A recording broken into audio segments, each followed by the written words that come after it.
Welcome back to CCT Europe. It's Season 3, Series 3. Always fun to be coming back in. With the Swiss stage especially, we get to take a bit of a deep dive into what teams are doing as far as the Tier 2.5 scene is concerned. I'm T-Time, and I'm joined by Michael Yumi Cassidy as always. Michael, you already got to take a look at some of the matches yesterday as well. How are you feeling about it?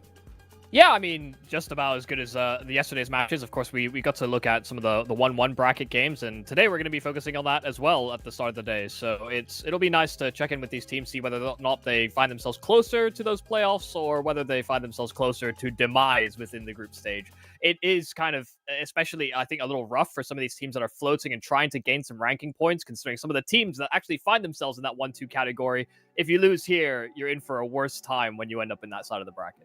Yeah, that's the problem with Swiss stages, isn't it? It's that one mistake means that you really can be punished hard later on as well. Of course, shout out to Falcons. I think they found that out the hard way as well. Let's take a look at the schedule for today, though. We've got a lot of great matches for you guys. We're going to be starting things off with Zero Tenacity and X-Saber. I'm really excited about that one. Of course, that's the one we'll get into very soon.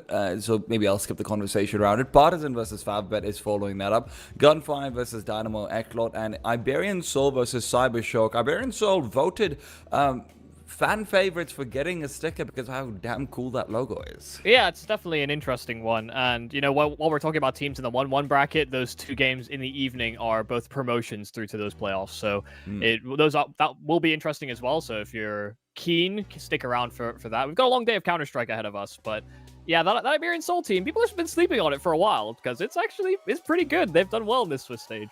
It does feel like people randomly sleep on these Spanish teams, these Iberian teams. They just pop up and they take over tier 2.5, they get themselves into tier 2, and then you're waiting for someone like the Senpais, you're waiting for someone like a Martinez to be able to come through and actually elevate them forward.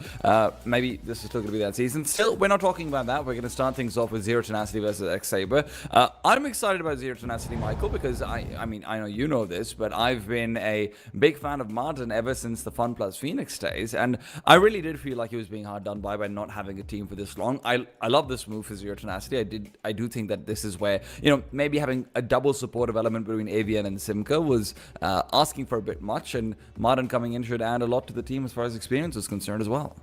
Yeah, no, I think Martin's always been a player that, even to be honest, I think his removal from the Falcons project almost felt a little unjust based on the way that project was heading and the performance that he was able to put up, almost akin to someone like Senpais, funnily enough, where that at the time of their removal, they were almost the best performing pieces on the Falcons project until they overhauled the roster. So I actually am quite fond of Madden as well, and I think, especially with the amount of firepower that already exists on the Zero Tenacity squad, it was kind of about time they made changes, because they had a really explosive year. I think in what was it, 23, or I think it's 23 into 24. Their years were actually pretty good at the start of the seasons, and then coming into this year, it just hasn't been the same level out of them. And I think part of that's due to their map pool. Part of it's, I think, as well, teams becoming more familiar with how sporadic and mid-roundy this team can be.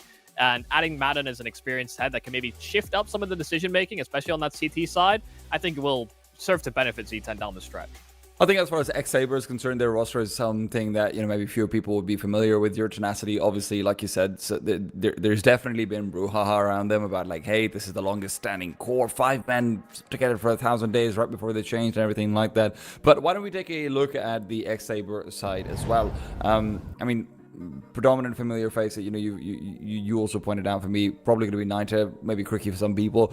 Hodix coming through as the op over here is going to be interesting as well. I was just going through a couple of the VODs from before and whatnot, and it does feel like Brute Monster can sometimes be capped up on a ceiling, but he does tend to do particularly well versus operas below him, so it's going to be a good proving point for Hodix to see whether or not he can also hold his own in that op-v-op duel.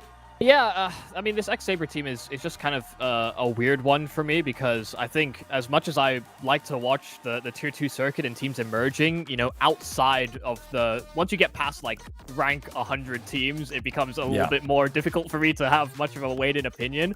Other than that, Fake Reality seems like he's like an explosive type of entry player, and Jackass is the one throwing a lot of the util. That's about all I can extrapolate. I don't really have, like, firm ideas on Hodix and his playstyle with that AWP, nor really Niter on the rifle, because he's someone that's, I think, changed his roles as we've seen him from different rosters. I mean, I was looking back at some of the teams and thinking like Laser Cats. I remember how he was pretty good on that squad, and then Nevermore quickly afterwards. He had some really solid games, but he's not able to sort of replicate, or he's had to shift his responsibilities as he's moved into this roster. And I just don't know that this team has necessarily figured things out, so to speak. I would just like to add in the slightly less useful conversation about how Jackass does look like his face is saying, haha, I know what my name says. But yeah, why don't we take a look at the video as well in the meanwhile, and just go through this. One of the things that will make this a bit challenging for X-Saber is the fact that they actually do like to go into an Anubis pick of their own times. And when you have a team like Zero Tenacity, who, I mean, probably biggest Anubis specialist in the world outside of maybe Aurora or something of the sort. They really love this map. Nemanja has been calling on this map and, really relying on that mid-rounding massively for pretty much ever since it's been released. It feels like the release of this map was actually one of the things that gave Zero Tenacity the sort of entry point into relevance that they were able to capitalize on as well.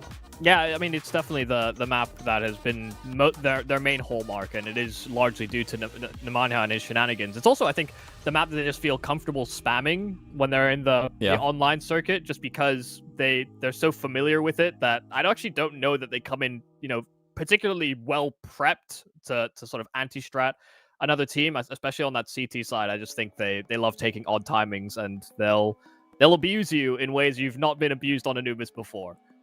I'm a little bit surprised that X-Saber didn't go for a train punish pick sort of situation. It does feel like it's one of those maps that Zero Tenacity has been struggling with, and they have picked train before, pretty recently in fact, so I thought maybe that's an angle that they would like to go for. Mirage is just, good old stable ground, and one of the nice things about Mirage in all of these Swiss stage series is that you get to have a really good idea about, hey, this is sort of how I characterize each player, this is how I want them to be performing going forward into the series. So as much as I normally do like myself a bit of a Mirage decider, always good to have some shooty bang bang as well, some fun strats.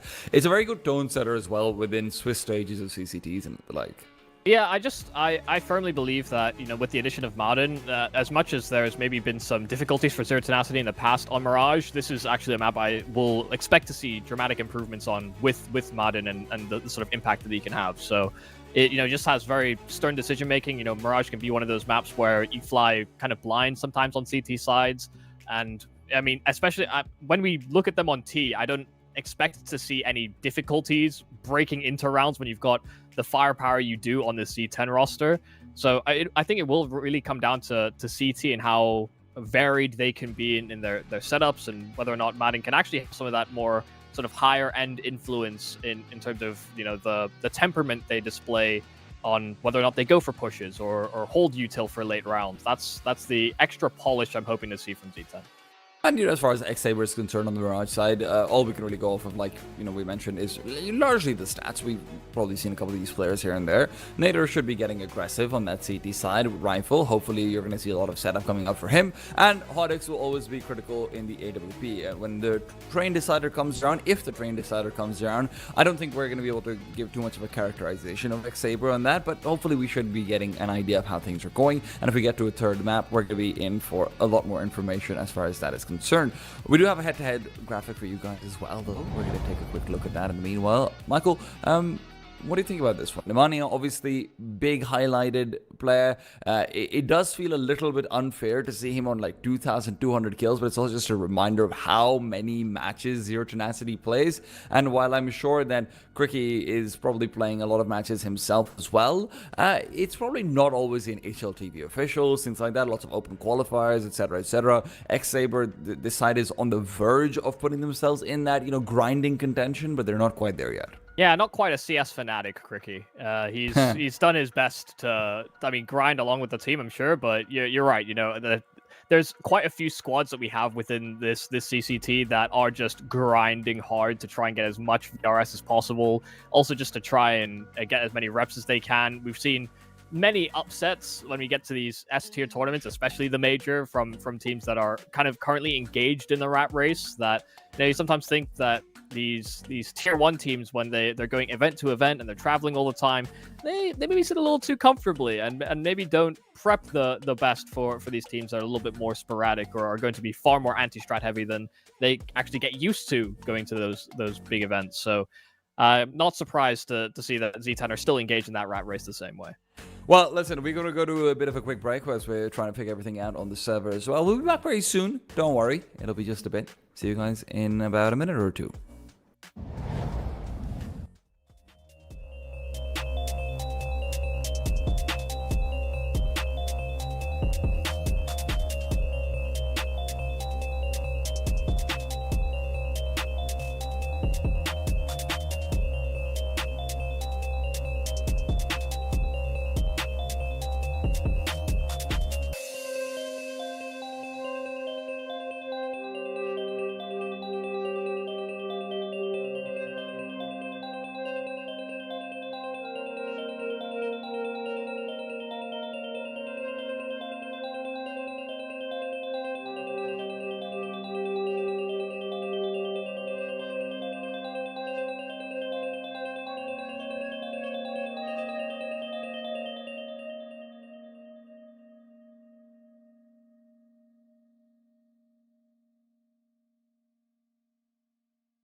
See, what did I tell you? A minute or two, and here we are, here we're back. Welcome back to the CCT European Series number 3 for season number 3, Zero Tenacity versus X-Saber. I'm T-Tom, he's Michael UB Cassidy, and we're going to be getting into the pistol round of Mirage.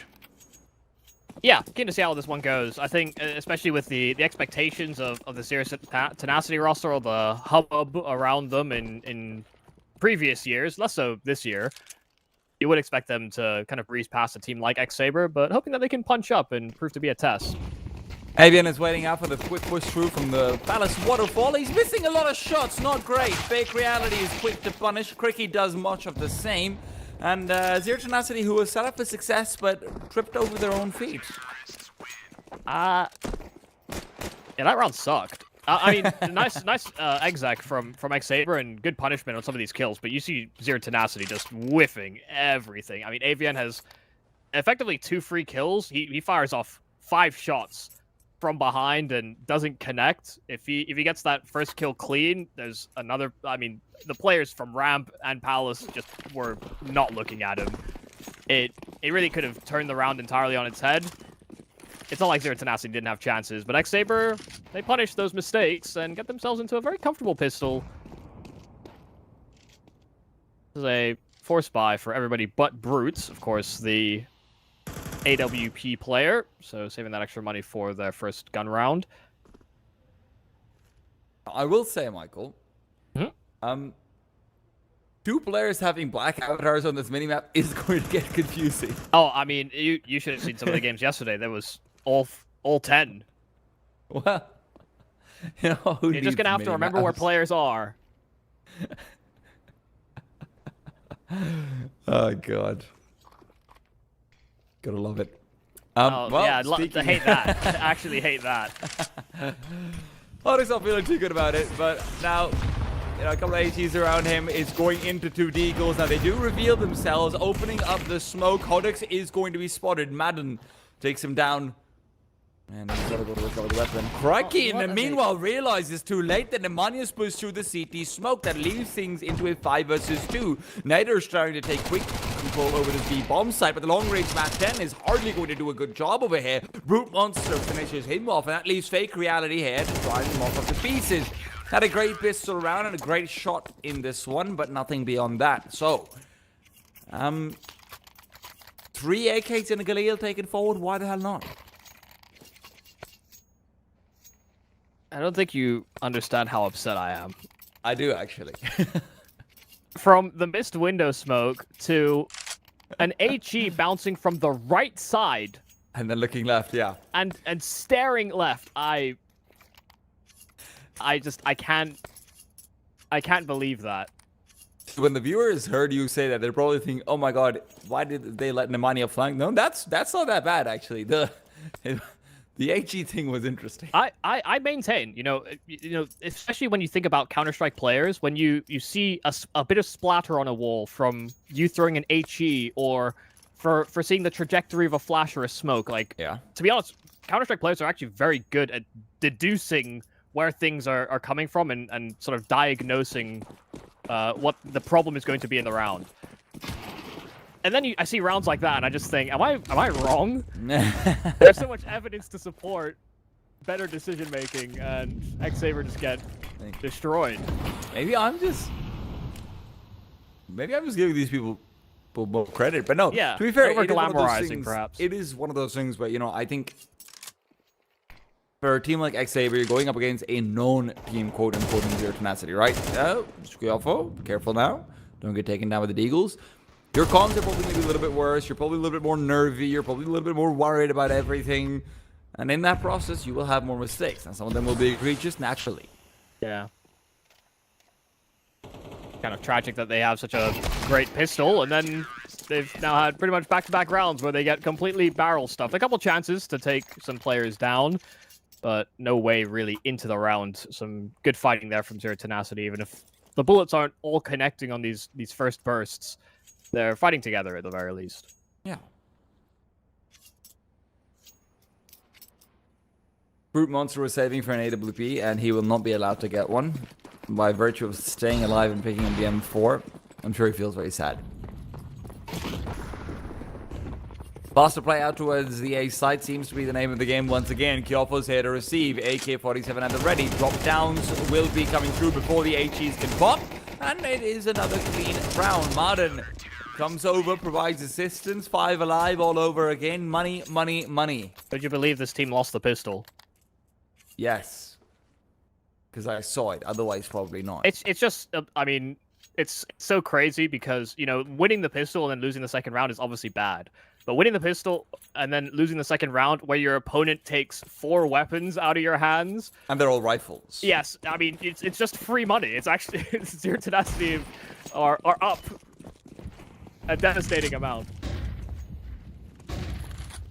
Well, this is the round where you're hoping things will turn around. Cricky wanted to go a little bit faster, maybe go in for a connector pop through, but meanwhile, Zero Tenacity will be found out in that underpass bush. Nemanja and Brute Monster trade out Martin's life.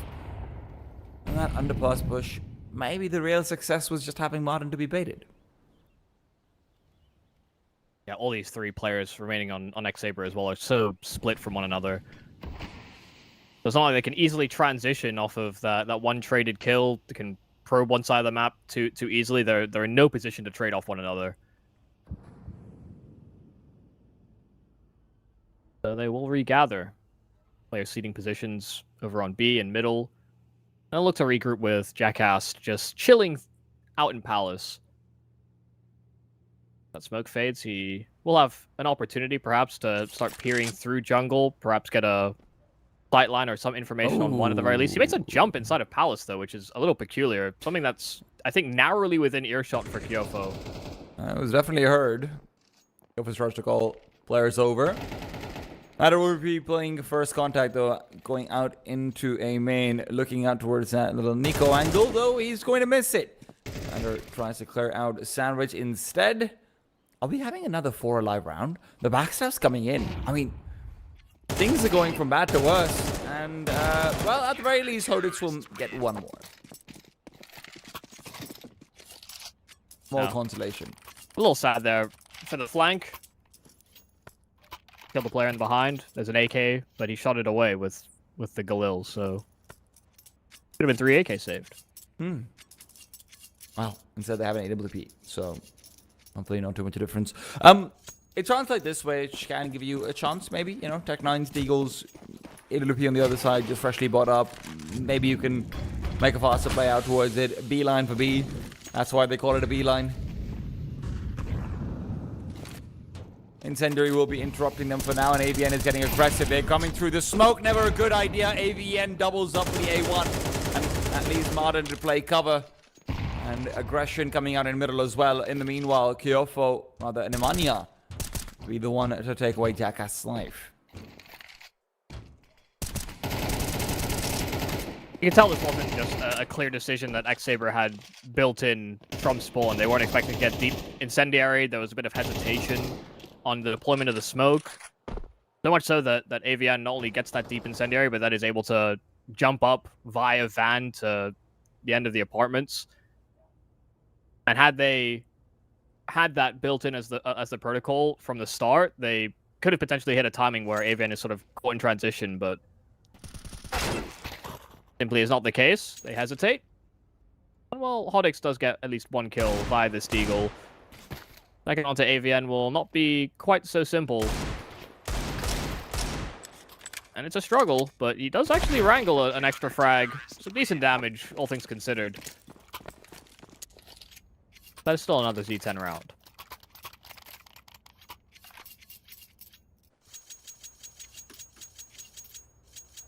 I think we might be saying that a lot, actually, Michael. Hodix does have an AWP out, at the very least.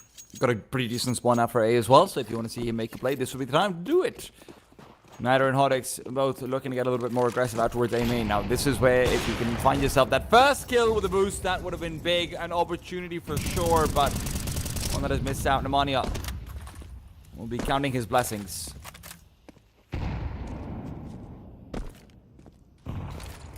I don't expect them to just simply sit, though. I mean, once these smokes fade inside of middle, Z10 are definitely the type of team that are willing to take those extra fights and play cheesily around these smokes as well.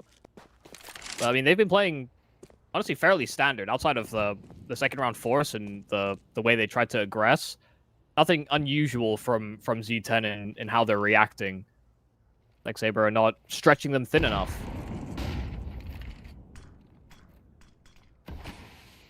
This is better. Connector setup could be problematic, though, even if you have gotten a lot more space to it. If you're planning on going through the connector smoke, it becomes troublesome. AVN's also focusing down into short with Madden revealing his position. Koreki felt like he was safe. Avian's the one slamming through. Hodix finds a kill in the meanwhile, but Kyofo will rectify that loss. Rotation's coming back over towards the A-bomb site quite quickly. This is going to be fully fortified as all the CTs are making their way over. Avian decides to stay behind, but Hodix is also worried about a flank. Time's ticking down low. They need to make a move. They need to do it fast. They've got very little utility left, so that you're looking at a straight contact early on. A smoke and a Molotov will at the very least cordon off the right side of the site. That leaves an empty CT spawn, which you have to be worried about. No flashes for the CTs either. They'll have to do with a boost. That boost will find blood. 10 seconds. Bomb being planted. This is where you expect them to commit. They'll let the bomb go down. The package will be deployed. And the flank can now finally start to be activated. Avian coming in from behind. Expected by fake reality. Expectations be damned. He will still fall. Hodix trying to find cover inside CT spawn, but it'll have to be an ace clutch that he finds. And he's at least started off well. It's going to be 2 more kills, but flashy as that might be, at the end of the day, it doesn't make much of a difference. Yeah, it just gets swarmed in the end. And yeah, money is in such a great place here for Z10. They don't care that they trade manpower. They've been so successful on this defense so far. And another one of these chances where X-Saber break into a bomb site, but they do so late into a round that Z10 have already pushed for information elsewhere, and so they can get this fast flank as they set up in the post plant. There's not a whole lot of room for X-Saber to maneuver. And, you know, I think the way that they staged that round was a lot better than some of the prior team mid controls that we've seen from X-Saber. You know, getting that con control, taking the 50-50 duel towards ladder.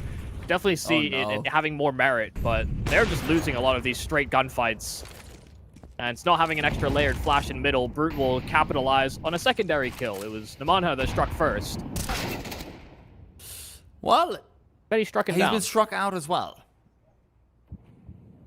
Brute's still going to be able to play cover fire out towards short, and that's where Modern, who's been this incredibly mobile piece on the CT side, will be going back over to the A-bomb site. He'll be able to keep control out towards this deep aiming side as well, but unfortunately for Hodix, he's looking the wrong way.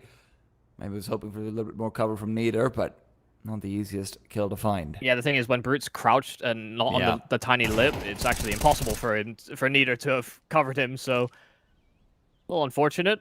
Thought he was safeguarded somehow. It's also unfortunate that Nemanja, that first kill, you just spraying through the smoke so that Brute can have an easier time crossing. Come on, Jackass, I believe. I'm glad that makes one of us. 40 seconds, still this line being held from Brute, and the body, weirdly, covering some of the perspective of Brute. Maybe that's the other way around. Well, Jackass is going to be able to find this kill at the very least, but with time ticking down low, him making noise, Kyofo can just play cover fire. Now Kyofo is going to realize it's a murder hole B bomb site hit. AVN with the secondary op, but is also going to miss out on the shot. And it might come to the point where you want to just pick up an M4. He's to realize that as well.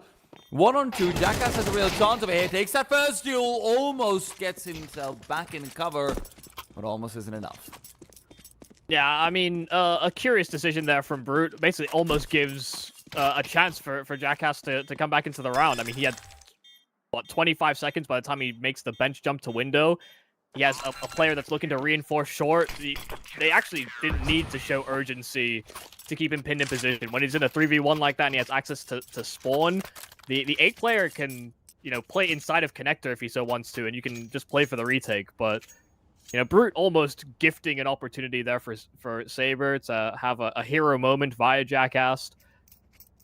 But still not to be. You know, it can be close, but they actually just need to convert on rounds, because they need to do enough to break the economy here of Z10. And if they're not winning by elimination or taking a lot of these weapons out of their hands, I mean, the cash is already built up into a place where as X-Sabers start to answer back, and even if they start getting rounds together, by the time we reach the end of the half, suddenly there's loss bonus added to the money that Z10 have in reserve.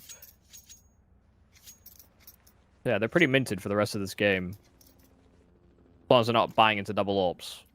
Which they haven't so far. But you never know.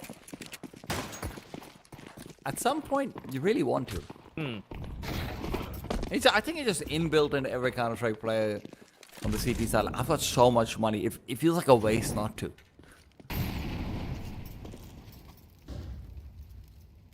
Well,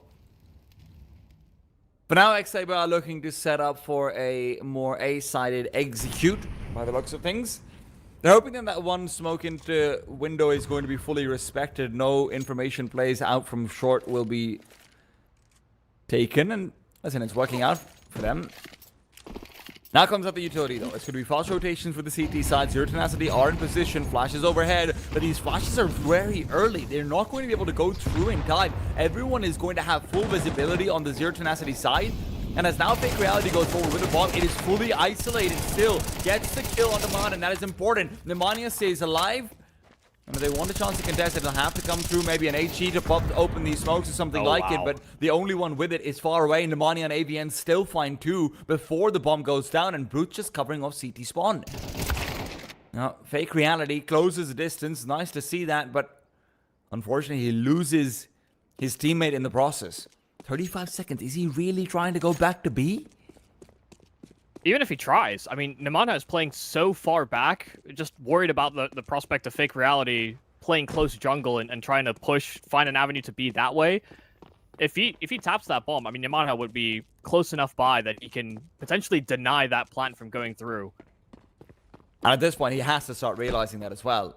I mean, he's making so much noise on Fake Reality. Bomb being tapped, Nemanja coming through, rifle's been pulled out, and Fake Reality just not ready for it at all. Nice sharp shooting as well. Gotta say, Nemanja has kind of poppy sometimes. Yeah, I mean, 4 kills in this round, and X-Saber wanted to go for a full-on exec on that 8-bomb site, but they get stalled by the incendiary. That's why you're noting these flashes that are going a little too early than the rest of the pack can actually keep up with. That's because they get sectioned off by that one piece of utility, and by the time they actually breach the bomb site, their smokes start to fade, and Nemanja capitalizes completely on it. Fake Reality, man. First man in, still last one over there. Doesn't feel great. Yeah, I mean, the entire pacing of the execute just gets stunted by good timing on the util. Absolutely. Well, you're going to see a lot more of this aggressive play out from Zero Tenacity. Incendiary and a flashbang would really be the cherry on top. Now Nemanja wants to peek through. Flashmate might be missing, but he isn't. And there are no milk cartons with Nemanja's face on them. I can guarantee that. Mostly because he's also not a child. Yeah. Like one of the older gentlemen we have in the scene. It's true. And I don't know if they do that out in Eastern Europe.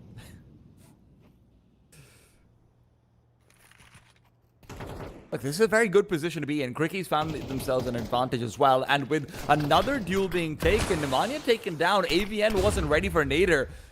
It's all fallen apart very quickly, and X-Saber looked like they're going to get their first round in the last 9. Alright, there you go, guarantee. Yeah, just rips heads, sticks around, and finds Kyofo as well, just playing around smoke, so...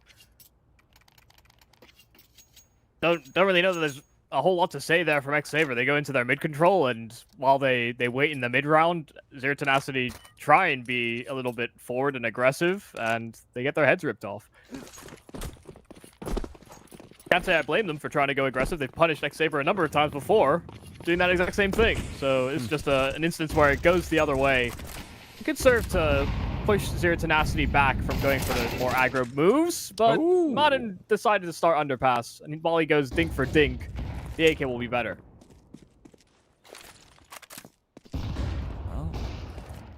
Red Flash will assist Brute Monster and taking a quick peek out middle, and feels like everything is right back to winning ways for Zero Tenacity all too quickly. Now, that's not to say it can't be interrupted. Nader is getting interested with the AWP back out towards apartments. AVN is also aggressive, so there's a chance for the Op to just get a quick little shot through. AVN being taken down, and then the B-bomb site will be fully empty. However, it's less interesting when Cricky dies immediately. Nemanja has been very good about this mid-round aggression out towards the center of the map.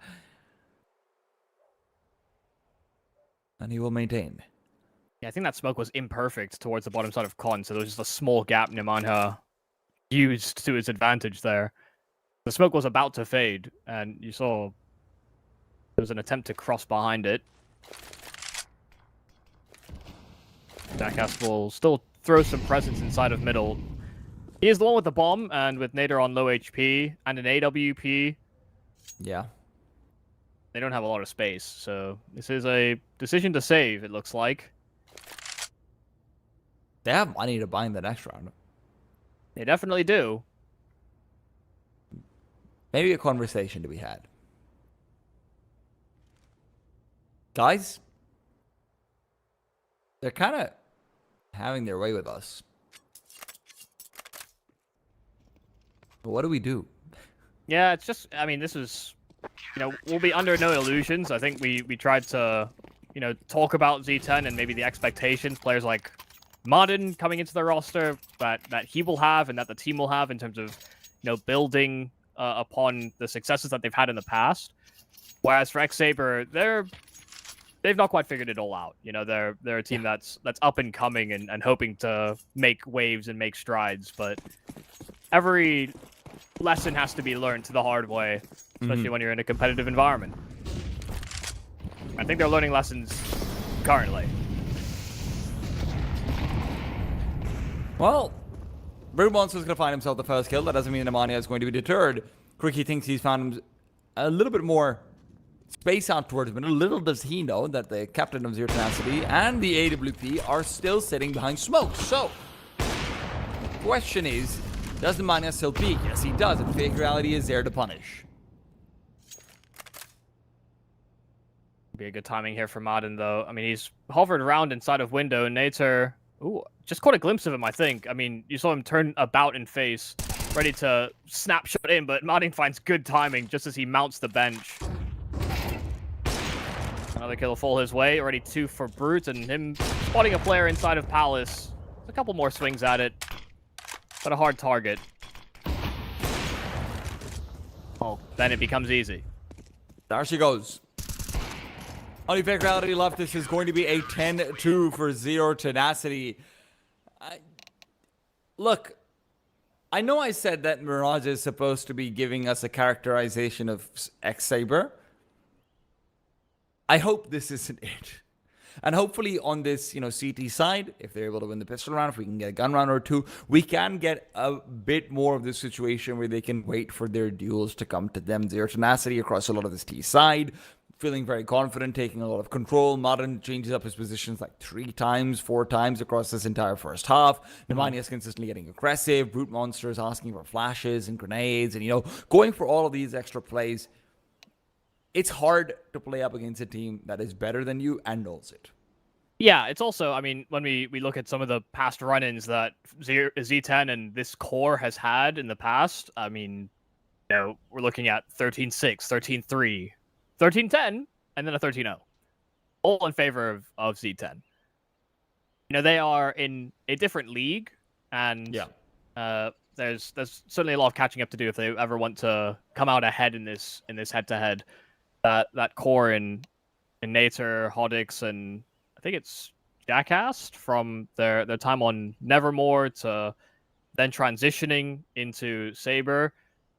There's still some growing pains that they're experiencing, and it's not something that we bring up previously because it's also a different version of the roster that sits before us, and you don't know how much the development, especially with these newer teams, they can actually grow up quite fast.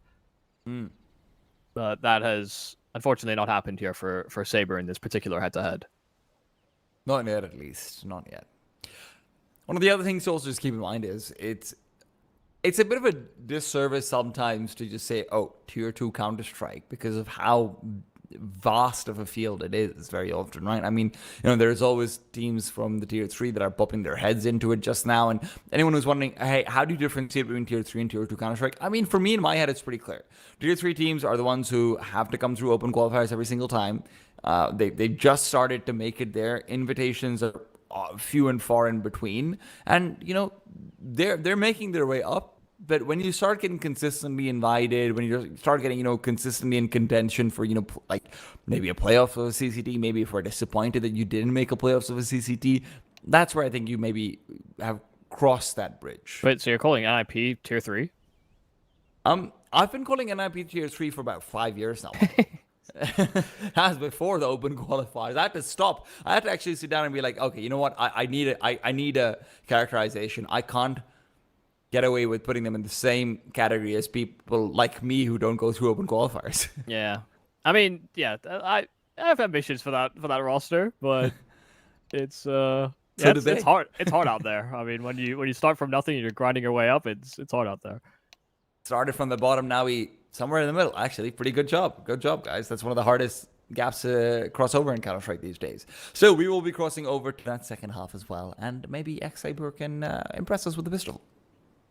Yeah, I mean, I don't necessarily think that they impressed us with the pistol. It was actually just Z10 that whiffed everything that really gave them the best chance in. But sometimes the most impressing you can be is to force depression from the other team. Yeah, there unforced errors, perhaps.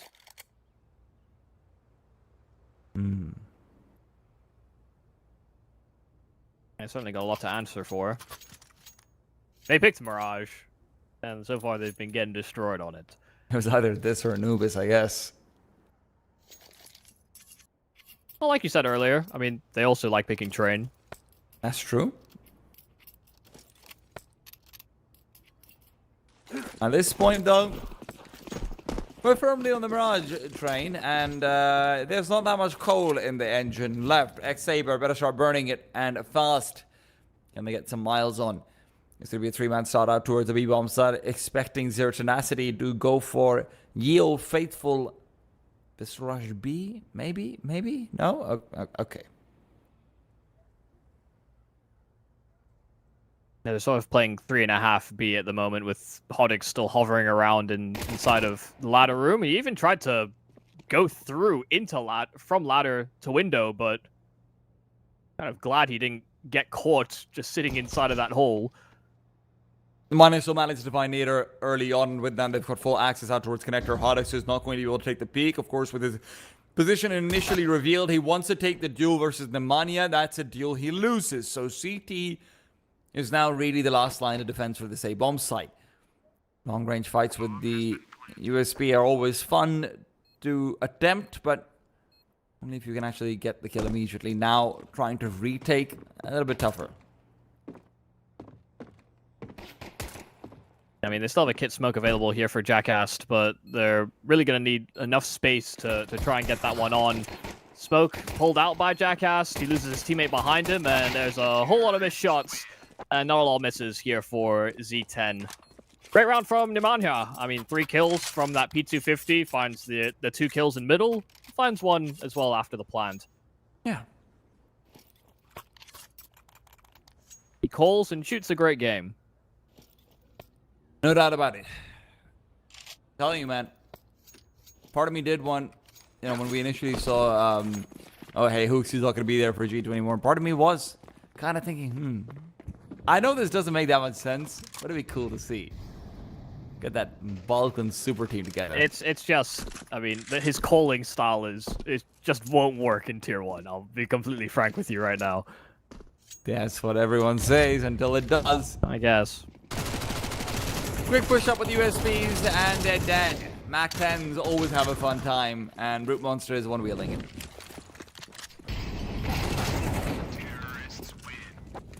Well, this has been a pretty fast state of affairs, all things considered. I mean, 12-2. Z10 now have 10 opportunities to close the map, and I don't think they're going to waste much time going into their first gun v gun round. Yeah, this isn't Alcaraz versus Sinners, guys. We close out match points here. I want to have fun references too, Michael. Come on. Is that deep lore I'm supposed to know? Actually, no, oh no, this just happened like 2 weeks ago, like epic tennis Grand Slam finals and everything. But you know what? We'll get into it later on, because CYBER right now might be having their last saber rattle of the game. Did you say Sinners though? Sinner, like that's the tennis player, the number one tennis player. I immediately thought Sinners the CS No, team. I understand. My bad. Well, full A exec here for Z10. CYBER caught behind all the smokes, but they still have everybody alive.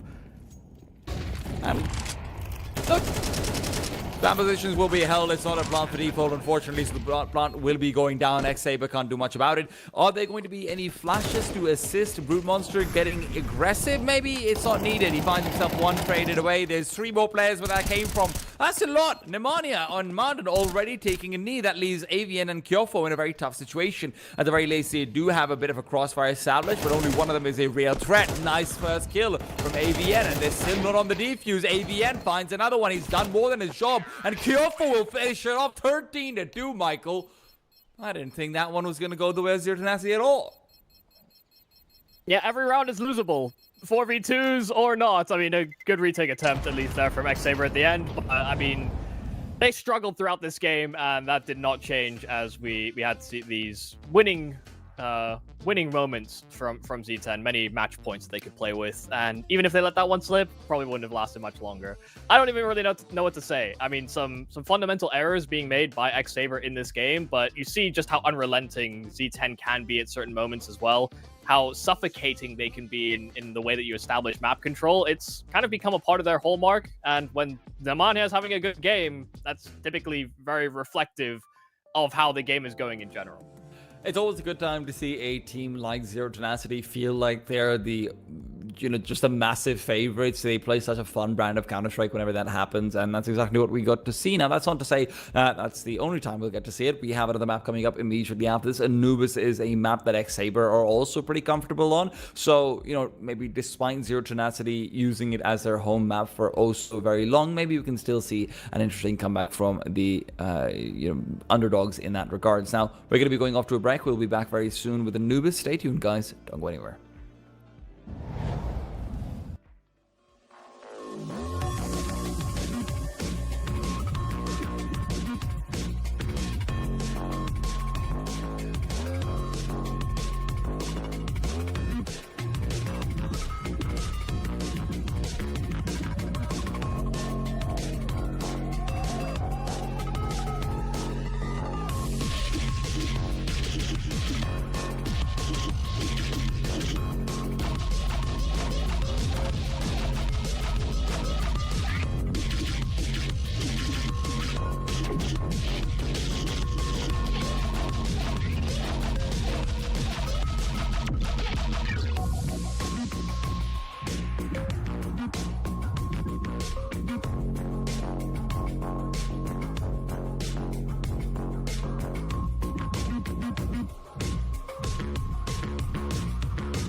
What a surprise! We've got Zero Tenacity and Anubis being played. Ha ha ha, who would have thunk it? Welcome back to CCT. The European Series 3 continues in the Swiss stage. Zero Tenacity up 1-0 versus XSaber. I'm T-Time, joined by Michael, Yumi, Cassidy. Yeah, an absolute demolition from Z10 on XSaber's pick in Mirage. So, kind of expecting more of the same now that we're on home turf here for Z10. Even if XSaber like to pick this map themselves, Z10 are pretty unwieldy on Anubis. Starting with a 4 mid setup on the CT pistol. You can see how unorthodox they can be at times, but they have a fast flanking opportunity over towards B main, which is the B bomb site's taken rather swiftly. There's no defenders. Quickie doesn't realize how much is coming over his way. Lemania takes him down, and that's going to be 3 players making their way over. Remember, Hodix is holding off on the bridge side. You do have a duel in CT for Jackass to try and come out on top of. Unfortunately, he hasn't. Kyofu will eliminate him, get the advantage, and now you're right back to a 4-on-2 on the bomb site itself. And as Hodix started to make his way over, Brute Monster shuts him down. Zero Tenacity, big risks, but pretty big reward. Yeah, 3 players got past bridge before there was really recognition there from XSaber about how many players were on the flank. I think, actually, no, 2 got past, and then the 3rd player got spotted, so... yeah, not ideal. Good job as well from Kyofu, who I think was just serving as that late rotate player in charge of A. Got a kill through spawn just as the players from G10 were inside of main, ready to go for the full retake. A well-composed round. A little unorthodox, but some great results. Well, that smoke is not gone where Nemanja wanted. He's still going to peek, though. And Rondamani will be able to get himself 1 kill and a ton of damage up against a lot of players, so... not the worst thing in the world. Kyofu.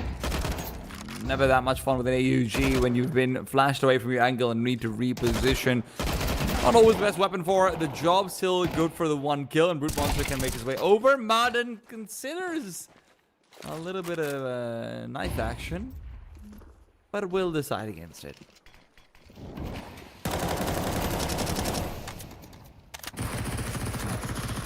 That's a chaotic round. Yeah, and kind of unfortunate for XSaber that they try and spring to action. There's a lot of there's quite a few teams that you would see, you know, start 3B, especially when they know they're up against a force buy or a low buy round.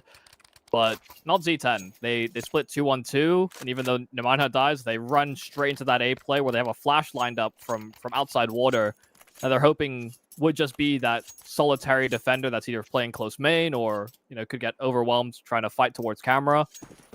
And so there's a 1-2 punch that Z10 had kind of lined up already.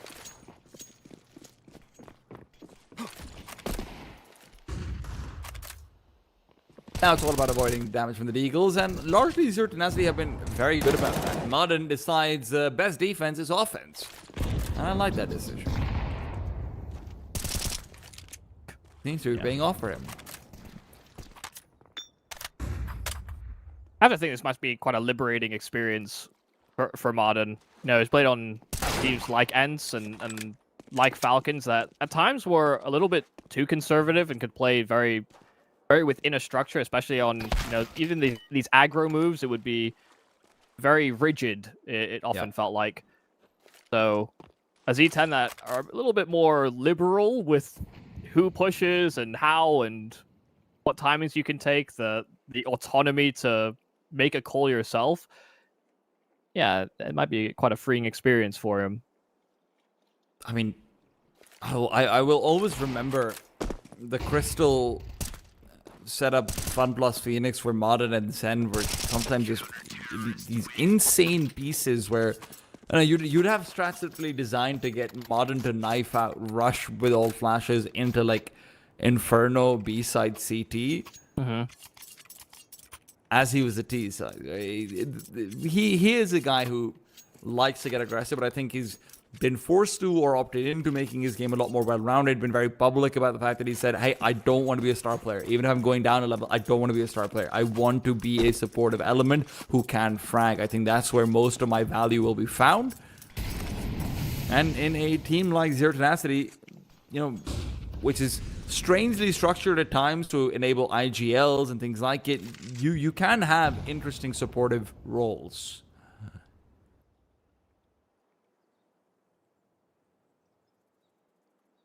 Yeah, a weapon to be used, Madden. Gricky's found a lot of space out towards middle. He's got Jackass next to him as well. It's still a solo duel, pretty much, that he's going to be looking out towards. Amania and Brute Monster find a kill apiece, and Kyofo's not far behind. This is going to be a collapse in mid. Next Saber, forget they have limbs underneath them. A little overzealous there from Kyofo, trying to take the independent swing, but it won't matter. Quickly rectified there from Mod, and the damage from Kyofo was significant. This is one of the things that Z10 are also very good at doing. I mean, sure, the isolated pushes that they do in the mid-round is something that catches teams off very frequently, but they also just create a priority list within the round. Once they recognize that mid had been seeded, you saw both A players start to gravitate over. They had a flash primed for any util.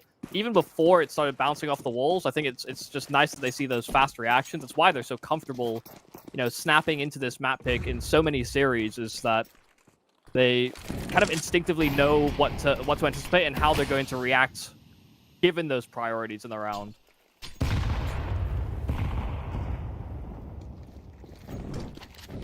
Well, ABN's going to be challenged again. He gets himself another chance to get a backstab out. Not quite as difficult as the pistol round, but hey, making it look good. Michael, we haven't really changed much from Mirage, have we? Nope. I mean, just that round in particular just feels very... God, I forget the word I'm looking for here. Throwaway? No, it's laissez-faire, kind of easy to read. I mean, X-Saber have not been throwing a B-main lurk smoke in basically any round, and economically they were always going to be in a half buy. Telegraphed? Yes, telegraphed. All right, there you go.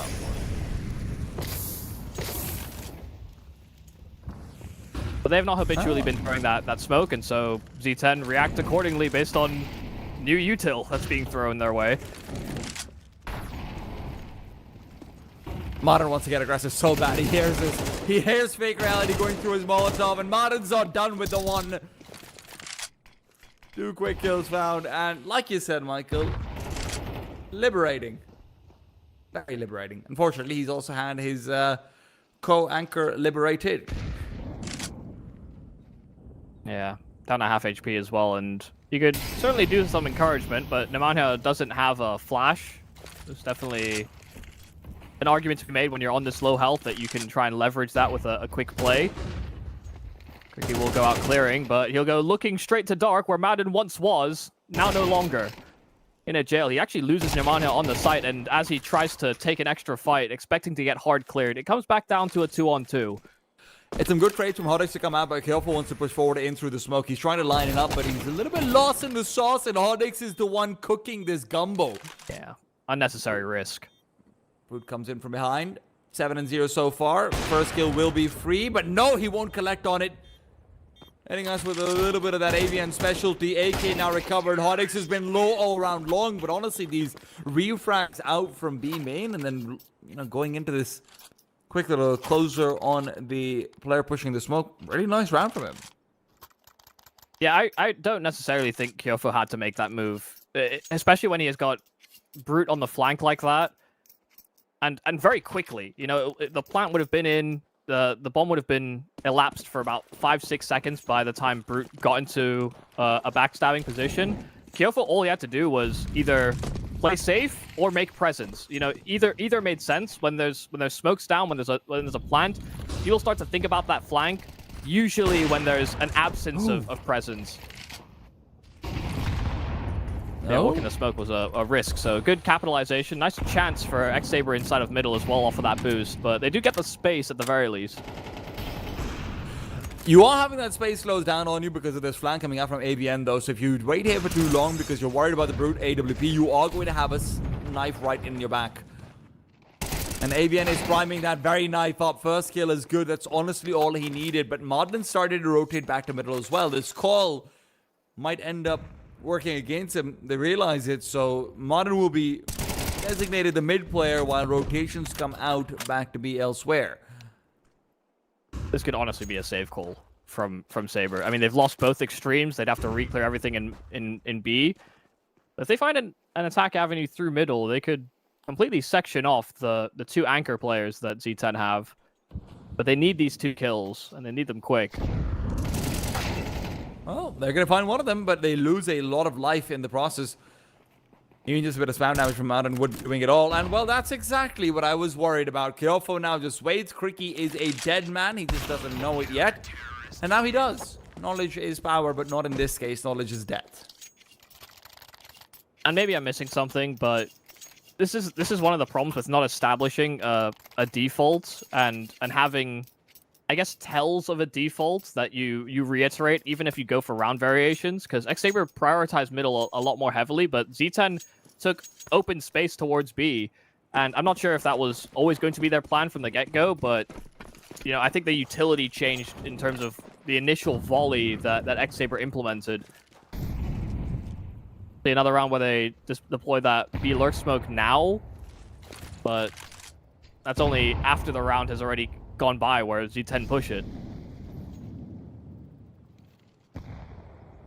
Well, the B side hasn't worked for them. Might as well try A, where the AWP lies in right. Is there a flashbang to be had? No, there isn't. Jackass doesn't have one, so deploying one isn't going to be the easiest thing over here. Maybe Nader can be the one to give it a spin and a whir.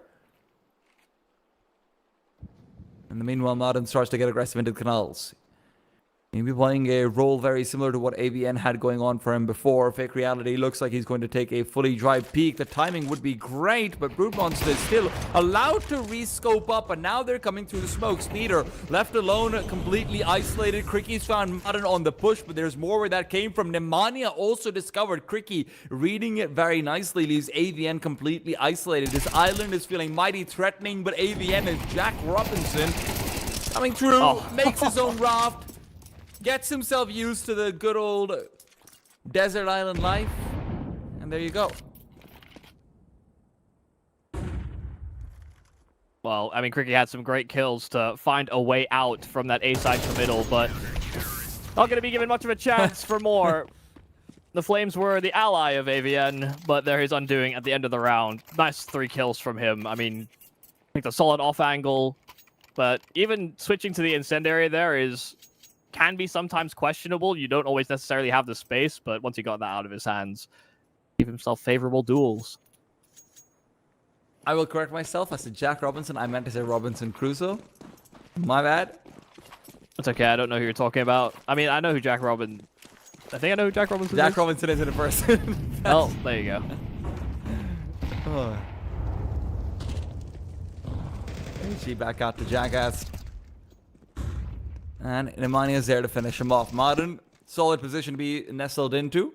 One of Fake Reality or Cricky. I'm guessing Cricky is waiting for this, though. And Cricky, I was right, has been met by the Brute AWP. Is Modern's gun barrel not going to show here? Of course it is. That's an M4A1. Brute Monster still getting aggressive. Knows there's one more player where that came from. Incendiaries underneath his feet. And he doesn't worry about a thing. Yeah, whatever, man. Yeah. That's really what they're saying too. Yep. Also, Jack Robinson is a person. Played for Liverpool. Oh, my bad. And Sheffield United. Robinson Crusoe is a famous English book from 1719. Why do you think people would know that? It's actually very commonly taught in school curriculums. And you definitely know it. I'm sure you do if you actually looked it up. It's one of those things maybe you've forgotten about. It's one of those retold stories. In my life. It's one of those retold stories of all time. I ain't never seen this before in my life. And that's how you know Michael skipped classes. No, I mean, it just wasn't taught. It's almost like we went to school in different places. Yeah, true. Sorry, we didn't pull our curriculum from 1719. Modernize and wait. Maybe some old school strats could help, just pushing through the smoke with a flashbang. Why the hell not? 5 on 3. This is the best position we've seen X-Saber be in since Mirage's pistol round, I have to say. And I'm still not sure if they can make it through. It really comes down to the skill versus Kyofo. Jackass has to get this one. Should Kyofo be able to find this one? He starts to move forward. and make a bit more of a pathway for his team to maybe push smokes, anything like it. Now, though, there is no argument to be made to contest. Yeah. He definitely had a chance. I mean, Jackass didn't hit an instant headshot, but neither did Kyofo, and that had to be the catalyst for the retake. Xaber almost making a bit of a mistake almost as well by not having a second player that can play close dark or con to sort of guarantee that trade. But it doesn't come back to bite them at all.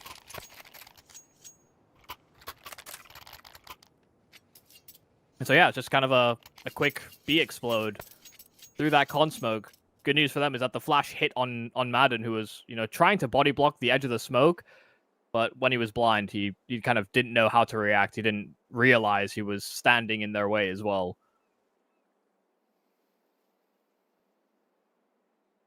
It's one of those things that more rounds like it will gloss over because of how dominant Zero Tenacity has been. But I do want to just, you know, shout out to Brute Monster. A little bit of love. 14-1. Yeah. That's cool, I guess. I mean, he saved last round, so, you know, he's protecting that KD.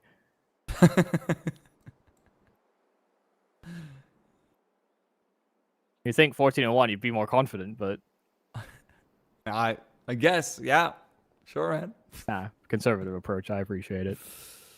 Coming from the Xaber side, the T side has to figure out how to continue cracking this one open. You get 4 rounds of the T side, maybe you're still at the shop. Hey, they realize it. There's a lot of tacticals.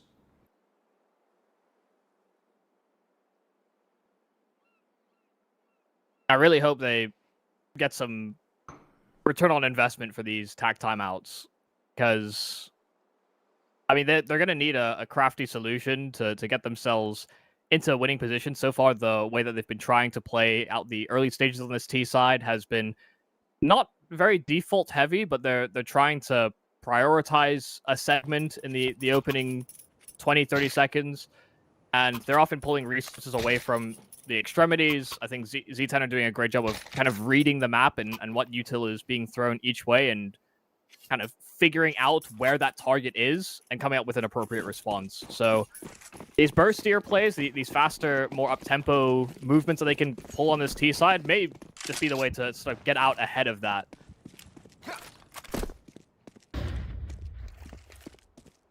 There'll be heavy rugs for Xaber. I'm not sure what the GSM is on them. Probably pretty high. I believe it.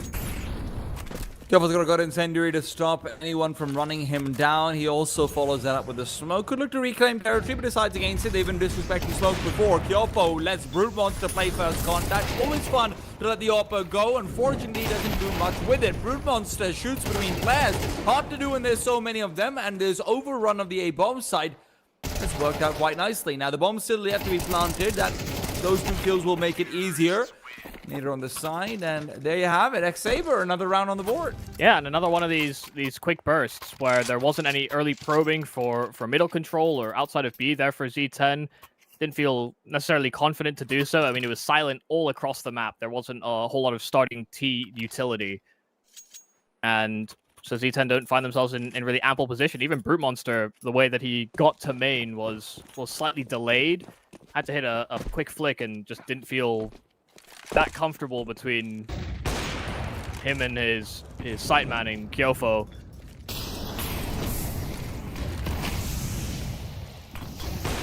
Quick smoke to interrupt, and Brute is out and about. There's that confidence you were asking for, Michael. KD drops a little bit, and he's back in business. Where is Nemanja pre-aiming? I won't say that. He's usually such a good player at reading those mid-fights in particular, but he heard steps close and he pre-aimed deep. So, yeah, very confusing, but good punishment there from Hodix on the B push. I have to say, whatever they talked about in that double tag certainly seems to have worked. Hodix is very aware of where AVN is coming in from as well. AVN misses out on the shoulder, was fully visible to the AWP. This is an important fight. And it's lost, so... All right, Mr. 16-2. Let's make it 20-2. Yeah, the problem is that because Nader gets that kill and he's isolated, he actually should probe the site itself. If he full clears everything on A, they should know to expect that the AWP is there, and then they can use smokes to fully exec and create at least these walls that the AWP will struggle with. But Nader, in fact, just clears A and finds Brute anyway. So, a decent recovery, all things considered. 8-4, considering the way this game was going. It's at least some wiggle room moving into that second half. That's decent enough. You don't hate to see it. I will say, it's a good adjustment coming out from X-Saber after tactical timeouts, right? It does feel like they have their head on them a little bit more so, and I do start to wonder about that Mirage pick that, hey, is that just overthinking on your part? Like, hey, we maybe we found a weakness about them and this and that and whatnot, because they do look a lot more comfortable on Anubis, to be frank. Yes, they've obviously had mistakes where they haven't been able to punish the fact that Zero Tenacity is like triple peeking them, getting super aggressive and whatnot, but I think overall that was a little bit more of a complete looking T sign from them. Yeah, I think the major critique that you could levy towards them here on this Anubis was, I guess, consistency of utility on the default, but then also just losing to a lot of these aggressive brute monster picks with the AWP. I mean, yeah, he's 16-3. He was definitely a massive nuisance for them. And probably a big reason as to why Zero Tenacity have an 8-4 lead coming into this now T-side effort. Quicky's found Brute Monster. Adds another death to the tally. ABN is here to exchange. Great headshots being found. Creaky stands tall, but it's hard to do that when you don't have a head.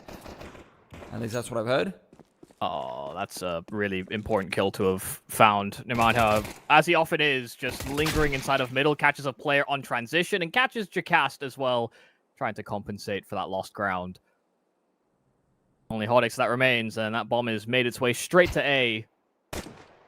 Hodix made a good reaction as well. I mean, he lost his players close side con. He cleared B main so that he'd at least segment off one side of the split, but that wasn't the end objective for Z10. Okay. I'm going to be honest, that looked like it should have been a headshot from Arden. Yeah. I'm kind of surprised it ended up being a shoulder. Hodix got broad shoulders. Or a really, like, bobbly head. Spring loaded. He missed me. God. You know what? I wish they would sell bobblehead merches for star players. That'd be kind of cool. I'm good. Nah, I'd like to have like I'd like a Carrigan bobblehead just laughing at me every time I do something wrong on my desk. That'd be fun. Yeah, no, I'm good. You can 3D print that. Would you steal a car, Michael? Would you steal a Carrigan bobblehead?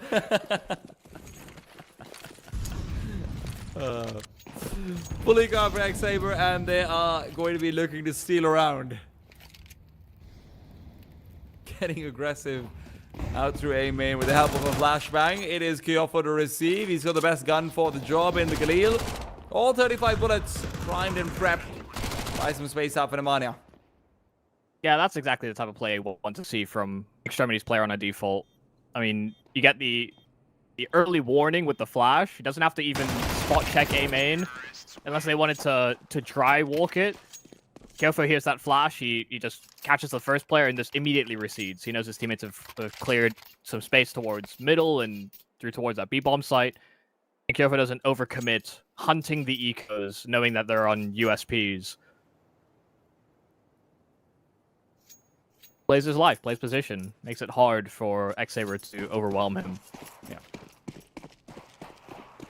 This is the CT side chance to fight back. I'm curious to see what Hodix wants to do with the AWP and how he's going to be setting himself up. It'll be an aggressive peek in early on through dark. Now, he's not going to be given much to work off of. There's a gap in the smoke, though, that he can actually play around. Keeps expanding. I mean, you see him having to continually move. But it's cleared some room, at least for this forward push. The Fake Reality nestled in. Getting some audio cues coming his way.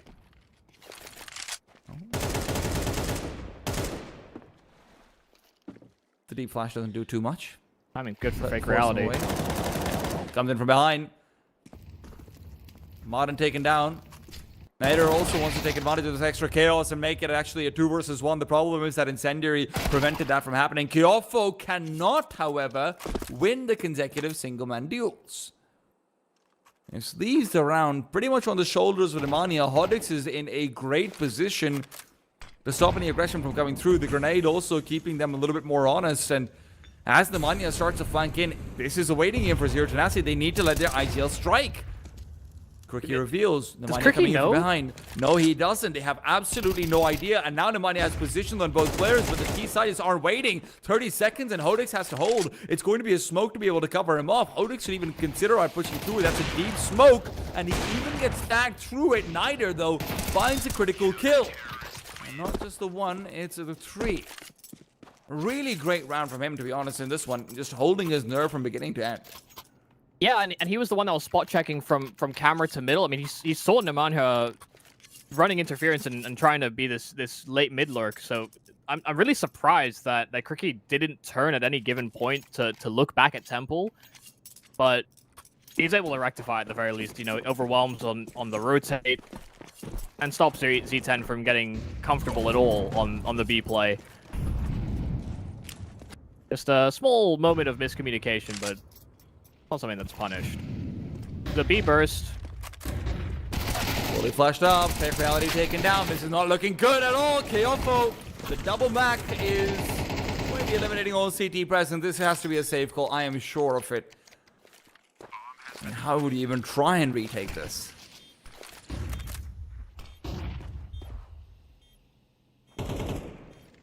Yeah, I don't know if you can even try to save, to be fair. Modern is hunting. Couple players are.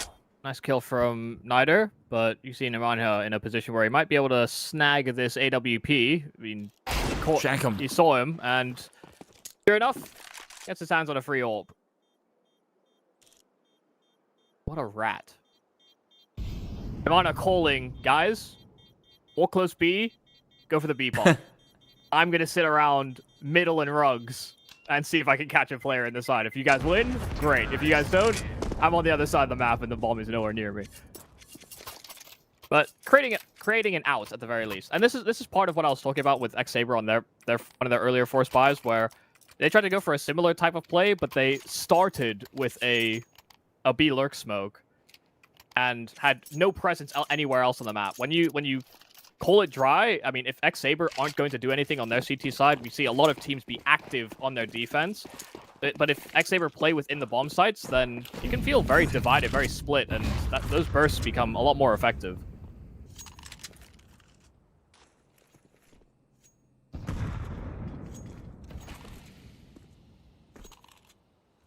Yeah, they're in a real dire spot now. See if they can just win the game off of that successful half buy. Not too dissimilar from what happened in Mirage in that second round as well. Nader, nice first kill on the Brood Monster at the very least, gives them a little bit more hope. Great grenades as well. This is a good defense so far. 3 kills found. On the CT side, Fake Reality doesn't feel the happiest or healthiest, but that's not to say he can't play for the late round. The Molotov will disable him for now, and it looks like Zero Tenacity are even playing with the idea of just going into the A site through CT spawn. Huge fan of this move. Nemanja's also been left behind. Avian has full information. He's going for a flank later on in the round, and Nemanja's coming back to the B-bomb site. As long as they don't go spawn. Oh my god, it's so free. They're going to be so angry. This is just... You just have to sit down. This is some code Gias BS going on right now. Sorry, I've read 10 moves ahead. And Avian, it's all about just finding the skill. Neither and Fake Reality, I mean, getting a double shouldn't be too hard either, considering his position and Fake Reality's HP, Zero Tenacity. Really don't live up to their name. Yeah, and this is the thing as well. You could see X-Saber, the way that they wanted to play that, they were still sectioned off by smokes. It was like smoke inside of Dark, smoke Temple as well. That was the open pathway that was available, but it was kind of being haphazardly cleared for. They didn't expect Z10 to have breached it so early, and once they get the kill on that player rotating Temple, X-Saber are flying blind. They wanted to wait the smokes and hope to play the after plant, but the plant never even became a factor.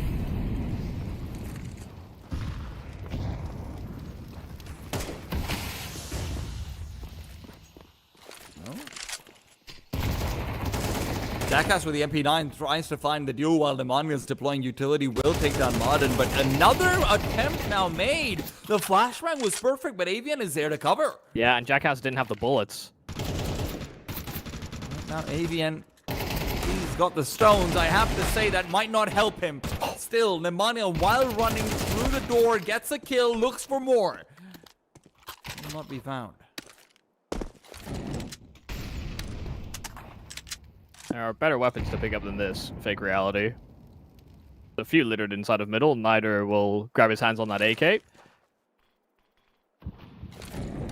Look at all the space. I mean, the bomb is dropped in middle. Not much is known to X-Saber. They're trying to play on top of it. But Kyofo sliding through camera finds Nider holding that flank. And while they try and run down Brute, he will hit the shots he needs to. That's upsetting.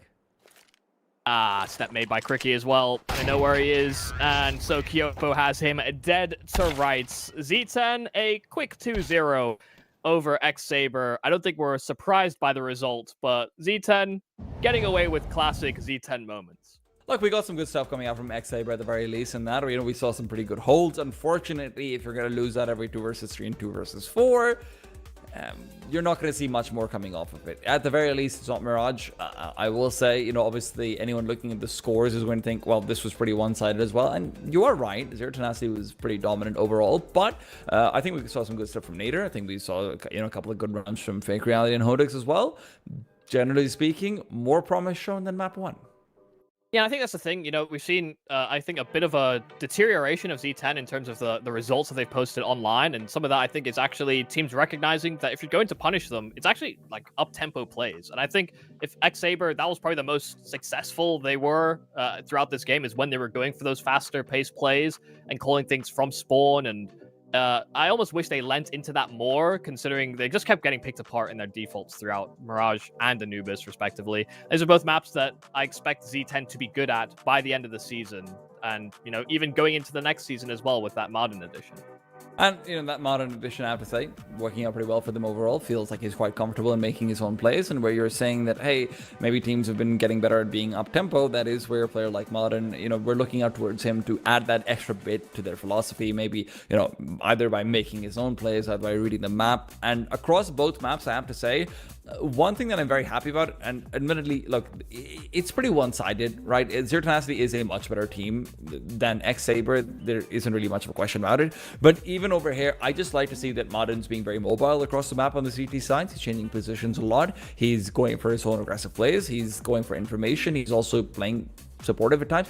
This is a very complete looking Modern, and that's exactly what you want to see when a tier 1 player goes down to sort of tier 2, quote unquote, in that regards. You want to see them have flair, and I've enjoyed that. Yeah, some flair, some shooting, but also, not making massive mistakes. Flair can often come with the other end of the spectrum, where it's like, oh, should you continue flaring? Actually, you should sometimes bottle that one up for a future round. But yeah, we don't see that many mistakes come out from Modern in that capacity. And in fact, it's more often his teammates that sometimes stick around a little too long in sort of open positions. But that's, that's the other side of the coin for Z10, I suppose. Well, listen, we have an extended break, unfortunately, now, but we're going to be back with Partisan versus FanBet in about an hour and a half or so, maybe, 5 minutes before that for the pre-show. So make sure you guys are tuning in for that one. Take a bit of a break, get ready for the next series. We'll see you guys in a while.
Blindsided, I trusted, fell for you.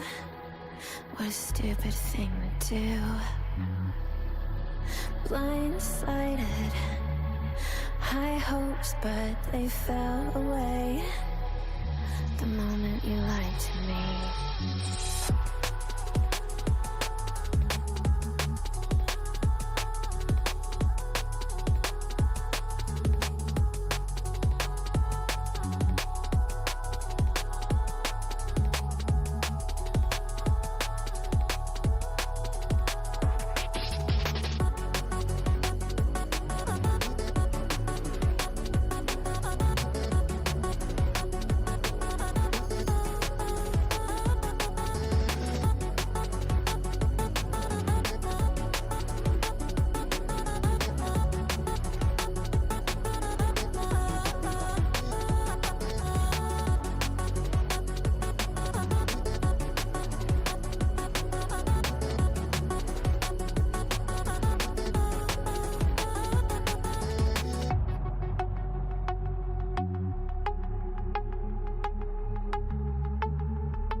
Blindsided, misguided, led astray, trusted too easy.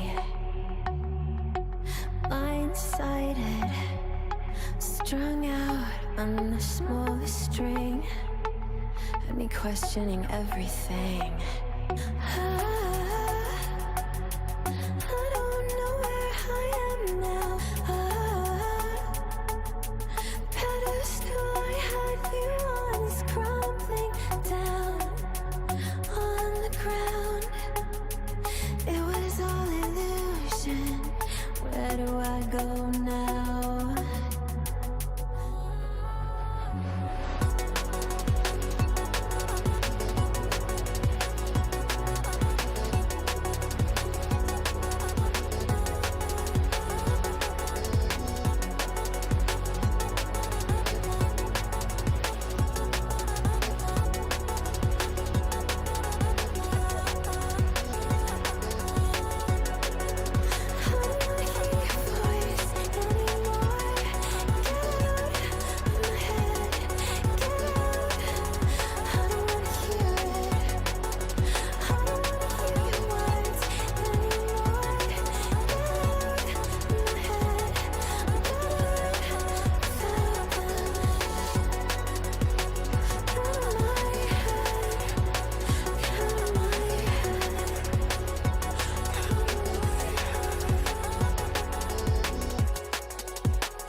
Welcome back to Season 3 of CCT. The European Series 3 continues. I'm T-Time, he's Mike Yumi Cassidy, and we're having a good time. Michael, this is where we head into the second series of the day. I think we're in slightly more even territory. First series, of course, we just saw Zero Tenacity having their way with X-Saber. I don't think there's any other way to put it. Now we're going over towards another Balkan, predominantly Serbian team as far as Partizan is concerned, going against Favbet.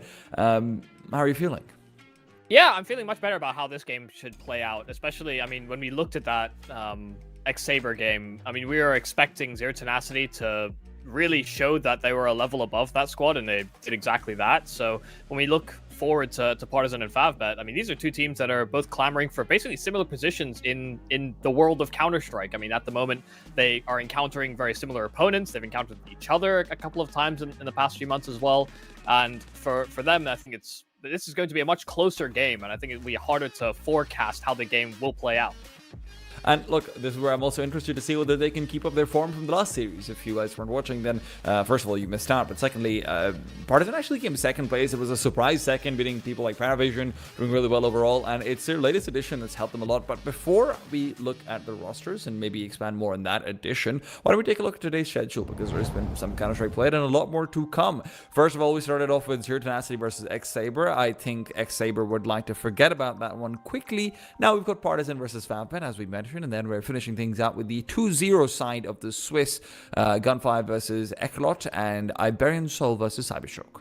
Yeah, we're focusing on the first couple of games, in that these are the 1-1s where players or teams are either moving into that 2-1 bracket or down to 1-2. So they're not out of the tournament. They still have chances to make it through into those playoffs, but their opportunities to make mistakes become far more limited if they end up in that 1-2 column. I mean, they can make no more mistakes from there on out. So it'll be curious to see. I mean, especially when X-Saber is in the mix. I mean, either of these two teams, should they end up in the 1-2 category? Should they be pitted against a team of X-Saber's nature? I mean, these are the types of squads that should, again, be able to sort of show that difference between the two levels that we expect from these squads. Yeah, well, let's continue to chop shop though, as far as the teams are concerned, Michael, because I am actually pretty up on this one. Let's take a look at the rosters. I think we've got Partisans up first, and the addition of Depression is going surprisingly well.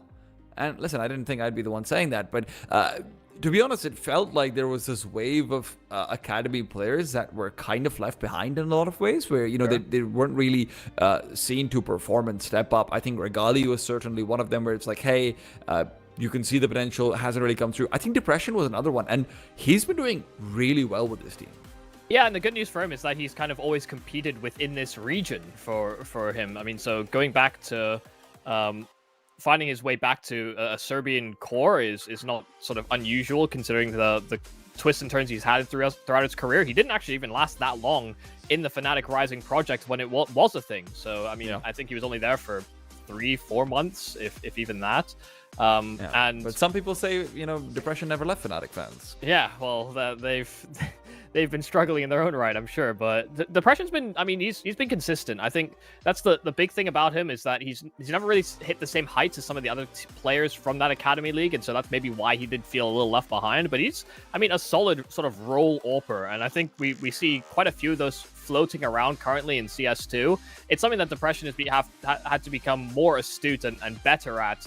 As he's seen the ceiling of these other players, he has to find another way in which he can sort of set himself apart.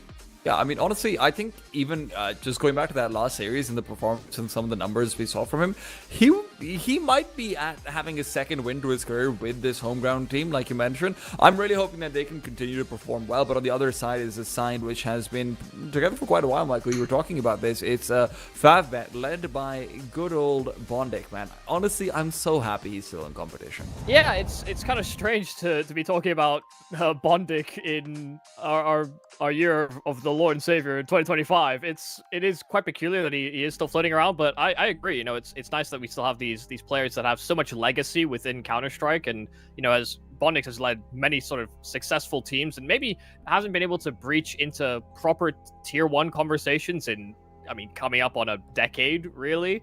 But he is somebody that can instill a lot of fundamentals and has some, you know, definitely some slower ideas, but ones that actually at this tier as well can really weigh in on the patience of your opponent and whether or not they have that patience, because there's quite a few in this realm that actually struggle with that element to their game. Now, I have a stupid joke to make, Michael, and that's about the AWP head-to-head. It's Depression versus Tension. Yeah. Listen, that one was coming, to be honest. If that's not 2025, then I don't know what is, man. Okay, so yeah. In Favbet, you know what, they're going to be giving us some chuckles, but hopefully they're going to be giving us some great shots on the server as well. That being said, I am curious to see how this video is going to come through. Obviously, both of these scores have been together for quite a while. This is not like one of those situations where you've got X-Saber, where, you know, maybe some rotating doors here and there, maybe some, you know, fewer sample sizes. These are very well-versed teams on their maps. Yeah, and that's why it makes it a lot more difficult to sort of forecast how this game will play out. I mean, we see the veto now, Dust 2, Anubis, and Inferno going to be the 3 maps that we play. I don't think there's really massive surprises about the selections. You get first-round vetoes very often. I mean, Dust 2 for Partisan and Anubis for Favbet. Those have been their priorities and their picking orders. And so when we end up on that Inferno, if we get there, it should be... We should put more emphasis on players like Collins or like Bondik to call their team into winning positions. I'm also a little bit curious about this situation where it's like, obviously, if anyone's looking at the HLTV statistics and the like, a lot of the stats coming out from Partisan are from when they didn't have Depression added to the team, right? So it is one of those things where you start to wonder which one of their map pools is going to start to adjust. Nuke and Anubis were maps that they did struggle on a little bit before with Emmy. I do think that in a map like Anubis and AWPer like Depression can do a lot as well, so Favbet might not have as much of a clear-cut path to a third map if they wanted over there. For either one of these teams, you could see some knockout punches putting this into a 2-0, but I'm hoping for an Inferno decider. Yeah, and I think the big thing will be for Kindo and Depression to have figured out their roles, because I think while they were searching for an AWPer, I think Kindo was doing quite a lot of the heavy lifting in terms of that AWP responsibility. I know Dragon as well has AWPed in the past, but I think it's hard to not look at teams from that Balkan region and not say that they haven't AWPed at some point in their career, because there's a lot of sort of hobby AWPing that goes around in that region in particular. Yeah, it does feel like there's, maybe some inspiration to be taken from Nico's days, right? Well, just pick it up now and then. Why not? Yeah. This is also where I am a little bit concerned, though, as we are going to be looking out towards sort of Dust 2 in that op versus op matchup. You would hope that Tension has the advantage of things like, hey, his role's being set out, he has many more protocols behind him and anything like that, but that doesn't necessarily always work on Dust 2 when you're being given a lot more individual duels and the like. So I am looking forward to seeing whether Bondic and company can maybe come up with some interesting things on that particular foray, but we're gonna have to wait to find out about that one. Guys, we have to go to a short break. When we're back, it'll be with the game. We're getting the servers underway and it won't take long.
And we're back. Just to Favbet Partisan CCT Series 3 European Edition. As we head into a tea time, and Michael, you be casting. Am I missing anything? Well, hopefully they're not missing any shots. Yeah, that's what you'd hope. I'm just glad we finally get the action rolling. Expecting this to be quite a close game, quite a contested one. See what Partisan have to offer on this T side, moving into their map pick in Dust 2. Decoy to try and help them clear lower. Nobody there, so not going to provide any take flashes or catch any Favbet players slacking. But Bondik's firing a lot of shots downrange. He only has 9 bullets left. That's all he needs. That's a lot of space. There's a spare USP actually in spawn, so he can switch out to that. That's kind of cool, actually, when you think about it. Yeah, cute I don't see idea. that being used very often. Of course, Jackie will be the one who have dropped that one over, but the problem is the B bomb site is looking kind of gone.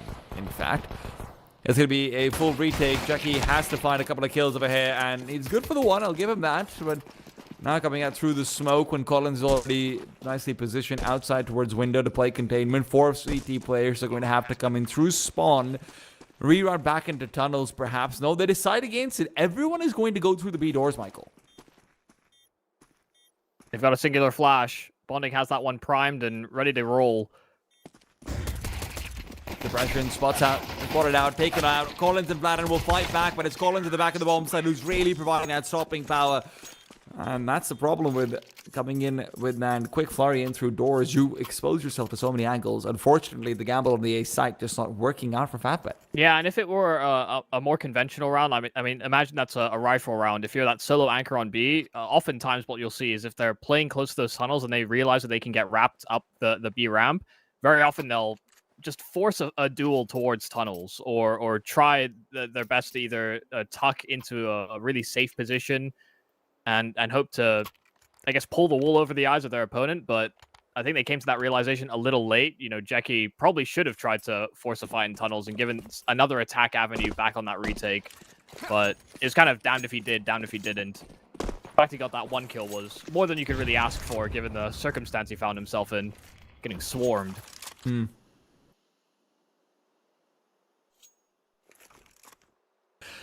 There's a lot of real estate to be claimed out towards short. Favbet, despite having gone for a force buy, have gone and opted into more of a default style of play. You will have a player now back onto the A-bomb side. Partisan will be focused onto mid again. Bondik will have an opportunity to strike in with a pistol. And tension in the meanwhile forced off. Oh, God. It takes a lot of damage. I mean, just barely retreats. Smash able to get the lurking player in Dragon, and that's an SMG now into the hands of Bondik. Decent amount of util available for him as well. Has an HE that could blow that smoke if they want to try and quickly collapse up short, but he uses it to try and do some damage instead. Barely a lick onto Vladen. That's support coming in from behind as well, and a fresh smoke that blooms in the faces of these CTs on short. Flashes are good, and out goes Smash. It's completely blind Vladen. He's taken down. Bondik finds his one as well. Smash had the chance, but instead it's Depression whose Glock ends up paying off. And Jackie couldn't get the trade, otherwise this would have been an interesting 2 versus 1. Both players low on the T side. Maybe there wouldn't have been time to get the defuse regardless, but still, it's a well-assembled round from Favbet, if I'm being honest. Yeah, I mean, they do a significant amount of damage, that's for sure, but Partisan able to deal with it quite handily, not only kind of forcing away tension there as that sole anchor on A, but then as well being able to chain those smokes, had a flurry of players ready to respond to players coming through it, even if the flash was effective. Just far too many members to deal with. Honestly, I just like the fact that it was nicely thought out. Hey, fight for mid, going through short. It's not quite a stack, but it ends up being this late round stacking situation. Now aggression with the MP9s coming in is going to actually pay off. In the meanwhile, there's fights out on long. The Deagle finds 1, could have been 2, but it's Marek to steal the second away. And Partisan are losing numbers massively. The problem is that there's nothing beyond that. So great damage out of the Collins, Depression, and Kindo, but when that second MP9's position was already ascertained, it's all okay. It also looked a little awkward there for Partisan coming out from that longhouse. I mean, first player scaled out and died quite quickly, but the remaining 2 players for Partisan were kind of hung up inside of the smoke. And if not for the fact that Collins is able to spray into a couple of kills, that actually could have turned into a really dire circumstance. Important that he's been able to get off to a solid Oh. start. That's a wonderful kill from Dragon. I mean, perfect crosshair placement. And immediate decapitation. I mean, it's against pistols, but that's sharp shooting on that AK. And kind of, we'll find 2 over at long as well. Oh, Okay. Let's get it on. It's just what I want to see. yeah, some nice shooting so far from Partisan. Yeah. Pleasantly impressed. Smash will continue to just force Partisan away. Remember, Partisan are still in the process of building up their money, so hunting too heavily might not be the best for them. That being said, Kaindo finds Smash with a knife out in his hand. Why not take the duel, even if you'll give him the chance to pick up the AK again? I mean, yeah, that was the only problem with Kaindo going out for the hunt, is that the 2 players that actually had Galils were the ones that served to benefit from taking that AK back, reclaiming it. Kaindo already had an AK himself, so Vladin and Collins are still on Galils. So that's neither here nor there. They're building money, they're building rounds. And now we'll see if Fatbet can answer with this full buy.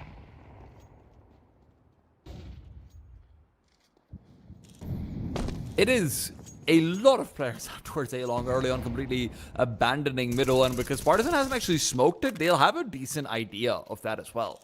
So they are going to quickly make that a priority, take over, Molotov out towards lower tunnels, maybe just to try and fake out some sound cues, but it's going to be Jackie who's going to continue to push out, look for information, get the free kill on the Dragon.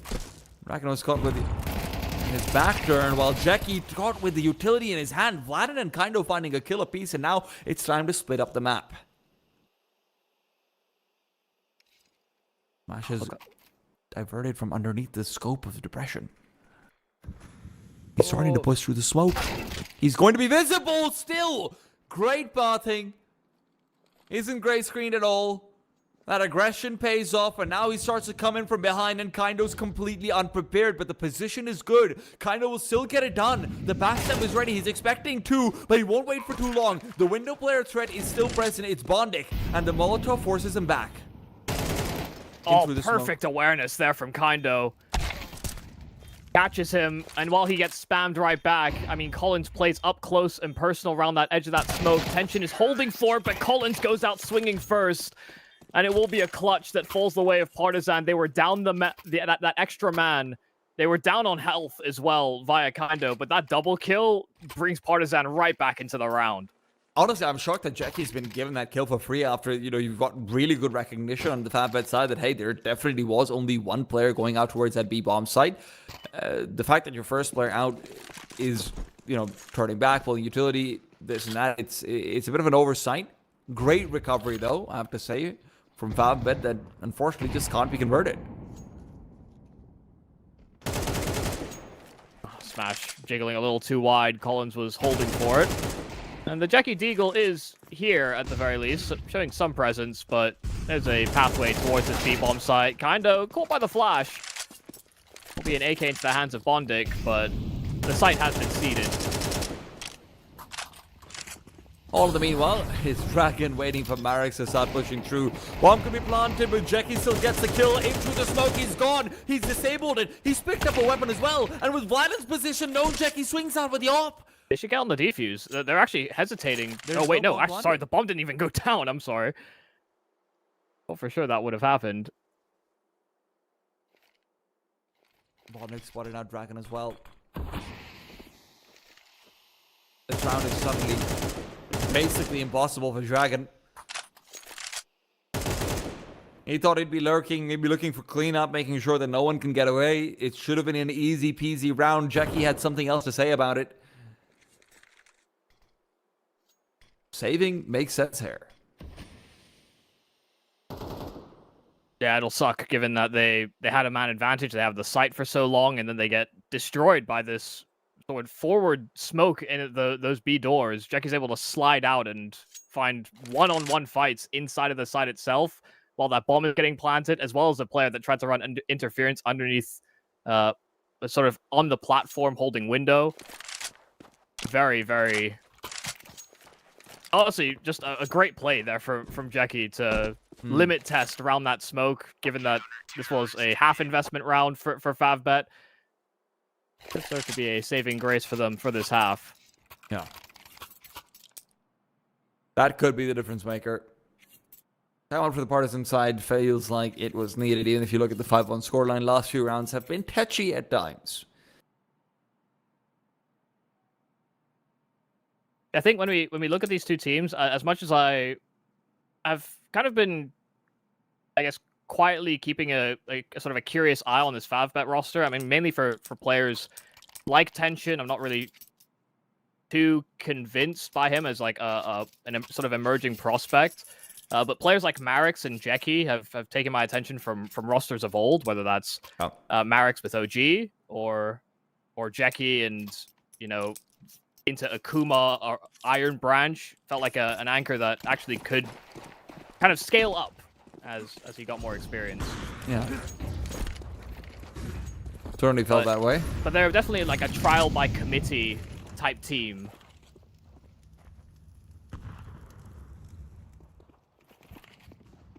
Kindo's had a hot hand, and he is hoping to apply it very quickly. That is the AWP of Tension found, taken down before he can even fire a shot. They weren't ready for Kindo to have taken that much space twice over.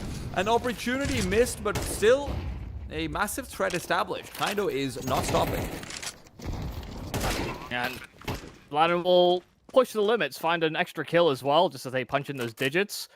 While Vladin has been dealt with. Dragon is still pressing those boundaries. I mean, Bondix just trying to throw some interference util. They're now calling the save here on Favbet, and escaping is now possible here for Smash.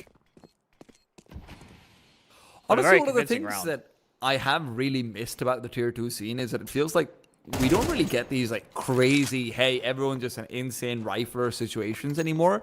You know, once upon a time you'd have that about CIS teams, you'd have that about, like, you know, obviously Bad News Eagles was a big one in that regards as well. Sure. A lot of Tier 2 teams are now looking to be like, hey, let's focus on our strats, let's focus on our structure, let's get ready for that jump to Tier 1.5. I'm really loving the, hey, Partisan, limit testing, out-aiming, pushing into you, making sure they're finding you when you're throwing utility, everything like it. And it's not to say that it's without structure, but it is just, it's so much fun to watch. Yeah, and I think that's where I was getting to with the conversation about Favbet and them being more, you know, by committee. You know, Partisan do have players that just end up popping off from time to time, and they I think they've got a little bit more lethality to them. Speaking about lethality, Kindo's blind. That makes it a little bit less easy to have lethality. Yeah, Kindo's honestly, watching Kindo's POV as well, he's like a very high sense rifler, which is very strange to watch, actually. Yeah. So often riflers have low sensitivities, and maybe the odd anomaly is like AWPers or, you know, hybrids. Maybe that's why he took to AWPing while Depression wasn't on the roster. My config matches symbols. Let's go. Or Walksick or something. Depression, nice first kill. He's got cover over here as well, and Jeki didn't feel comfortable fully swinging out. Tension in the meanwhile finds a kill elsewhere, but this is still a full trap that's been laid out for Jeki. Vladin starts to swing forward. He's into the B bomb site already, but there's no smoke out for the doors. Jeki will have a chance to fight back. In fact, a good grenade as well onto Vladin. He's setting him up for success. Yeah, I heard the steps of him running into the site, so he knows this site has been compromised. Depression is going to be a late entry. While the bomb is being planted, this is a 1 versus 1 if you want to take it, but you still have to go out and do a very ready Vladin. He looked away. He lets his teammate die, and as the recession for the CTs comes in, Depression will be called over as well. They're waiting for this player to start coming through from the upper tunnels, and with Jeki finding the kill, Tension is going to finish it off before the flank can even activate. Yeah, great awareness once again there from Jeki, and you know, you highlight the fact that while that plant is coming in, there's kind of an isolated fight on the side itself, but he waits long enough for his teammate to rendezvous with him so they could double swing out those doors, and so they guarantee that 1-for-1. Jeki even receding back to the doors, but when Vladin's caught on the reload, that's where Jeki again looks to take some space, and he catches them completely off guard. So, I mean, fantastic decision making from him as that secondary B player, even if he's not stopping them in the site itself. He's causing a lot of issues when Partisan are considering plants.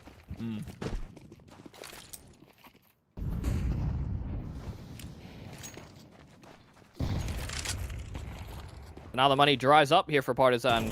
We're living at large for quite a few rounds in a row, even though they were taking casualties on their track with these 6 rounds.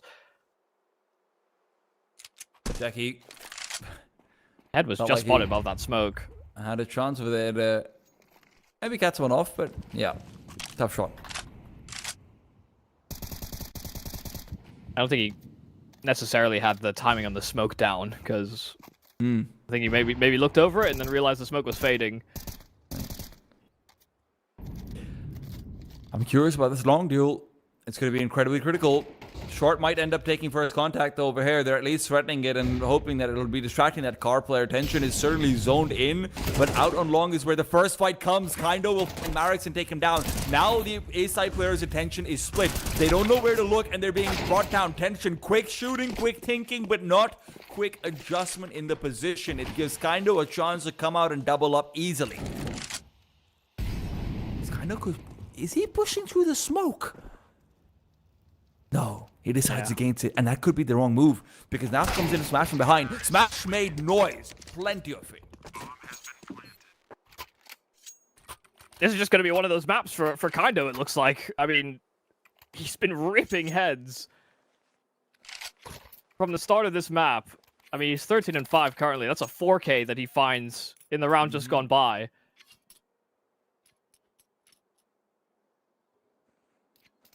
Just madness. High sense rifling.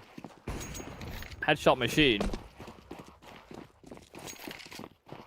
That's what we want to see. Depression giving us a little bit of headshot machinery over here as well through the door. Let's not pretend like these rounds come without a massive threat. Jackie is the threat on this B bomb site. You do not want to mess with this man. Yeah, just stay away from this B site. Jackie's the only one that's really causing, you know, consistent problems. You are a little bit trapped here. They're worried about a player being in towards middle in a place where they can quickly commit. There's so much room on long, though. I mean, all Kaindo has to do is clear the side itself and re-clear towards short, and they can re-navigate. The problem is that the bomb's on depression. So Yeah. there's still this window where you could have this 2-on-1 coming out either towards CT spawn or towards middle. Collins has to be very careful, and that's why he's asking for Kaindo to start coming over and pairing up with him. The problem is, though, they're splitting up. This is a real 1-versus-1 possibility. Great headshot found, so Collins will be pushed away. And Kaindo isn't ready for a second player. But the CT side are deciding it's going to be a B side hit. Tension will get this kill for free, I'm sure of it. But then they have to run back to A. Yeah, I love that from Collins. I mean, knows he's spotted inside the tunnels. If he tried to wrap through spawn, he'd be far too late if Favbet actually applied some pressure on A. So he kind of sells the idea that it is going to be a B-side finish. Sure, it comes down to a 2-on-2, but Partizan have ample opportunity to set up in these after plants. A chain of smokes over on short, so Tension will be heavily segmented. It's only Bondik that can really provide some presence, and he's being held by the AWP of Depression. This will be a call to save. I mean, no kits available. They were hoodwinked by the positional play of Partizan here. Let's try and do as much damage as possible. Gun barrel spotted, kind of dealt with, and Depression should be allowed to save that AWP. No reason he should go chasing. The economic damage is nice and all, but the issue is that you need to be able to close down.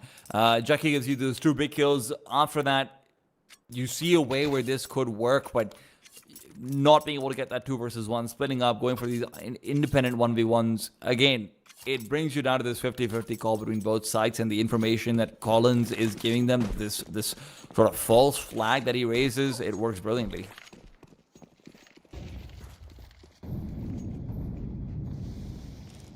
A lot of early util from Favbet over at long, and Partizan, I think, were initially planning to head that route, but once they heard the volley of util, circumvent that, go short instead. Very mid-focus. Jackie doesn't want to fire too many shots downrange, doesn't have support in CT, but he pulls out util, and Dragon finds the perfect time to strike. Good to see.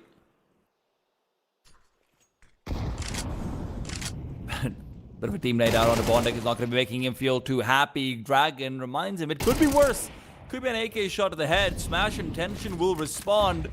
Bring it back to a 3 versus 3, but with D still having utility to be able to make this crossover to the B-bomb side, it all comes down to another chance at the plant, but it's not even waiting for it. Smash is already out and about, and back through the smoke he goes. This man is a ninja, and not when the diffuses. They are absolutely terrified now. They know if they commit to a plant, then that's the right time for Favbet to try and swarm the site. Kind of had a chance over there. The flashbang sailing out after his death is already confirmed. Depression left in a 1 versus 3. And, yeah. I have to say, the amount of times Favbet, I mean, be it Jackie, be it Smash of Air, have run out into the B bomb site and run back to middle.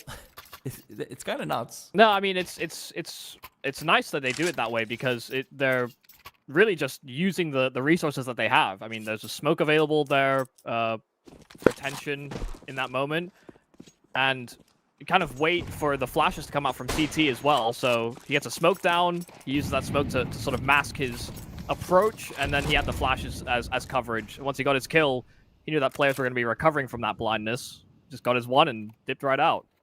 Not too dissimilar to what Jackie was doing in rounds gone by. Without the additional help.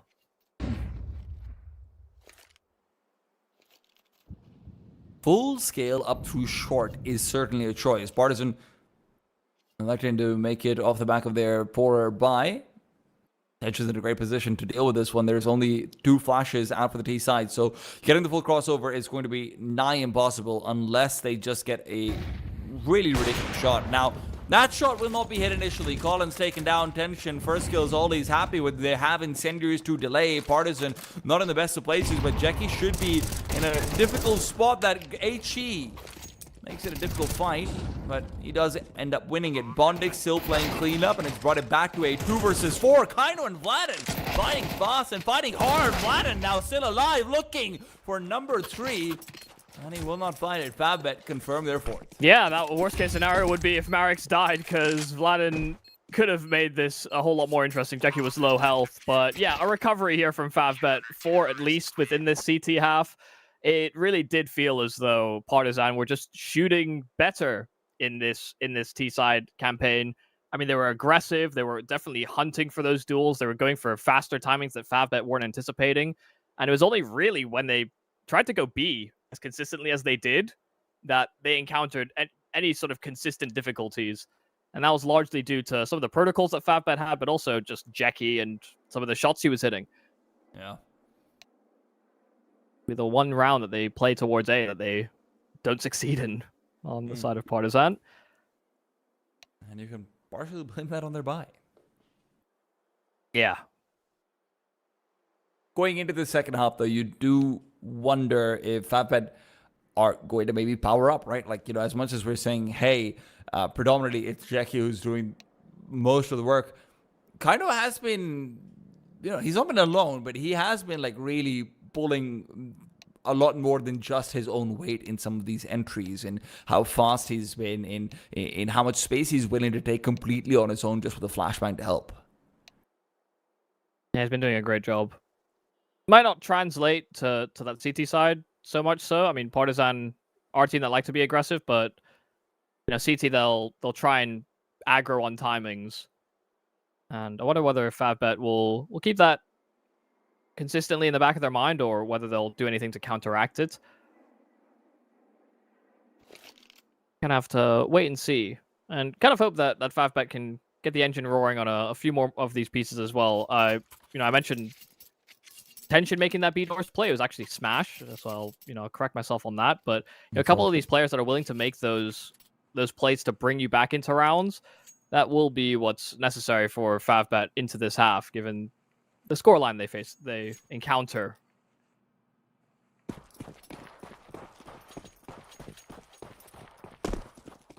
Partisan hopes to find and continue to roll with momentum into this pistol round. Favbet hope to disrupt. It's going to be a fast mid-control play and split it up immediately after, perhaps? No, it is all 5 into short. You know, it's a pretty good setup that Partisan have over here. The late crunch and 2 players on the site itself. 1 man out on long can play assistance too. It's not the worst. The smoke now down, draw the flashbang down for the early duels, but Jackie still comes out on top as he has been consistently. Collins gets one, looks for the vertical shot, will not be able to find the fight, but now with the reload comes the swing out. Vladin was only able to get a single kill. And now the CTs wait. They try to collect themselves. They have a flashbang to try and spur themselves on with Kindo. Makes his way over as well. He's already on the bomb site, but he can't find targets. Marek exposes himself, takes down Kindo, and now he just has to wait. Both players position known, but they're playing dodge the ball, and Collins is not liking how round he feels. Fantastic stuff from Fatback. Yeah, I mean, they scale and they get the immediate kill on Goose. I mean, you have the util available there for Partisan and a couple of flashes, a smoke available. If the site was going to be taken, they were hoping that util would do enough to make that Goose player much harder to track down, and that both him and the ramp player could sort of fight in front of that smoke as they all funnel one side of it. But when that setup gets broken down, Fatbet find themselves into an advantage. And to be honest, I'm surprised Colin got 2 kills from his position. But it still wasn't enough. Fatbet taking up the pace up against what they expect to be that force buy, and they'll breach right into this B bomb site, no problems. Partisan safe here. Yep. Sucks, but listen. Game is game. Yeah, give yourself the same chance next round. Maybe you could have taken that AK-47, but no. Give yourself the same chance next round. That's about all they could ask for. Sure, Dragon will maybe be shortchanged. I'd be surprised if he invests anything. Best case scenario would be if Kindo finds a kill and then can drop a 5-7 over to Dragon with a recovered weapon. Best case scenario has not transpired, and Fatbet will be on 6. Likely positioned for 7.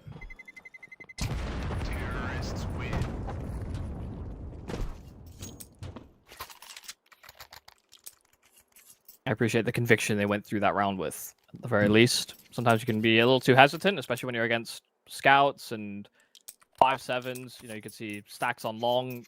You could definitely see CT sides aggro lower. You know, that was certainly a concern when they went for that fast B play. But that wasn't the call from Partisan. Try to play a little bit more standard. This time, Fatbot will be going for a much more conservative approach. Waiting out for the aggression. They're expecting Partisan to be changing something up as well.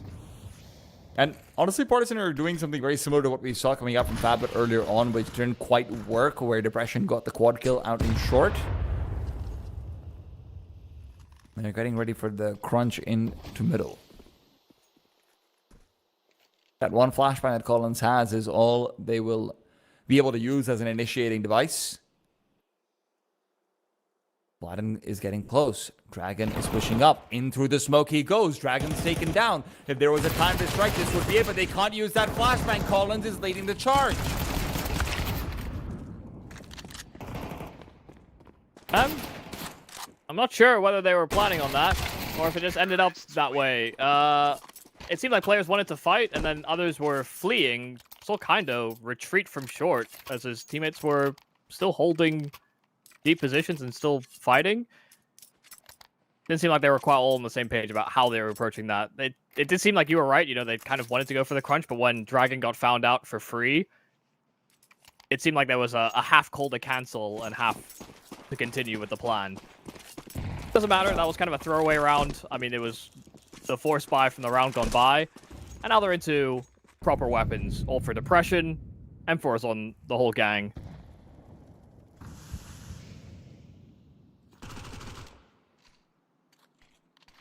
There will be no tricks implemented here by Partisan. They 2-1-2. A lot of utility being used early on by Fatbot just to make sure. Nice grenade. Makes it a lot easier to time it, I suppose, when you do have the Molotov as a reader, but that's a lot of damage. Pop out towards the B-bomb side is a plan, and with Vladin spamming away, he's already lost out on all of his ammo. Dragon is blind as a bat, but he's still deadly. Vladin loses his life. Dragon will have the same occur. And unfortunately, it's another call for the CTs to save.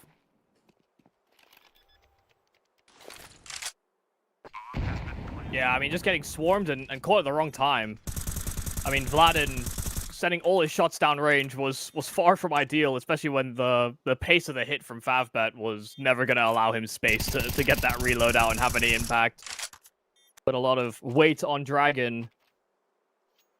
He couldn't drag him through that behold. That's poetic, Michael. Wow. I think you brought a tear to my eye. Or maybe it's just all the flashbangs they kept throwing.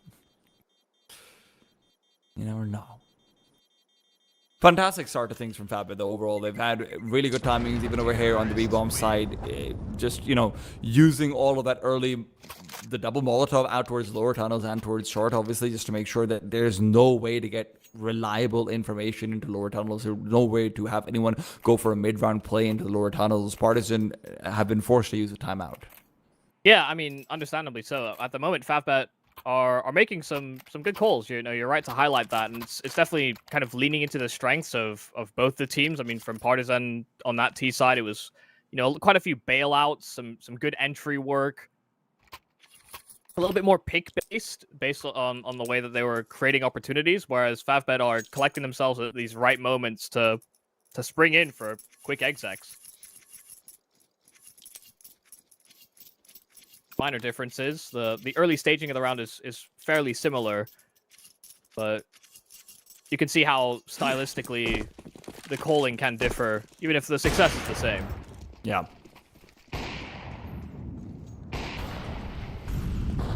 Early incendiary to try and enable Dragon to get a bit more aggressive. He's had a difficult game so far, and they want to enable him. He's a big man.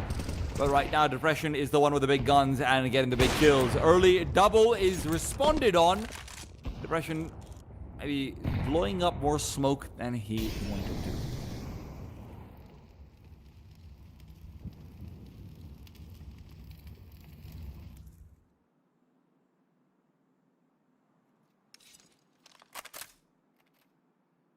Smash. Gotta be careful. Vladin just backed away. I think Smash gave out a footstep, though, is the issue. There's 3 players coming up through short. There's a timing where you only have an elbow player to deal with, and elbow is not a fun place to be when there's this much utility left from the T side.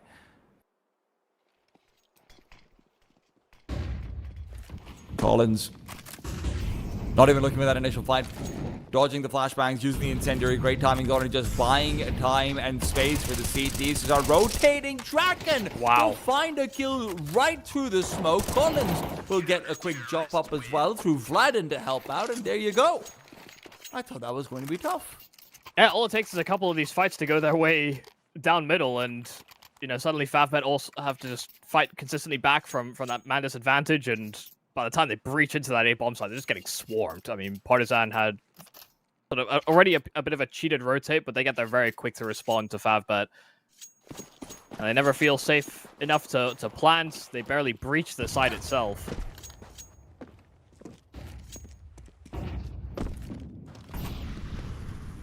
So now they'll slow down on the tempo. Jackie, having the spawn for long, tries to go for a pick on that AWP. It will be cycled back into Tension's hands. This is a little bit more spread. You can see Smash is playing very defensive on B. Yeah.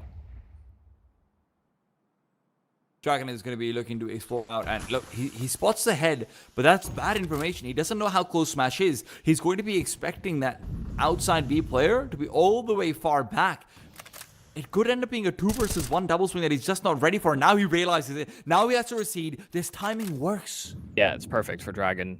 I mean, he knew that he got spotted as well in those tunnels, so he was expecting an extra man, but he gets a bit more confirmation on the numbers because he knew mid was also being taken, and all while he's done that, Kaindo was pushed through long.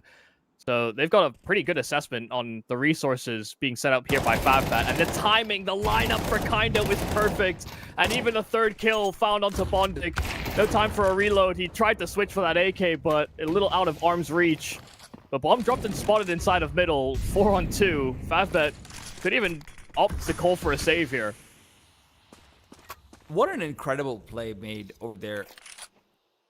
for Kiner to be able to push up, completely enabled by the information that Dragon buys him as well. That second smoke that's deployed. I mean, Falbet don't know if they'd committed, they would have been in, but Falbet are still looking to compete.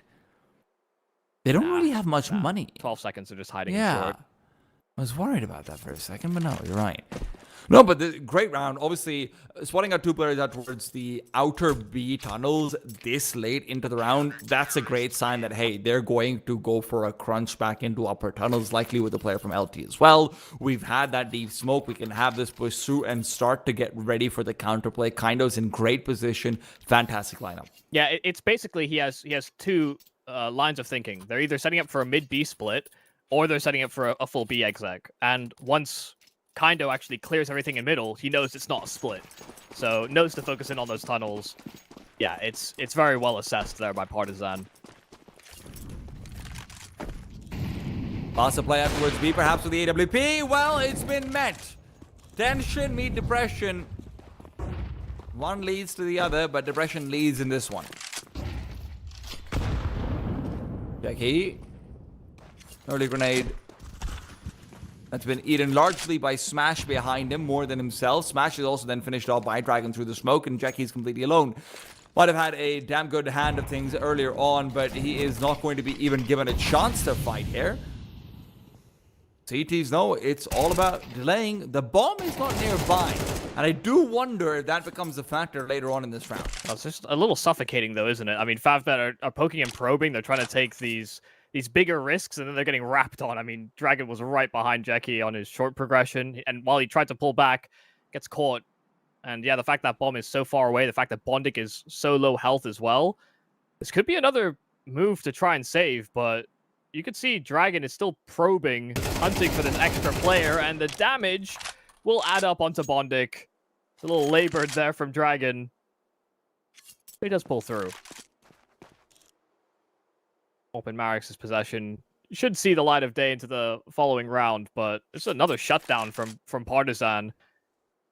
Great layering of utility inside that upper tunnel for the depression pick, and then just kept kind of their finger on the pulse as to what Favbet were up to next. Kept finding these isolated fights.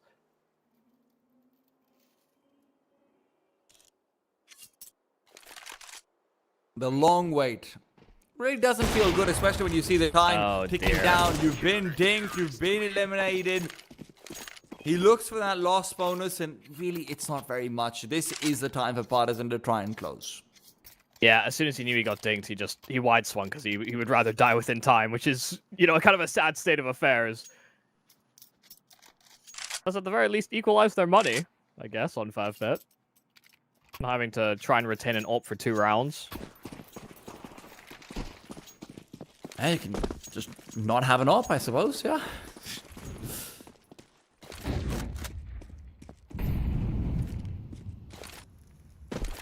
Favbet should be taking this time to think about the next round. Maybe Smash can go probing, Jackie can do some of the same. But you really can't see a world where, as the T side, they're able to get away with this one. Repression.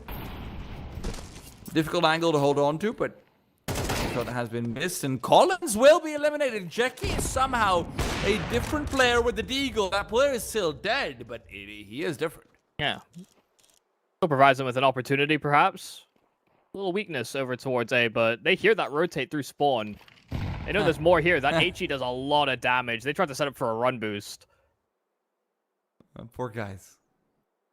Like, wait, why were we on top of each other? We just both tanked the nade just as bad as the other. Only one set of footsteps towards lower. They will have known that there's a couple of players at least on short. But we'll leave B as a consideration. Vladin's still situated back plat, so shouldn't be under too much scrutiny. When timing of the smoke is fantastic as well. That's going to be there for the longest of times. Favbet need to commit, and right now mid seems to be their only real avenue where they can even go to, and it's not being explored. After being through the smoke that they start to make their way out, and Vladin is waiting and touching. Misses his first few bullets, but it's okay. He makes up for it. Now just a spray through. Great damage. Reload opportunity.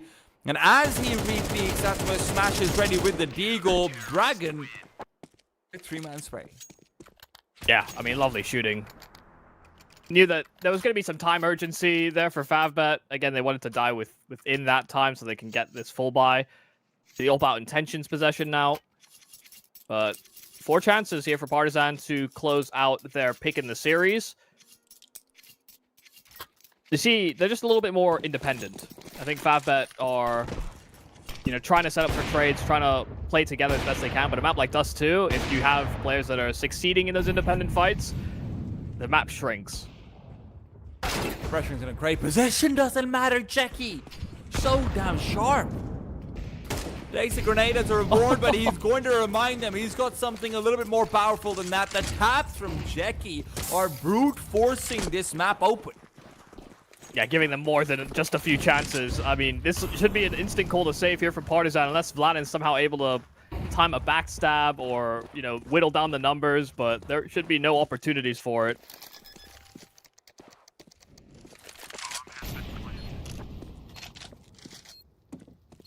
I think it's with good reason to bring up Jackie and the journey he's had in his career. Definitely a player that,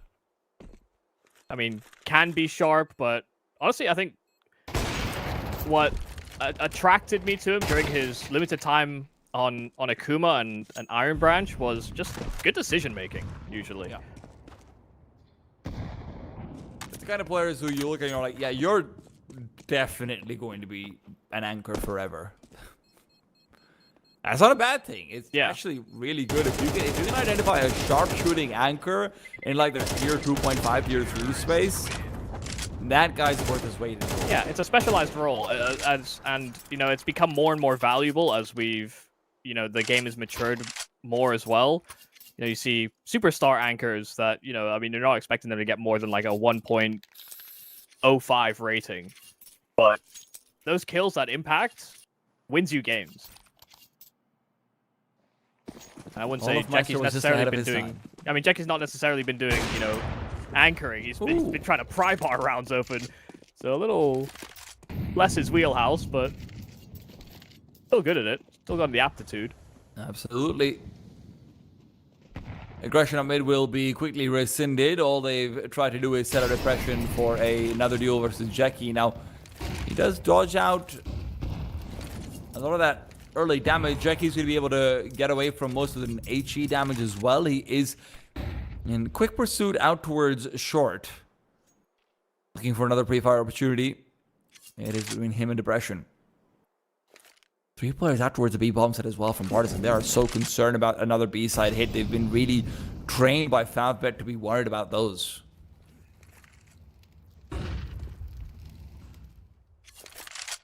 I think unless Jackie meets some resistance here on A and is somehow able to deal with that A side anchor, could see Favbet once again lean over to that B bomb side. It's been something that they've been showing it.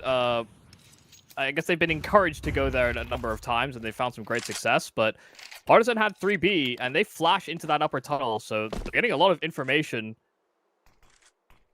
The problem is the time though, Michael. There's 30 seconds left, and if you want to go out towards this A bomb site, you still have Depression to deal with, and you've got Smash who's just been eliminated. That's given up the whole game. Depression has to be worried about Long as well, but with Kaido making his way over, there's certainly a chance for a quick overtake. Now, Collins starts to push forward with Kaido as well. This long flank activation will come into play, but Kaido's already dead. Marix finds that kill. He looks for more. Collins hunting for a jump up. Will not find it, but it's flanks on flanks, but Dragons will not work. Off shot doesn't connect, and Vlad is forced to rely on the USP. Collins has found Marix, but now comes in from behind. First off shot hit. Tension's looking for another one. Will not land it. Partizan, take it away.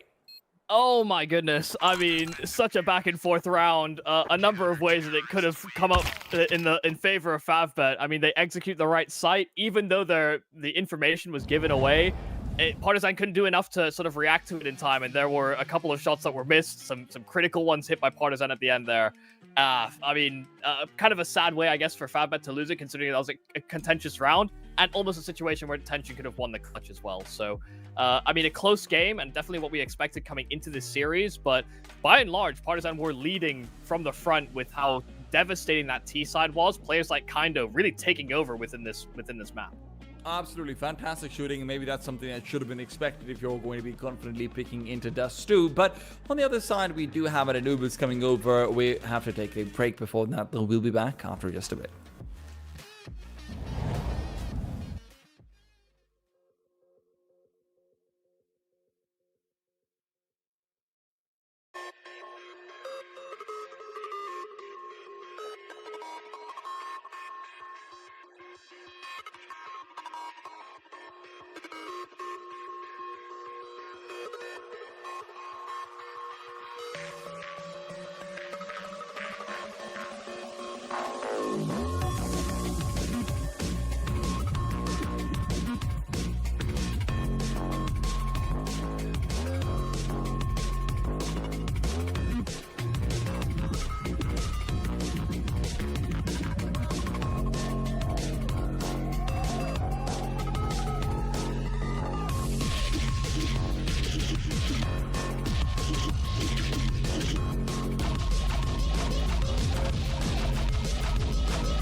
Welcome back. It's FabBet versus Partisan. Partisan super powered forward by a lot of great kills from Kaido on their T side. Put themselves in a great lead on Dust 2 and closed it out 13-8. Now FabBet look to fight back on their own map pick of Anubis. It's CCT European Series 3.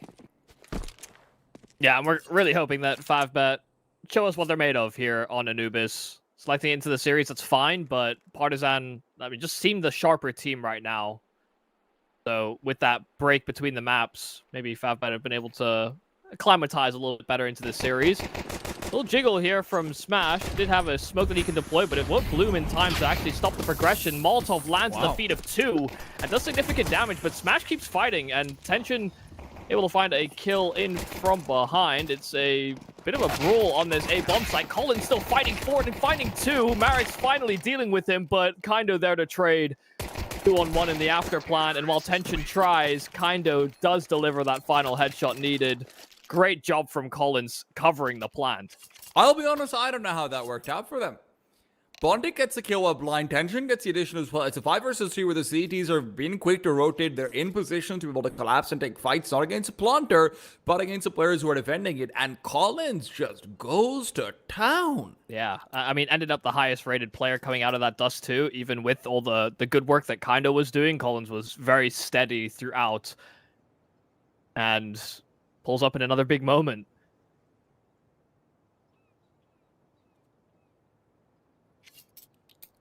I think we had a couple of technical issues getting into this second map. Yeah. And seems like that may bleed into the map itself.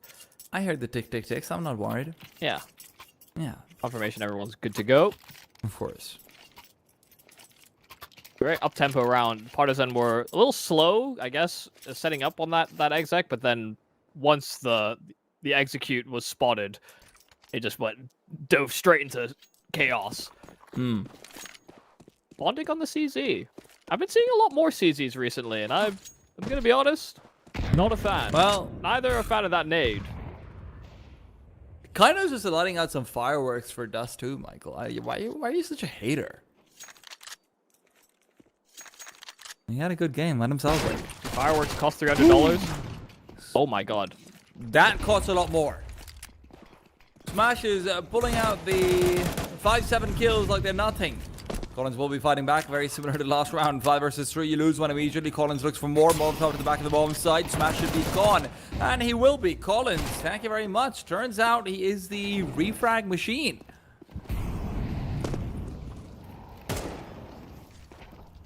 I mean, perfect segmentation of the site. They have Kaido inside of middle that can still run interference at camera, and he doesn't actually necessarily need to take these duels. A fresh resmoke in at heaven. Looks like keep their attentions raised that direction. It's kind of actually jumping through the smoke frontside camera just to rendezvous with the rest of the squad on the site itself. And FabBet have called it quits. They realized that position was not ideal. Even with Smash getting those 2 opening kills, it's not enough for FabBet to find an advantage. I mean, opening kills in the full reset, no less. It's not like he was traded after it or anything of the sort, but yeah. Unfortunately, FabBet not able to take advantage of the kills either. They can't be going around picking up any of these weapons. Depression was disconnected beforehand, if I'm not wrong. I'm not really sure. Because he did vanish from the HUD. But he died to the bomb. Do you vanish? Like, is that how strong the bomb is? Maybe. It just removes you from the HUD? 4D explosions. FabBet are going to be conceding this round more likely than not, unless we see Bondic CZ being maybe the best CZ in the world. Techie has the Eagle, to be fair. It is just strange, and I think I had this conversation with Trav yesterday, but we see players pick up the CZ, but they still play like close range 5-7 angles. And you know, it's weird. I would think the CZ would be the type of weapon you'd take more for mid-range duels. Really? I don't think so at all. I think the CZ and the 5-7 are both just like hardcore close range weapons. Well, the 5-7 is just better in every metric. Though. Yeah, but there's no justification. I just think the CZ is good if you don't think you're going to get the first headshot. It's like lots of bullets. You have worse kill bonus, slower reload time, no reserve ammo, Yes, but and I no will... no one bullet headshot. Okay, listen. This is fine and all, but I don't think you heard me. Rat-tat-tat-tat-tat-tat, fast bullets. It's so stupid. I don't. I want to try and make a case for it, but every time I think about it, it just doesn't make any sense. Listen, if I keep saying rat-tat-tat-tat-tat, then Nintendo's gonna come and sue me from Pokemon, okay? Yeah.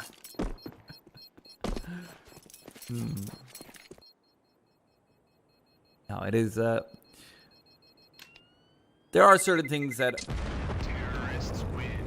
it's fair to ask questions about. Yeah, Let's I put it that don't way. think there has to necessarily be a justification. Like, it's player feel as well. Some players, I know for a fact, when I pick up the dualies, for example, I can't make sense of those things, but I know people can get kills on them. I mean, you think of CZ players like Zine coming to mind, right? You know, just randomly really good spray control with it at mid-range, close range, everything. So yeah, You used to have like specialized players with certain guns for some reason, and you know it's a little bit of flavor, but does it always follow logic? Not necessarily. yeah.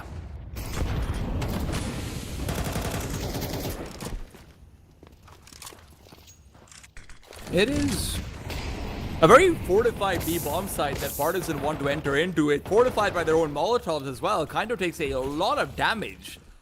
That self-inflicted molly flashbang dodge, Kindo! My god! Kind of lured them in. Has managed to make it work. Tension doing much of the same. Can't get the shot off in time. And Depression, well, crosses over with the bomb, gets the kill, plants it down. Jackie's left alone. Molly's not going to do anything. He doesn't know where the bomb is being planted. What a round this is. And it's not even over. And now it is.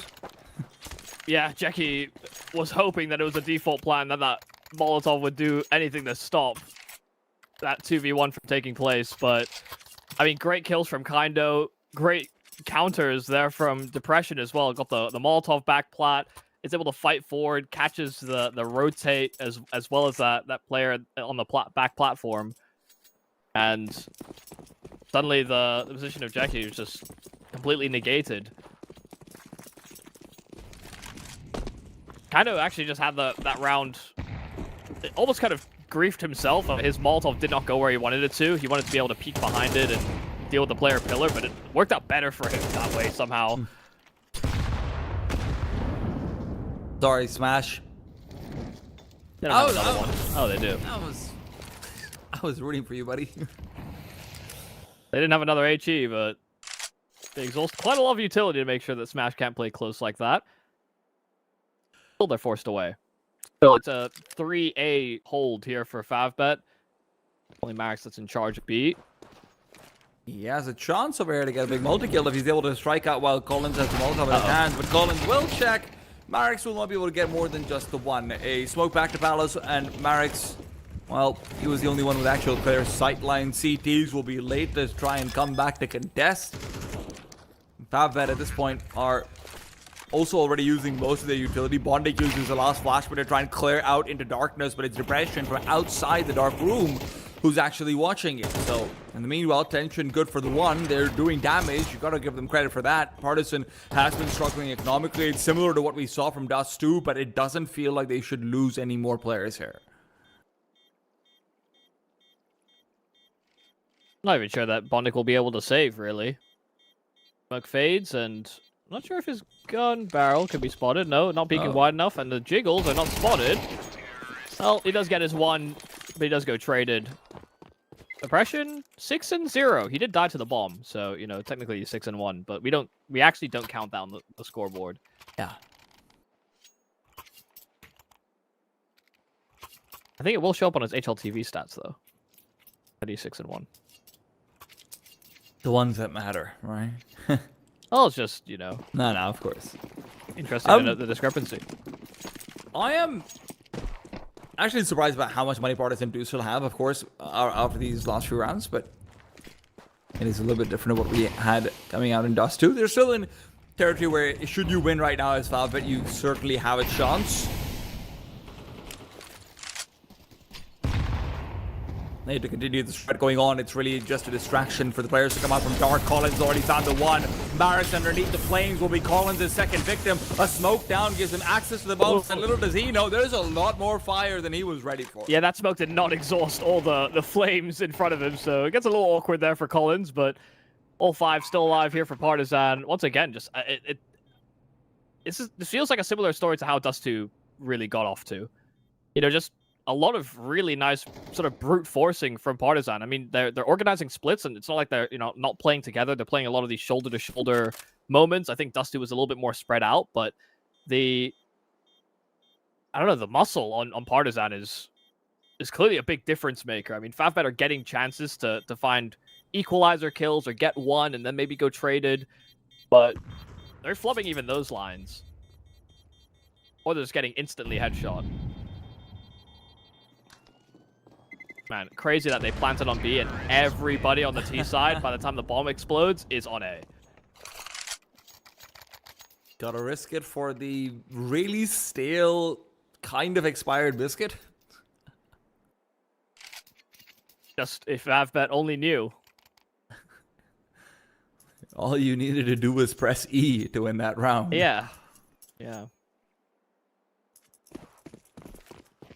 Well, Favbet will be coming to this one with another buy. They had enough money from the last few rounds with the 2 weapons that they saved. Do we see a change-up? Do we see maybe an attempt to be made to go for a more aggressive player towards B? It looks like they interrupted the lurk smoke, actually. Yeah, I think Tension just jumped to jail and actually was able to block it, so... Yes. I don't even know if he planned for that. He might have even started jail to try and get a pick on the AWP. Well, it worked either way.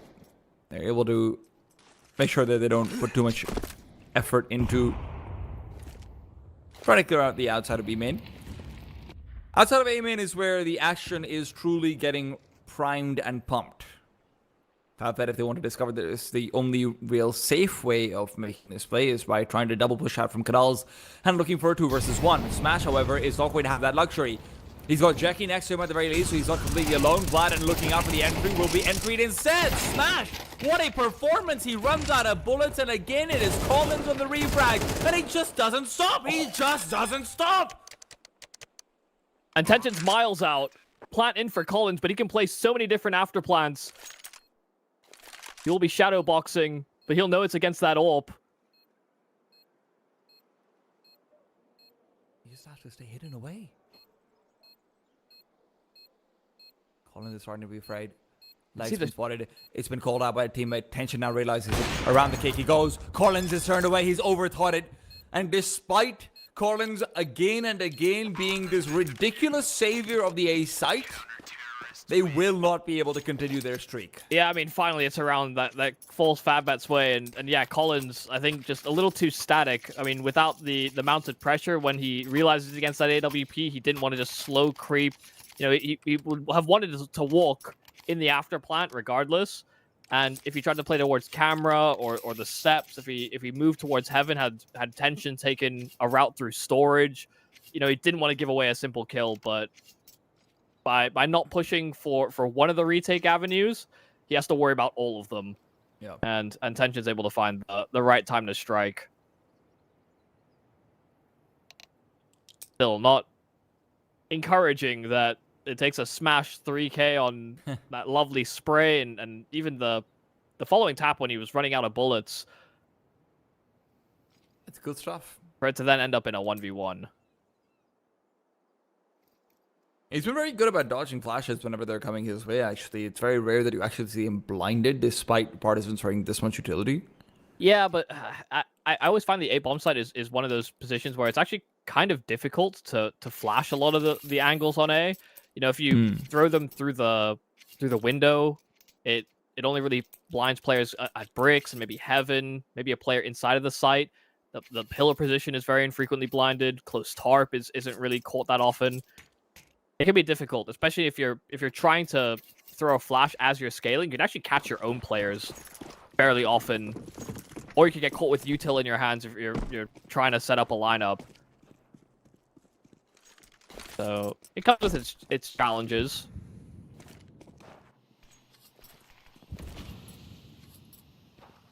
There's basically no deep mid presence from the CT side right now.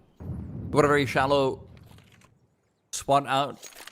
Going through from Jackie, and Lucky's a damn good hand on Dust too. He's been a little bit more quiet so far over here, and he might be quietened again. Dragon comes in from behind. If I'm not wrong, that was a hand spotted, but where Bondik is looking to reclaim territory, he actually gets a kill with it. Yeah, Dragon Feed hit unbelievable timing, given that he saw the back of Jackie moving away from camera, but that was unfortunately not the case for him. Bondik had moved to pick up the slack in middle just at the right time. With the resmoke out towards A main, it does feel like Partisan is locked out. The only way for them to go forward is with Depression forcing out a pick-off or anything of the sort. The problem is he's got an op. And over in middle, he is really hoping that the smoke out towards camera starts to navigate players back. That could be what allow Partisan to walk through the CT smoke on A main, even after it's dissipated. Not easy to do so.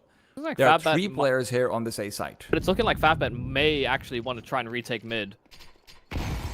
That's where Depression has to come into play. Oh my goodness, Smash just can't do no wrong. Again, a 3 versus 5. Collins and Vladden to lead the charge. Good Molotov. Vladden is low though on the site itself, not taken down. Looking to close the distance, close the gap. Bondik finds Collins. Bondik finds Vladden, and Bondik has really found this round. Yep, dealt with the lurker in Dragon, and then is just kind of pressing the boundaries as they try and breach in A. There's a good argument to be made that they could have tried to play for the after plant, but they had the numbers there already close to bricks and inside of heaven. Bondik just overwhelms them. Too many angles for Partisan to consider. Money's drying up now for Partisan, though. It's a full buy, but shouldn't expect the same in the round to come. That's only if Partisan lose. It's actually ending up in a very similar fashion as Dust 2, you know, a nice compounding start for Partisan. And some reclamation of territory for Favbet. Yeah.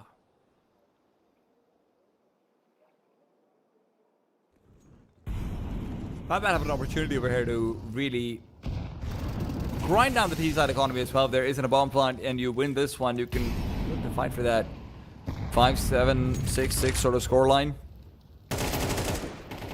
And if Jackie's getting shots like it, Dragon gets greedy. Jackie, shoulder spotted, kinda. Has to be careful. Back angle. Shoulder's not enough. He can't do anything about it. Smash is closing the distance again. He is feeling confident, and understandably so. If he keeps on performing, the rounds are done.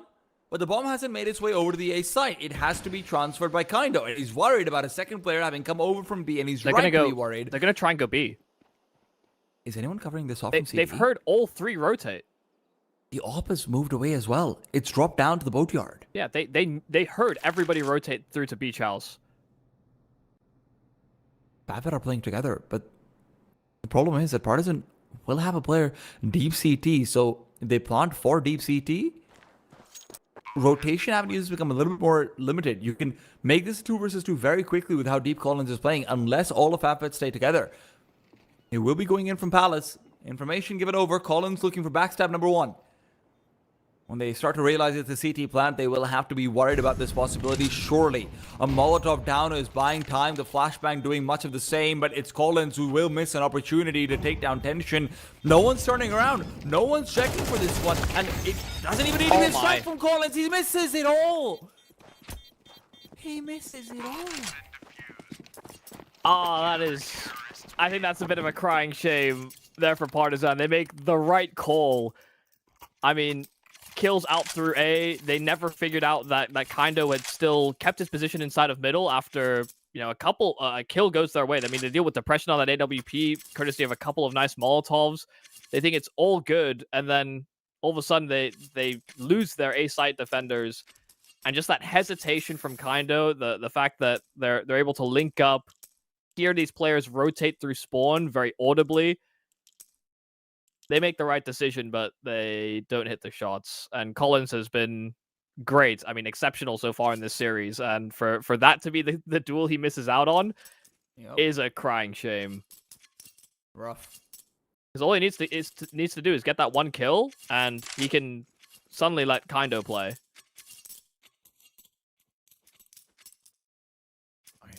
even feel like that one kill was the most necessary because Tension took himself off the plant, etc. Right? Like, just don't miss a shot. Yeah, I mean, it's planned. The thing is, it's planned for spawn. So, I mean, if he doesn't swing, then kind of has to. Tension.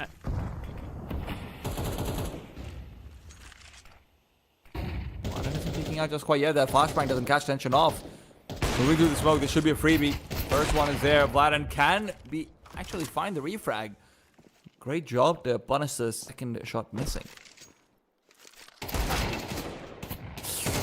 Ooh, Depression is trying to take these long-range duels regardless of whether or not he is fully ready for them. AK on the other side will take him down. Yeah, they were aiming to crunch as well inside of water. Even though Tension was further ahead and looking for that first fight, you could tell Smash was lingering close to that main smoke. They blew it open just as Bondik was going for that swing. So even if Bondik didn't find success in his duels, very likely that Smash comes in and deals with the rest. This is very similar to what we had in Dust 2, Michael. Partisan, with their money having crashed through at the worst possible time, are being punished for earlier mistakes where Smash's multi-kills, even if they're not necessarily always what are giving them the round wins, they are what have allowed them to set up for a very good CT half.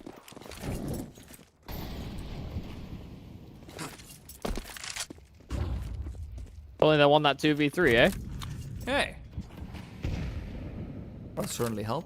Yeah, it definitely would have.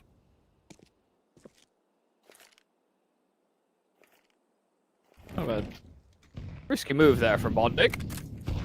Peak frontside sight, made a step. There's only Tech 9 he has to really deal with. There is some trouble with Util out and about. Still, CT Molotov will do what the team side Molly would have as well.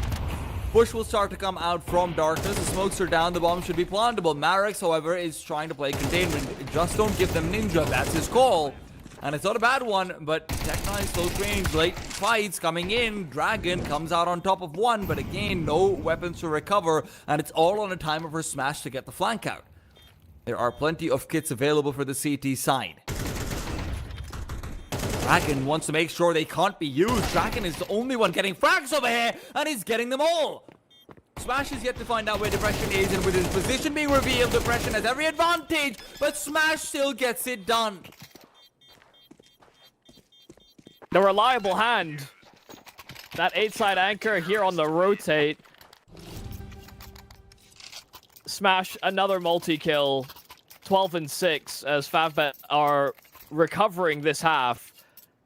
Partisan will not be pleased if they end out with only 6 from this T-side campaign, given how many rounds they got away with. The trades, the faster calls. And how the aim that's backed it so far in this series, it's kind of dried up in the second quarter.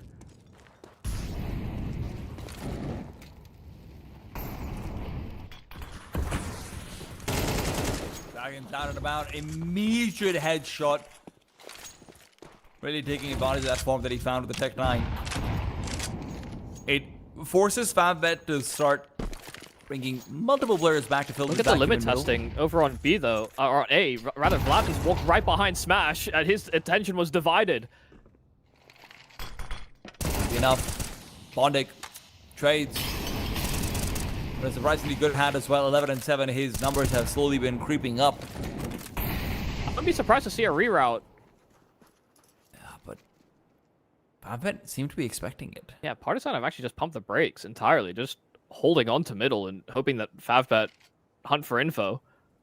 Partisan are going to have basically no utility to be able to clear out the bomb site or play for the post plants right now. This is going to be very firepower aligned.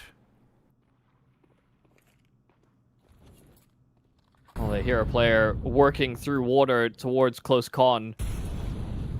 The Favbet are still largely in defense of this B bomb site. It's only Marex that's trying to prevent them getting access to Temple, but while there's interference being ran by Collins, he finds a kill, and sure, they get spotted moving through camera, but Marex is that early warning sign is now all that remains.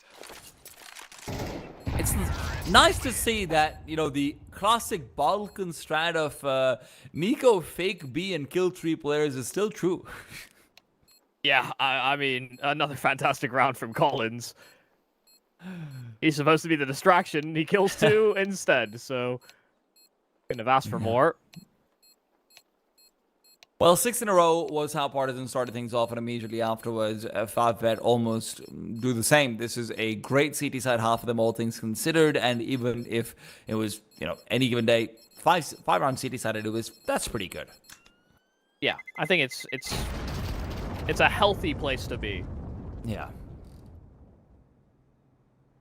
6, you're happy. 5, you're content. Yeah. 4, you're not so happy. Now, we obviously had the discussion on Dust 2 about switching over to the CT side and whether form can be maintained. I feel like similar conversations will be had over here as well, both about Collins and about Smash. Maybe Smash less so. Smash felt like he was doing it in retakes and sight holes in pretty much every single situation. I think the good news for Favbet, though, was that on that CT side recovery, it was, a little bit more activity. They were hunting for a few more of these opening picks.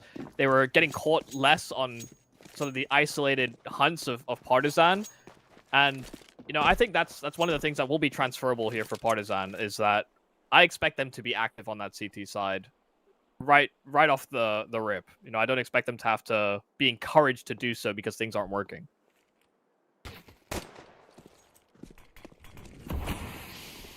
Flash really wants to go through. Flashbang is going to stop him. He cannot push the smoke, and suddenly this T side has to be much more worried about the flank as well. Vladin's only good for 1. Marix and Jackie have somehow come through the smoke, finding 2 kills, and that flank is still nowhere to be seen. It's been dissuaded. Depression can't make his way over. Partisan have no access points to the site.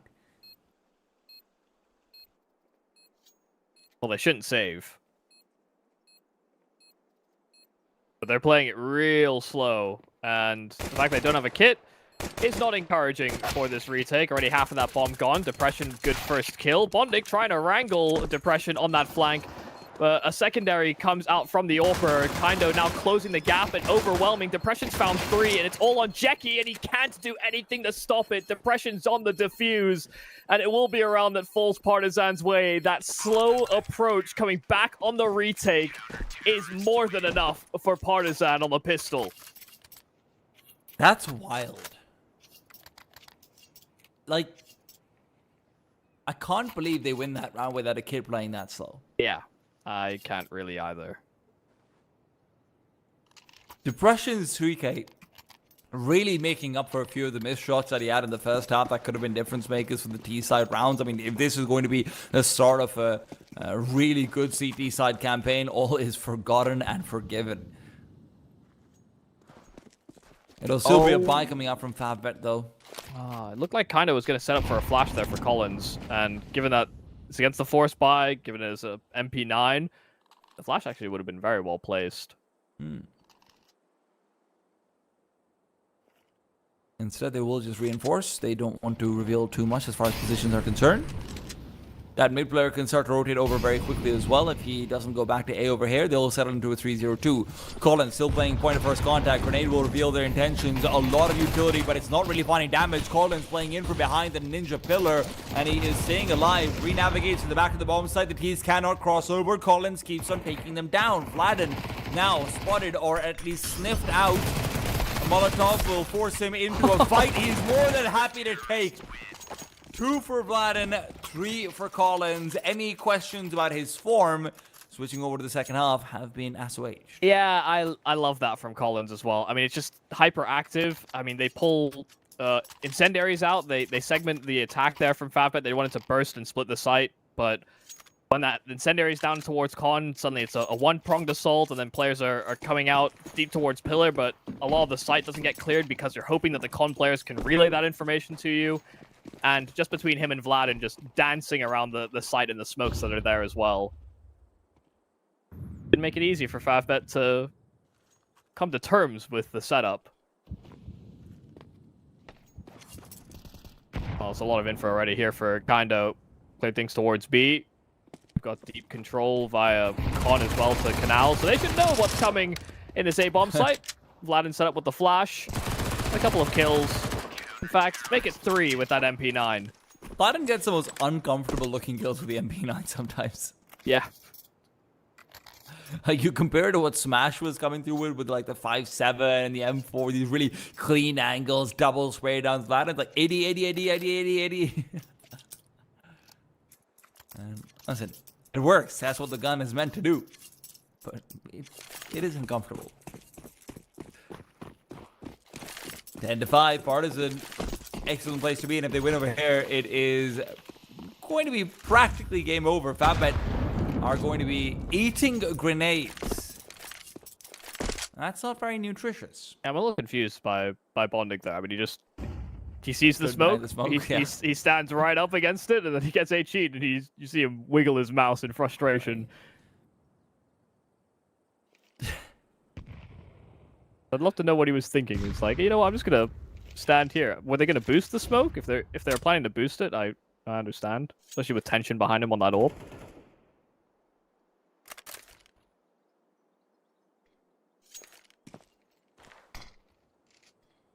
A little bit of information from the Dragon. Going to be quite critical as he was smoked off immediately afterwards. He starts to call players over. With that Molotov being used as well, they have recognized there's probably only one player in middle, otherwise Dragon would have seen a few of them. Can we isolate the fight? Can we look for this one? Well, they can try. Who's to say it works? Thing is, they've stalled out a lot of time off the clock, and with them now making noise and presence over towards this B bomb site, Partisan are very well aware, and they've got an incendiary that will again continue to slow the roll. FatBet are stuck in con behind the flames.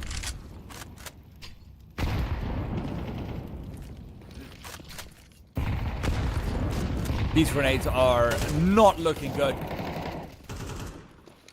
And they're not making them look good either. FatBet also quite low. Smash has already found himself the first kill, though. It's Kindo at the back of the bomb site. There's no Molotovs to flush him out. That was a real chance, a real opportunity for a star moment.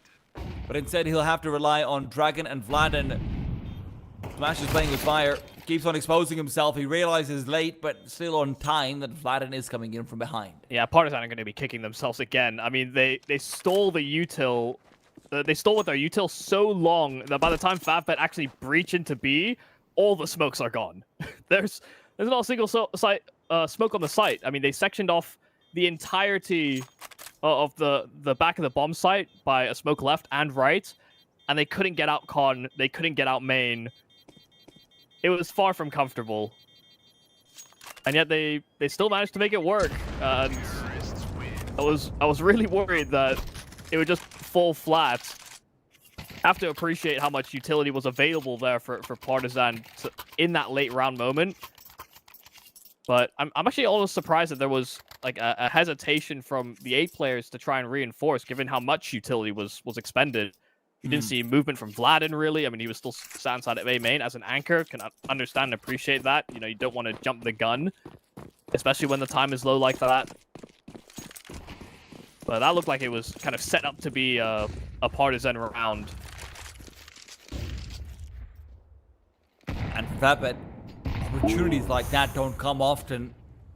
Again or low early on. Partisan's utility damage has been on point. Yeah, I mean, it's a very, very good nade to throw.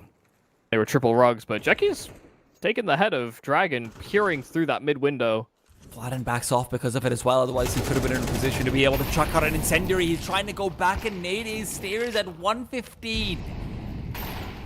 That's a little bit egregious.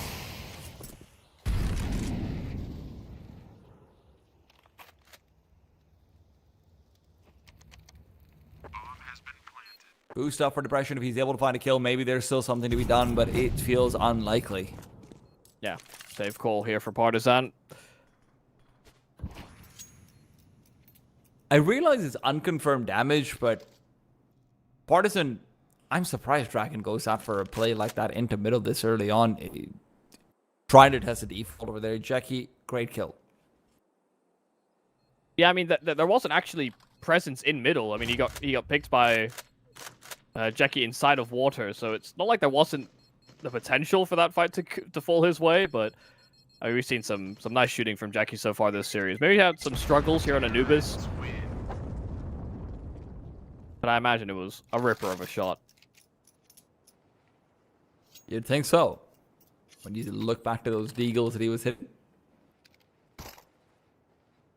Even the taps on the AK. He was in some nice shots. That's true, actually. That round was kind of fire. Yeah, it was clean. Partisan are going to be in trouble soon. Them saving repeatedly is certainly going to be helpful in maintaining a buy, but give FabBet 8 or 9 rounds, you're still stuck on 10. You start to wonder whether you can even make the CT side work.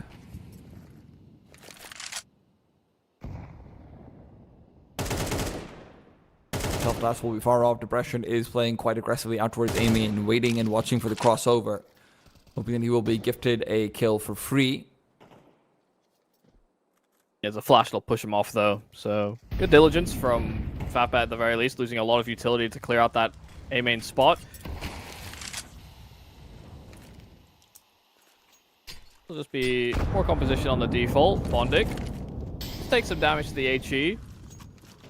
Should be able to secure some space into Dark. Collins, good timing, catches Jackie descending inside of main, and a smoke that will keep them... Actually, no, it's an incendiary, rather, that will keep them at bay inside of Dark, and it's just layered utility from Partisan. Partisan managed to hold onto the utility repeatedly for a great timing. Now with 3 players on the bottom side, Collins playing a little bit more aggressively. Dragon's the back lines, hoping to be the second point of contact. Maybe even the first. He's going in for the pick. Collins has the utility in his hand while Dragon is pushing forward for fights. Kaido's left all alone. How many 3-man setups from Partisan are going to fall apart to their own hands? Yeah, that seems like a total crumble. I mean, the patience from Partisan has been a big thing for them so far in this half. And again, it's just another instance where it doesn't pan out. And maybe they didn't want to wait out all that time, especially because they knew they blocked FavBet for so long inside of Con. They wanted to retake it and hope that it was maybe just one player lingering around while the rest of the squad were resetting. No, they just 3 of them inside of Con waiting for that next fight. They wanted to finish B. I think it's just a misread there from Partisan, hoping that FavBet were trying to stay non-linear in their calling, but they stuck to their guns.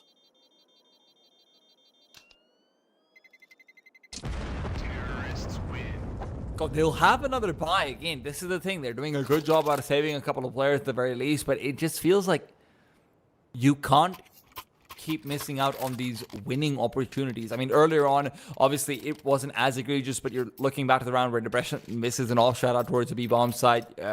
Kaido's in Ninja with no Molotovs or anything like it, no smokes, nothing blocking his way at all. Partisan are putting themselves in good position, but you have to still kill. Yeah, they're winning positions and then they're struggling, and that's not something that has been the case so far this series, but starting to be a saving grace here for FavBet. Closing in on that gap, now just 2 behind Partisan, and they win here, they deal with all the guns, and then suddenly they find themselves tied up.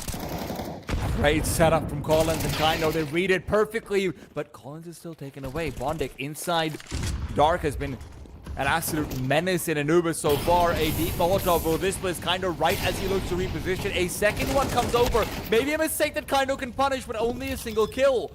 Vladim's already nearby and moving past, looking for that bomb planter. That bomb planter, however, had already pulled the gun out. Depression all starts to show off, and with an AK recovered from the side, Smash would have gotten the kill. Tension steals it away from him. 3 in that round. I mean, again, there's B-bomb side. They're in winning ways. Yeah, it is actually kind of absurd, isn't it? I mean, they start off with 2 free kills. They try and walk the lurk smoke, both sides of it, and it's being covered by 2 members on Partisan, 1 on either side. They both get their kills, and they hear a player inside of Con. They know that is the next threat. And they swing on different sides. They could have both double swung left, and if Bondic wasn't holding for that, they 1 at least guarantee a trade, or 2 they both escape backside. But they don't, and you know they've had ample time to try and address it. But FavBet are capitalizing on these moments of weakness, especially because you look at Partisan as a team, and we talk about both of these rosters as having spent a lot of time together. Those are the types of things that can obviously still happen as it's demonstrated, but probably shouldn't. Yeah.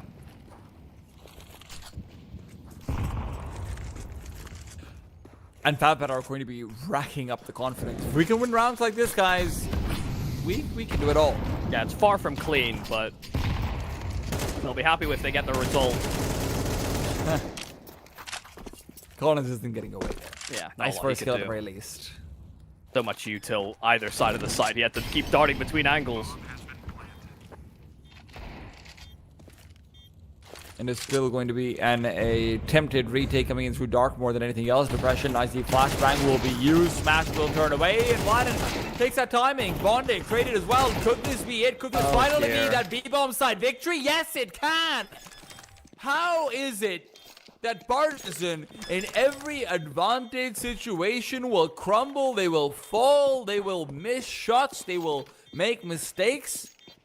And then they get the perfect collapse. Yeah, and the sadder part for Favbet is that they've had worse looking rounds in terms of like composition that they've been able to squeak through, and this is the round they falter on. I mean, they're like you said, they were building confidence. They're thinking they're getting away with bloody murder. They're capitalizing on every mistake, and now they're against a weakened buy, and they fall to 5-7s and the swarm of Partisan.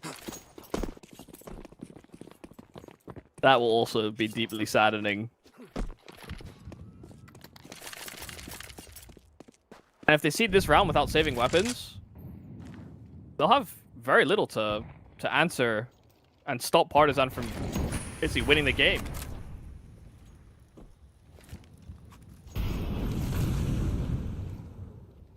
So they need to stop here and now.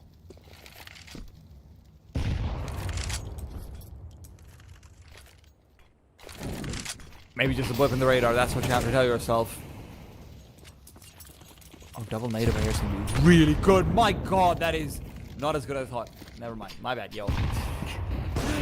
AC to blow open the smoke as well as they start to hunt for information. Collins has just walked back into spam and a Molotov. Still kind of will find Mareks through the smoke, so Partisan are coming out on top, and not only are they coming out on top, they are heavily rotating players out towards A site. Depression's been left on A, rather towards this B site. Depression has been left on A, but Vladim's starting to overthink things. Yeah, I mean, no, it's not so much that. I think Depression as well, just recognizing that he could be timed on both middle and A, so one of them's got to take responsibility for that side of the map.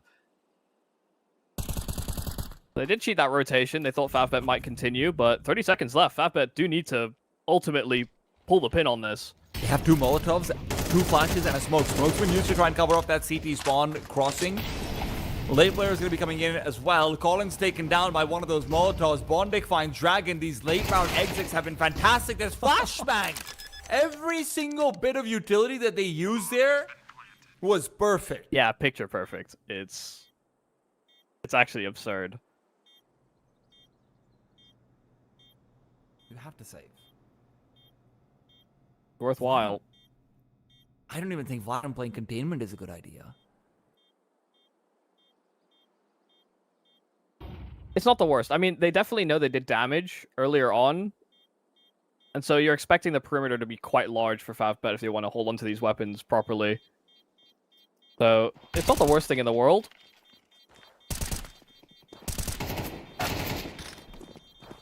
Yeah, but he can't escape, which is his main issue there. Yeah. Well, it's not like they don't have another buy. Drop from Depression. Everyone else can kind of sustain themselves. Kind of can drop an M4 as well.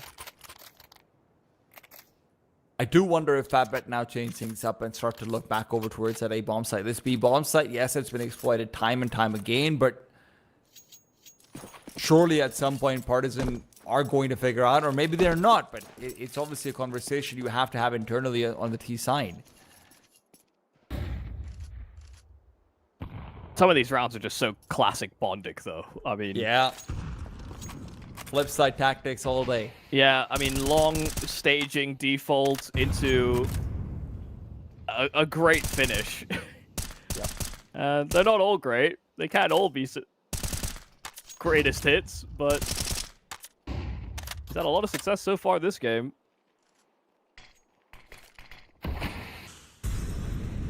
Smoke in front of Dragon as he has... Listen, he's been alright this game so far, but he's not really been living up to his stats that you might be looking back towards Kaido and Collins think that the way to make this work, that could have been a little bit nicer. The way to make this work over here on this B-bomb set is by getting ready to go aggressive. It's going to be a 2 versus 2 into canals. Now, one player is turned around. Kaido, however, can't do anything about it. A deep flashbang will help him go for another peek, but he's already lost his life. Tension missing the shot gives Latin a chance, but Bondik is still refragging, not for long. 2 on 2. Yeah, I've got info on both as well, but bombs dropped inside of the canals. Actually, no, rather inside Con, so they dart in to recover that, and now they plant back sight. There's a Molotov recovered over here as well. Flashbang to try and spur them forward and outwards. Oh, a smoke, actually. Refresh on the smoke with a really deep smoke. That's going to even cover up the bomb as well. They've completely cleared out Ninja.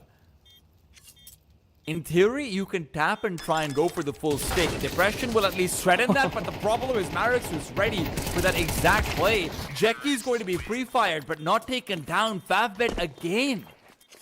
They just rip apart this B-side. Yeah, and you could tell Partisan wanted to try and change things up, especially with the slower roll of Favbet when they've been taking Canal's control and they've been sort of staggeredly moving into the B exec. Partisan just decide that they want to go out all guns blazing. Triple push from backside main, double push inside of Dark, and inside of Connector. They try and crunch the canals so that they can deal with one prong of the assault, but they come out worse for wear in the trades, and sure, Partisan eventually deal with everyone's side of the canals, but it comes almost a moment too late, and both players being spotted where Favbet could be very decisive about how they played out that 2v2. And yeah, now Money is in a pretty terrible spot here for Partisan. Yep. So watch this be the round. It might be, honestly, with the way things are going.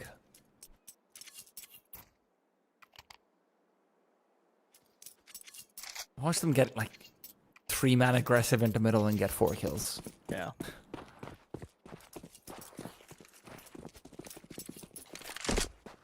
Don't change much of anything, Favbet. You've been doing honestly, they've been doing a solid job on the default.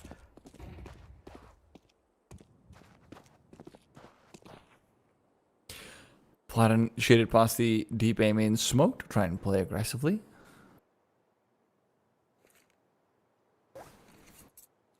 Hero rifle in Dragon's possession. They're setting up for a flash, but you see these deep lines being held by Favbet. They were anticipating something a little extra, a little different. Rifle's recovered, though, so Depression will escape with it. This angle for Kaido is quite good, but also that box does not shield your head as much as you hope it would. With the Deagle, rather with the 5-7, I suppose you have to take some risks, though. Can you rely on Collins and his MP9? Another B finish is being lined up here by Favbet. Molotov already displaces Collins. And look, man, Collins has had a performance. If Kaido can find the kill on the Jackie, pick up the AK, that's big. But Jackie started to back off. They're getting scared. Jackie messed up all his util. And now Collins is much more of a threat because Depression's the one who's taken over his old position. They can try and crunch into this 2 versus 1. Lots of space being given up by Jackie, and AK picked up as well. And now they want a double swing, but they're unsure. They're waiting for Depression. He gets the 1, and it is this round, Michael. Tension still in contention, and he will have the advantage of an AK at the very least. Will not find anything. How? What church are Partisan praying at? I don't know. I need a membership. I mean, their setup is very aggressive, and that's great, but and I hate isolating just one player and the mistakes he makes, but Jackie messed up important utility in that hit. He was supposed to smoke. I don't know if it was. I think it was just left side. It was just left side sight, I think. And Molotov behind the pillar, so his players in con could full clear it. But the Molotov sets the smoke off, and both pieces of the utility missed. So it was, I mean, honestly tragic.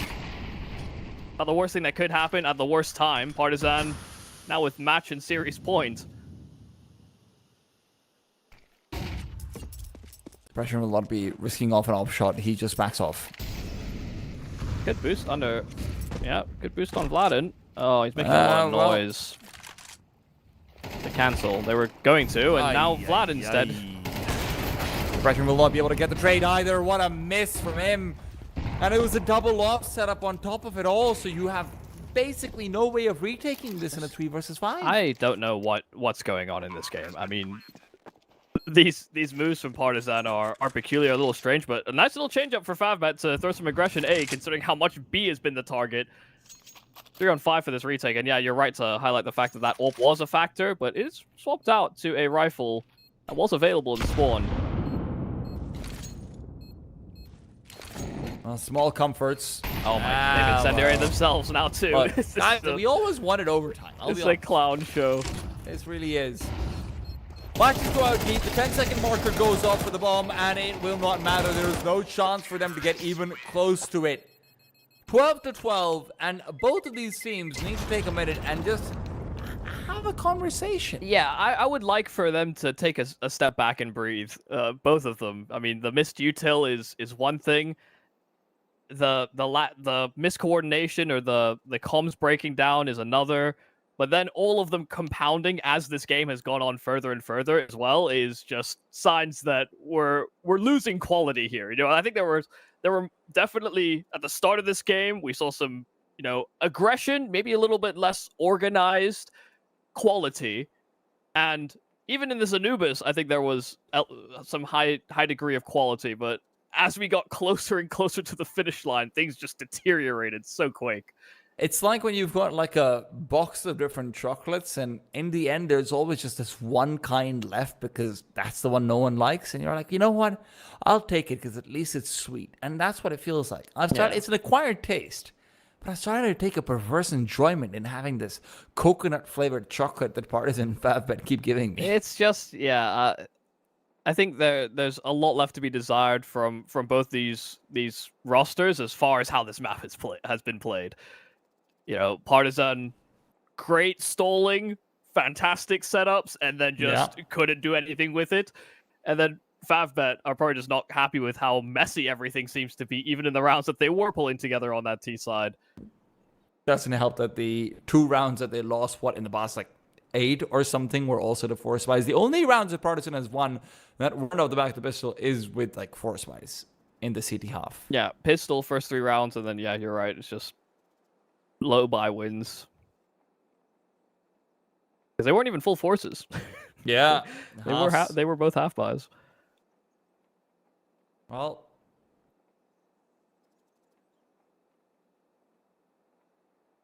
yeah, take your time, guys. You know what? Actually, I'm good with this. Yeah. Don't ready up yet. No, this is something that we're noticing about the configuration for the overtimes is that it takes a while for the reset, but lets the players stretch their legs a little bit, I guess. Yeah. Just reorganize their thoughts. Are there rules in LANs about okay, after this many overtimes you can take a personal timeout? I don't think so. I mean, we've seen technical. They're it's not often announced on the broadcast. Actually, there are technical timeouts for people using the bathroom. That's more what I was thinking of. Yeah. Yeah. God. And especially when you're playing online games. I mean, they're at home. Yeah. You can't stop them from using the bathroom, I guess. Well, sort of. Yeah, there was a Dota incident once upon a time. But yeah, enough about that. Partisan, 12.5K, of course. Just a reminder to everyone who's been watching too much of the major. I understand your confusion. I am also confused. Why is Valve not putting that in? Wait, what? 12.5K overtime? Ah, right. Yeah. Oh. I swear it is 12.5. See, I said that too, and then I heard an entire discussion on Talking Counter about it being 10K, and I was like, these guys are smarter than me. Yeah, but maybe they're not. Maybe I'm just being silly.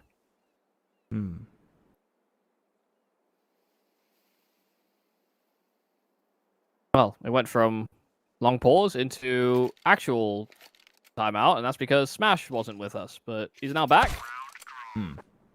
Okay. Don't That's know always that- good. Don't know that the round reset was actually necessary, given there's no economy. Listen. It's the rules. Gotta stick to it. Yeah, and it also might have changed the spawn position as well. So Yes. I actually don't hate it. As I thought about it for one more second. Yeah. That generally helps when we're speaking, doesn't it? Just one more second. Yeah. People don't appreciate that enough. It's like, have you ever, like, guys, if you're listening, have you ever made an idiot of yourself? I do that all the time because I don't get that one more second. Yeah. Maybe that one more second is what Partisan needed in a few of those rounds to close them out. Favbet are hoping that Partisan's time is going to be quickly over. I just love that, we have teams within the tier 2 circuit, and we've been able to cover actually some teams that have good stylistic differences so far in the games that we've covered, from Zero Tenacity and the way that they like to play and how aggressive they can be, to Partisan and a different style of aggression, and different slightly different pacing, a little bit more spread and more independent, to a Favbet that have some of that independence as well, but then have these late round collective finishes. I'm glad that we still have that segmentation in the tier 2 circuit, especially when there's a lot of homogenization in the tier 1 circuit. Ever since I saw Major doing that versus the Mongols, I want everyone to do it. Just completely disable that early B lurk smoke. That was a good idea from Dragon. You can see completely zoned in, knows where Jackie is going to be, but unfortunately sometimes you're just not good enough to execute those ideas. Yeah, I mean, it's a hairline angle as well for Jackie, but he's able to hit the shot, so it's punishment.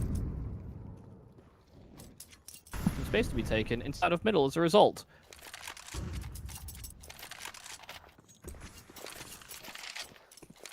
This is going to be Favbet having complete control over middle and looking to crunch into A. You have to fight A main with Vladin and Depression, but the problem is they don't know how many players are coming over. Vladin has largely struggled with this angle. More utility being used from both players, but he's pre-fired it too early. He'll only get the one good headshot, but it's not going to be following up onto any more. Depression's skill at the very least keeps it contestable. And if you get a good grenade, a good HE, something of the sort, maybe Wanda can be dealt with quickly as well. It's just the fact that Tension is held on to mid control. He knows that they're not coming in from that attack avenue. Jackie's cleared things heaven, and Colin's now caught. There was a smoke down, and that's the only thing they had to be concerned about. Perfect clearing. Sharp. Another great round from Jackie. I have to say, you are getting to see maybe a few places where, Depression, and look, I've seen teams do this as well, but, maybe Depression isn't fully integrated into the team just quite yet and all of those things. A lot of the times if you're giving up mid, if you have a man disadvantage on the A-bomb site with an AWP and an M4 rather than two rifles where you've got more of a multi-kill capabilities, you do see players try and focus onto one avenue of defense sometimes. Yeah. A main is generally it. Yeah, that is what conventional wisdom would have you believe. And I'm in agreement, but yeah, they separated. Yeah. Favbet's first lead in forever. Collins. Incendiary will not matter. Tension's already gone through it. He takes a lot of damage, and it's really the missed shot which makes a difference. Collins will also be flushed forward into another grenade, and he's just fighting. Doesn't work for him, but you have to at least give him that. He is a fighter. Now, that is questionable. I mean, he had to make that move. He actually had to. Incendiary was waning inside of Con, so they tried to wait for that flash, but they are just covering every avenue back in. Partisan get chewed to bits trying to rotate back B. And it comes down to that kill onto Collins. Had he retained Dark control, had he retained Con, or done more to stall, then Kano's position wouldn't have been so bad. honestly, I thought he was going to flash beam in and then kind of just take the straight up duel into dark. Nah, he was going to get pincered from both sides. Never fun. Yeah. Yeah. Damned if you do, damned if you don't. And which one would you rather fight? The players that are blind or the ones that aren't? I don't think you get a choice when they're already into dark. Yeah, you don't necessarily. And Yeah. clearly he didn't. Partisan have one last attempt to get around on the CT side using guns. Something tells me they don't get at least the one. It'll be difficult at best. Violent is really having a hard time here. Dragon looking to step up, but with the flame underneath him, it really won't be easy. Smash closing the distance onto the bomb site. Smash is out. Bondic continues to refrag. Dragon buying time, but HEs will just keep on raining through. Somehow still alive despite it all, and deep flashes from the CTs will not help him. It is going to be the death of Partisan on the CT side. It is only on the offensive where they'll have a chance to fight back. Yeah, FAFBA have done a great job of bringing this game back into their favor, holding all that momentum and grinding 3 straight on this assault into the overtime. They clawed this game back. And even though they lost to low buys, in the OT, they only had to deal with full rifle rounds, and they had no problems putting those away.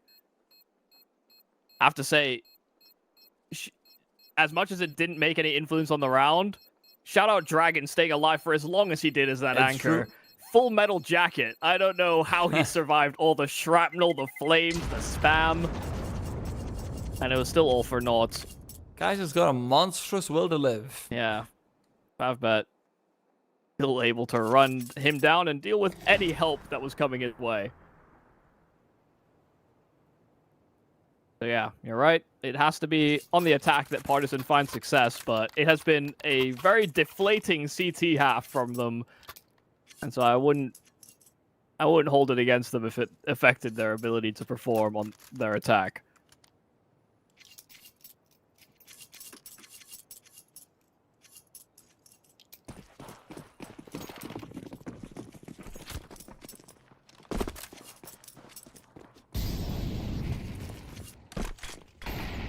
Depression is getting really aggressive. He's had enough of it.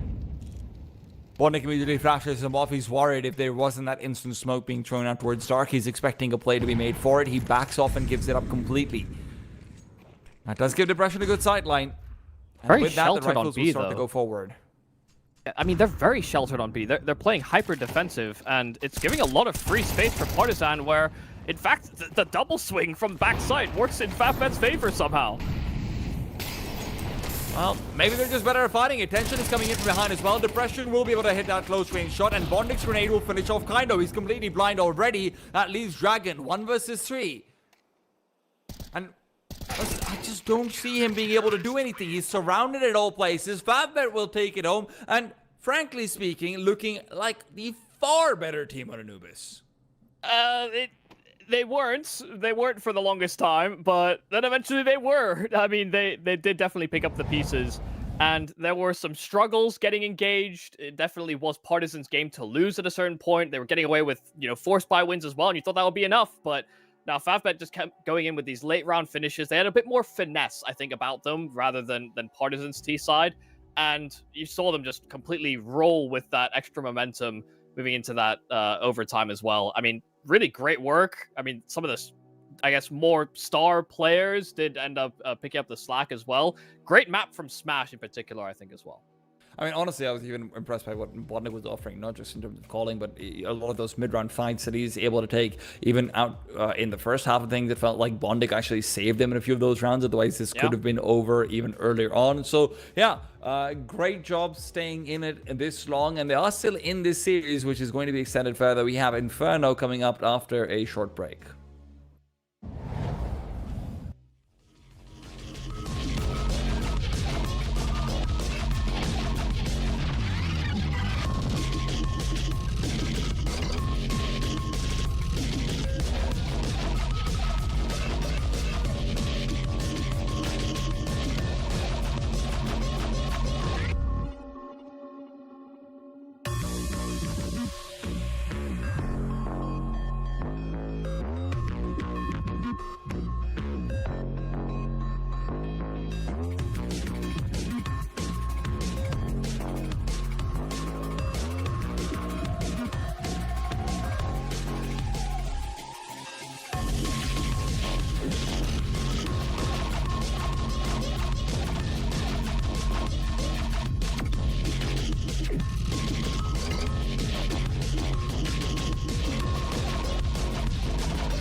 If you missed out on that second map, then you probably want to go back and watch it. Anubis was a fantastic map, at least as far as, Crows Affairs is concerned, and it's left me wondering who the hell is going to come out on top. Fatbet versus Partisan. We're back with CCT EU Series number 3, and Depression's already started off with a quick kill on detention. That P250 down the middle, paying off. Yeah, I mean, such a back and forth state of affairs on that Anubis, so I'm right there with you in terms of how to forecast how this Inferno will play out, but if we're talking about calling, Favbet certainly felt like they had a little bit more of a tactical edge. We'll have to wait to see how their T side pans out. Partisan already finding that opener and slowly making their way into brackets. This is a heavily stacked B bomb site. They're just now clearing banana, but Jeky's under a lot of pressure. A Molotov as well that lands at his feet, and all these flashes he's able to successfully dodge. If he gets away with one more kill, that'd be great, but overwhelmed. And so now Partisan have a 5-on-3. As soon as they get that bomb punched in, they should be able to work that advantage, but it's back and forth trades on short just as that bomb goes down. That's completely negated any presence out towards pit. That makes things a little bit more difficult for Collins and Kind. Max and Baltic want to start making their way over. Grenade is alright. It doesn't do all that much. Marek spotted out. Marek will be clearing out an empty angle, and with this, now they will start to swing. Dragon finds one and really doesn't feel like Bondic can really do much over here. He's trying to close the distance out, running out of bullets as well. That's a solid round coming through from Partisan. A bit surprised that Jackie doesn't get even a single kill over there. He's been a really stable hand, especially with pistols at times. But hey, it's okay. He'll have more opportunities later. Yeah, it's also just very difficult in a position where you're not going to receive any help. You're getting swung from high, low, players jumping around as well. It's far from the easiest set of duels you could have. So sympathies, but it's a Partisan pistol. And one that they've been able to win quite a few in this series. Haven't been keeping exact score, but win them more than losing, that much I know for sure.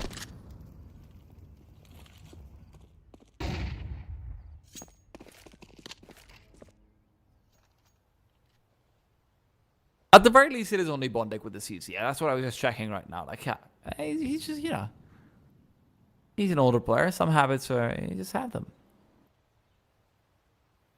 Get to see him get a kill with it. Well, now you're just being mean. 3 back tens. Other part is inside. Can be a little bit dangerous if we're being frank. You have that temptation to run through the smoke, to be flashed over and in, to be maybe first out. Leaping back and forth. And that's where you can be eliminated. Jackie takes him away. Dragon will be dead to rights. And now with a still 3-man setup being maintained, Bondic having the ability to smoke things up, that gets troublesome. Smashes. Death on the B-bomb side, though, is what eases that trouble. Otherwise, we could have been on 30 seconds left. Marex is still fighting. Kaindo is going a little bit too far over here. Doesn't fully commit. Grenades is going to keep things on as these are big grenades. Marex takes them down. Kaindo will be eliminated as well. Favbet are making quick work of Partisan's defense on this B-bomb site. The flank that's coming in from Valden might not be giving them much either. Valden will be able to find the one. Oh my god. But he can't do anything beyond that. Even that will evade him. Hell around there for Marix, and honestly, moving in with this force buy and having as much util as Favbet did, having the stack of nades just as Partisan are trying to breach into that B-bomb site, finds them a free kill, and it throws the it throws the round into complete chaos there for Partizan. They're expecting that they're going to have 2 players inside of the site itself. Once that bomb goes down, the forward position of Kindo that they can use to serve to stall and allow Vladin to work the lurk. Instead, it all just blows up in their face. I mean, some good shooting from Marix, but it's the combination of his presence, and the utility that Favbet brought into the round that is able to win it for them.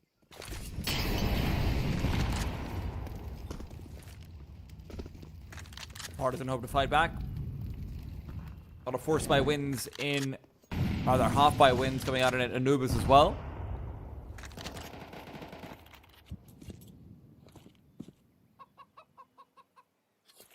Also, this Partizan was doing really good utility damage out in Anubis too. Inferno obviously one of those maps where it's a bit more conducive. Marix fully isolated will be taking his time to back off. A bit of damage here and there, but nothing significant.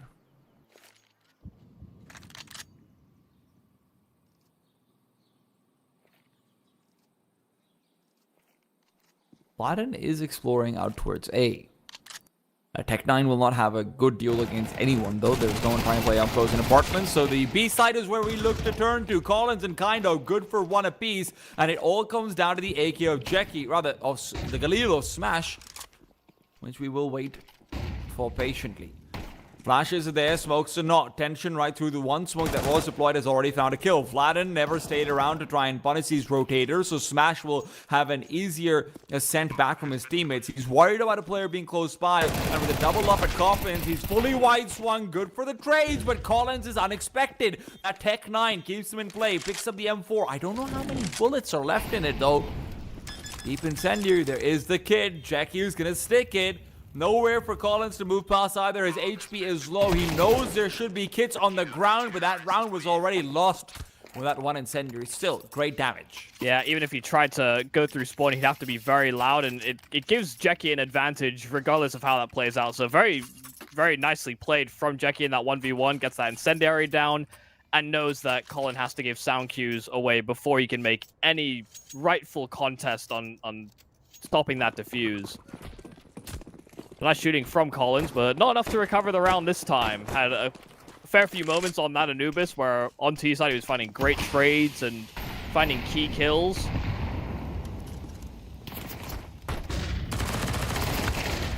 Very aggressive move there from Marix, and they get caught by the flurry of flashes. Just as he ascends to logs.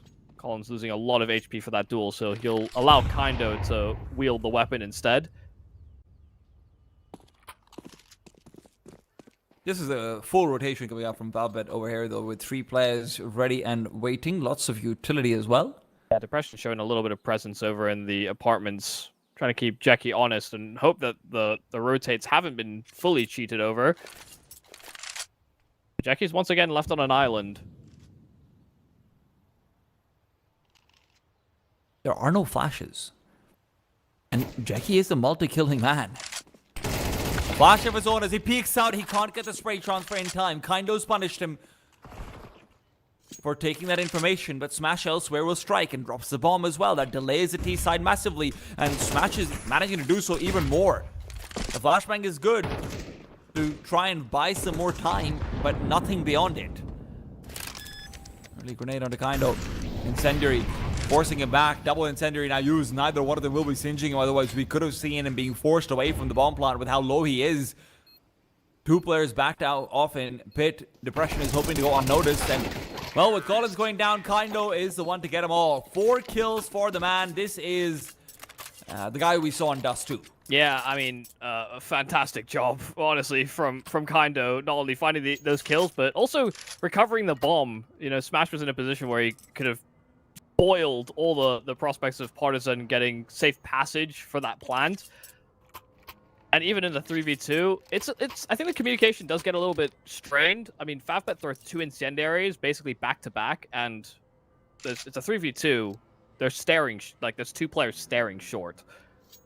They had to be Moto, and they put that together a little late. I think there was even a call made. You could see the collection of Partizan sort of came together to get those trades in the after plant. But it's a little back and forth. I think it's fair to say. From a pistol win for Partizan, The 2 straight by Favbet. Partisan have now answered back now that they're on these rifles, and if they're able to get these, again, these sort of isolated performances from players like Kindo, or, hell, you know, we saw moments from Collins and Depression, Favbet could be in some trouble if they can't pull things together on CT. Marix is caught with a knife out, and Smash gets overwhelmed all the same. Nice flurry of nades here from Bondic. Yeah, he has a whole arsenal to deploy. They just won't stop. And with a smoke down on the site, he's closing the distance. Michael, Oh my he's God, just going top up of for the duel. Collins. If Collins had fallen, Bondic would have walked away with 4 kills there guaranteed. But instead, you're back to a 3-on-2. But the CTs have a real chance. Depression Jackie's has to the get a one to kill ex- from his spot. If he doesn't, it might be well over. Jackie spots him out. Is expecting a second swing to start coming over. Jackie backs off, but he can't. He cannot.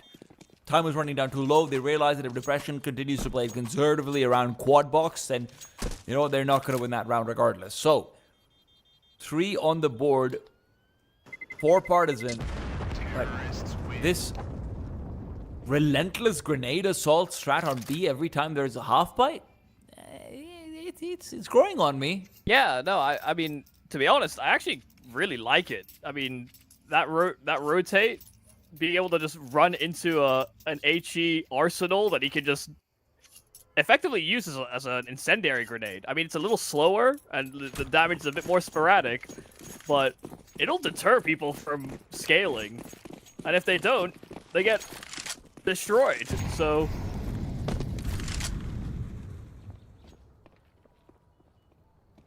Good idea.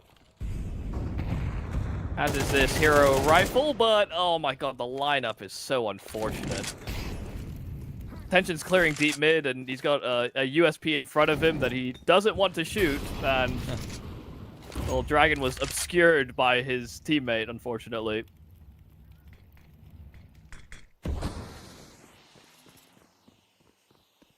I just want to see kind of harm of these ecos as well. Just stay on a heater. Keep feeling like you're the man who wants to get aggressive in every single T-side round.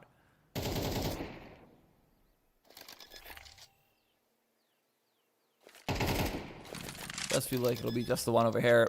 Favbet attempting to save that fallen M4. Yeah, trying to leverage the extra money that they had available, but holding on to this M4 will prove to be a difficulty. Bondic does get his 1 kill, finds his way into an AK, but Vladden's around the corner, and he will be able to deal with it. No problems here for Partisan versus the Pistols. But they're being quite assertive in the early segments of these rounds, and that can serve to be a positive, but if Favbet place their util correctly on some of these more, you know, speedy plays that the T's are going for, then yeah, they could also end up being a liability.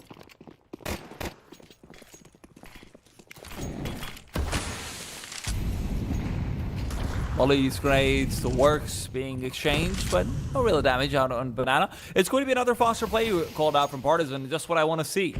Yeah, up-tempo in mid this time. And it's the right place to target. One player trying to defend, and Intention will not be holding on for his life at all.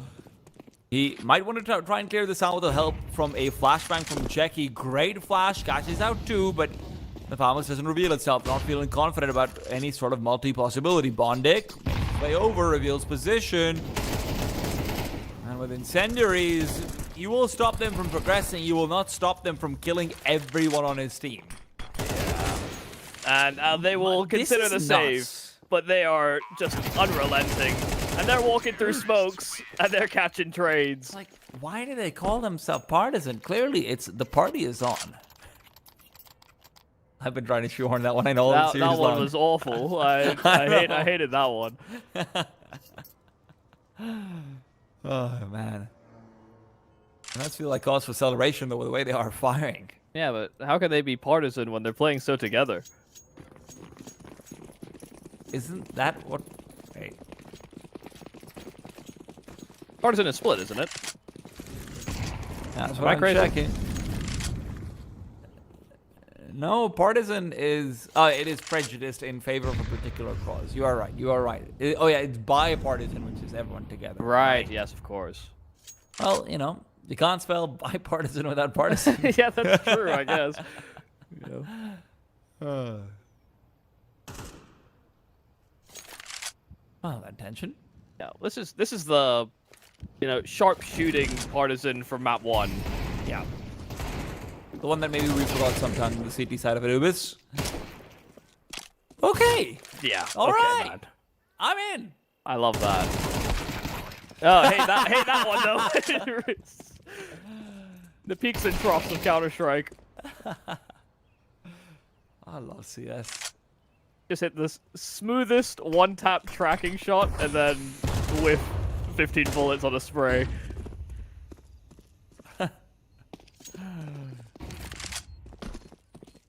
Bondic is unlikely to live there. For being frank, Yeah, didn't even there's get not his much hands to on. live for. Didn't even get his hands on that AK, so gonna save a CZ. If he can buy it, he can save it. I guess. Do we have an XM? No, never mind. He sold it back immediately. It's like, wait, I can Tactical afford timeout real coming weapons. out. Yeah, tactical timeout coming out from Fab, but though, as they have to now figure out how to make this round work. The money on Partisan is also incredibly good, which makes things more concerning when you're playing a map like Inferno, right? Because on Inferno, one of the things that you want to always have is a tease being afraid of hunting you. It's obviously a very save-heavy map. It's one of the parts of it that most people do not enjoy. But when you were Depression, Dragon, Vladin, Fallen's all on like $7,000 and more, they're probably gonna hunt you. It's a very common position that Partisan find themselves in, though. I mean, they've gotten off to hot starts on basically every map we've played so far this series. And it's often been in these streaks. Remember, they win pistol, they lose the second round, lose third, and now they're 5 in a row. Deja vu. There you go.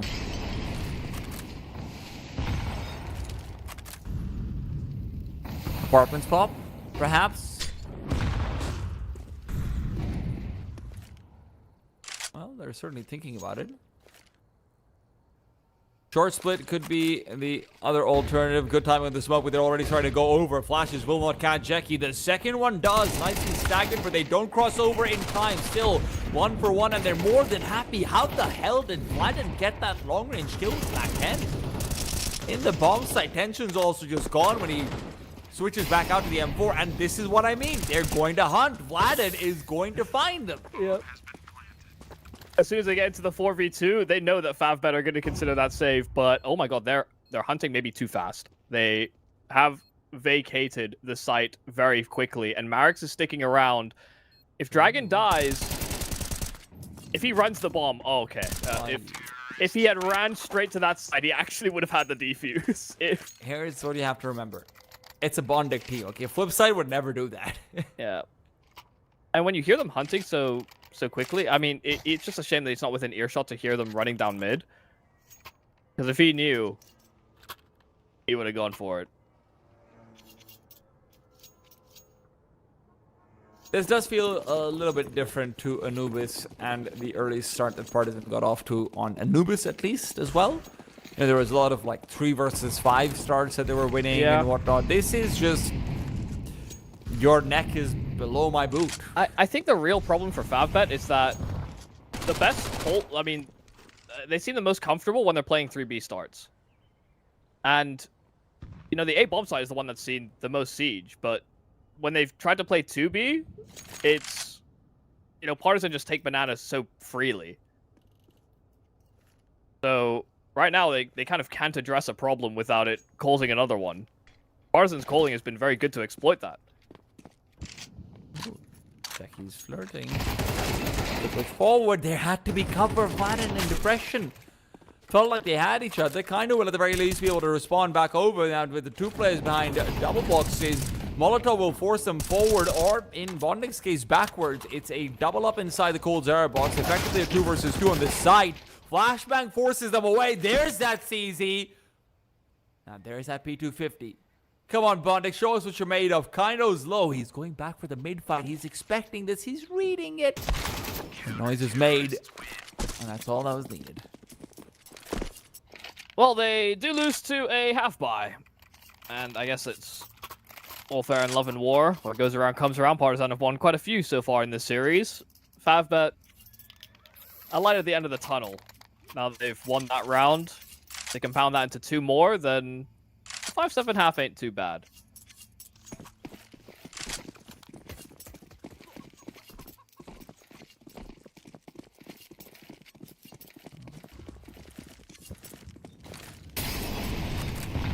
Nades decently played. Dragon and Kaindo not feeling good about this push anymore. 3B set up as well early on from Favbet. They want to try and play retake, but they're retaking fully blind. They're not shooting at anything. Smash, fortunately, did still have some sort of say in things. Yeah, he hit the transfer just before he died to the flames. Oh, Copenhagen? Wide swing from Bonding from spawn. Isn't grand. Had to try and dodge the nade, had to try and get ahead of the util, but with him gone, it's a call to save.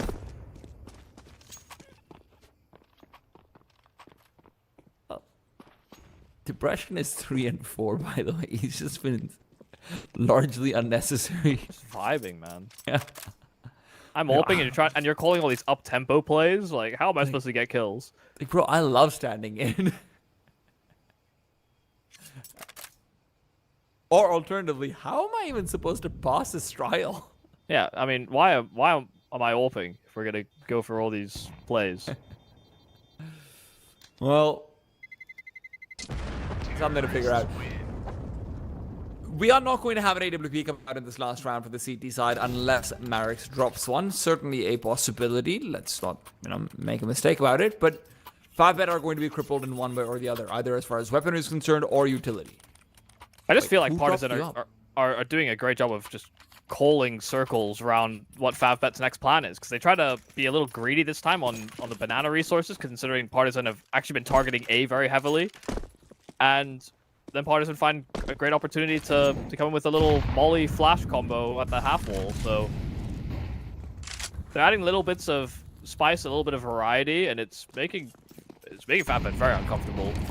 Now only a 2B start. HE's do a lot of damage.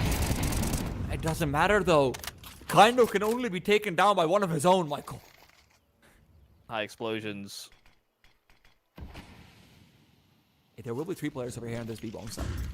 This is a great position for Favbet, one of the best we've seen. Dragons is pushing through the smoke, but he needs a flashbang. He wants a flashbang. He hears Bondic using all of this utility, and that's almost as good. Now he needs to deploy a flashbang to try and let his teammates back off. There are very difficult pathways available to go into the B-bomb site, especially because it feels like Dragon's about to be sidelined. Tension is watching out for him, but Partisan are committed. They said it'll be the B-bomb site. They're going to be damned if they change it. Marix misses out on the depression. Jump up. Jeky's still worried about the rotation backwards, so it's still a 3 versus 2. A flash in the secret as Marix turns. They're still worried about Tension, and rightfully so. Marix eliminated. And the bomb has made its way over. But there is no utility left for this T side. You need kills. Colin will be able to get the kill, but elsewhere he loses the bomb for it. He's waiting for Tension to start pushing forward. Tension is low. He's susceptible to being wallbanged over here, but with a knife in his hands, Collins, you have to ask the question, what the hell? Yeah, I mean, with that time low and with the bomb down, you only really have one option, and he's trying to catch a timing. The difference it would have made is incredibly negligible with that little time on the clock. It's a little peculiar, but a moment of weakness that Tension will capitalize on. Great awareness, great shooting from Tension, kept himself alive, kept the play contained there from Partisan as they went for some awkward routes on that hit. And he hit all the shots he needed to, especially the one at the end. So it's at least 4 for Favbet. This, can prove to be enough. They made do with 5 on that Anubis to bring it into an OT. We're going to have to see some great stuff on the T side calling, but it just felt like they were going from weakness to weakness on CT. the tempo plays from Partisan were pretty much infallible. I mean, hit some great shots, caught out players with util, jumping around corners, total disregard for some of the threat that loomed. I don't expect Partisan are going to get caught the same way. And if they do, we're in for a wild ride. Yeah, listen, I didn't expect it in Anubis either. Yeah. So, what do I know? And there's one thing we know about Inferno. Slow rounds can really pay off. So, Bondik, you Work do your magic. thing. You just saw the fastest half of Inferno when it comes to the T side. You're about to see the slowest. And it is going to be a thing of beauty. Yeah. That's what the kids are calling it. Beauty? Are the kids even watching Bondik? Michael, I hate to break it to you. I don't talk to children. You know, I just mean on like social media. You know, like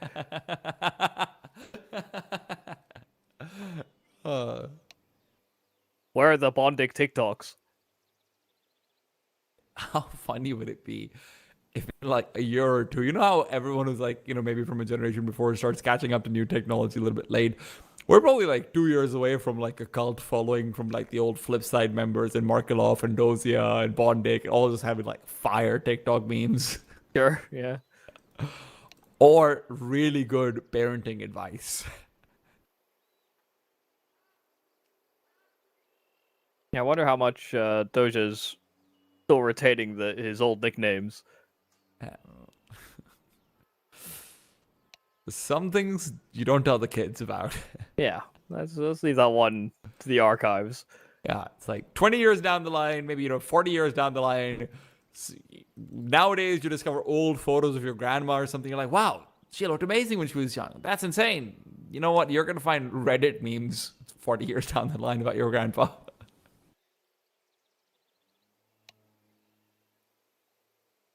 Gosh.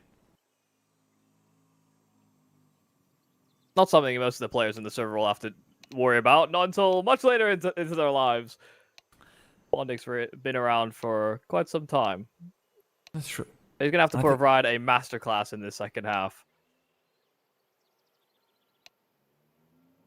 I keep hearing the tick, tick, ticks. Oh, we see the timer going down. Okay. Okay, that means we should be good to go, hopefully. I think it was a ready countdown, and then now it's the actual countdown. I won't pretend to understand these things. It's quite a long. It is quite a long delay. Well, hopefully it should be over and we can focus down on the pistol round. So far, none of the FatFet side have shown to have, any massive standout performances. Sure, there's been a round here or there, but we can't really look at someone and say, yeah, this guy, I hope this guy keeps fragging out in that second half. So it's more like, hey, consistency across the board, and let's see what they can step into. Yeah, we didn't have quite the same impact from players like Jackie or Smash on some of the, extremities. There are difficulties, in fact, often on their bomb site. Vladin will jump spot, and he'll catch at least one player in second middle, but nothing further, and so a reinvestigation there from Depression does actually create a bit more of a stable idea of how FatFet are orchestrating this round, but they're not cheating rotations. They're worried they might be lured into a full sense of security. I mean, Collins' flash is going to be completely useless if FatFet start to barrel down. This smoke is also going to be much of the same. Collins will be able to at least disrupt the coffin smoke to some extent, but it doesn't do that much. At least he'll have the opportunity to help Kindo, but with the flash being this late, a stray headshot through the smoke. I hate to be critical, but this B-side setup just didn't feel like it was it. Collins also just messed Kindo up completely, so... Yeah. Through that flash over coffins. Yeah, and he's first orange is staring in that direction. He had to turn from a flash that was supposed to help somehow. It's something to figure out later on, I suppose, when you can download the demo. Or maybe now, because you're saving. It really... Yeah, there will be some questions raised. I mean, Kindo will probably complain to Collins that, he had to either fight blind or turn and die. And, well, he chose the latter, and it wasn't great. Well, they try to do damage on the exits, but it's Marix that farms up all 3 kills to allow their escape bottom banana. 5-bit pistol is the first piece of the puzzle to start clawing back that partisan lead. Is there going to be a force buy? No! Okay, that's a pleasant surprise. I thought maybe Partisan would want to commit to it, very similar to how we had it come through in Dust 2.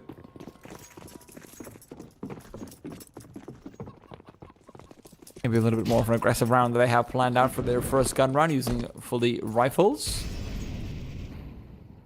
Fabit, on the other hand, have actually gone for a double Galil, double max sort of buy, so...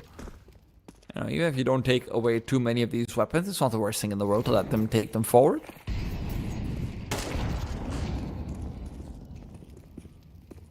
Back out towards his B-bombs. Marek speaks forward, realizes that stack, and in the meanwhile, there's team kills coming over. Depression and Dragon finding frags. One of them on the, one of them we won't count. I mean, no worries. An SMG dropped. All rifles retained. It's going to be worse. First proper buy here for Partisan. Collins is a little short-changed. Down to an MP9, but hardly a terrible weapon on this map, or any map really. Could certainly be a difference maker when it comes to straight head-to-heads. Start with a 3B setup here on the side of Partisan, not too dissimilar to Favba, but hardly the same tempo. I mean, a nice slow approach. See if Partisan get up to any of their usual tricks. They're quite a forward-facing team, one that won't shy away from those types of fights in the early stages of rounds. And yeah. I think it can also be nice on CT side to try and set a precedent of, trying to take aggressive mid-control and, throwing your opponent off balance. Favbet making sure they don't fall foul to that.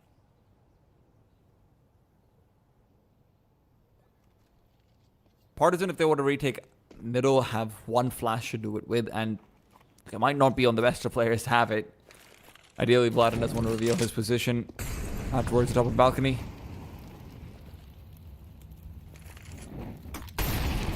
Incendiary for Dragon to start pushing forward. He really wants to fight back into this one. Grenade will be meeting him immediately. Favbet, once again, great with utility, and as Dragon tries to fade back in through the smoke, he's taking damage. Jackie has a stray headshot delivered to him through that smoke, and as he looks to fade back over to B, he gets the kill. How has he done that, Collins? Must have been caught completely off guard. 20 seconds, though. There could still be massive spoiler here by Kindo. He's worried about being wrapped from spawn. He's worried about getting assaulted from both sides, and so he takes Sanctuary inside of this church. There is no coffin smoke. He can't take the peek. Look for more kills. Cannot continue the spray down. It's almost a shame for him. If he'd actually swung wide initially on the planter, I actually don't think they were covering construction properly. Kind of never to know that. He's trying to play his life, try and get one, and find isolated duel after isolated duel, and he just can't pull it together. Yeah, the kill from Jackie there is outrageous. I mean, he should not be able to get away with that, moving through that moto smoke. Just felt as though Collins was a little asleep at the wheel. Yeah. Big advantage, otherwise for them. Instead of save.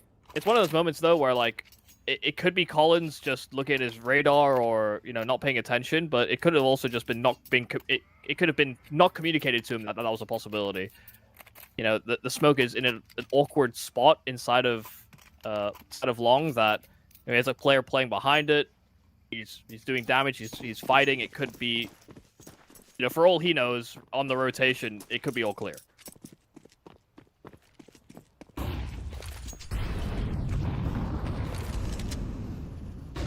That's a lot of presence that Vlad is trying to establish out towards middle. And Favbet are waiting for it. basically no real fights out towards banana, no real fights out towards middle. Even out at second middle, all they're doing is playing containment, so they don't have to worry about a flank to come in from behind.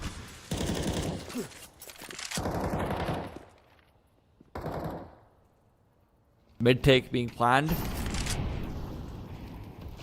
And early in secondary as Jackie's able to force out that remaining bits of utility out on the A-bomb site by basically just throwing a smoke.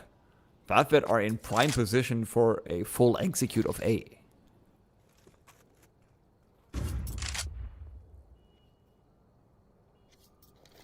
But Partisan are choosing to push in from B, perhaps. Yeah, they're just staying 3B. I'm surprised when they have deep B control. This is a very good setup, though, but the Molotov, it goes underneath shelter. Depression has to find kills and distract from Vlad to peek out as well. They'll both get a kill and back off. The problem is Smash out in apartments. Smash will be able to find one, but the pincers don't stop. Unfortunately, they do stop to deliver. Vlad moves fast, gets another kill. They have to recover the bomb, and Smash in the 1-on-2 needs a full quad. Dragon shuts him down. Yeah, I mean, great play on the trades, and, you know, Collins is at least able to recover a Galil for his troubles at the bare minimum. But, I mean, a fantastic crunch. The fact they're able to line that up and stall long enough that the B players can get involved as well from the bottom side of Banana. And sure, the 5-7 leading the way is far from ideal, but they had two rifles that they played around perfectly. Because SMG's got a lot of mileage as well. It's just another one of those instances, and it's, you know, kind of akin to Anubis, where, you know, FabBet got off to a pretty solid start. They start to close in on that distance, and then lose to one of these lower buys. And sure, you know, saved weapons were a factor. It's still not ideal.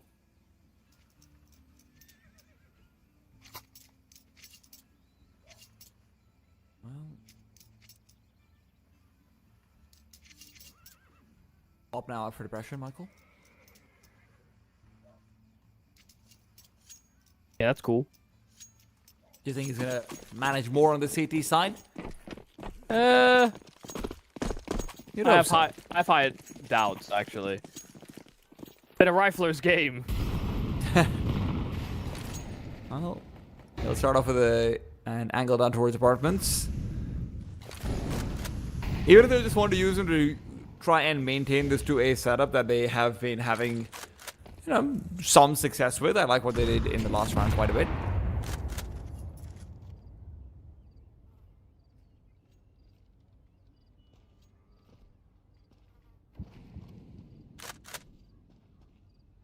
Depression needs to hit the shot. It's a crack angle out towards apartments. There's going to be two players that are chasing him down, and Vladen can't provide cover fire. Not yet, at least. And, well, that is an entry and a half from Smash. Vladen now does exchange, looks for more, will connect, and Dragon is a difference maker one more time. We're back to a 1 versus 3. Jackie, sharper than a knife that's been just newly put to a whetstone. But the problem is still, he feels insecure in planting the bomb. Molotov can cordon off a single angle. He'll plant it next to Cole's Zara box, but it's still going to be a double short push to come through if Jackie wants to reposition back to pit. There's a chance to take a fight. Initially, Collins tries to bait out and make it seem like there's someone coming in from long. Instead, it's Kaindo who will find Partisan their 10th. Yeah, I mean, just nice, stable play there from Kaindo. Didn't overstep his bounds. Understood that he could take a route into the apartments while Collins started to slowly creep up through short. And if they were never given an inch, there was always a possibility they could try and go for a high-low double swing on the side itself. Yeah, nice attempt at a recovery there from Jackie, but an attempt is all it will be. Partisan answer and get back-to-back rounds. FabBet not exactly having money to buy across the board. And go for some hero weapons if they so choose. It'll take some extra time to discuss their options. It's just been so rifler-centric throughout the series. It's kind of almost a bit of a shame, because I think, you know, I wanted to be impressed by Tension. And it's been okay. I mean, I've not seen, like, massive mistakes. He's maybe a bit overzealous. Like, it's a very like, you can see moments where he's very aggro, which I can appreciate, but it's often been a little ill-advised. It's also hard to make something like that work, right, in a Bondic system. Yeah. Sometimes it does feel like, you know, it's what you need. I don't think he's going outside of the system. I think it's just...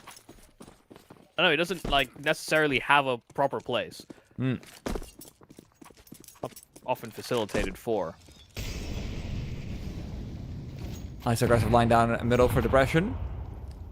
If they don't use a flashbang over here, he will be feeling quite happy about this. I mean, Fatbet are taking forever to even just think about contesting this, and they're worried about a pushing Rifler, and Dragon going all the way out to strafe through where Depression can't cover him. He gives up the jig entirely.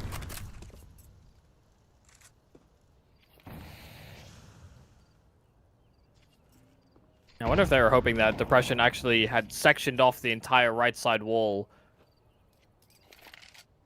for that late spawn, but yeah, I mean, Tease can get there much earlier. A potential overstep from Dragon, it's true. They vacate the B-bomb site, and, well, they see all the util now blooming that direction. They realize they're completely in the wrong on that one. Called an early gamble stack, and they're off the money. Favbet get a free B. You get a free plant too. They didn't even have to get all their smokes right for it. Yeah, well. Dolphin smoke failed, and if there was a CT there, could have been hairy. Partisan call for the early save. Yeah, no surprise. I mean, they kind of outplayed themselves by making this decision, but I certainly understand it. I mean, losing Dragon so early on the forward push could have been a 2-2 split, and that A-bomb site is actually quite difficult to hold when it's only two of you.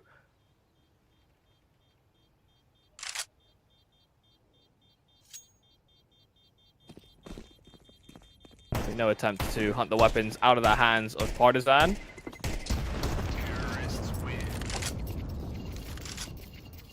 I'm just sort of curious to see whether Partisan will want to continue going for, you know, maybe a few of these earlier plays or not. Some of the success that they've found so far in their CT gun rounds has been, hey, let's not really get too aggressive into Banana. Let's not really do much out towards A. We'll have two players just protect brackets.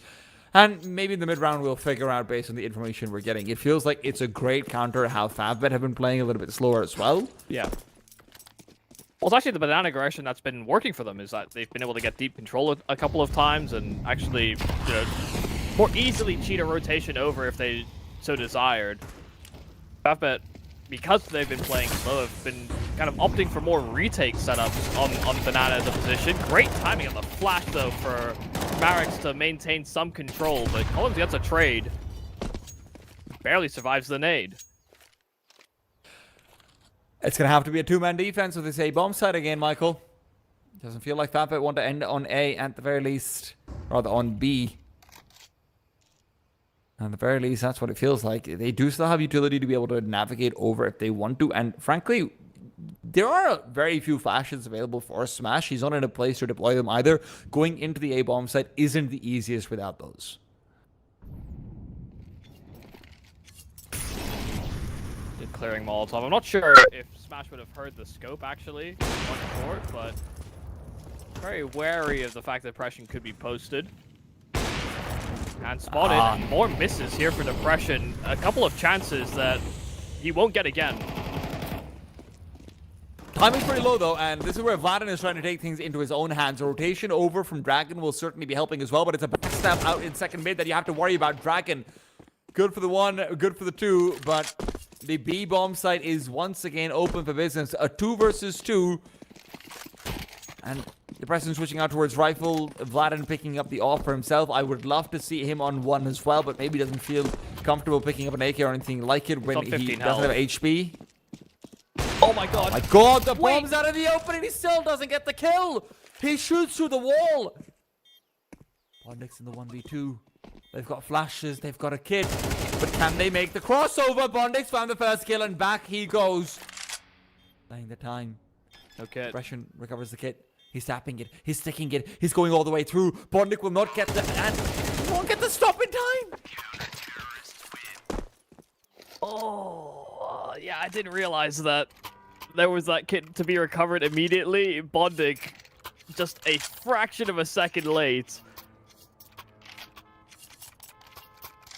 And these rounds are not comfortable. I mean, Partisan think they've read the round correctly, and they did for the most part. I mean, it's 3A, hell, a fourth that slides his way in through long in Bondic, and he finds an out back towards the B-bomb site. And they fall into the arms of Dragon, who does a damn good job getting those 2 kills, completely containing them from making that reroute. And if he you know, fails to get that secondary frag, then, you know, the post plant becomes a little easier to play out if you're Favbet. Partisan may not have even attempted to contest it. But that is so damn close. I really thought as well that it wouldn't have even gone into an after plant with Vladin on the AWP. Here we stand, no rounds easy. That nade didn't do what it was supposed to. Depression doesn't either. You know what, last time he missed this many shots, he got a straight defuse stick. So maybe we're okay with this. I won't speak for you. Maybe I'm okay with it. Yeah. Just defuse the bomb, bro. We need to kill people.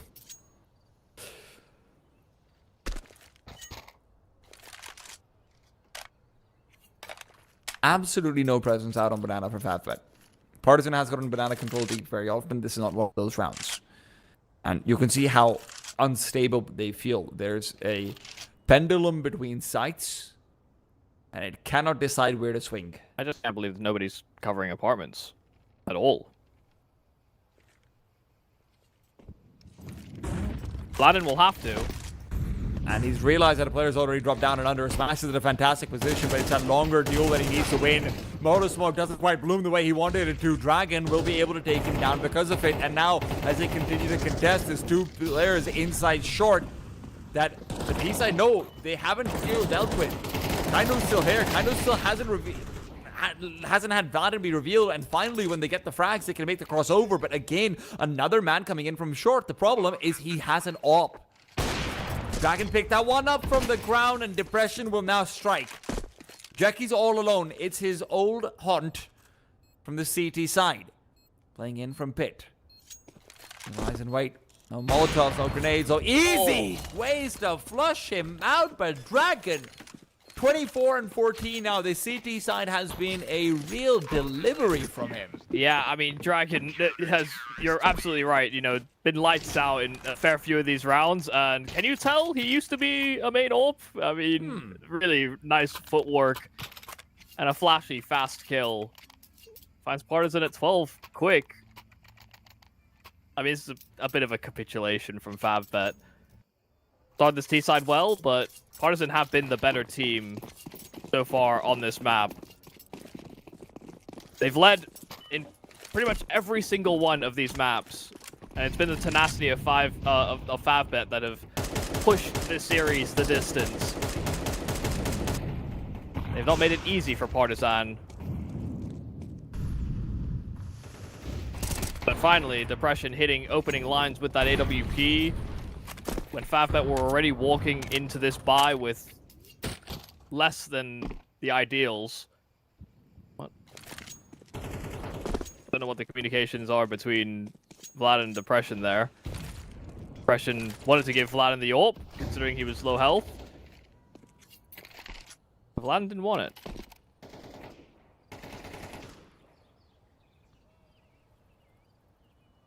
What do you do? I mean, minute left. Look, there's still a world where Favbet decide to start going back over towards this B-bomb side and get just the 1 kill they need, but Partisan, they've shown so many players down in the middle, it would have had to be instant. Bondic will get a refrag, but he's immediately taken out as well. Smash intention are too low to make this work. There's no way you can take this 2 versus 4. I refuse to believe it. You'd have to hit the craziest shots of your life, and I don't have tension in Smash for the players to do it over here. Smash picks up the AWP. Vladin lies in wait. He knows he just needs the 1. The 1 kill pretty much guarantees things. Collins, that's just that. Smash will be likely looking elsewhere. 13 for Partisan. It's hard fought. 3 maps, but they still come out on top. Yeah, it feels like it's never simple with Partisan, but I mean, some standout performances. It's fair to recognize. I mean, Kaindo, I think within the whole series was fairly consistent, in how explosive and fast he could be. But Dragon stole the show on that final map. I mean, with how many kills and how much impact he was able to get, especially in some of these more pivotal moments on Inferno, where Favbet could have taken control. Dragon was there to shut them down very frequently. I mean, I have to say, I thought Dragon was maybe going to be taking a little bit of time to come into the series and would have maybe been completely absent. Or Inferno, he was absolutely needed in that second half. The way he was rotating, the timings he was getting on the backstabs, Favbet very often did actually make sure that this A-side defense was punished for op shots being missed. We saw Smash getting some good kills out from apartments and whatnot as well. But at the end of the day, Dragon, great rotations. And like I said, kind of great series overall. Unfortunately, Favbet will be going down to the 1-2 bracket. But let's see who they face off over there. Make sure you keep on following all of this Swiss stage action. For now, we are going up above, up to our progressing overlords in the 2-0s. Let's find out who can actually take it home. We're going to be back after a very short break. Don't go anywhere. This one is actually going to be like this small.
Welcome back, everyone. Hope we are doing well, feeling good, heading into these final two series of today. Obviously, Charlie, we're kind of graced with the progression series. We get to see the first two teams to make it through to the playoffs. Obviously, both these games being these 2-0 bracket games. But before we delve deep into the teams, Charlie, how are you feeling about today? Yeah, look, like you said, progression today. This is where already we get to see some of those teams advance on through, sort of have a bit of an ease of pressure, I suppose, a bit of relief, not having to worry about are you going to make it there, especially in this 2-0 spot. So one of these two teams are going to make it here initially from the game that we are casting initially. Gun5 versus Ekla. Look, from a little bit behind schedule, but that's okay. We're used to it in certain games. That's some really close results. I mean, I was getting to South America, super close games there, and I'm honestly expecting reasonably similar things here between Gun5 and Eggclot. I think these two teams have been on some decent form, two teams with a lot to prove and a lot of question marks as to how far they can go. So, look, it's great to see these guys in here, and hopefully this is going to be a sort of turning point for some of these rosters that have had some difficulties in the past. Yeah, definitely. And look, you mentioned that we're a little bit behind schedule. Why don't we just kind of roll through the teams? Why don't we bring up the rosters? We can have a little bit of a chat about this first game. As you mentioned, it is that Gun5 against Dynamo Eclot. And look, we'll bring up the Guns roster. I think this is a team that maybe we know a little bit more about. We've kind of seen a bit more from the individuals. What are we thinking about this roster? Yeah, I mean, this Gun5 team is in a bit of an annoying spot. I'm sure that they're finding themselves in, because they are still having to play with standing. They are still at a point where Texi isn't going to be playing by the looks of things today. They're blue-white standing in. For now, it looks like it's going to be Zello standing in here. Which, look, it's not exactly like he's a player that isn't going to be all too aware of some of these familiar faces. Being on this roster super recently, he was actually, I believe, the player that Texi ended up replacing. So, I mean, good on him to come back with no bad blood.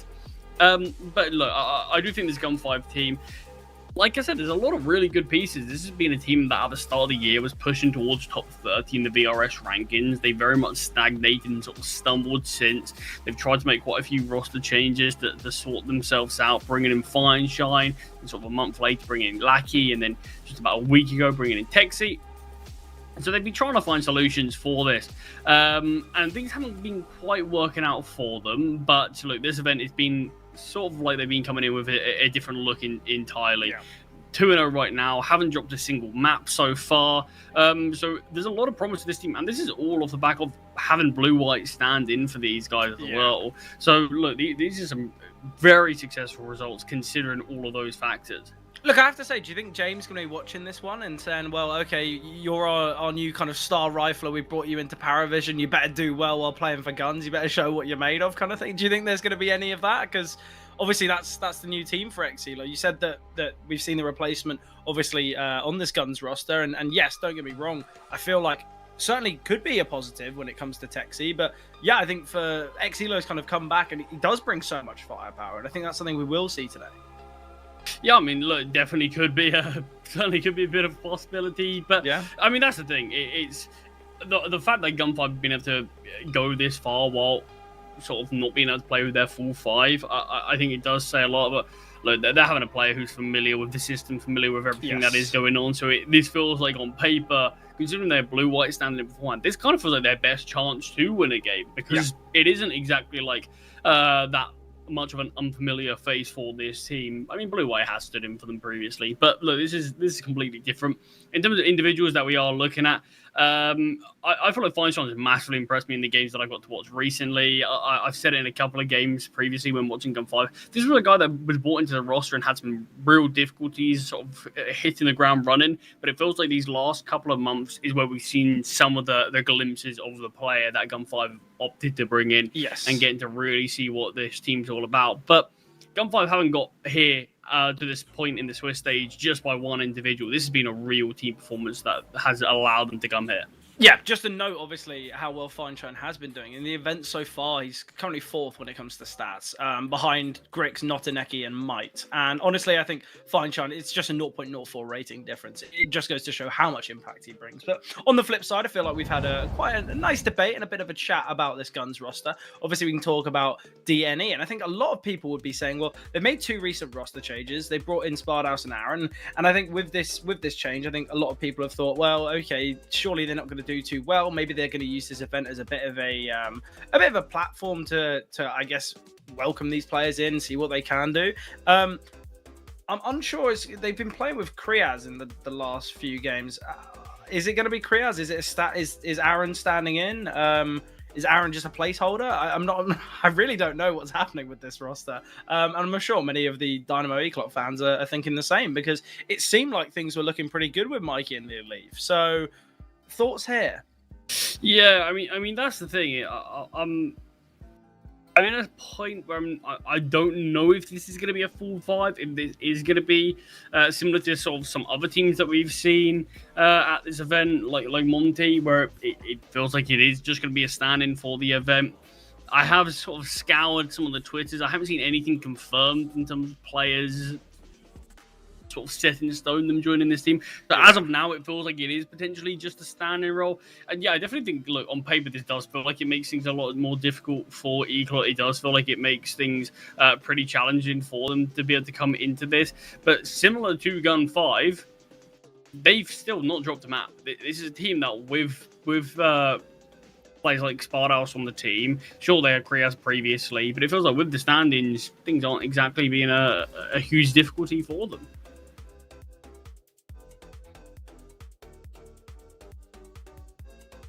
And still a lot of obviously room to grow. Oh, was muted there, but similar kind of sentiment in the way that maybe Dynamo Eclot are in a position where, because they've made these changes, because expectations are really low, they're playing with a newfound freedom and kind of a confidence, because expectations, it's not like it's a team that have kind of come into this event guaranteed getting playoffs and looking to make these pushes and will be the I guess the bigger team, never the underdog, whereas clearly they're not feeling that pressure, and maybe that's why they're doing so well. But obviously we talk about the vetoes holding so much weight, and in a series like this, I'm so excited because both teams, they've got a 7-map map pool, which is quite a rarity in the current state of CS. So Eclot are going to be banning Nuke. Not only is it a strength for guns, but it's one of their weaknesses. No Anubis in play either, because that's Eclot's strongest map. So I quite like the idea of this. It means that we're going to be moving to maps like Mirage, like Ancient, and obviously Inferno to finish. Yet I feel like Eclot, I don't really know why they've opted to ban Nuke, because Mirage is still on the table. Mirage has looked really poor for them. Yeah, I mean, look, it has looked poor for them, but it's still their most played, or one of their most played maps, just behind Ancient, in fact, and still sort of significantly more than Nuke, with this, which they've only played 8 maps on in the last 3 months. Sure, they haven't necessarily got the results that they've wanted to, but this is clearly a map that they feel internally pretty comfortable on, regardless of whether the officials show that or not. So, look, you understand why they picked Mirage, but this has to kind of be a turning point where you want to see the best out of them. Yeah.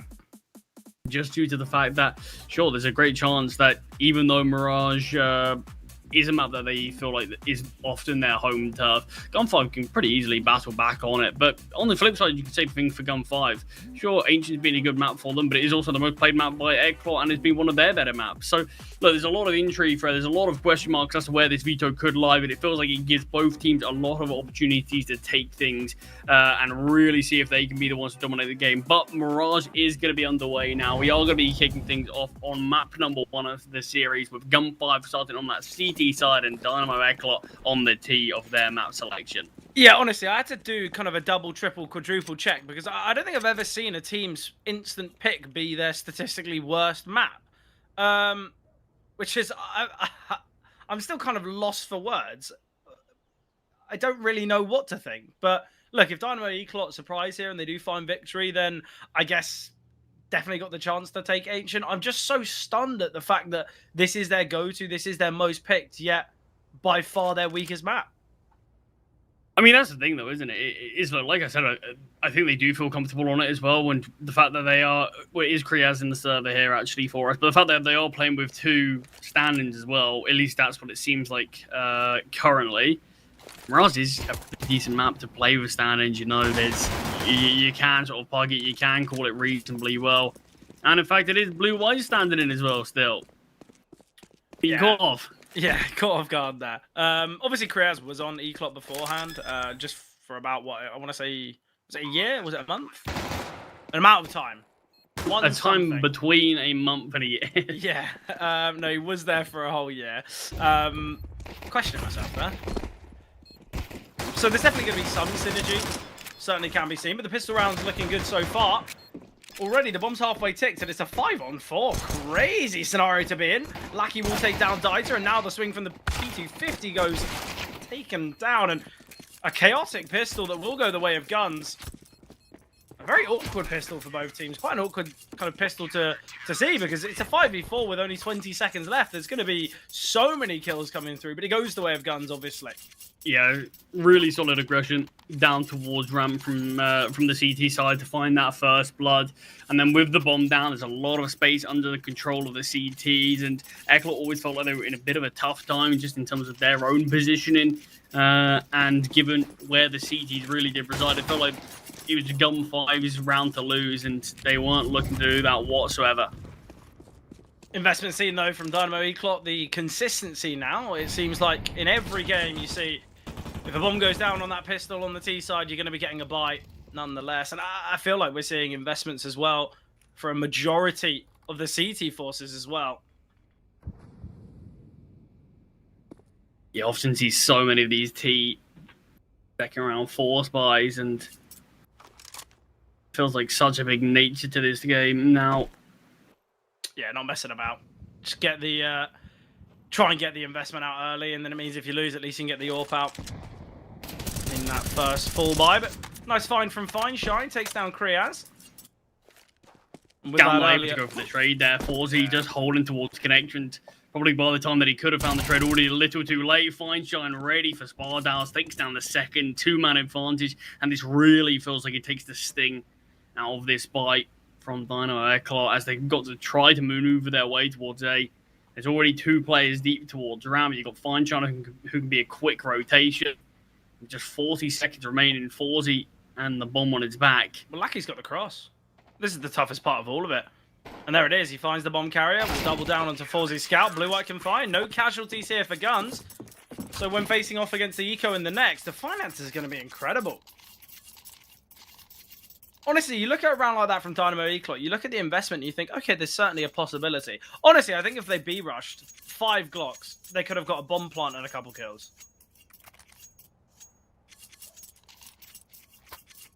Yeah, second round force by not working out whatsoever there for T's, and it is going to be just those Glocks. There are a couple of upgraded pistols here or there, and be cute. Got armor behind it as well, but it is going to be that B-rush that you're talking about. And we'll see what success they can find. HE grenade slightly too early there from Stein. Yeah, not timing it perfectly. Has got the molly in play.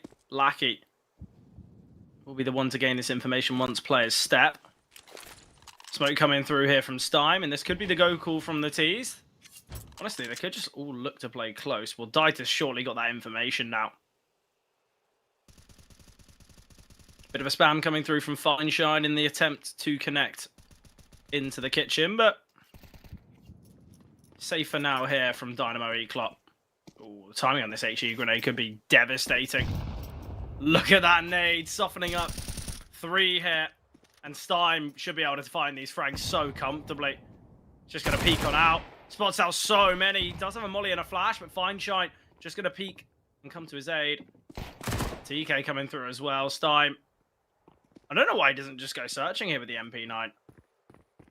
We know what these PT-50s can do. We know what the Deagles can do. You overextend too much and he can very quickly find nothing. But he does get retribution for having his kill stolen by one of the Dynamo Eclot teammates. And still can find 3 kills with the MP9. So another flawless round for Gun 5. Only 2 casualties in the first 3. Money's really starting to grow early doors for them here on this CT side. And this first is where weapon round though. Yeah, Guns should just look to get aggressive. You know, maybe send a player towards Palace with the MP9, one towards Under. Keep the rifles, you know, disciplined and trained on the long sight lines. And I think that's got to be Guns' best goal, because if you look to just play disciplined here with these weaker weapons, I think you might get a little bit caught off guard. I guess the main positive is they are going to be getting an investment in the next nonetheless with no difficulties whatsoever. So Blue-White getting on the kills early doors, taking down Dieter. HE Grenade should chip away a little at Spardaus, but nothing major. But the swing from Fine Shine, time to perfection. Gonna have to drop the smoke to try and get him out of there, but an HE Grenade hitting, chipping quite heavily. Fine Shine can honestly just stay tucked in this corner. There's no more damaging utility really for him to deal with in the next 15 seconds while the smoke is still active, and he has crossed back. 5 on 3 now. Dynamo Eclot, they come into this round with an advantage regarding weaponry, yet they're in this 3v5 situation now, and Stein, he's looked to take some control towards B apartments. We could see a similar thing towards A as the remaining 3 Ts all sat in middle currently. Yeah, sort of just hoping that Gunfire can give them a way back into this round, because even their first weapon round's falling a little flat here as they've got this space out towards middle, but Gunfire are happy to give this up now. They've already got a 2-man advantage. Pete comes through from Blackie, bit of damage out. It's the information that's so vital. I don't really know why Lackey goes for seconds there, but MBQ now going to be pushing through, knife in hand. Smoke's going to fade shortly, and Forzy does have 2 flashes there. Korea's going to push through this. Timing looks good for Blue-White. Will be taken down by MBQ. Fineshine waiting patiently. Celta's MP9 connecting. And now all on 40. 1 versus 3. And the MP9 of Celta. They can upgrade to AKs. This is excellent. They win another round, but they get 3 AKs brought across. Look at the finances here. Money at an all-time high. We're only 4 rounds in. But there's only been 4 kills here from Dynamo Eclot, and 2 of which being on that pistol. I mean, that's the thing, isn't it? You come into that round as Gun 5 with a complete bonus round, what, like MP9s for masses. I don't even think they have 1 M4. Yeah, they're the one on Fineshine, but look, limited, very limited. Yeah, I mean, there you go then. Look, you've got 1 premium rifle, a couple of masses, a couple of MP9s. You walk away with 3 AKs. And Fineshine, honestly, expect to see this quite a lot from him today. Despite him being very, very solid on the AWP, if he's having a decent game with the rifle, he's more than happy to stick with it. Yeah, look, I think sometimes Fineshine wants to go for those gimmicky peaks, wants to kind of take his own timings, and there is always that risk factor about it.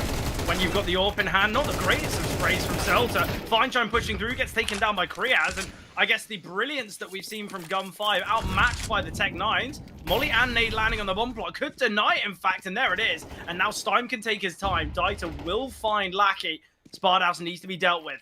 Whether his shoulder will be spotted is... Oh, his leg is peeking. Just realised it now. The double peek towards CT. Really good call there. And a 3k from Dieter. First kill found from him, and he triples in the first round. Yeah, a couple of dicey sprays there from the first 2 players on the A-bomb site. You see, after the first gets taken down, the player in sandwich sprays the player onto the balcony before transitioning. Doesn't even find the first kill, though. Just thinks he has. So it makes it a bit tricky for Celta, and after that, you're already at a 2-man disadvantage. Some weapons have been able to be retrieved, and then they can be fully utilized by the armored players. But still, money's good enough for a buy here for Gun 5. But very quickly, if they do lose this round, that sort of incredible economy is starting to be tested. Yeah, no, definitely. But Fineshine posting up with the AWP will find Forzy. A simple shot for him to connect. We said he likes sometimes to keep the rifle in hand, but realizing, look, let me get the big green out. I'm sure my opponent's going to have one as well. Still looks as though it's going to be this A play here from Dynamo Eclot. Smoke towards jungle, Molly in stairs, and flashes could come over now. Dieter dropping the bomb, but another hefty nade. So much utility damage has been dealt here to Dynamo Eclot. Dieter will find Fineshine. Celta timing is abysmal. The second he looks towards top balk, that's when Spardow swings. So man advantage now for Dynamo Eclot. Smoke dissipates, but we will see MBQ find, in fact. Spardow deals with Stein, and it's a 1 versus 4 for Lackey. Gun 5. They get the opening kill, they deal so much damage, yet just connecting and finding these final frags have been an impossibility for them. Lackey. Dare to dream there for Lackey once those players lined up. I had a strong feeling it could have come through, but no. Dynamo Eclot, they bounce back in a necessary fashion. We'll still see an investment here from Guns. Celta could, in fact, drop an AWP across, and that is what's going to happen here. But the kind of excellent start for Guns is dissipated within a matter of moments. Yeah, and it does feel like they've had chances in both those rounds, but it's just been very basic from Eclot. Just a hit towards A, and Celta's been a little bit disappointing towards that side of the map once again. Honestly, when I saw Celta get those 2 kills to the MP9, my first thought was, oh, okay, Celta's he's hitting shots today, but ever since the rifle's been in hand, it's not been the greatest of times. I mean, just very paranoid about the top belt, but he knows that players are pushing out of ramp, and in positions like that, you kind of just need to stick to your guns, and instead looks away, goes down for free. But still, weapons are in play here. We've got Fineshine on the AWP. The only real weapon weakness is Lackey. He's playing from jungle. It's a bigger lean from the CTs towards his A-bomb site for now. 4 players very close by. Yeah, the only player that isn't going to be in the action is the heaviest hitter and heaviest weapon in Fineshine's AWP. He's able to kind of dictate the pace towards B, though, not only holding apartments, but he can have a slight look towards short if Blue-White gets smoked off. And Dynamo Eclot, they've used a fair bit of utility here towards A. And this is going to be quite obvious that it's this B play now. A very simple read, surely, for Gun 5. But with Kriaz getting that kill onto Blue-White, things get quite interesting now. Missed shot here from Fineshine. He's got a smoke and an HE grenade. Still playing close by. I like the risk factor about this. Not only does he get a kill, he gets a tag on Dieter. Out the window is 1. Fineshine found, though, and with Forzy dealing to Lackey, It puts another 4 versus 2 here in favor of Dynamo Eclot. Tommy goes against him a little bit there, but he still finds the kill. Him being softened up as well as Celta at 45 points of health. These players have just gone towards save. Flashbang comes over, fully blinds Forzy. So Stein can cross, and I think Eclot are just going to respect this save. Yeah, the fact that we could be seeing a 4-4 scoreline after Guns head into that 5th round with like 7k in the bank. This was not the expected outcome whatsoever. Yeah, only seen Eclot win a few rounds as well. Get a few kills as well in those first 4 rounds. Oh, exactly. But very quickly, look, it feels like Eclot have found a position of the map to exploit. They've liked to go towards A lot. It conditioned Gun 5 in that round to have 4 on the A bomb site. And just made that B side very vulnerable. You see the angle that Feinstein plays, and it's great to find the first kill, but the issue is it's just trying to reposition and find positions where you can kind of fire a pot shot in safety. And there's not really that playing around sort of that default box from Feinstein, who really needs to just choose his position, choose his angle correctly.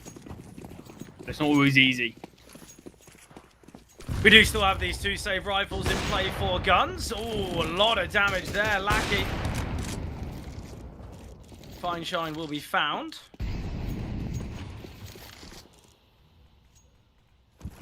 Forzy. It's had a bit of a slow start, but taking fights and getting kills like that, sure, going to instill some confidence. Celta will find MBQ, though, deep towards T-Sport. So it's going to kind of lock off this half of the map here for Dynamo Eclot. They might feel somewhat forced into the B-bomb site, but Forzy will find blue-white. Still got Stime's AK ready and waiting. Dieter might look to take some space here towards the B apartments. Stime. It's all about timing here. Wide swing from Stime finds Forzy. Able to back away and surely going to beat Celta in. It does. Dieter's going to look to take some space now, realizing these 2 save rifles have both been seen in middle. 2 versus 3 now, but still, you'd argue that Dynamo Eclot are in the advantage. The problem is this bomb crossing. Oh, Spardaus is going to have to maneuver. He's dropped out from Van. Lackey just posted with the orb. Spardaus found, and now things get really difficult for Dieter. He's going to send the deeper molly flashbang as well. Information on Lackey, but he blinds himself with that one. Still able to find, unaware of Celta's angle, though. I think Dieter's finally realized that it could be a play towards short, just on the... Oh, Celta's just tucked away now. It's the tap of the bomb. Dieter completely isolated. Not aware whatsoever. Unfortunate there, but Guns have now stolen around back. Similar to what we saw in that kind of Tech 9 half-buy that Dynamo Eclot, where they gained their first round. Yeah, I mean, really unfortunate there from Dieter. You feel like he has got an awareness that the player could come from short, taps the bomb, instantly looks towards that position, but just not quite ready for Celta to already be out, already be touched to the wall. So he clears the angle and just assumes that's it, job done. Not going to be coming from short, and yeah, timing works in his favor for Celta. Big round from those 2 saved rifles. Denies Eclot leveling this game up and still gives Gun 5 that slight lead going into round number 9. I don't mind what we saw there from Blue White. It looked as though he wanted to go early towards under.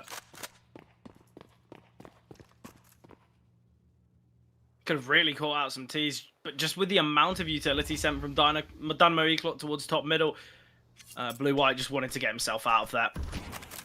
A heavy B setup, all because Feinstein's posted towards ramp. He's in a great position, so Stein can just jump spot here. Lackey will be close enough to send an early nade. Blue White can offer a quick rotation as well with an HE grenade in hand. Information gathered now for Stein. He's going to drop the Molotov. Still a minute on the clock, though, so it's not as though Guns know that Dynamo Eclot are still going to continue to head towards the B-bomb site.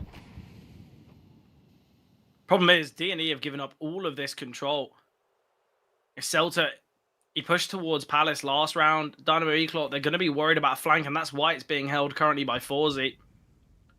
2 mollies and a smoke to try and make their way out of apartments. This is going to be so difficult now. And Blue White can rotate in. There's 30 seconds on the clock. Information gathered. Molly can be dropped. HE grenade's going to be landing soon. And look at the utility damage just raining down. Stein doesn't spot there, though.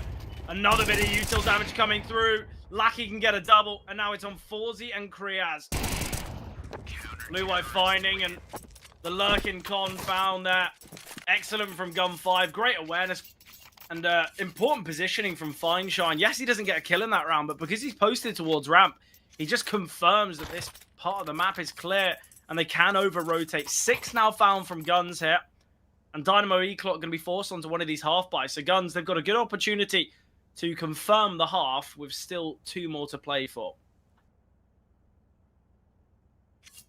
Yeah, and a tactical pause from Equalize. They were so close to leveling this game up, but that final round, difficulties there, lack of time, great util usage from the CT side to delay even more so. Despite the early kill onto the B-bomb site, the rotating players, they were already ready for it. They were already in the bomb site, and able just to shut down any chance in that one for the Tees. And with this money being pretty dicey, it can be sort of just upgraded pistols at best. It's a 2.9k. The couple of pistols being bought, a couple of techs. They shouldn't be around. That causes too many issues to Gun 5. There's not even that much armor behind them.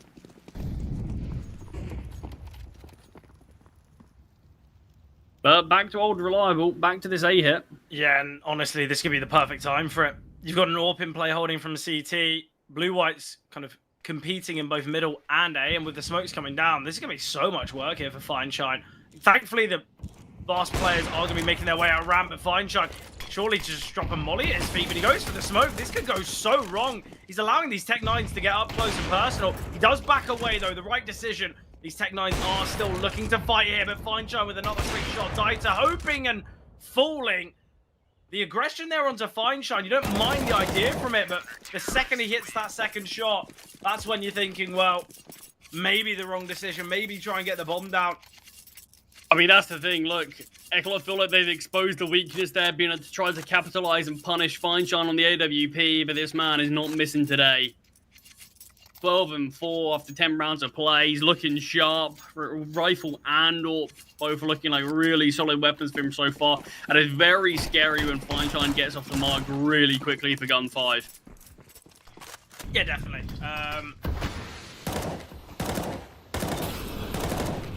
Right now as well, everyone for Gun 5 is having their moments, kind of having important rounds, and that's why you can see, just look at the kill disparity, look at the difference between Dynamo E-Clot and obviously Gun 5. Blue White a bit overconfident there. Trias has allowed a double, makes it a third in middle. Where's the utility? Where's the flashbangs? Quite possibly the worst mid-take I've seen from a CT side in quite some time. They just throw themselves out. There's just no utility there to deal with Kriaz. MBQ's already taken this space towards CT. Fineshine seems wary. It's all about what Dieter can do here towards apartments, whether he can keep them contained, or at least keep them busy.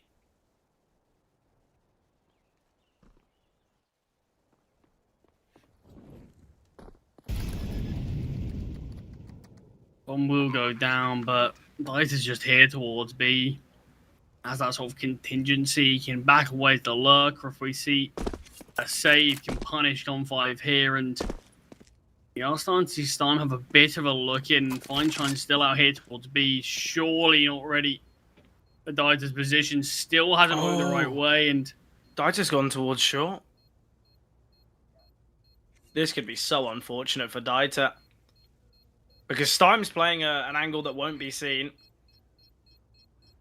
This is so unfortunate. Dieter still has gone silent, though.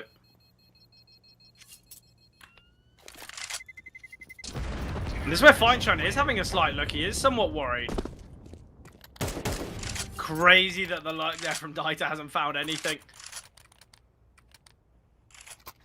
And although we would have seen a buy anyway from Guns, just keeping this extra bit of money on players like Lackey, like Fineshine is going to be really important, because it means if they lose this round and they got the one loss bonus, we still can see, you know, a better buy in this. Oh, actually, no, there's no money left. Never mind. We're not even headed. This is the last round. I'm losing my mind, Charlie. I mean, some of the plays that we see today, look, it's understandable. I'm still just lost at that CT mid-take.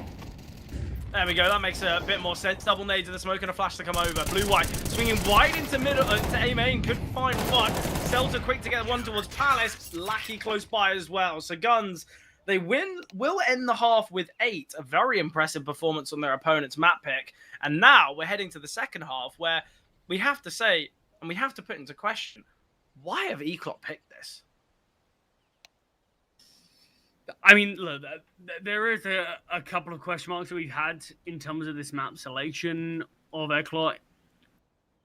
They haven't showed the greatest things on Mirage, but it is still a map that on paper they do view as one that is reasonably comfortable. It is their CT side that they often do favor. I mean, neither side statistically is great for them, but I think it's understandable that neither side is great when they got a 25% win rate on the map. But look, I am expecting them to show us a bit more here. I am hoping that we do get to see a bit more here, because look, this is a map that they played 31 times in the last 3 months. It's a map that they do look to pick in a lot of series, and for whatever reason, it hasn't quite worked out. And it could just be a chance of having a couple of players being brought in as stand-ins that they view this map as a more promising prospect in comparison to some of their other picks, which tend to be Infernos, which tend to be ancient. So, I mean, if you look at it in terms of that possibility, that they've got all 3 maps that they sort of look to tend to pick, this feels like a pretty good veto for Eclot. Look, I've got to jump in. In the last 2 months, they've played this map 21 times. They've lost it 17 of those times. Of the 4 wins, 1 was a 13-11, 1 was an OT victory, and 2 were 13-7s. That's 2 months of being pretty poor on this map. Surely someone must have said to them, look, guys, let's maybe move away from Mirage.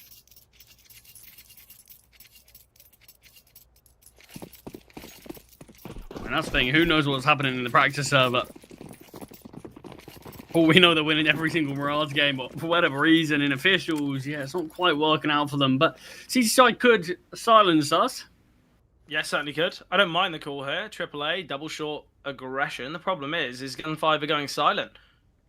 They could find Dieter completely effortlessly here. Flashbang's going to come over. Blue-white jumping out, trying to deal with players on the bomb side, but no one is here. They're both towards short, and he spots them both now. Blue-white with the information. Lackey will find MBQ. Dieter gets the eventual trade. There is a smoke and a kit in play, but Blue-white, look how deep he is, and look how deep the T-smoke is. Spardaus is going to have an idea of this. He surely is going to realize that there's at least one here in market. Lackey taking a bit of a dangerous peek at range against the USP, so the T's will now stop with that decision-making. If Blue-white finds Spardaus, this round looks very difficult for Dynamo Eclot, but Blue-white silence. Spardaus doubles. Now it's all on Lackey. Found by Forzy, and there's enough time for the defuse. Excellent there for Eclot. That round was all conditioned on Blue-white getting that kill, but doesn't come through. And Dynamo Eclot with a necessary pistol. Without it, we could have been seeing a scary kind of 10-4 scoreline, but that has been averted. Yeah, I mean, some really crucial kills there for Eclot.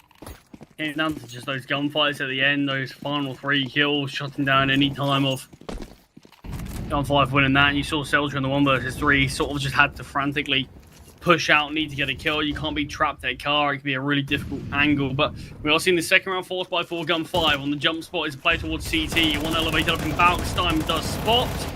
And will eventually take down with the help of Lackey.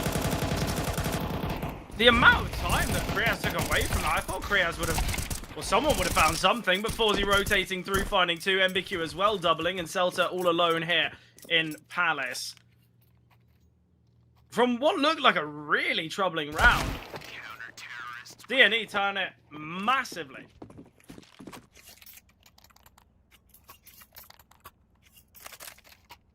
Yeah, I mean, after the initial kill came through, but you see Forzy from stairs. Just sort of swinging. I mean, no one even ready from there. No one even looking towards the position after he just finds those frags. And it feels like, yeah, that should be able to be saved. That should be able to be traded out. But no, Gun 5 is a little too late to react. And the second round forced by 4 Gun 5, just as unsuccessful as DNE's was.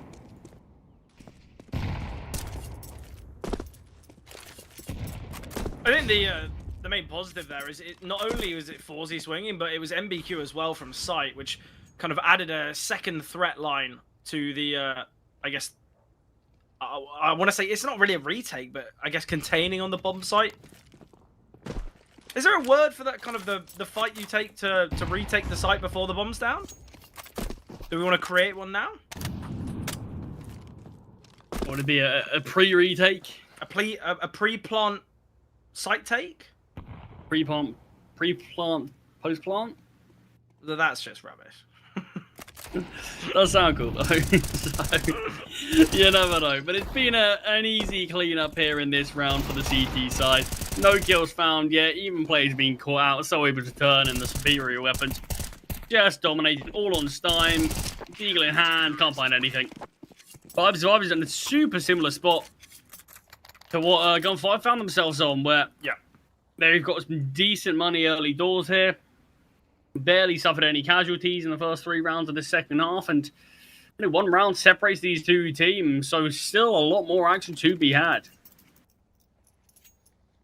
Yeah, certainly got to say, Dynamo Eclot with these last couple rounds, not only has it brought them back in the game, as we say, this is going to be their favoured side, this is going to be Gun5's weaker side, so if Dynamo Eclot win this, they've got a real possibility of taking Mirage.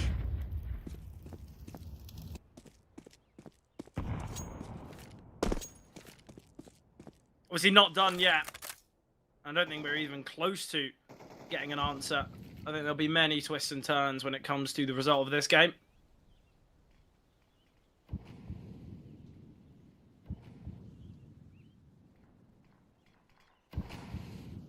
This feels like a really important come round to determine what Gun5 are going to show us on this T side, because although we've criticised the Mirage of Eclot quite a few times, T side's not been great for Gun5. No, definitely they have played it, so it is going to be interesting what look of them we do get to see today. And 1-for-1 trade where Forzy doubles up here towards Sandwich. Molotov lands at his feet, swaps to the Deagle.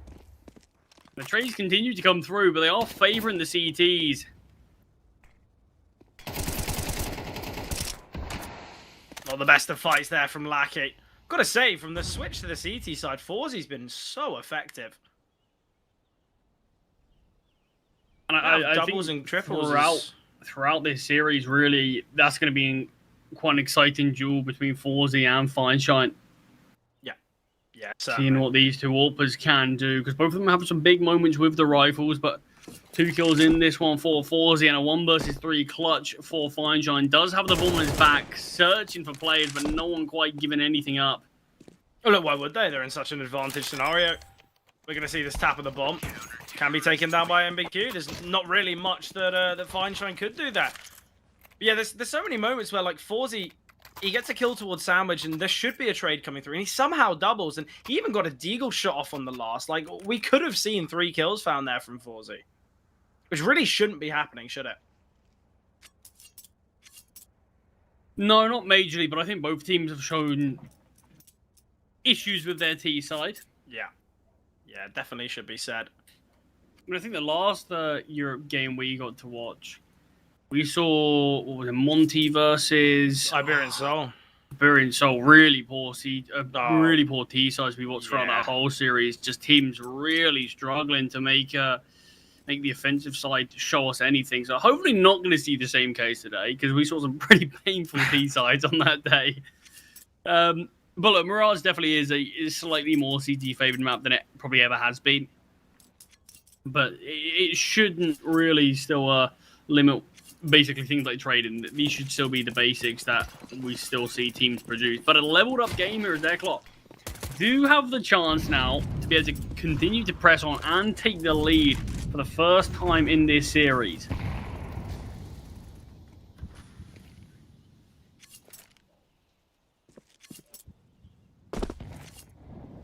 This is the type of round that Eclot need to confirm. It's not like, you know, it's a full by round. It's just these Tech 9s in play. If this is a round they lose, then not only is their kind of victory denied, but it's the idea that this has got to be their moment. This has got to be the time where they can really look to kind of get players on the board and ensure victory. And it seemingly will go that way, unless if Stein and Feinstein can come in the clutch. But I doubt it, just based on the setup, based on the flank from MBQ. And they deal with it quite nicely. Dynamo Eclot does not look like they're slowing down at all, does it? No, I think maybe just the CT side, this slightly favoured side for them, has just sort of rejuvenated, given them a bit of a clean slate moving into this second half. And a big turnaround for them. Just 4 rounds in the first half, 5 in a row here on the second. But weapons are back in play on Gun 5. AWP on Fine Shine. Been a little quiet since moving on to this second half, but as have the rest of his team. Flashes towards top middle. Kriaz looking as though he wants to go hunting, searching here for these picks. Blinded again, but with his smoke down, he can still work well. Zelta holding force of aggression here. MBQ with an important find there onto Lackey. Opening kills have been really good here for Dynamo Eclot on this CT side. Dropped out Forzy's feet. Could have had the chance to push in front of it, but I think with the man advantage already, he thinks better of it. Stime's elevated here. Looks as though he's going to try and find a timing and could definitely find Forzy here if he decides to progress. At the moment, just sat silent. We'll have heard this rotation from Forzy now. Blue-White will find one, so back to this 4-on-4. And when this smoke fades, Forzy surely to fall. Always been spotted. A freebie there for Stime, and now man advantage back the way of guns. An important round for them to win. The only A defender playing from CT, Fine Shine taking down MBQ. This gives Guns a lot of room to work with. Kriaz, an important frag to find. Spardaus, he can swing from CT if he decides to. A bit of a risk there from Kriaz, but sometimes this is where risks have got to be taken, and he swings from CT. The 2 newest additions of Dynamo Eclot in a 2 versus 4. They've made this round very possible. Minimal time now. It's just going to be the stick of the bomb. Zelta. 1 versus 2. Information on the first. Knows about Spardaus as well. Zelta spots the shoulder. Will get the frag. And Guns. They needed Celta to step up because that would have been an embarrassing way to lose that last round. But they do find victory. Yeah, 4-on-2, that gets brought down to a favoured spot for Eclot. I mean, you've got to give them credit for being able to get themselves in a spot where they could win that. The issue is, I think it was Kriaz towards jungle there. As soon as he starts getting chipped away at Celta, kind of just needs to fully tuck and wait for his team there. Just be a nuisance to Celta. Don't allow himself to get taken down, because dancing around that triple box doesn't really feel like it favours anyone. Fine Shine searching for an opener. There is no defender on the A bomb site currently, both towards Con.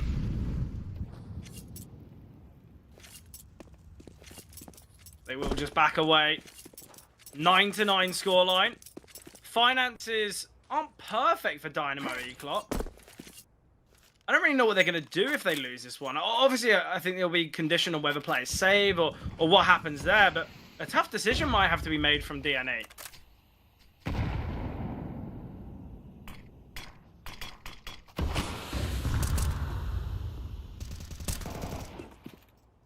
Oh, nice what a find from find. Kriaz, Just yeah. through the smoke in general there. Crazy. Aki's going to feel a bit hard done by that one. Flashbang up towards short to allow Blue-White get a deeper angle. Forzy could be under pressure here with this AWP, but Spardaus through the smoke as well. Helps keep his teammate alive. Fine Shine goes for the trade onto Forzy towards short, but that just allows Dieter to swing on in, find that kill. Really successful round. Helped out by a couple of frags through the smokes, but other than that, it was good setups across the board and really good synergies, just players playing off one another, and instantly Gun 5 forced back down to a weaker investment. Yeah, now this is where DNE can make that push, get themselves to 11, just 2 rounds away from closing out map 1. And obviously we mentioned the kind of 2-0 possibilities for both teams, because okay, yes, Dynamo Eclot haven't looked perfect on Mirage, but they have looked pretty decent on Ancient. So the fact that they could find themselves with the kind of early map victory, moving to a map that is a little bit contentious regarding who we think is going to take it, leaves a lot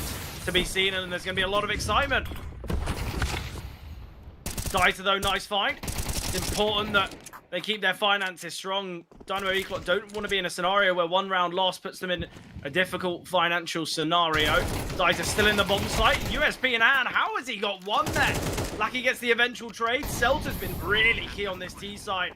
It's a 2-on-2. Celta taking a huge risk, but still alive for now.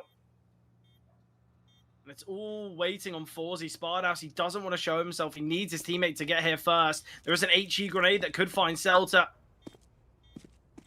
Positioning of Lackey, good enough to keep himself away from the gunfight for now.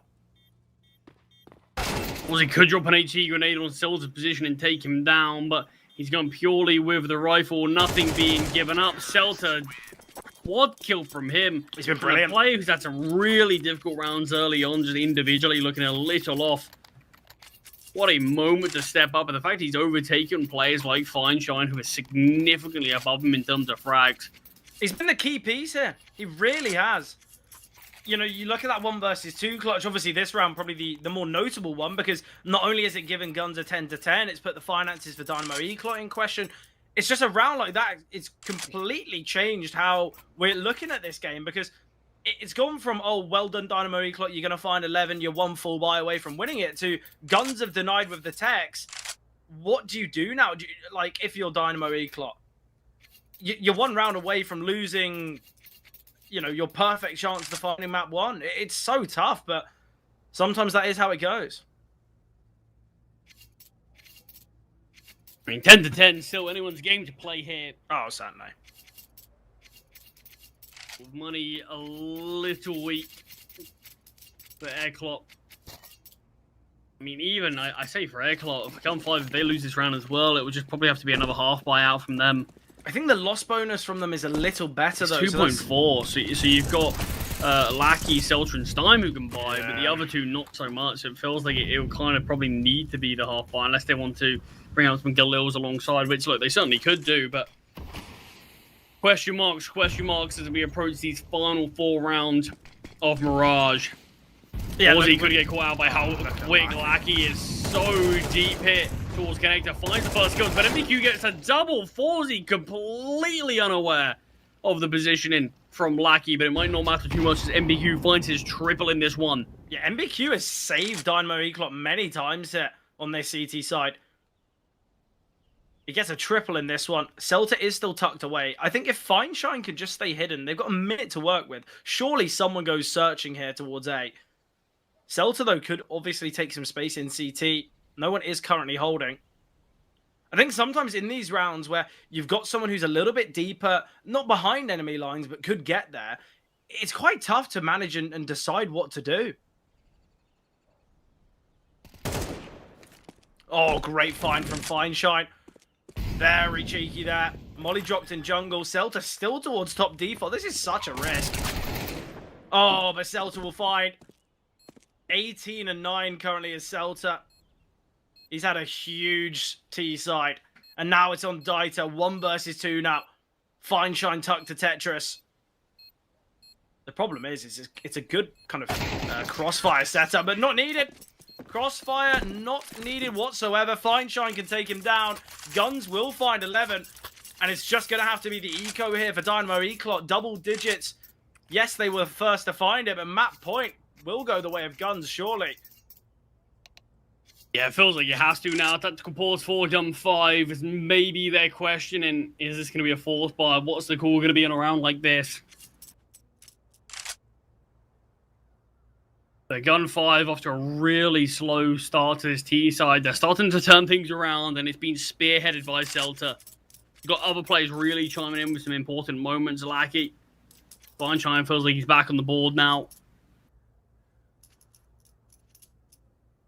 As the final discussions come through, get the coach on the mic as well to give his 2 cents, but D&E, there's not a huge amount they can invest in this round. Like, you got a Deagle on an MBQ, you got a P250 on Dieter, you can't really afford to buy anything else.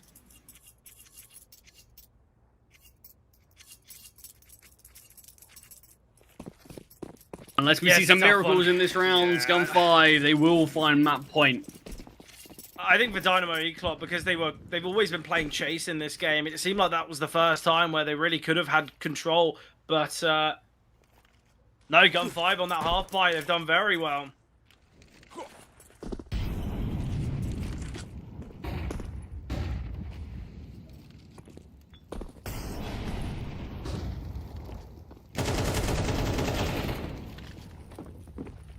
And unsurprisingly, first 2 kills go the way of Gun 5. Breach open this A-bomb site. Dieter spotted at stairs, shipped away out, finally taken down. And the bomb gets planted, and Gun 5 look like they're going to have a clean pathway to 12. I'm loving the look of that red smoke. Am I the only one who just enjoys something like that in CS? Do you think there's going to be like coloured smokes at all eventually? What, like a green smoke? Yeah, it's like smoke skins. Game's gone soft if that happens. Like you're at a major and it's like a. Actually, if I can get myself a fire serpent smoke, that's the go-to. And the pool's like a little, I don't know, a little dragon head or something, a little snake head. What is it, like a death like kitty? You've got like a cat smoke or something. Right, now that's taking it too far. Everyone was thinking that nade skins would have been a thing. I think skins. I don't want to go too far with different coloured smokes though. But I think it will still be. I mean, pointless, but kind of cool. A little bit like the Zeus skin. That's my thought process. Like skins in general, though, isn't it? Yeah, it looks it's just like you get a Glock skin, great. You got a fifth round. No, you got it every round. You get a Glock for free, man. Yeah, but you're not exactly like looking at it, are you? All right, this round certainly isn't going to be for free for either team. For Dynamo Eclot, it's to deny Guns taking the map, and obviously, as mentioned, Gun 5, they've got 2 opportunities now to close out the first map. Obviously, it being Dynamo Eclot, it's kind of worth double, if anything. Yeah, this is all or nothing now for the CT side, and with how clean the last was for Gun 5, money's really stabilised for them. Yeah, and this is the problem, because even if Dynamo Eclot win this round, they've got to have 3 survivors, otherwise there's going to be weakness. Yet, for Guns, there's going to be a strong buy. MBQ, how has he found 2 there? Devastating from Guns. And it's now left to Celta and Stein to win this one, but although Dynamo Eclot give up all that space towards A, they've got the bomb. They've got control of middle. They've got a great opportunity now. Forzy might be in an overlooked angle, but Celta can get one important trade from Spardaus and now on Stein.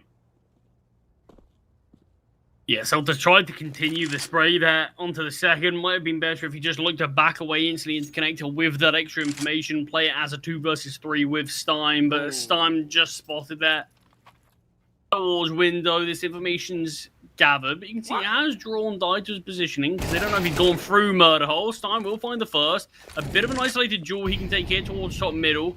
Not the greatest of mollies, goes a little shallow. HE grenade and a second molly thrown out. You might be able to find this first kill near enough of Util alone. 1v1 him, but look at the time. Yeah, Dieter can just run away. Dieter's playing close. He's still sat behind the box. Honestly, Stein has done so much work there getting 2 kills. We're going to see such limited investment here. Stein can drop over an AK, can buy another one, and get full utility. Most of the players can buy it anyway, apart from Fine Shine. We're going to see FAMAS's poor utility. This is where Guns, they've got a better chance in this round than they had in the last. Just a single defuse kit. FAMAS on 40, limited util across the board, other than really players like...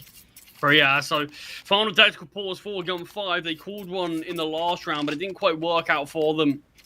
Hit towards middle, just caught out by some aggression from the CTs later into the round. Do you think this is the right decision to predominantly go rifles or go utility? Because Guns could just slow play this round, end with a B finish and A hit. And that's what Dynamo Eclot. A retake's near impossible. I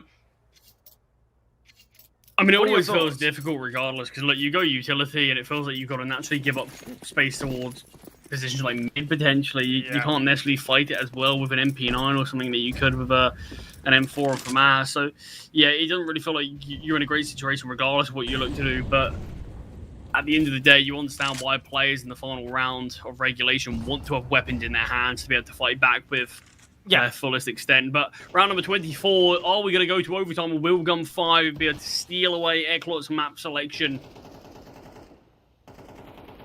I don't mind the idea here from Gun 5. They put a lot of stock in taking middle throughout a lot of this game, and they've done it quite patiently this time. MBQ has been the thorn in their side throughout all, though. Blue-white, was he spotted there? I think he will be when he's crouched. No, probably not. I think he can just avoid the main brunt of that sight line. There's 1 smoke remaining on Dynamo Eclot. There's a minute left of play. Oh, MBQ. Is he going to get mollied? He's got to get mollied by Stein, surely. Blue-white, so much work, but Blue-white will find And now this is where the round, there can be some form of acceleration. There is this AAA setup. Dynamo Eclop, very well positioned here for a round like this. Kriaz is now smoked off, and Molly's landing into Sandwich. Forzy, he's going to have to drop a smoke on the Molotov. There's an HE grenade that can blow it open. Kriaz has got so much work in this round. Blue White finds one. Kriaz finally rotating in to get the double, but Lackey close in COD. 3 versus 2 now, disadvantage. And Sparthouse will get one. Nade landing on his head. This round is all for Dieter, the unknown entity. Spots out both, will get the first, information on the second. This is where Sparthouse needs to work well, but Dieter, I said he's going to be the operative player, certainly is. And an important round for Dynamo Eclop. They are given another chance. It won't be done in regulation. We are heading to overtime. Yeah, need some extra rounds to battle out between these two teams. But it's the multi-kills that we were able to see from Eklot that really changed the ties of that one. Kriaz just pushing through that jungle smoke, able to find 2 before Lackey finally can get the trading connector. It's a position that he could have just held, taking him Kriaz down for nothing. But it's the fact that he's able to find 2, Dice is able to find 2. Too many overlooked angles for Gun 5, and it feels like probably the most simple option for a round like that and a bomb plant, which is where we ended up seeing one player just get caught out. Plantable TT, you know, guaranteed one's there. Have someone hold it. Yeah, definitely. Look, I think in moments like that, do you need to go through those smokes? You've got a minute to work with, or about 50 seconds. They could have just waited it out, and honestly, it would have been a much better scenario to be in. But they look to go through them. They take a big risk, and obviously for Guns, it doesn't pan out. Big shots hit, though, from both Kriaz and Dieter in that one. Look, Charlie, we've seen 24 rounds of play. Do you dare to post a prediction for this, or...? I mean, like, I think statistically it's easy to say Gun 5 should take Mirage, but Eglot being able to battle their way back from not the greatest first half from them. Even when map points were in favor of Gun 5, still Eglot able to show their true colours. And then I think even when we move on to Ancient, it's a map that both teams have a lot of chance to take, and I don't think there's any guarantees on that map either. So, yeah, I think this is a really difficult series to predict. Both teams playing with stand-ins.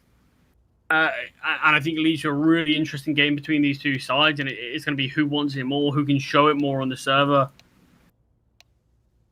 Yeah, definitely ideas like that. I think it could just be a thing of, are we going to see, you know, Kriaz getting a double kill where he should be traded? It's little moments like that. I think overtime's a fair representation. I don't think either team have really had full control of this game. I don't think either team, you could really say, well, they've actually dominated. Obviously, that kind of initial portion from Gun 5 was really impactful, but then same can be said, obviously, for Dynamo Eclot. They had the exact same kind of performance on that CT side. I mean, even slightly better, for being honest, though, isn't it? Look, we saw Eclot hit double digits first. They ended up winning 6 out of the first 7 rounds on their CT side, but it's just that streak towards the end from Gun 5 that allowed them to find the lead. And Eklot probably a bit disappointing that they just slowed down a little bit, run out of steam, because they could have been the ones to potentially close it out in regulation if they didn't slow down. But both teams have had opportunities. Yeah, most certainly.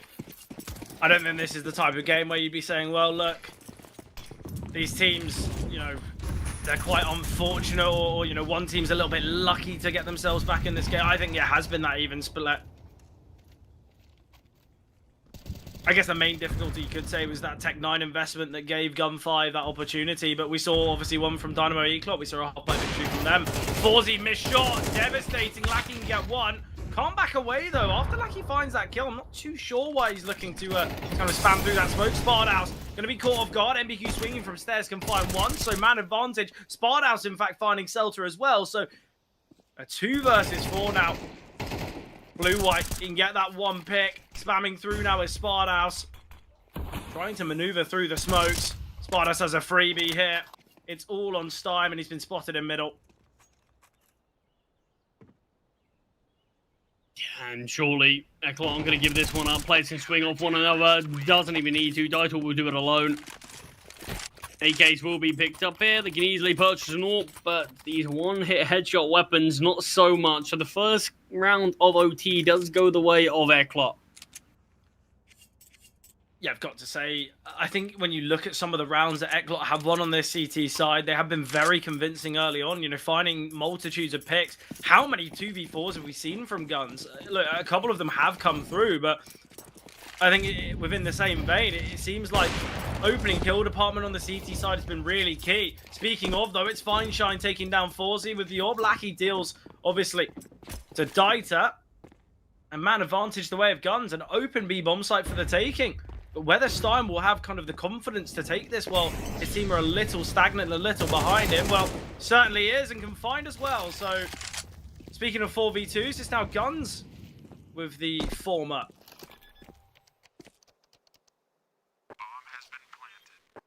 Yeah, back and forth here. Early doors in overtime, and you can see Korea still towards the A-bomb site, holding for this alert, but it's MBQ that's going to have contact with Celta. What a blunder from Celta there. Miss spray. Like it happens to all of us. Yeah, and instantly it's just going to be the save call now from MBQ. Not interested in attempting this round. Wants to bring the AK over. Obviously, it is the CT side in regulation that found the more success. So in theory, if things are going to follow that script and that same trend, probably could realistically expect that 2-1 in favor of Eklot in the first half. But overtime is a different beast. Yeah, definitely. I think there's games where you'll see kind of the CTs dominate throughout, and then all 3 rounds are found on the T side, and then it's done again, and we go to second OT. There's always that possibility of something crazy in overtime, because I think that's when the game's drawn out. That's where both teams have kind of used everything in the tank. They've depleted a lot of that kind of mental energy. So sometimes we can see some scrappy CS, but it is just the first map, and it's not as though we're kind of BO5 scrappy CS territory.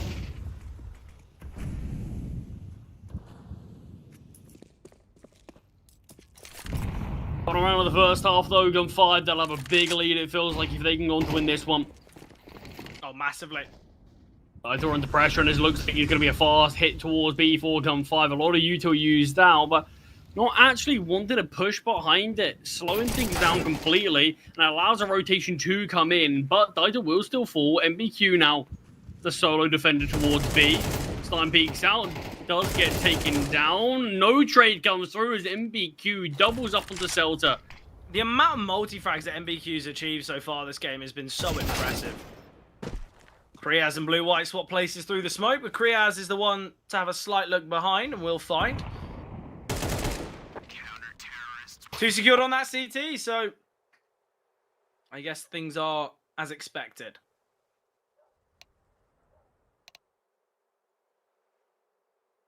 Yeah, I mean, things have been following how we expected they would.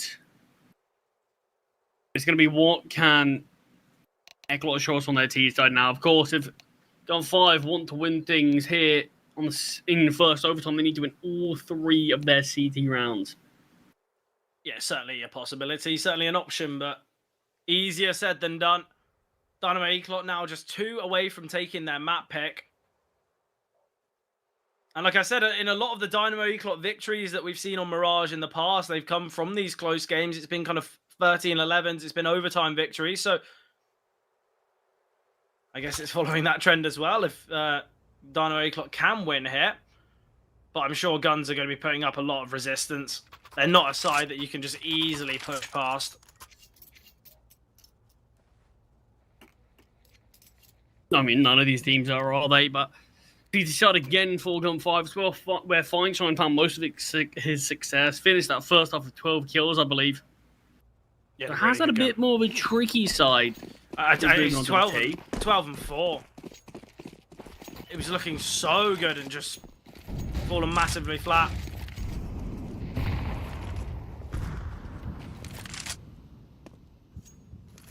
It's always tough when you see a player have a kind of a really good first half and then it's just not seen in the second and they slow up massively. Obviously, Celta was there to pick up the pieces, but it is still quite tough.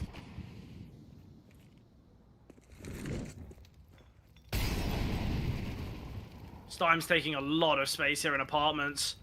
It's all about what resistance that Guns can show in middle to try and delay this, because Stime's going to be flanking through under. This could be excellent. Look at the positioning he's going to have. It's being held by Dieter, but we'll find him. Yeah, not even a bullet of damage dealt back, and Airclot are going to be making their way up towards B. This is where Fineshine's AWP does reside. Misses the first shot, won't miss a second.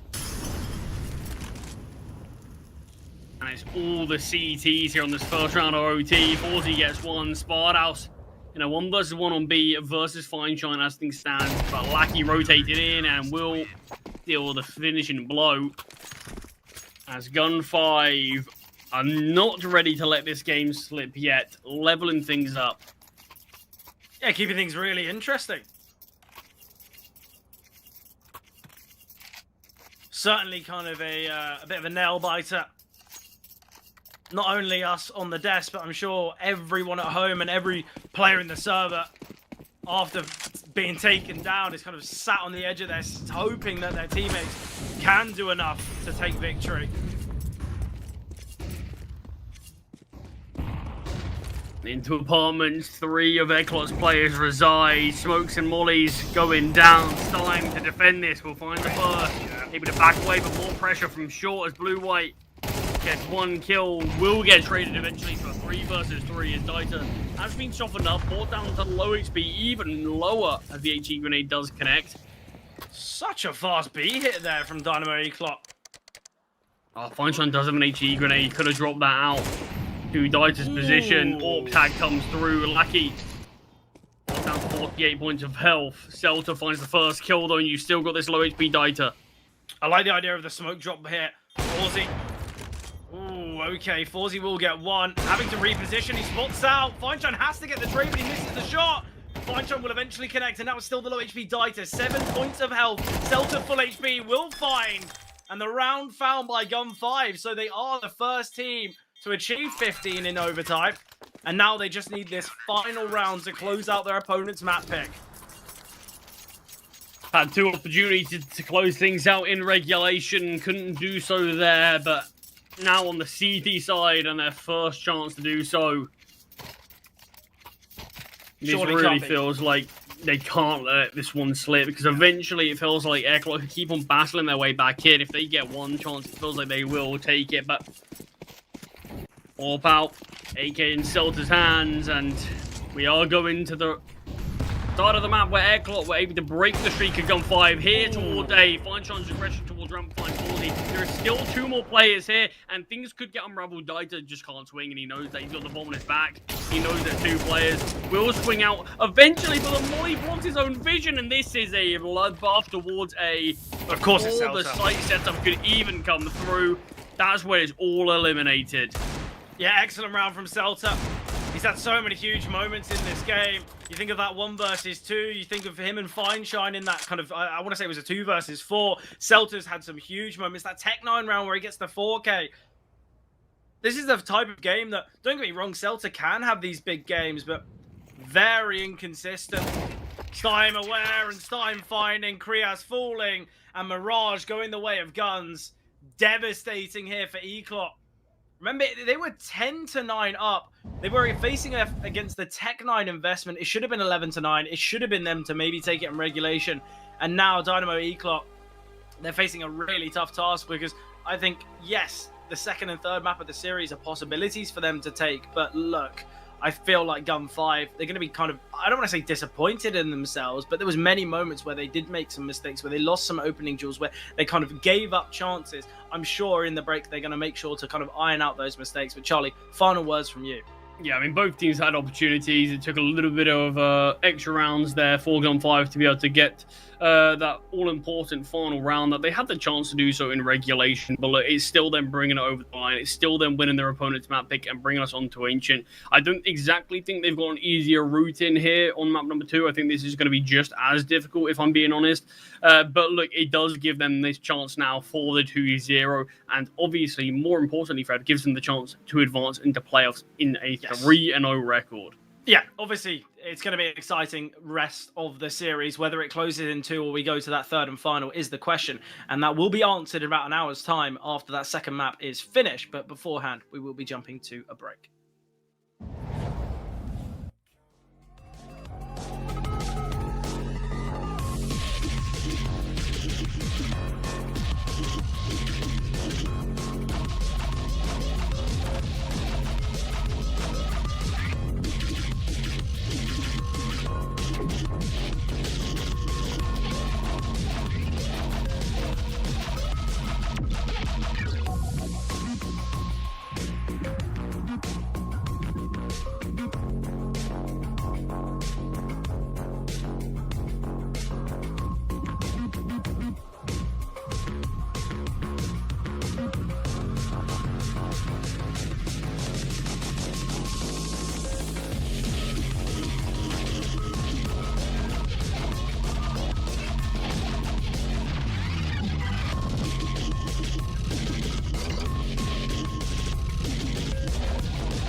Into the action we go on Ancient's second map of the series, the selection of guns, and obviously Guns successful in that first map of Mirage, so they've got themselves that first map under their belt. They've got a bit of an advantage heading into these final two, but whether it will take two or whether we'll go all three is the question. But thoughts and feelings, Charlie, as we head in?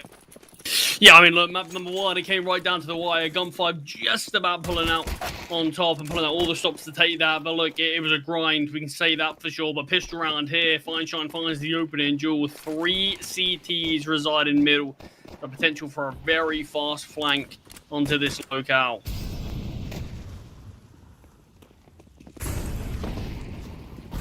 Fineshine fast here out of cave. The bomb will in fact drop back, so they can plant.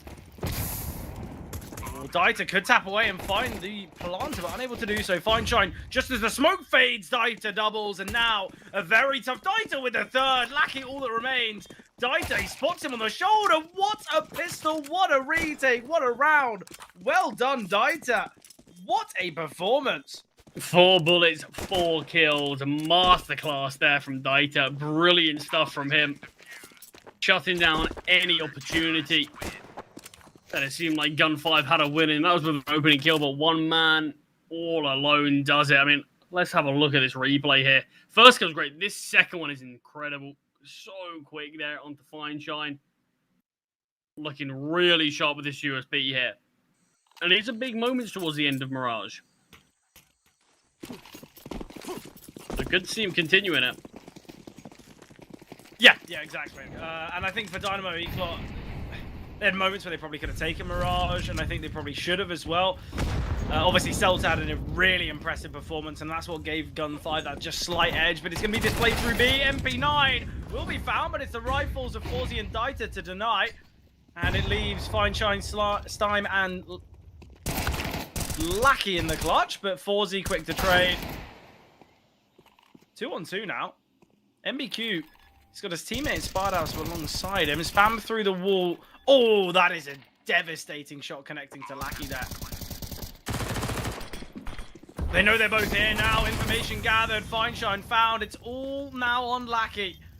Not an easy clutch. He feels like he's got to go searching, but found there by MBQ. A nice double from MBQ. Weaponry will be retrieved, and Dynamo Eclot can go on this early streak of success.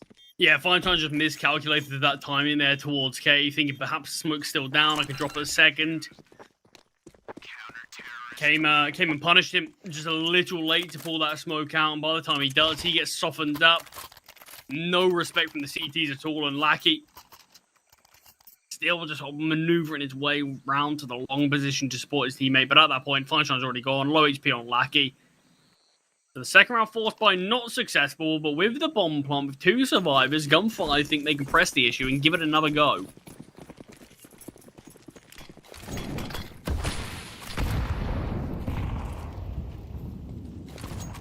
And setting their sights towards A, we do have Lackey outside B here, who's going to be throwing some utility out, but it's all a ruse. But with the presence that's actually been made, it is going to be an open A bomb site.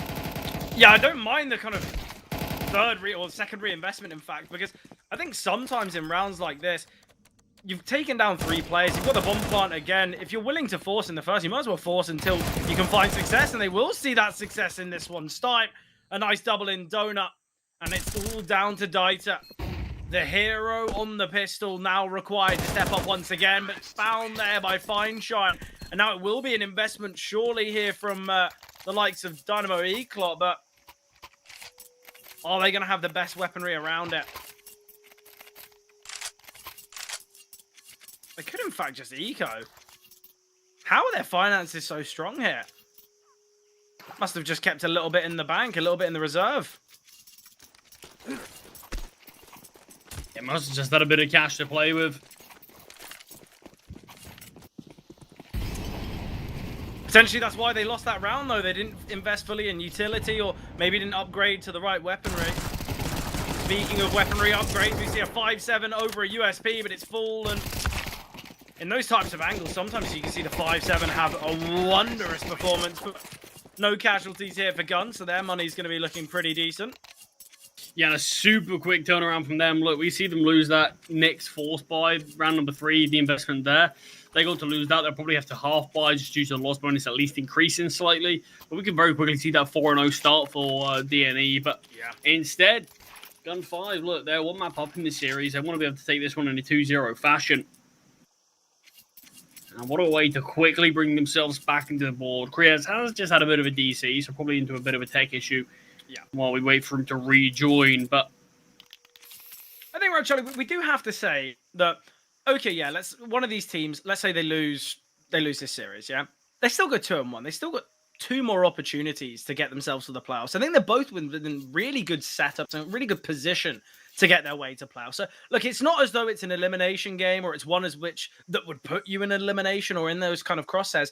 It's still been a really good Swiss stage. And I don't think, let's say Dynamo Eclot do lose here in a 2-0 fashion. I don't think they're going to be massively disappointed. Obviously, they're going to be a little bit annoyed, but I still feel like the way in which Dynamo Eclot have played in their previous matches, I think the performance they showed already in that last game, they have been quite persuasive in the idea that they're going to make it to playoffs. I don't really see a world in which they don't now. They've looked pretty decent.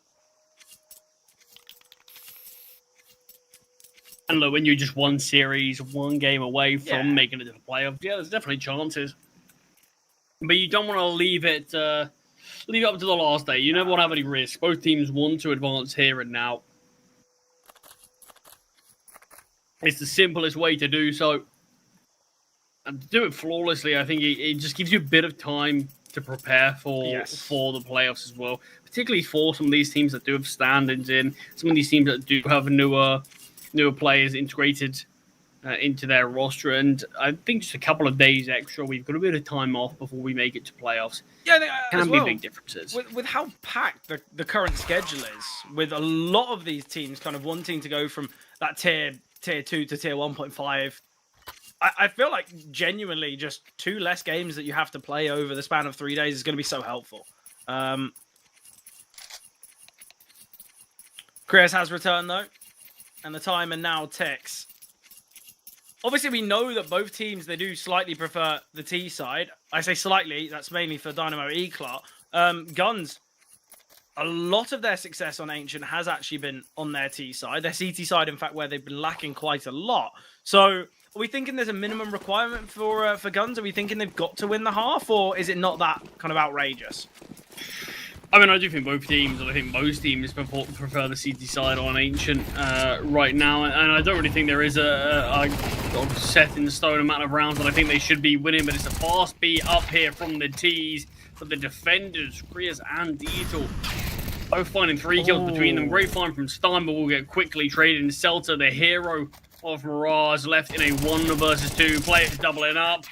Dodgy spray from both players there, but Spardaus does find the kill on for Celta and will confirm Eclot's first round. But it's the initial hit up ramp, and it's the fact that Eclot are able to find 2 kills very quickly without any response from Gun 5. By the time those trades finally do come in, we've already had the players rotating in for the CETs. We sort of needed a bit of a change of pace early on. Flashbangs didn't do as good as they probably would have hoped for. Yeah, I think as well, even when it was in that 2 versus 3, Stein swings, and I don't mind the idea it brings it down to a 1v2, but the problem is Stein had the bomb on his back. That's the biggest issue with that peak. Kriaz with that MP9 once again confined. And I said on the CT side from Mirage, Dynamo Eclot were really good at getting those opening jewels. That's something that has kind of maneuvered here to Ancient. And it just gives you such a buffer, such an advantage in many of these rounds where you can, you know, not only bolster up some site defenses, but also it's not as though you're having to over-rotate. You're not having to take a bit of a gamble, but MBQ, the amount of multi-frags he acquired on Mirage was ridiculous. He's got an opportunity for one now. Lackey won't clear. MBQ gets one. Taken down though, but Spardaus finding leaves a 2 versus 4, and Finechone's been chipped away at. 1v3 now. Certainly not the easiest. Especially with this long flank coming through here from Kriaz. Fineshine does have a smoke grenade. He could have used that towards Donut to give him a chance, but Kriaz now on this flank. Feinstein has to look towards A main to be able to find this kill, but great positioning from Kriaz. Yeah, he's just playing tucked as well. It's not as though a jiggle here from Big Box, and that's exactly what we see from Feinstein. He doesn't spot anything towards A main, and free kill here there for Kriaz. So, a good start for Dynamo Eclot, obviously winning the pistol, winning the force. Then there's some resilience and response from Gun 5, but now they can look to extend the lead. There's a hero AK on Stein, and you'd hope, for Dynamo Eclot's point of view, that this hero AK doesn't provide the goods. But you really never know. A hero AK in some moments, they get the opening kill, a weapon can be retrieved on someone like Lackey, like Feinstein, who's got Kevlar. The round can spiral. We talk about these half-lives of the Tech 9s. You think of this round like one of those, but they've got an upgraded AK in play as well. Kriaz could go. Oh, the running spray from Stein. That's disgusting. Struggling MP9 of Forzy.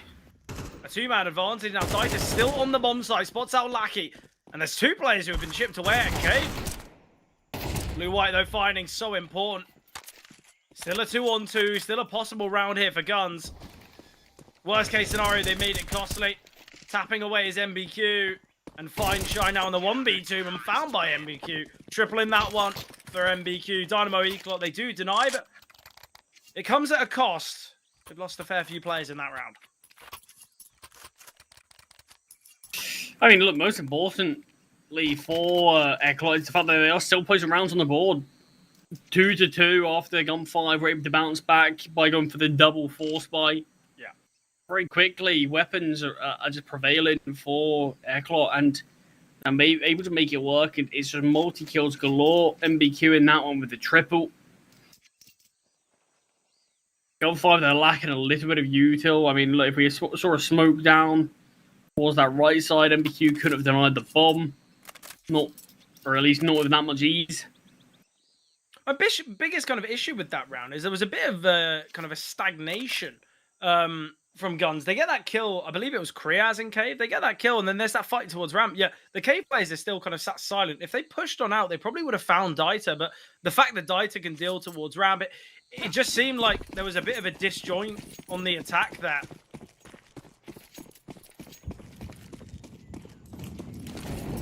Weaponry is in play for Guns, but you mentioned in the last that they just needed a couple of more pieces of utility. They would have won it. Util's a real problem for them in this round. A double swing out of middle, one from Shelf, gives them the advantage here. Celta is just sat waiting in the mid smoke. Steim's so fast here into Donut, aware that Spardos is going to peek from this right hand side.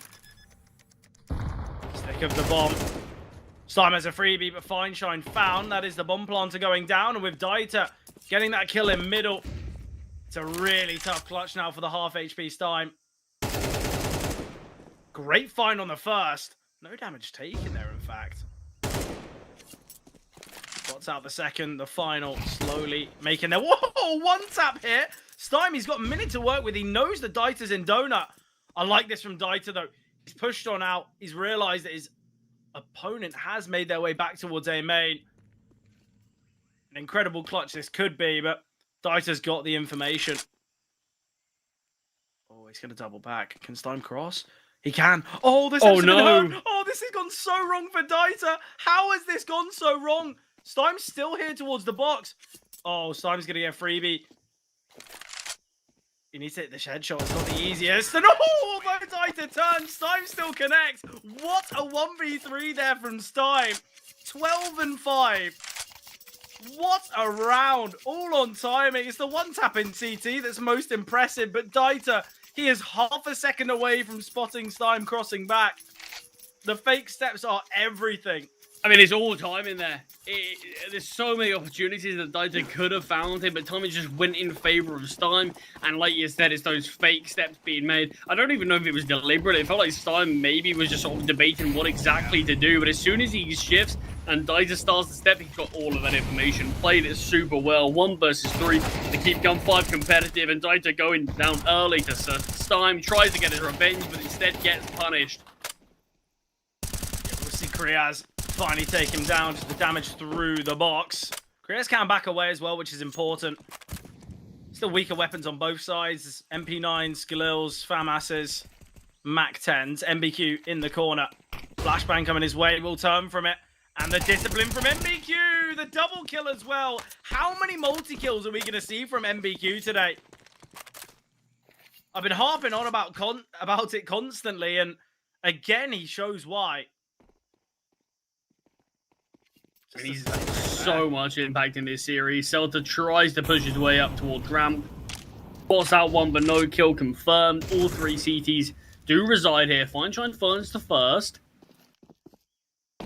It's all about whether Gun5 can get this bomb down or force some fights out, because there is going to be a late flank from Spardaus, and the longer they take, the better his positioning will be. Celta swinging. Celta's out of a tough start. He's 1 and 7. And Fine-Shine will go down to the flank, surely. Oh, okay. Interesting. Great find here. Oh, he deals even more damage to Forzy. Surely not another 1v3. This can't be how Dynamo Eclot lose 2 rounds in a row. I mean, how many taps of the bomb do we need? Finally, another tap of the bomb. Insta-kill, 10 seconds remain. Thinks that both players are close. I mean, great attempt, though, has to be said. So much damage. That was a 2 versus 4, turn 1v3. If that spray transfer connects.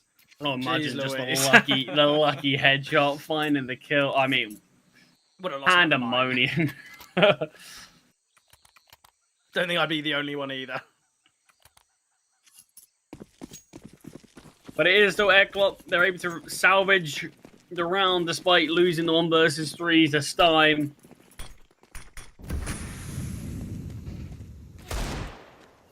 And of course, it's Stein. Great deep shot here. I like that he takes his time there. He's not spamming away. He's not instant to react. He's kind of just a bit patient there with his Eagle. Gonna count for nothing though, as Forzy gets a double on the players pushing up towards a main. And a Glock 1 versus 4 certainly would be something. But Lackey goes down in middle. And Eclot take a pretty substantial lead, and obviously on a map that we've spoken about statistically, Eastside is really where Gun5 do their best work, but they're held just a 3 for now. Yeah, it doesn't look as though there's going to be much of a change. You look at the rounds that Gun5 have won, it was that kind of forced by the 3rd round where maybe Dynamo Eclot didn't even think an investment was coming their way. Then it was an eco victory, and then a 1 versus 3. You know, one of these 3 rounds are where there's kind of true value and I guess success, because it's full buys versus full buys, but Dynamo Eclot have been fully in control of this game. Forzy just jiggling.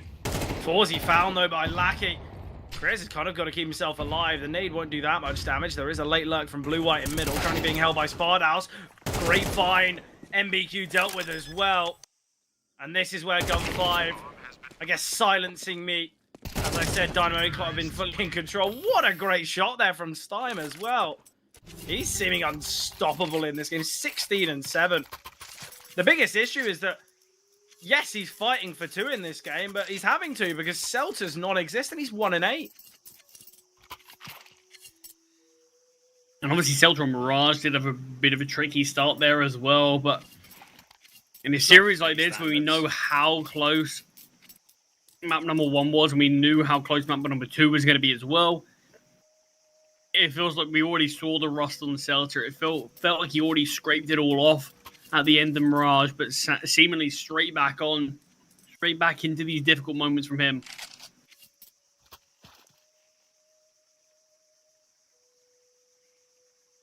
Second tack pause of the game, first for Dynamo Eclot. Realizing that, look, the half could have looked a lot better if they were victorious in that last. It could have been maybe 8-4, 9-3, yet now a 7-5. Remember, they won the pistol. That's where we could be saying, okay, well, if there's no pistol win, maybe there's no advantage. So I think Dynamo Eclot are realizing the importance of this round.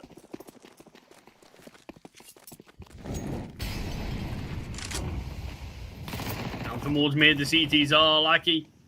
Has a free sightline, but just knows there's a lot of players behind that and doesn't really want to stick around for the gunfight. Will back away, but slowly Gun5 out from the B lanes. Have been able to take mid. Still 2 players towards Red Room though, so this could be a late crunch from Eclot if they want to.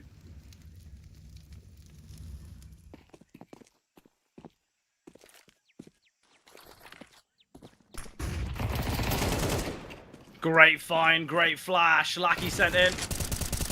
Dieter, though, finally emerges. Blue-white finding Forzy, though, and with the trade there, these should be comfortable in this one. So much damage has been dealt to Blue-white, Celta, and Steim, yet kills just haven't been converted.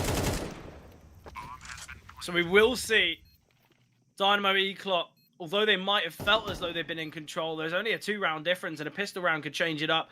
I guess the real positive, as you've already touched upon, is the fact that Gun 5, they lean heavily on this T side on Ancient.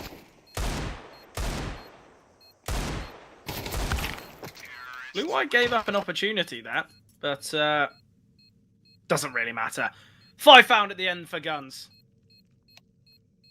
Expectations for this second half, or are we going to wait until we see the pistol?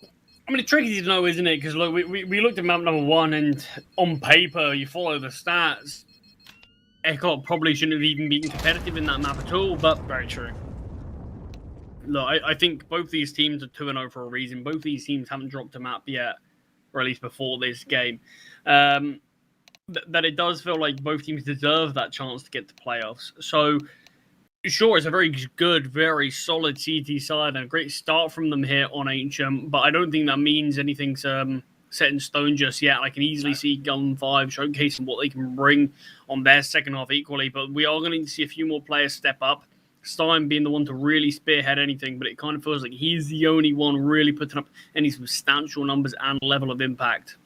Yeah, and I think obviously the CT sides where both teams prevailed on Mirage. Maybe both teams are feeling a bit more CTE today. That's what we'll call it. So who knows? I think a lot of the time we get silenced by stats. We like to bring them up because a lot of the time that's what we'll use for our, I guess, pre-game analysis. But there's so many instances where we just look stupid because of stats.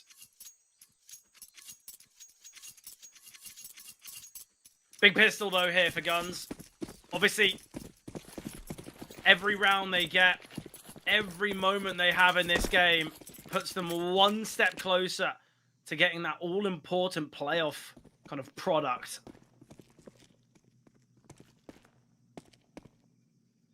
Pistol round could be really that helping hand for Eclot just to bring them even closer to being able to successfully bring us onto Inferno, which I think, just like the first 2 maps, both teams have opportunities. Yeah.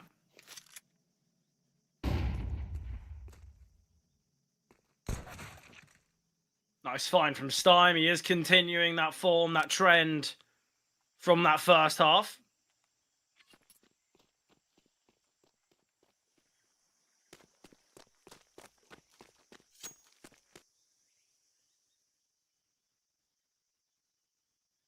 Quite a quiet pistol round. Yes, okay, Stein gets that early kill in middle, but not that much conflict. Smoke down ramp. Celta struggling, scrambling, spamming, and fine shine now. Julie's in hand, but dealt with by Dieter, and MBQ following up. And Dieter again on these pistols. Been so key.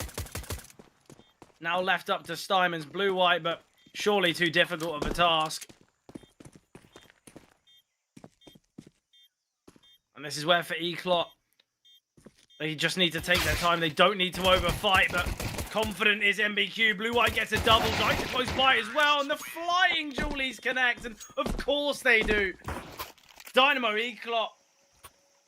Dieter has been the dominator in these pistols. That is 7 kills out of the 2 pistols in this map. Yeah, for a brief moment, it felt a little bit scary for Eclot, but they swing as 4, and eventually the kill does come through for them. Eventually it is found. It is the force, though. Guns. This could be the round that brings them back in the game, or the one, kind of the straw that broke the camel's back, as a loss in here could give 10 to Dynamo Eclot, potentially making things a little too out of reach. Good setup here from Guns, though. They've got a double donut and obviously Lackey defending A. Celta just jiggling towards top ramp, already tucked away in cave is blue-white. Lackey has moved back, though. He smoked towards A main, now just holding for MBQ. Utility coming over the top of the A bomb site. It's going to be a smoke in CT. Lackey forced off. And this is where MBQ can take this space. Lucky's a little bit worried about it. And rightly so. Fine Shine's maneuver, blue-white. MP9 in hand, not the cleanest of shots from MBQ, but still alive. Holding the flanks here as the Mac 10 of Spardow. Stein can take him down. MBQ, though, will get his second of the round. Fine Shine, an important find. Missed shots here from both, but it's a man advantage scenario now for Dynamo Eclot. Celta's Mac 10 confined, though. The two SMGs making their way through Donut. An important kill, but not found, and Celta, low HP, will get the first. 5-7 in hand. A real struggle, but it will be Kriaz to win the round. Dynamo Eclot, they best the force. Yeah, I don't necessarily know if that means it's over, though. We saw Gun 5 go for the double force buy. When Celta bring out an MP9, it could still just be a half buy. It can go for a bit of investment, but it looks like they want to debate exactly what's going on. Before that round, though, Fred, something quite interesting.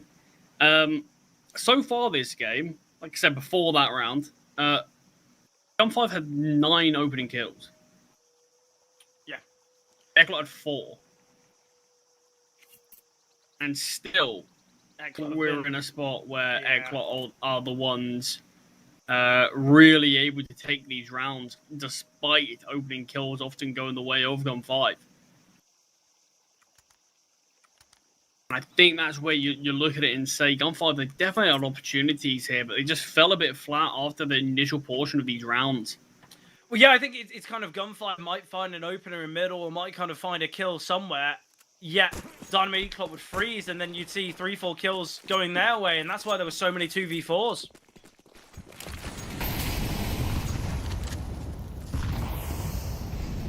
Out in mid is MBQ, and we have seen another force buy from Gun 5. MP9s all across the board. Is this the double force buy the strat now? Is that a thing?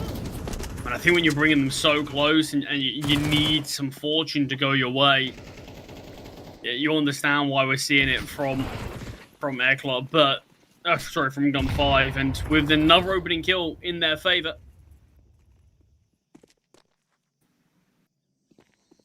And with kind of ramp and cave just being cleared now, they can over-rotate massively. MBQ's in a great position, but it might not matter. His teammates in A main could fall flat. Time spamming through the smoke. MBQ finally activating, and the double from MBQ is excellent. The fact he doesn't just sit in temple, the fact he doubles back is what gives them this round. Lackey is in the backlines himself, but the smoke, in fact, not only rethrown by Kriaz, but the smoke's going to be a real problem. But again, another multi-kill here from MBQ.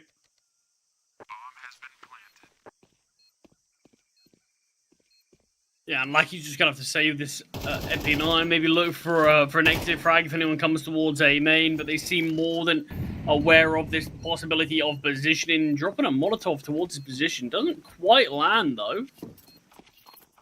Yeah, maybe a bit of a false truth that this corner is clear. I think they're just gonna steer clear. I mean, with CT being saved, CT being cleared out, MBQ confirming that this spot is safe for an exit. Lucky will go down to 4s as he hears these steps away. But this is now Eclot finding themselves double digits, 5 rounds away from their opponents. Got a decent lead for them. And with just the eco going to have to come through, or at least a half bite, Eclot should be able to find 11. And Ancient feels like we aren't necessarily going to have a repeat of Mirage, where it was a very close affair.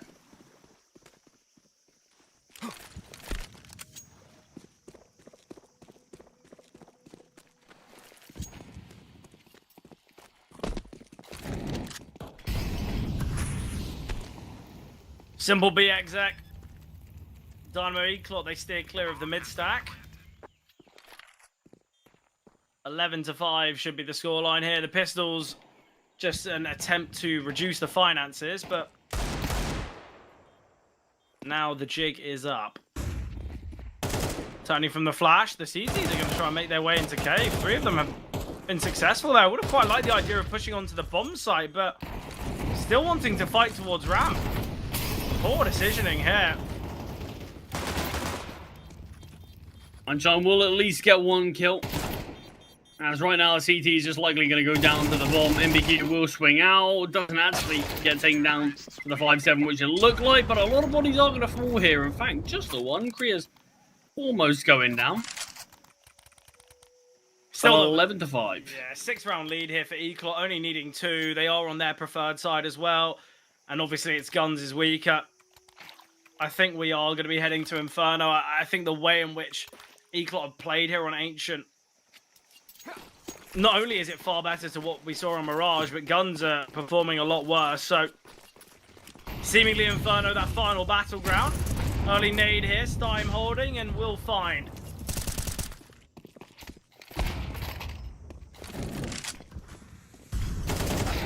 From what feels like might be one of the first AWPs we've seen here. I feel like this this map of Ancient has been fairly AWPless. Yeah, I mean, it really has been the rifles that have been the difference makers here. Not necessarily those AWPers, but Gun 5 will be able to at least find round number 17 unless something goes severely wrong in this 2 versus 5. Sure, a little bit of room towards A's being taken, but all the CTs are surrounding this bomb site. The Q does at least find one onto Celtic. You've got a low HP Fine Shine as well in CT.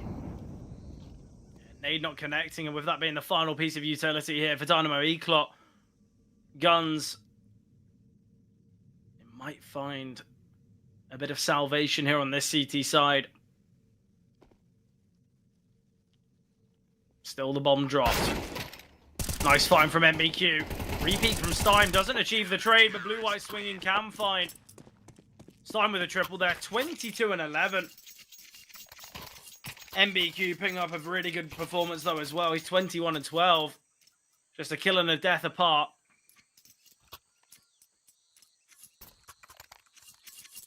Yeah, Stein's doing everything he possibly can to allow Gun 5 to try to sort of step up for this series, but no one really quite is. But a little bit surprisingly, I suppose, MBQ being the player to lead the lines on Airclock, sort of one of the last players you'd expect to be sort of this high. What is Lackey doing there? He spots the molly landing and he's so late to drop that smoke. He does still find a kill. I guess he makes up for that poor molly cubby kind of scenario, but of course it's Stein. Always trying to get his team back on track. 3 versus 3. Oh, look at the space though, Forzy. Yeah, Fine is aware of this, is posted up. It's going to depend what util comes out, and now it is this! 4 missed shot from Fine. That looks spot on. But still not connecting. Rotations have come through. The Molotov keeping Stein and Co at bay, and 4Z does get taken down by Stein. The bomb gets planted. Kriya still towards middle. Yeah, late in red room here. There is 2 smokes and a Molotov and an HE grenade now retrieved by Celta. Honestly, this is a moment where you just drop the smoke on Donut, maybe one towards A main. Miss nade here from Celta. And the pressure's slightly getting here to Gun 5. With a smoke down, Dieter's baited out. Tap of the bomb from Stein. Spam through the smoke, realizing he's towards Donut. It's got to be the stick of the bomb. Re-smoke now from Celta. And now can just hold. Kriya's forced to reload, and Celta can find. 7 acquired now from Guns. Excellent from Stein once again. 25 and 11. Unfortunate for Feinstein there, because I'm right there with you. How is that bullet not connected? I mean, it must have just been sort of a final slight flick away, final maybe bit of movement as he took the shot, because that did look spot on, to be fair, but a bit unfortunate as things stand. But it's another round where Stein out of nowhere just pulls off an absolute masterclass, triple kill from him. He's got over 3 times 2 of his teammates' kills. Both Lackey and Celta are on 6. Over 4 times, in fact.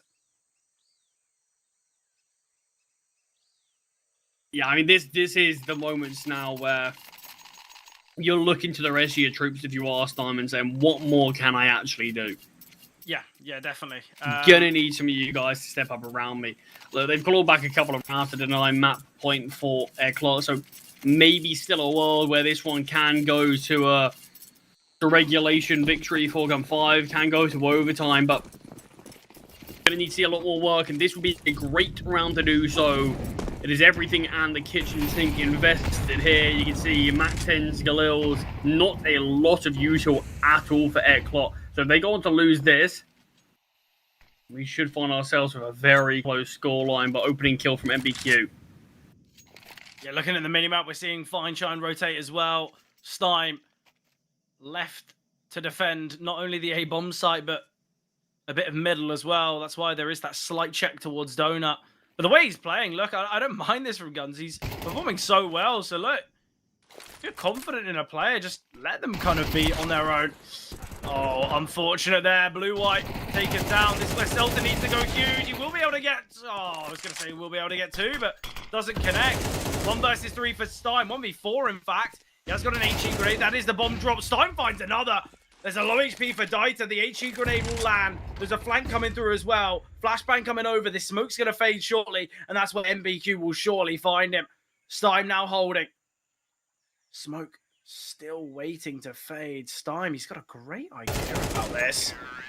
MBQ can find him, though. No 1v4 in this round for Stein.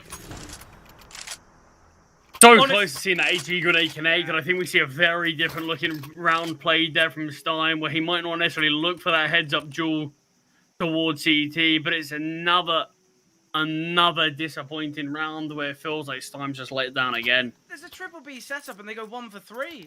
And it's not because there's loads of flashes coming over the top. It's not because the utility's blocking them. It's because they're just missing their shots. We have Blue-White, Fineshine, and Celta all there. Okay, yeah, Celta does a fair bit of damage to multiple, and that's why kind of Stein had a chance, but Stein hit the headshots anyway. But how are we not seeing a better performance out of those B defenders? They're all coming out of cave. There's no kind of second prong to this attack, apart from MBQ, who's so late in Red Room.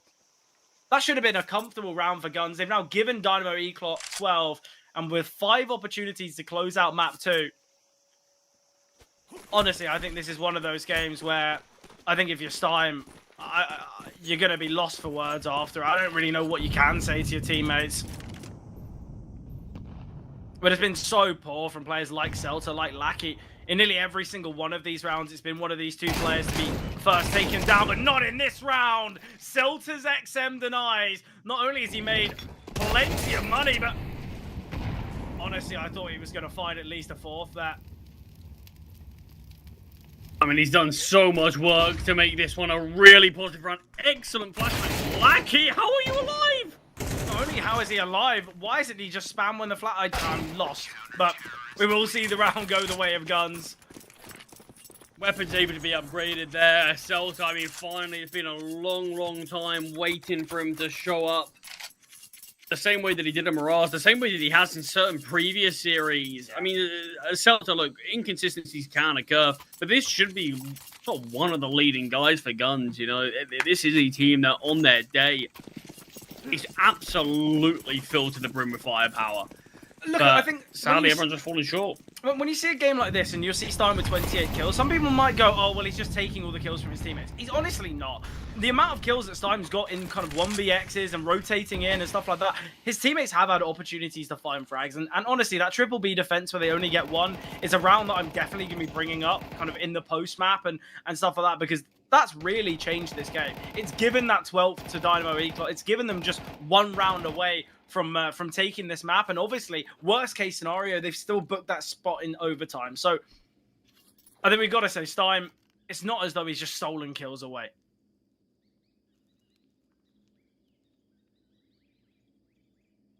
Not the strongest of buys though from DNE. 4 pistols, 3 of which being the Tech 9, a Galil on Kriaz. Kriaz has kind of silently had a good game. Not to say that wasn't expected, but he stepped up in moments. Great double from Fineshine. Could look to find more here, though. But they've got the advantage. They've got the knowledge that it's going to be this B play. He doesn't really need to overfight. He might swing behind the Molotov, and he's taken down by Dieter. Yeah, smoke dropped now towards Cave. This is an AK that's been... into the hands of Stein's crossed paths. Great fire from Dieter. Stein will find 2 in the meantime. Gets caught out reloading. Now all on Celta. He had a big moment in the last. Dieter, will he clear this angle? But Celta holding. Nice find there, Guns. They will find victory. Finance is not great. And this is where maybe Dynamo Eclot could be drawn into a reinvestment.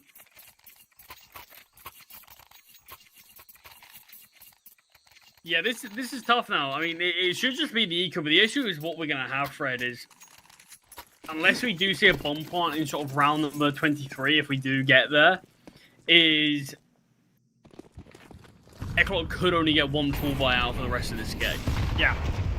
The Gun5 definitely have a chance. They just got to try to keep things clean and around like this. Because you can see they've got their own financial issues. You've got Lackey on an MP9. They don't really have a lot of money in the bank. So it should be around that they look to win with as many bodies surviving as possible. Celta just goes 1-for-1 up against the Pistols. Fineshine and Blue White tap away. And just the one casualty then from Gun5. But weapons are going to be in play here as the loss bonus is starting to increase. Yeah, honestly as well, it's not the biggest of issues that they have one casualty because there was still an MP9 and that was able to retrieve a rifle. So they're going to have a strong buy here.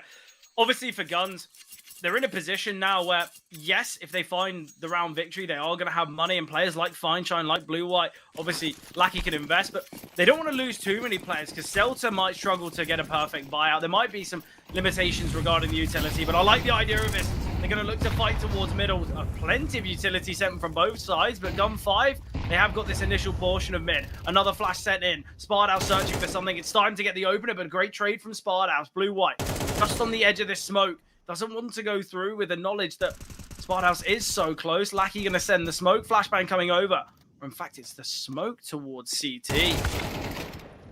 Important from Blue White. Gets the advantage now, and the molly's going to force Kriaz back. The tick in the molly gives that information away, and the final player's in middle.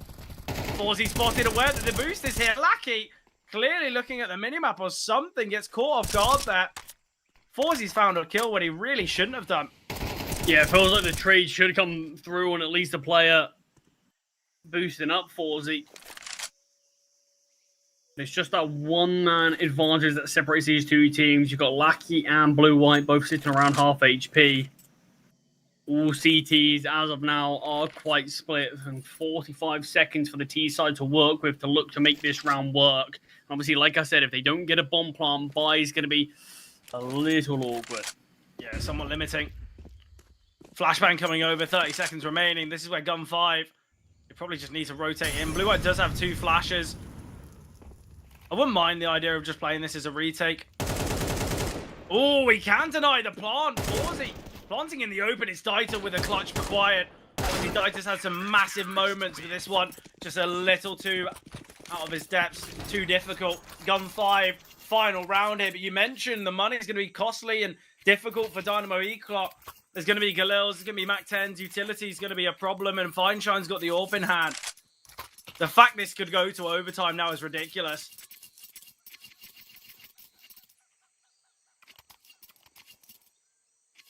Tactical pause, final one being called from Dynamo Eclot. Gun5 had none to use anyway. All going to be on the here and now after this. Look at this, 3 Mac-10s, 2 Galils. Utility is reasonably okay due to the fact we've seen a couple of these Mac-10 hits in terms of weaponry, but this should be where Gun5 can bring things to OT. And from the scoreline that they had, from needing to win 5 in a row, this would be maybe a bit of a statement that, yeah, people are starting to come alive on this server now. Blue, White, and Fineshine towards B have had some big moments. Still want to see a little bit more out of Lackey and Celta, but look, if you manage to get things over the line, that's all that matters, and could have OT in both map number 1 and map number 2 here. Yeah, look, it was 11-5, 12-7, as you mentioned. This is where Gun5, look, I think many would have counted them out. I think both of us thought Inferno was a near guarantee, but Stein can get one important trade from Forzy. And the attempt to upgrade a weapon here has come through. Fineshine just holding towards A main with the AWP in hand. Hasn't maneuvered to Brokey yet. Lackey has rotated in to drop the smoke. A smoke sent from Kriaz as well towards CT, but Lackey's pushed through it. But obviously he's the heaviest hitting players on both sides going down, but Stein, now he just has to sit watching round number 24 from the sidelines. Has to hope that his team can find these 4 kills to bring them to overtime. Yeah, look, the weaponry and utility certainly favouring Gun5. Donut is under the control of Dynamo Eclot. Lackey is going to send another smoke. He's been dropped that by Blue White. Celta left defending the B-bomb site alone. It will be a 1v1 between Celta and Spardouse. the victor could change the round. Lucky not going quiet here. Lucky blue-white need to be a bit cautious. Oh, and they've stepped back from red room this time. It could be excellent from Dynamo Eclot. They're going to look to try and take this space. They don't have the most of utility, but blue-white gets one. Man advantage back the way of guns now. Celta finds Spardaus. It is a 4 versus 2. Repositioning his blue-white as he hits the steps of the Mac 10. Lucky gets the trade and Lucky doubles down. Gun 5 are able to make their way to overtime now. And it's twice in this series where Dynamo Eclot, seemingly the ones in control, seemingly the ones that should make the push for the map victory, and it's been guns to claim OT.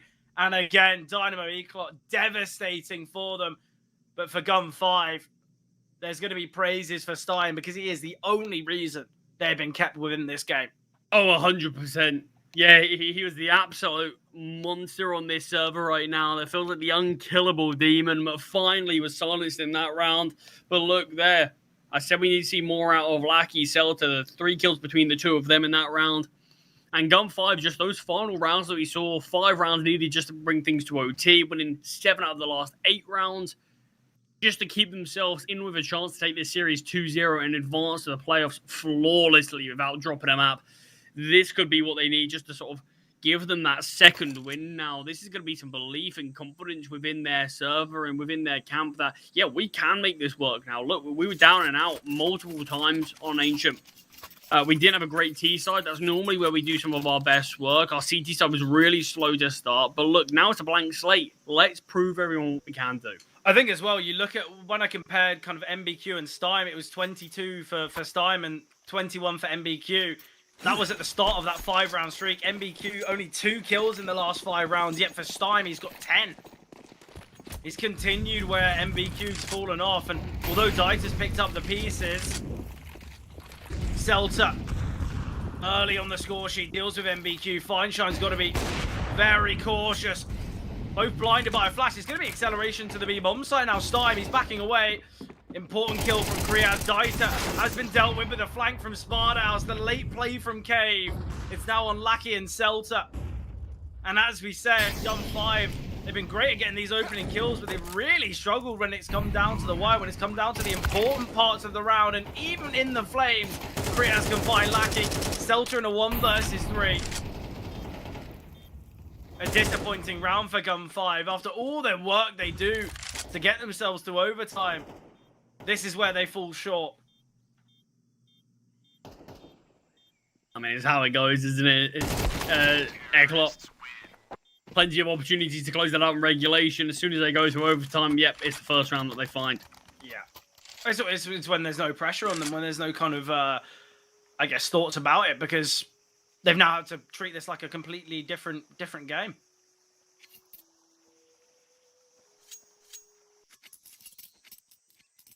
As we mentioned, both teams, they do prefer this T side. But it was the CT sides that had that kind of it factor about them. Gotta say, with Eclot winning both pistols as well, is there an argument to say that Gun 5 have had a better performance on Ancient? I mean, look, all that really matters is the scoreline at the end of the day, isn't it? Guys who's had a better or worse performance. Players aren't quite able to connect these bullets. Time does go down to 40. Zorb. Celta with a great double. Yeah, and this is all going to be about timing. Dieter's been so loud about this. Lackey gets a freebie, although he's low HP. And it's all on MBQ. A 1 versus 3 required. Dotted around the map of Gun 5. There's no trade potential here. And MBQ, if he can find Celta on the B-bomb site, there can be a bomb plant coming through. It leaves a half HP Lackey and Fineshine in the clutch, but there's a minute to work with. Money's good. MBQ kind of hoping for an over-aggressive individual, but clearly Gun 5, they have pumped the brakes.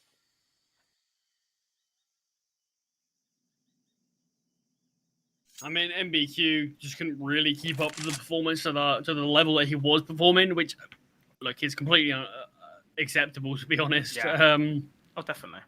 Times has just been a machine, and like I was saying, MBQ's not normally the player you're expecting top of the charts for Eggclot, but this would be quite the clutch if he's able to pull this one off. Celta completes the triple, and I mean, welcome to the server, Celta. You've really started to come alive now in the last few rounds, and this is what Gun 5 need. I think sometimes as well, it was that XM triple. Sometimes just a bit of a meme moment, a bit of a kind of a funny moment that gets you on the scorecards. Don't get me wrong, the XM, a viable weapon, and Celta proving it with that push towards. I mean, don't forget, that kept them in the game. Yeah, that exactly. was like a really weak weapon that they needed to win with. Yeah, a lot of MP9s around that, but the XM really turned the tides of that one. So yeah, I mean, a round like that just really can feel a player of confidence, get them in the right headspace. But back and forth rounds here in OT. I like the idea of this. Lackey's dropped 2 nades here for Feinstein to search. It's going to be another nade as well. The fact that 3 nades have been sent through this smoke and Feinstein hasn't got a single kill is unfortunate. Look at Stein, though. It's all about what Gun 5 can block now towards B. Stein's going to get a freebie onto MBQ. And what has happened there? I saw it in the minimap, but didn't see it properly. Stein got taken down there, in fact. Blue-White searching for Forzy, unable to connect. And although the man advantage is seen, Dynamo Eclot, they kind of lost it to where they want to go. If they decide to head towards A, Feinstein, he could post up here, but now Feinstein's worried. Could have been a perfect opportunity. Smoke's now landed in Red Room. That's devastating from Stein. I'd love to see that kind of work back. I don't really know how it he's looked not like it got was that just kill. a 180 near enough. Yeah. Which is really devastating, but we've got the AWP of Feinstein posted up in Temple now. There's one player coming through A main, that being MBQ. The problem is, I kind of think Feinstein needs to get out and hold towards Donut. I don't think MBQ is going to look to push on out. I don't know why he would, especially with this triple Donut being a play. Missed shot from Feinstein. Trade attempt coming through from MBQ. Feinstein, how many missed shots in this round? Had plenty of opportunities in middle. Flashbang coming through. Blue-White. Quick to retake. Forzy posting up on the angle. Kriaz close by. Bit of a spam attempt from Blue-White. Forzy finding Lackey with a great find onto Kriaz, but MBQ still here towards Big Box. Feinstein finally getting involved. Flashbang to send Forzy off the angle. He gets an attempt. He gets a pot shot here. AK in hand now, but the tag's been seen. And Feinstein, this round becomes so difficult because he's unknown as to Dieter's positioning. No time, surely, for a round like this. And Forzy can find him. Feinstein, look, you've had so many opportunities in the round for success, and he just misses at every moment. It's devastating. Yeah, it's a tricky one there from Feinstein.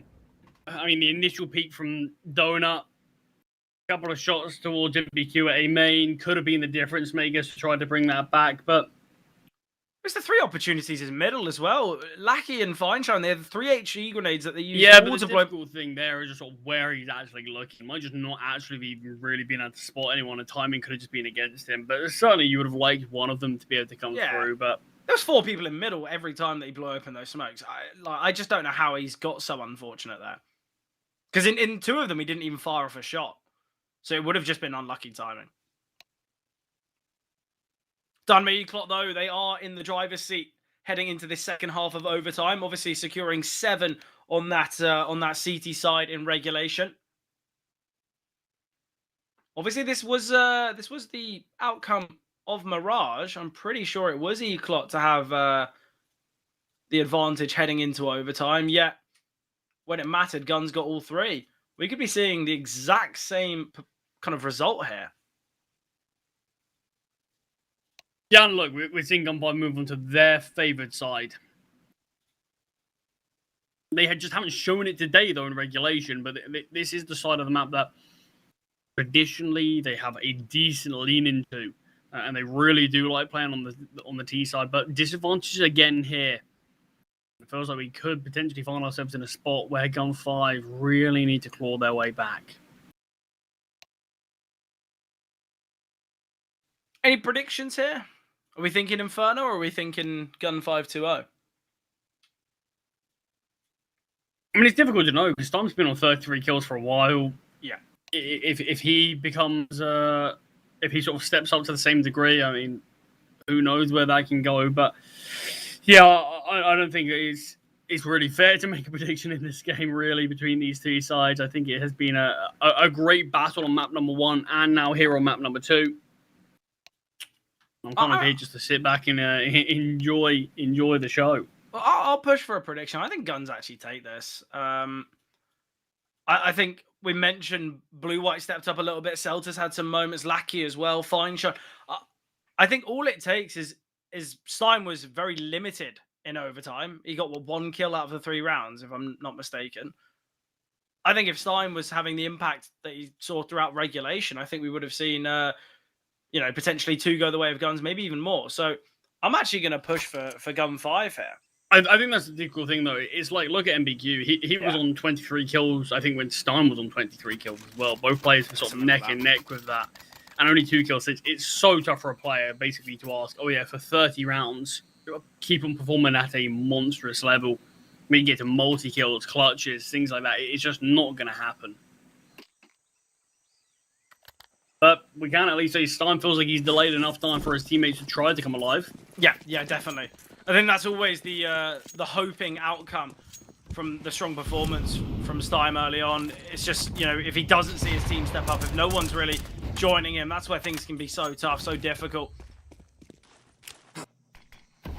I've got this elevated angle here for Spardow. It's not a bad position to play. I don't really know why many would expect someone up here in these types of rounds. I feel like this is kind of a half buy or an eco or maybe a pistol round position. I think certainly one that could get overlooked, and especially with it being Fine Shine peaking, this might be an angle that he just forgoes. Yeah, no early casualties, but as a result, Gun 5 haven't really taken much space. Well, fortunately, Dynamo Eclot are playing this triple B double A. They're bunkering the bomb site, so with the mollies and smokes in middle, this might force Spardouse or someone to go searching because... Oh, is he going to spot the shoulder? He certainly does. Information gathered. Spardouse still elevated on this angle. He's got a flashbang, but he misses it, and he gives the kill up to Fine Shine. That's where you've got to be communicating to MBQ. Look, mate, can you flash me towards A main? Otherwise, I'm dead to right. Molly on the back of the bomb site. No smoke to kind of disperse of it. Great entries from Celta. We already packing this round up? Yeah, I mean, this is a really clean execute. First kill from Fine Shine's great. The Molotov on the back of the bomb site forces MBQ forward. Not allowed to find anything. The fight's towards CET. Find Krias. Dieter is still here. But you see Fozzie's completely out of the round. It doesn't even matter that Dieter finds this double. It is basically him in a 1 versus 5 because Fozzie's not interested even looking into this round. Is he disconnected? I'm thinking of just saving the orb. I mean, look, OT can be a bit brutal in terms of that. I'm assuming he probably already called this round quits when it was that 5 versus 3. Well, it is slightly moving. So, yeah. Yeah, it's a tough one, but I think it's the right call. That retake would have been really difficult. And look, it goes down to a 2v3 after Dieter gets a great spray transfer. But Guns, they level things up 14 apiece now. Both teams with the opportunity to close out map 2. Obviously, for Guns, it will be the series as well. For Dynamo Eclot, it's the push to Inferno. And look, both of these games so far needed more than the standard 24 rounds. Yeah. I guess it just is so compelling as to why these teams are in this 2-0 spot. Very fine margins between both these teams. Great damage from Dieter, great find from Korea. Has no trade here from Stein. Fine Shine will eventually get it with the HE grenade. I love this from Fine Shine. Is he going to be prepared for Dieter, though? Fawzi can beat this. I mean, it's the flank here from MBQ. He's heard this Molotov, but he is still going towards ramp. Fine Shine's AW play. Playing shotgun up, and will just get taken down by Dieter. I mean, look, Celta's got all of his controls, so I don't really know why we're seeing a push go all the way throughout there. Celta's got a freebie onto Fawzi. He's got to be disciplined. Celta cannot take this shot. He's got to re-wrap through cave. He's got to hope he doesn't get timing that he does. Oh, it's devastating. That couldn't have gotten worse for Celta. And MBQ will find. That's so unfortunate if you're Celta. I mean, that's the issue. I actually don't think he can be disciplined there. He's just pushed through A. He saw no one towards Red Room. Eventually, someone is going to look at mid. And most likely, it's going to be the AWP on B. I think he kind of needs to keep his crosshair glued. And as soon as you go to look to clear other angles, you just got to kill him. I don't think you got the time. You're basically hoping... I am playing purely off of diamond on this moment. I think in a 2 versus 4, Getting that kill might cause a bit of a confusion from the 2B players. You might be allowed to sneak your player through, but it's all down to the final round, and Dieter down towards ramp. Time goes down early once again as B has been claimed by the CTs, but in the meantime, the T's are out on A, and great couple of kills from Celta in mid. There are more CTs looking to push this angle. The wide swing misses the AWP shot from Forzy, but a 3 versus 3. Yeah, good positioning as well. Blue-White's already tucked in temple. We've got Feinstein posting towards CT and Lackey close by. Very confident that Donut won't be this point of contact. AK connecting though for Blue-White. He can double, but it's Lackey to find. It's all on Dieter. It's a 1 versus 3. They just spotted him towards Donut. So a quick reposition. He does have a smoke and a defuse kit. Dieter, you do not have the time for this. Yeah, this was like a bit of a KD play. Let's just hope someone gives me something. I think he was hoping for a wrap through red, but I just don't see the value, because even if there's someone who eventually shifts, he's holding it for, what, 4 seconds. Let's say someone's there in the first second. He's still in a 1 versus 2 with such limited time. Yeah, I mean, tough spot anyway, but it was a great decision from Gun5 to look to exploit towards A again. As soon as time goes down, they have that full control of the A-bomb site. And Celta, what a couple of kills in middle there. Really important from him. But Fred, we're not done yet. We're playing Counter-Strike Go now. As 30 rounds have been hit, and now we're heading to OT. I just have to say how much I hated the Counter-Strike Go. You've just merged. You've merged the two. Too young to appreciate it. It's CSGO or Counter-Strike Global Offensive. You either use the acronym or not. You can't just change your mind midway through. Well, one thing I'm not hating is how this game's shaping up to be. Yeah, it's a continuing close affair between these two sides. I think as well it's so tough now because this is where the rest of the Gun5 team have stepped up. You've had better moments from Celta, from Feinstein, Blue-White's chiming in, and now this is where Stein is missing. Where's the star? Where's the heavy fragger? What's happened?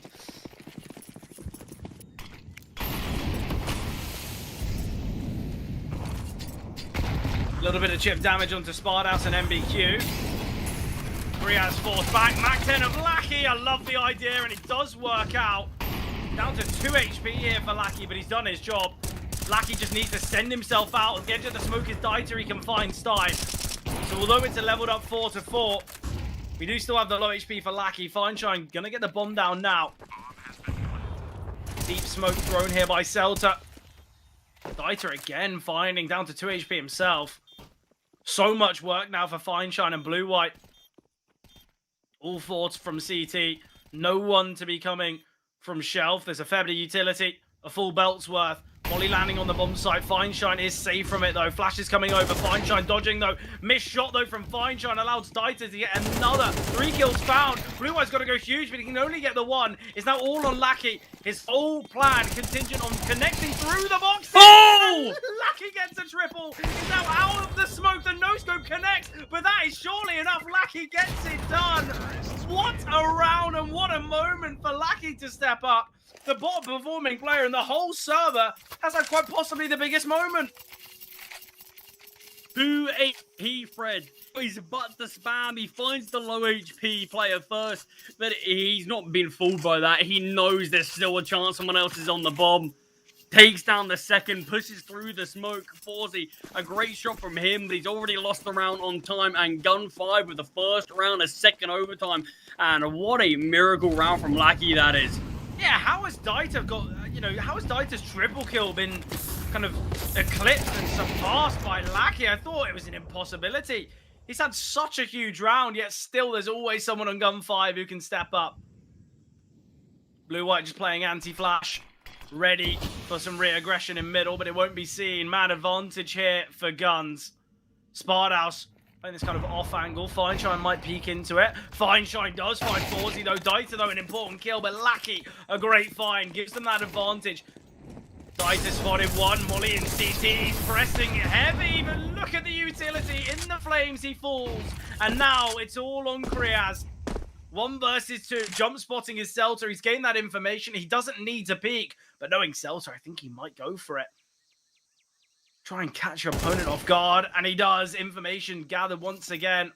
Little bit of damage taken. The bomb can be retrieved and planted. And we could just see a double donut setup that cost Kriaz his chances. Oh, they opt against it. Flashbang on the front of the bomb site. Kriaz now holding. If anything, this flashbang kind of baits Stein out. If you're playing a double donut, you're not sending a flash there. Surely not. Kriaz creeping closer. Stein might be spotted. Seems aware of this. He's going to be spotted in a moment. There's no trade potential. No trade needed. Celta finds guns, secure their second. It was the heroics of Lackey in the last. Bit more of a team performance in this one. And Dynamo Eclot. A head-in-hands moment, surely. They had 5 opportunities to close out this map in regulation. They were 12-7 up. We were ready to head to Inferno, questioning as to where this game would go, yet Guns had provided an answer, but it was not written down on either one of us' quiz sheets. I mean, like, a round like that from Lackey can just be what it is to sort of inspire the players on your team just to dig their heels in and give them that second lease of life in what has been a brawling series. Still doing the opening kill, doubles up, and welcome to the top. Celta, I mean, look at this performance. We were just sort of criticizing how lackluster Celta was because of what the player can provide. We know what this man can do. He was like 6 and 17. Oh, he was having such a poor game. I mean, him and Lackey were just completely out of this. Look, Celta's gone neutral now from a really tough spot. Honestly, Lackey, I mean, his 1 versus 3. Yeah. And somehow here we are, gun 5, 2 kills away from finding 18 and giving themselves 3 mapping series points to play with. Yeah, and the problem is for Dynamo Eclot is it's a 1 versus 4B defense. I like the idea from Forzy. This is the only way he wins around like this. He's got to get aggressive. He's got to get this double, and he catches them out perfectly. Util in hand, and I don't really know why when you're in a 2 versus 4 and you've unknown to your opponent's angle, why have we got Util in hand? It should just be guns out, no messing about, and Forzy finds a 4th. He's on for the ace, and somehow this round has gotten some real chances. Feinstein now in the 1 versus 1, unaware to MBQ's positioning. Feinstein's going to go pushing through. 19 seconds left. Backs away through the smoke. MBQ. He's got a good timing here. Oh, Feinstein.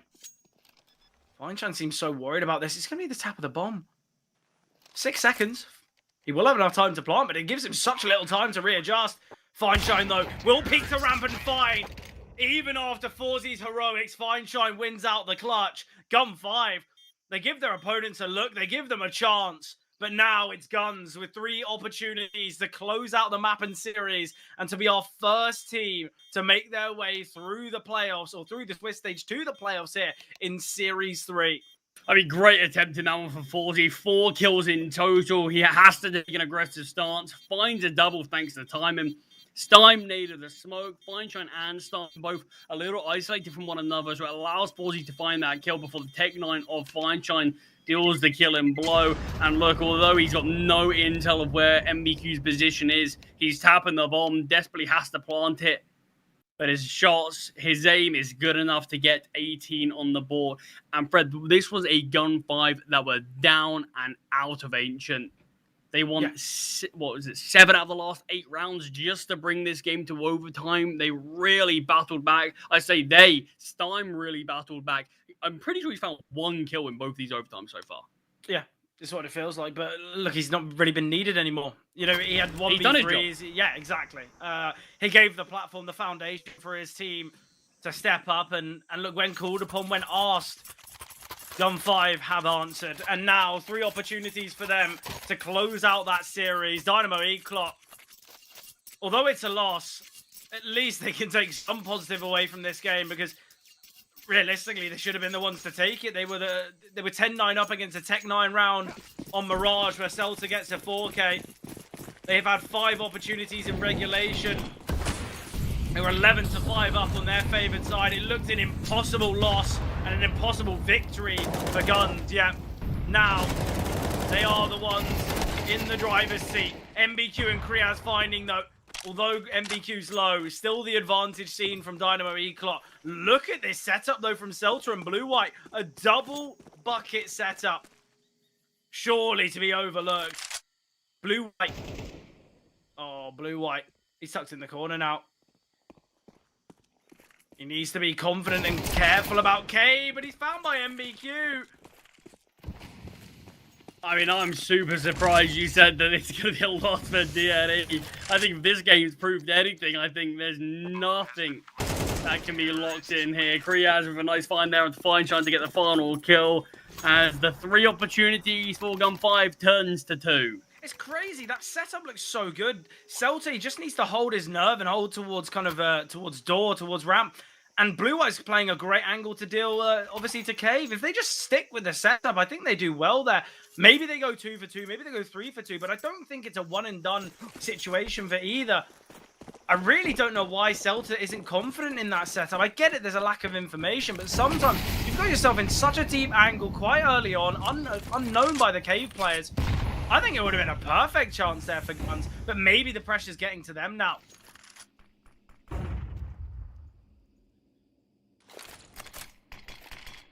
Double donut setup here from Fine, Shine, and Stein. Not a bad way to hold off both middle and A. Yeah, mid slowly being taken now from MBQ. Riaz looks like he's going to drop a flash into Cave to send his teammates in, but Blue-White has backed away. And now this double setup with a player on the boost. Stein goes down, MBQ doubles up in mid, and the double donut setup gets eliminated by this one man. Yeah, so easy that. Flashbang coming through. Celta found by Kriaz. Blue-White, he will get a kill back, but the A-bomb site thoroughly under the control of Dynamo Eclot. And one of these 2 players kind of needs to save this.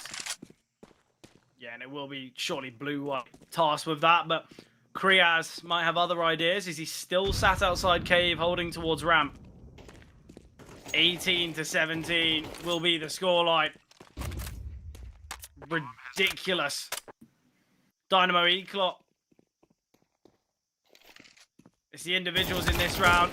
It's MBQ finding the double donut setup. He didn't really have a teammate alongside him. He just does it all on his own. Brilliant there from MBQ.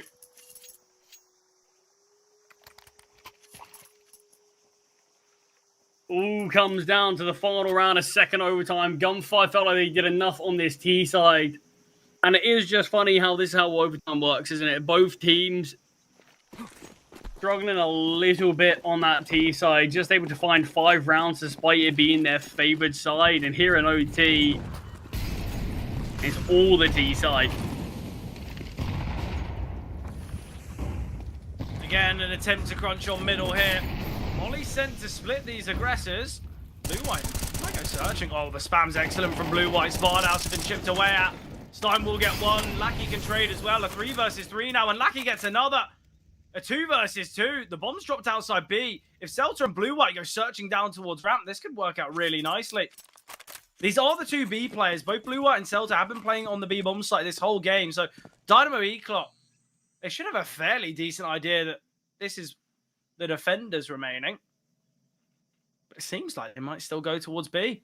I mean, all of A is being cleared out as of now. So this should be information for Gun 5 pretty soon that, okay, nothing is towards A. I'd love to see Blue-White push A main. Get all the way through, try and flank, because Dynamo Eclot are going to play this one really slowly. They don't have the information, they don't have the utility, they don't have the numbers to take a risk of pushing onto the B bomb site so effortlessly, so quickly. So it's going to be a systematic clear from Forzy. They're really going to take their time. But Blue-White will be flanking through middle, trying to catch some rotations, nothing seen. Soon to be this realization that it's going to be this play through B. Again, Blue-White not confident enough to sprint his way through T-spawn. The bomb to eventually go down.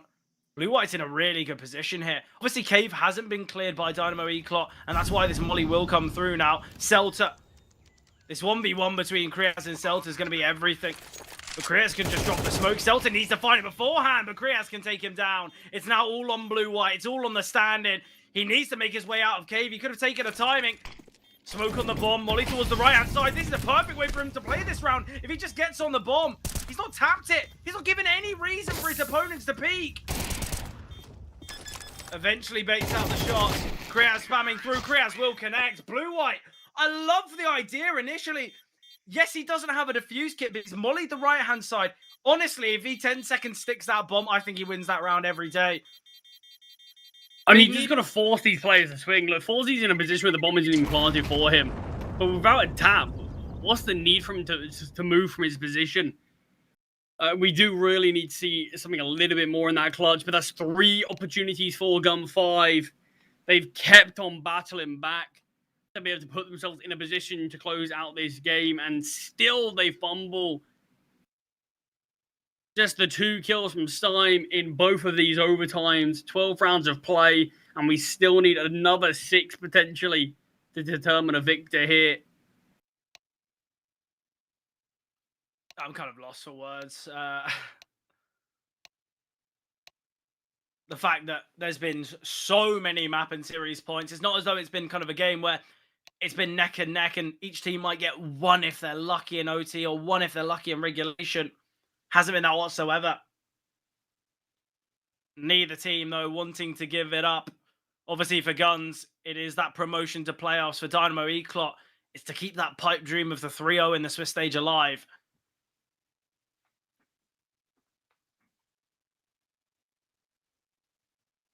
And it's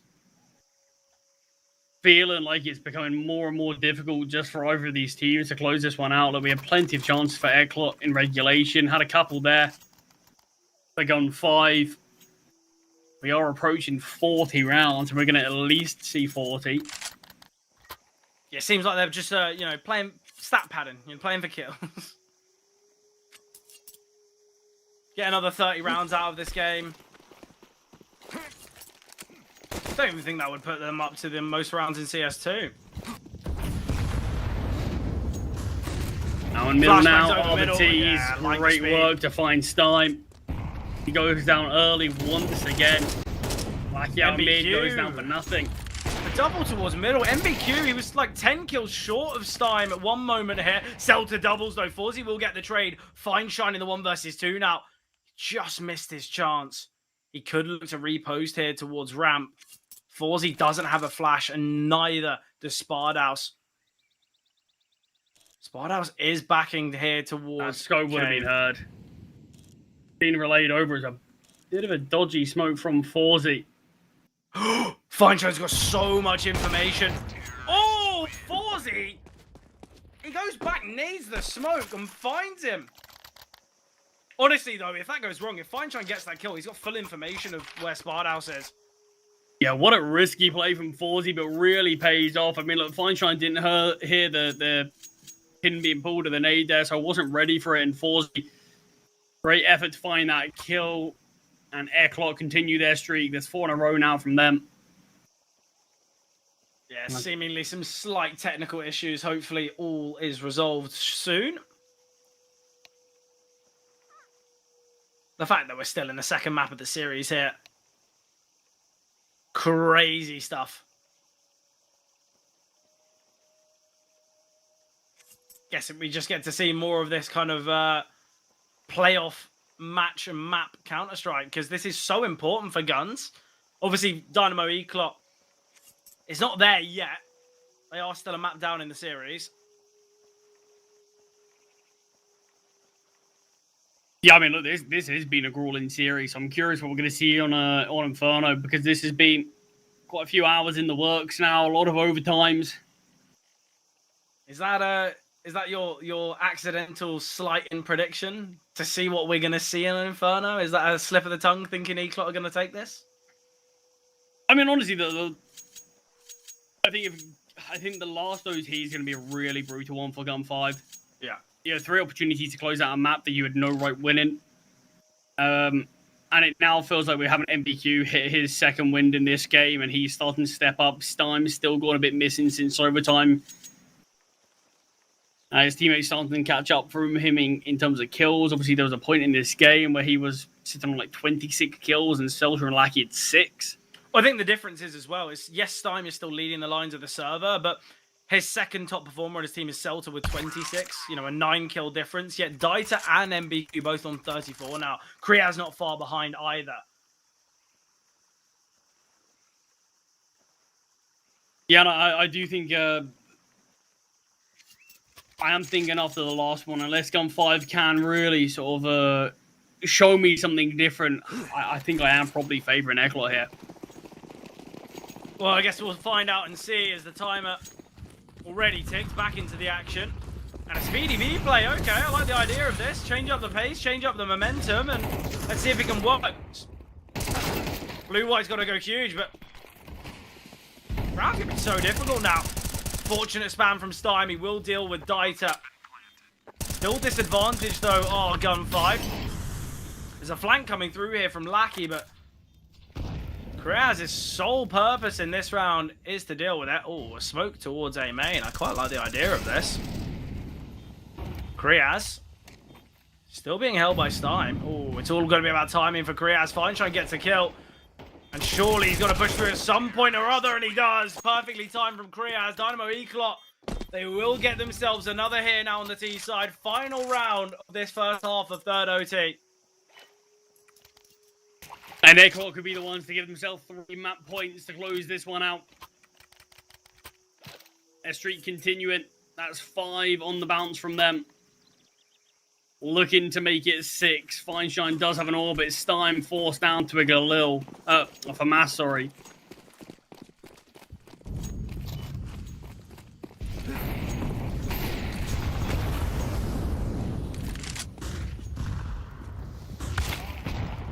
Nice find from Feinstein from what feels like forever since the opening kill's gone the way of guns.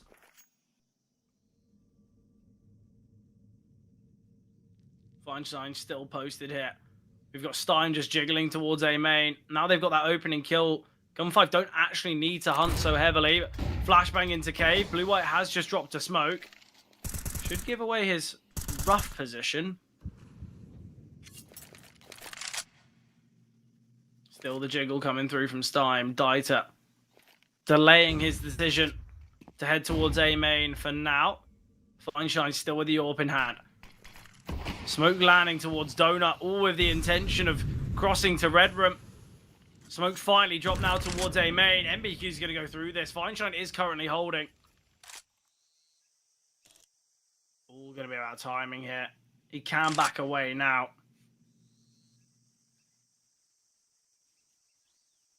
Very limited utility. It's all on Dieter. Molly and flashes to come on through. Second flash not going to blind, and Feinstein can find. Looked as though he wanted to take that fight. He wanted to take that risk. The Molotov will split the T's now. Another missed shot from Forzy. Stein, important kill. 2 versus 4 though. Very difficult here for Eclot. 17 seconds on the clock. Got to find Feinstein. Nice fight from Forzy, but that's all that can be seen.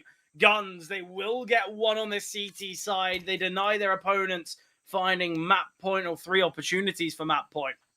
Yeah, and Gun 5 now have a choice. Can they find 3 in a row on this T side once again? Win out Ancient and put them into the playoffs nice and early here in the 3-0 record. I do think it's really crucial that they found this final round, though. Yeah, definitely. I think it's a moment where Dynamo Eclot will be saying to themselves, look, we had 5 in regulation. We absolutely fumbled them.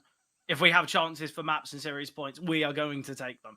So the fact Guns have denied currently, it gives them that slight bit of buffer, that slight breathing room that I think many would hope for in a game like this.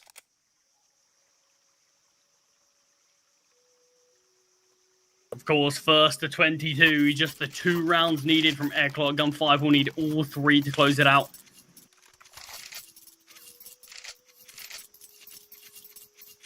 A big round there from Feinstein, getting the opening kill with the AWP, finding a second. Making Forzy's life really difficult. The only player to emerge from A main, he's the AWP. It's difficult to look to take space with that gun. First round, it's 5 players towards B from Gun 5.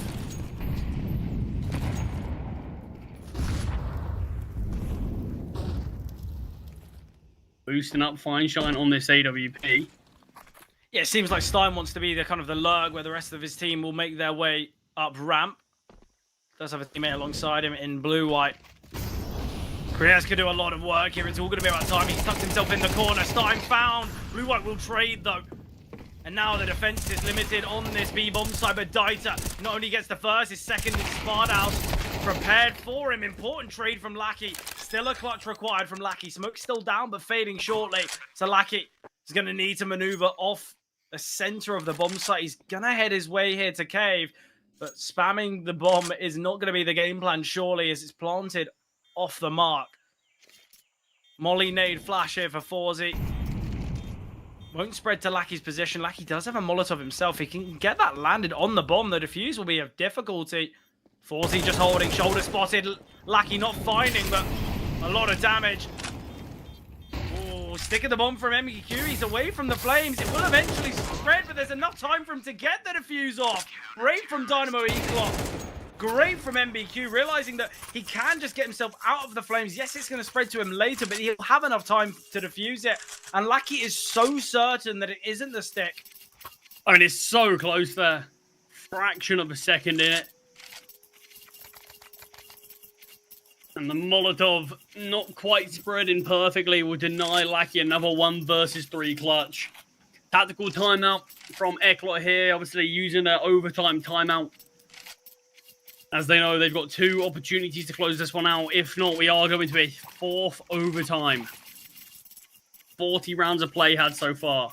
Hey, look, it's unfortunate for Lackey because he spots the shoulder, and I think sometimes players will be a little bit more confident and just kind of wide peek, hit the instant headshot. It's clear that Lackey's not so confident. Kind of goes for the spray, assuming that he'll get that kill, but just doesn't deal the damage there.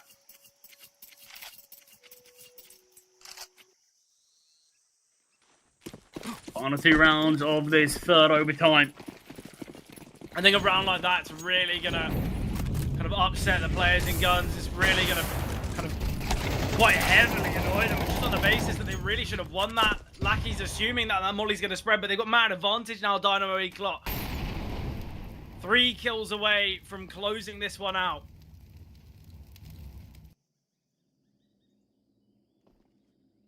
The AWP of Forzy posted up here in cave. Dime's not careful. A peek into this will cost him his life. Smoking donut here from Lackey. This is where Dieter and Spardaus have got to make a decision, and the idea of the boost could be perfect. Lackey has just crossed, though. He's back into safety. Spardaus might have just been shy of spotting before. Does he still find Stime? A 4 versus 2 now for Dynamo Eclot.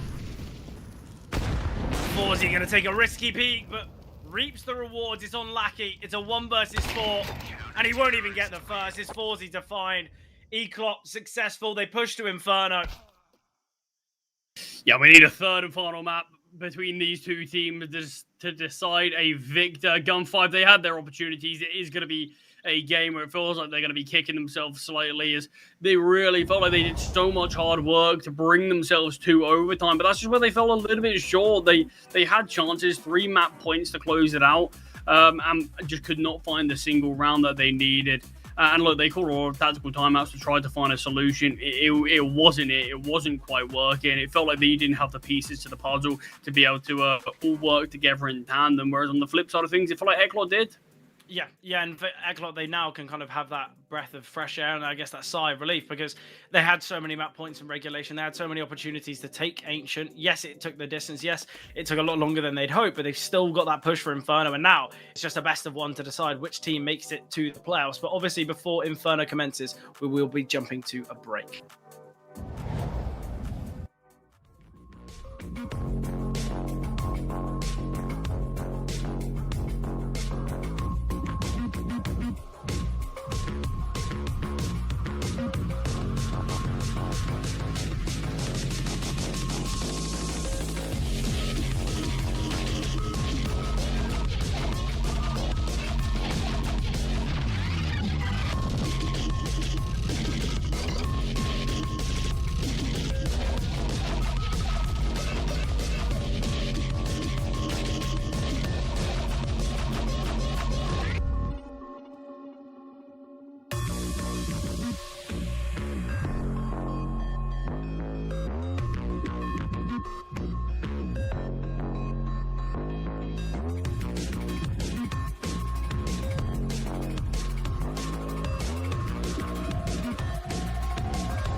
Here we have it, the final decider to determine which team is going to make their way to playoffs and which will sadly go down to that 2-1 bracket, 2-1 Swiss stage performance. Obviously, this has been a grueling series so far. It took singular OT to determine the victor in map number 1. It took triple overtime to do it in map number 2. Thoughts and feelings as we head to Inferno, Charlie? Oh, it's anyone's game to take now. It took us plenty of rounds in the first couple of maps to decide a victor there. Gun5 had opportunities to close out this series, but they're only going to have themselves to blame to not be able to do so. But back and forth all the way throughout, and despite Eklot's early promise on Ancient, it went to OT, but eventually they did close it out. Dieter under pressure here in pit.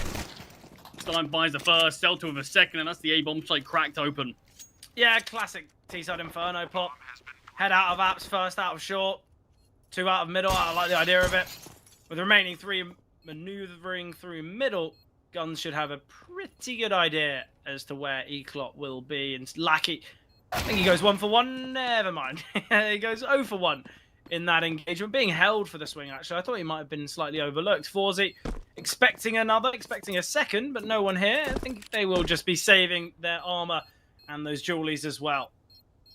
Kriya's got nothing to lose. He's just got a USP here. I'd actually quite like for him to go searching for some kills. It's not as though there's going to be any cost for his loss of life. But Guns, they kick things off with the victory here on the pistol. Yeah, quick up performance time. And then Celta as well, supporting, taking down the player, defending short, and that just cracks open this bomb site.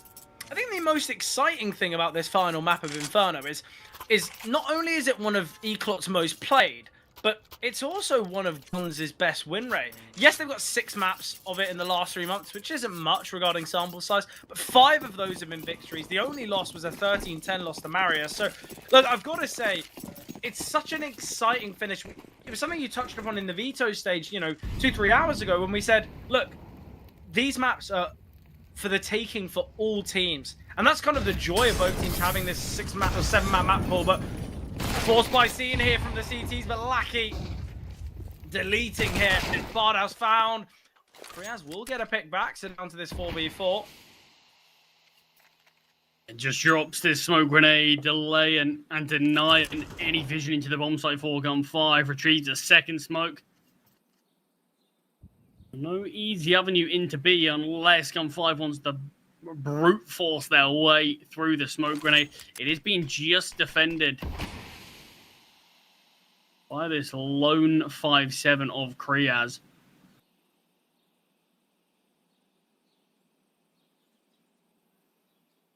Is it just me? I don't know where the last player from Dynamo Eklot is. Is there a boost Yeah, I think going there's got on? to be a boost going on somewhere. I was searching on the minimap as well. Yeah, there you go. Boost being dismantled. MBQ's revealed himself. Kriaz will find one eventually, get straight down. That is the B-bomb site taken. Pin on of MBQ. Rotating quickly. Fires off a couple of pot shots as the bomb now starts to get planted. Obviously, no defuse get on this force buy. Not a luxury that was afforded to the CTs here. Oh, what a find from Stein. I'm not sure if he just got his protractor out and lined up an angle, or maybe he had a bit of a gap to work with on that smoke. But these final 2 plays, you may as well say, there's no diffuse, there's no utility, and there's no chance to win this round. Yeah, Forzy still sticking around close by. I think he wants to get some kills with this MP9. Obviously, the idea for Forzy is to make some money, to get the AWP out as soon as possible. But hasn't been allowed for it. Forzy, got to be cautious. Will be able to back away in time.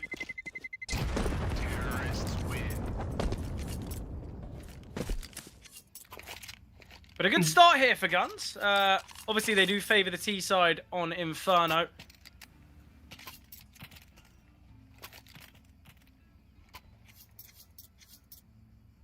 Yeah, look, you can have a little bit of a half buy around these 2 MP9s. There's no need to go overkill and try to force it back. Yeah, I'm right there with you.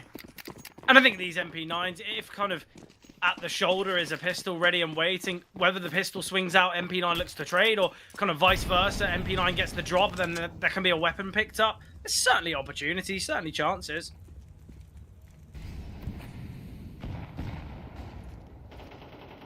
Is this 4-man bracket hold right now? A couple of HE grenades really soften up MBQ, but the kills do in fact go the way of the CTs until Stein puts an end to any sort of funny business taking down Spard House.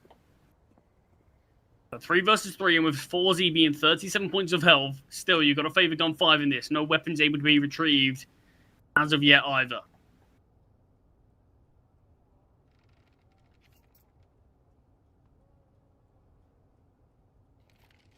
Feels like Eklot might have a good read of this if gun 5 looked to go back towards B, but like he just juggling guns over the wall. Does have a teammate in blue-white with a MAC-10, so he probably wouldn't mind one of those AKs, but gone for now. And like I said, it's a good read from Eklot. They've got 2 players towards B. Yeah, obviously one is just that unarmored 5-7. Still a good chance, though. Look, you get a read like this, right? All it takes is an overlooking of one angle. That's where problems could lie. Dieter behind the smoke, though. Systematic not quite spread in there. Feel like he could have maybe baited in Krias. He does get taken down, but Dieter will get a trade. So 2 versus 2 as this bomb gets planted. Dieter's playing close to this smoke. Forzy's close by as well. If they're going to read this, it's one dark and one new box is the question. Stein against the low HP. Will find it down to 17 points of health. It gets really close there. Far too close for comfort for guns. And obviously with 4 casualties, they're going to have to reinvest quite a lot. So for Dynamo Eklot, a job well done in that round. They go into it with what? 2 MP9s, 2 5.7s, both unarmored and a little bit of utility. 4 kills found. Absolutely excellent. Yeah, I mean, look, every single one of these rounds has been reasonably close at certain points. So Dom 5 has never really had a moment to properly settle with economy. Great find from Forzy onto Lackey, and Middle gets the intel, goes for a quick peek and a lightning fast shot. Yeah, speedy stuff. Great way to find that opener. We were talking about how Dynamo Eklot throughout Mirage, the CT openers were kind of consistent. Then for Gun 5, it was opening kills galore and Ancient, yet they still struggled to close out rounds. I'm liking the speed from Fineshine, though. Ooh, Fineshine. Many opponents close by. We'll go 1 for 1. Celta, an important pick, but the elevated Dieter can find, and now an attempt from Celta to find through the smoke. Not going to be easy. Molly landing at his feet, but still the smoke in play. Does have time to work with here, but with the bomb drop to life's always going to be a bit tricky here for Celta. Yeah, then the biggest issue as well is there isn't a player towards second mid. There isn't a late flank down deep banana that Celta can try and catch off and bring to a 1 versus 2. I like the decision to reposition towards apartments. I think Dieter, the problem is Dieter's not directly holding, but even if Celta gets a kill onto the player in Moto, Dieter's playing such a great angle to get the trade. So I feel like this is going to be a near impossible round for Celta, but let's see what he can do.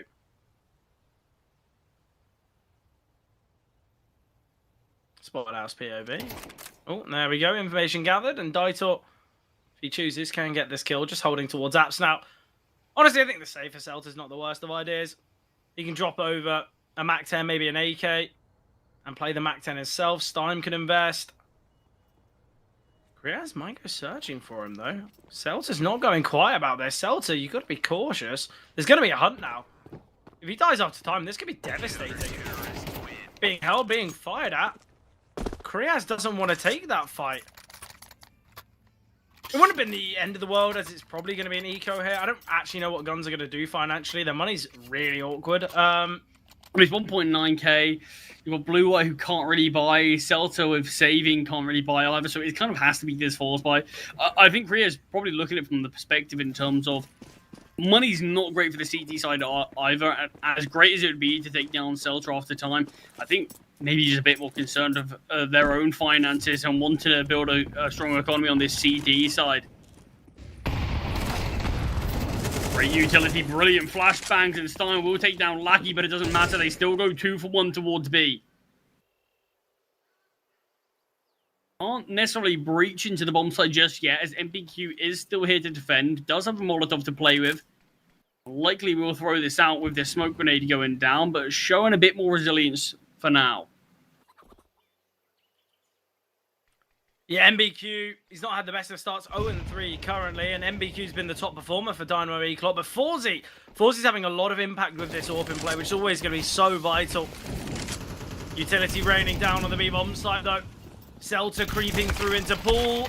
MBQ can isolate, but will just get the one.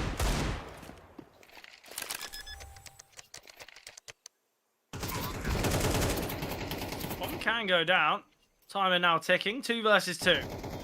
Dieter creeping through the smoke. Wants to take this risk. It's now faded. Feinstein can drop the Molotov. Dieter will be in front of this, though. And Stein swinging, though, confident. Will find, and it's Forzy's AWP again. In the Molotov, Forzy missing the shot. Feinstein taking full advantage. And Guns back to winning ways. And there's another round where Feinstein could have brought up the AWP, just opted not to save that one there. Happy to play on this rifle instead. Blows around, though, will keep Gun 5 very humble in terms of the investment that's going to come out here. But equally for Eklot, look, they're going to fall if they realize that Gun 5 don't have a lot of cash to play with and they want to press this issue. But equally, their boys missing a few valuable pieces, a lot of utils missing, not a defuse kit as of now. You've got a couple of MP9s in play. A very 50-50 gun round between these two teams. Yeah, obviously, it's far more important for Dynamo Eclot, and that's why they've kind of called this tactical pause, because they've gone for the investment. They lose this, they give up 5 to Guns. Obviously, in Eco, in the next, it would be 6. And that's where we're already getting to a point where we're saying, well, it's a 6-1 scoreline. I'd be quite worried. Dynamo Eclot, they do so much work on Ancient to kind of keep them in it, and obviously they are able to find victory. It would be devastating for them to kind of lose out an Inferno in a dominant fashion from what has been such a kind of back and forth and competitive series so far. Obviously, we're still only getting into the 6th round now. I think there's certainly going to be a lot seen.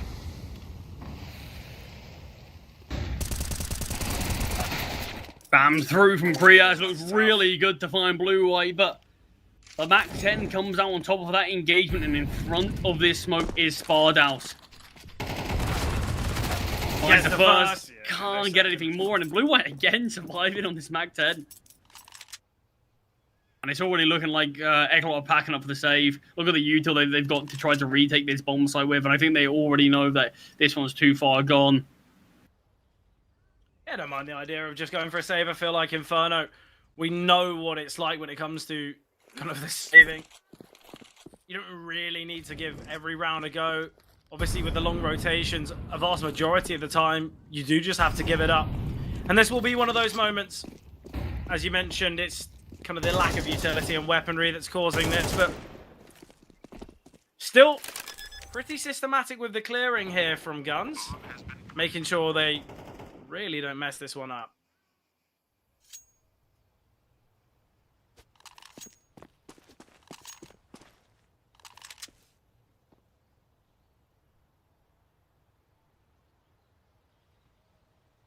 Gun 5 is going to be that 5-1 lead for them. Strong early performance out from them on Inferno. 4 players surviving is going to be really key. Like we've said, how sort of close they have been to being reset on a number of occasions. And very quickly, we know how the scoreline can flip and how it can go from a one-sided affair to a very close one between these two teams. But before Survivors 4 Gun 5, see Blue-White get an upgrade to that M4 over the MAC-10. Money's starting to build slightly, but this is a good early showing from Gun 5 on Inferno. Yeah, look, I've seen very few issues with their T-side so far. It's been very systematic in the clearing. The opening jaws have looked pretty good. The one round that they have lost was when we kind of saw, you know, great AWPing abilities from Forzy getting that opening kill, that lightning fast fire, and then a bit of a capitulation towards middle as well. But look, Gun 5, they haven't let it ruffle their feathers.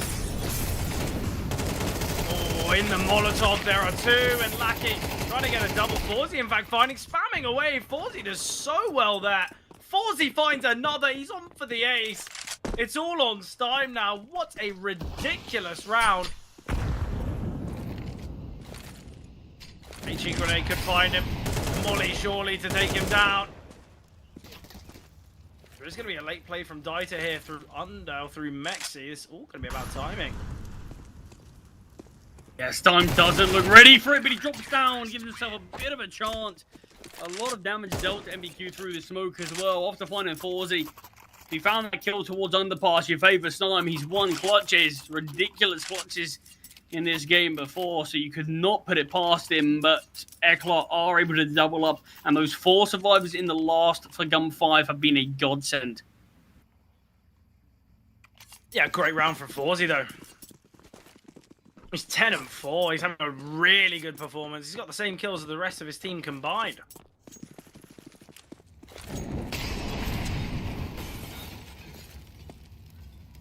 After we saw that double kill from Lackey, I was ready to kind of write off the round. It seemed like it was going to be so tough here, but Spardout looking to get aggressive, taken down though by Lackey.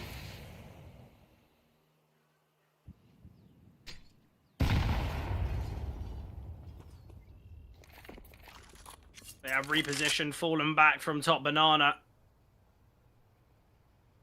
It's the right decision. And then they're awaiting kind of a retake towards top banana, so I don't mind this, but Forzy's AWP posted on the angle. This could be a difficult place to clear.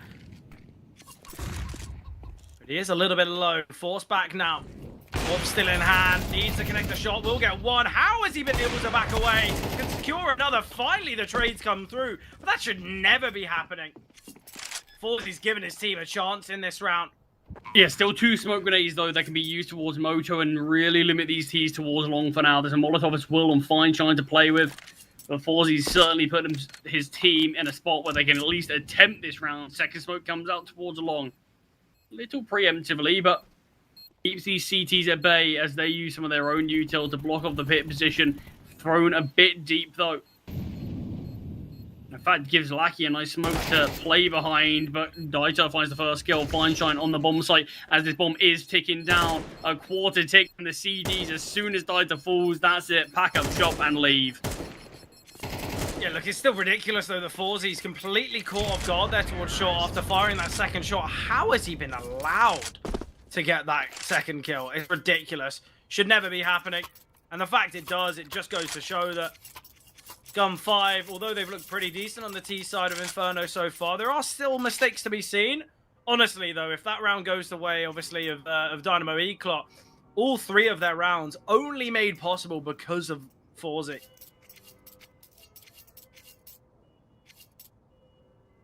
Yeah, I mean, how much more can we see, though? Look, there's still 4 rounds remaining of this half. Still plenty of chance for Eclat to be able to bring themselves back into the game as money is really just sort of hanging in there. Well, the tightest of margins. All it will take is Eclat winning 1 round. Chances are we're going to need to see Gun 5 go for a force buy and then an eco. And really quickly, we could find ourselves in a spot where it's 6-5 scoreline with the possibility that Eclat can level things up 6-6. It all comes from, can they actually get it over the line? Yeah, and look, we've seen it. That it's easier said than done. Gun 5 had not been given them really any room to play with.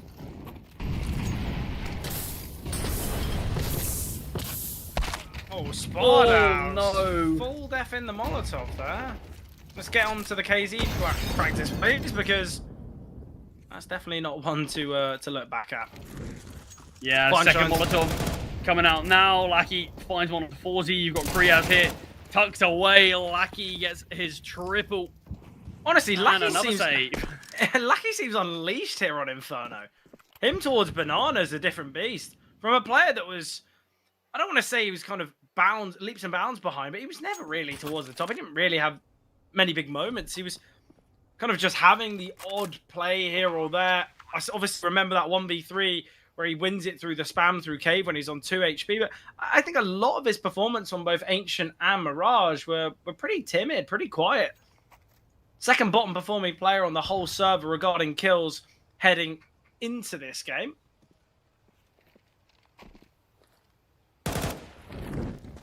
Great information from Stein.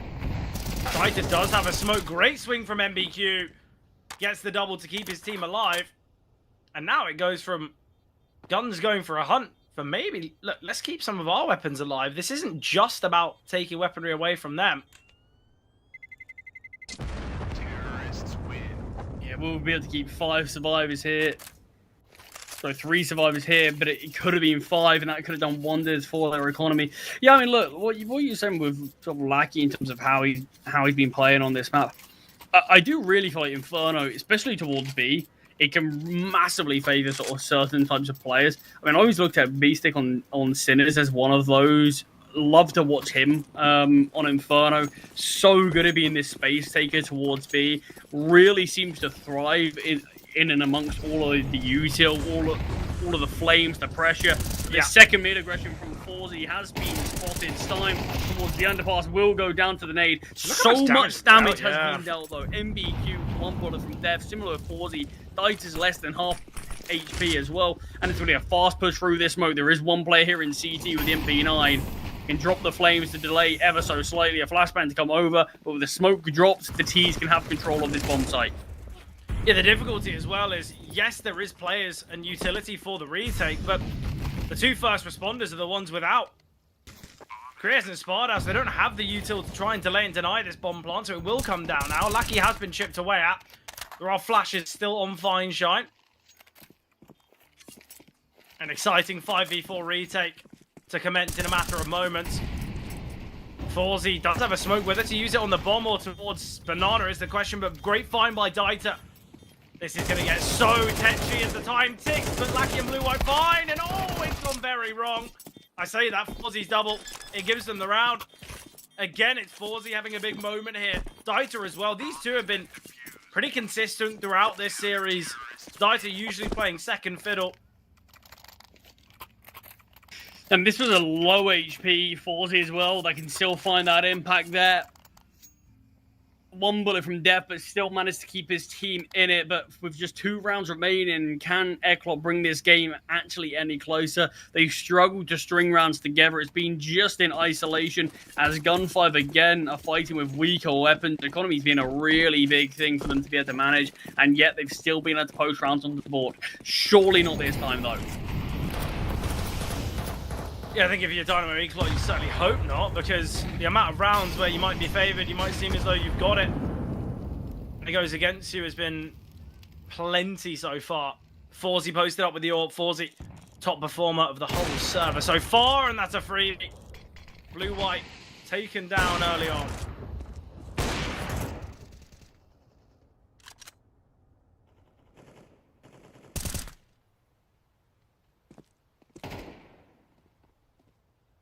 MBQ gets this information. We'll have a player peeking into him. Does a little bit of chip damage to Celta. Drops the flames, and he's going to be peeking behind this, but you don't want to peek into Celta. I quite like this setup. The biggest issue, though, for Dynamo Eclot is they don't really have utility anymore. The 2 flashes are on the B players.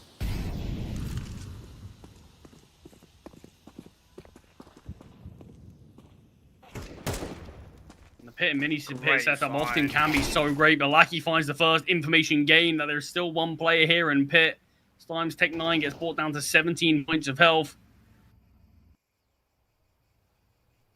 And Celta's in a great spot, but the issue is he kind of needs his team to be able to kill Dieter, and they're not doing so. So we can just see Forzy remain in this position, and Celta will be able to find Forzy, but there's still 2 more to find with 18 seconds remaining.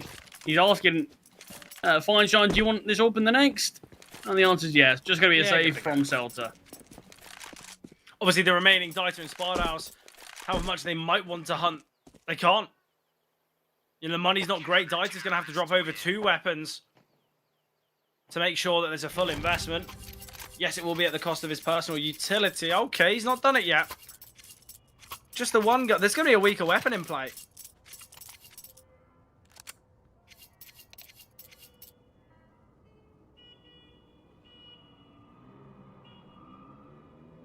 Tactical pause and the first one being used from Gun5 heading into this final round.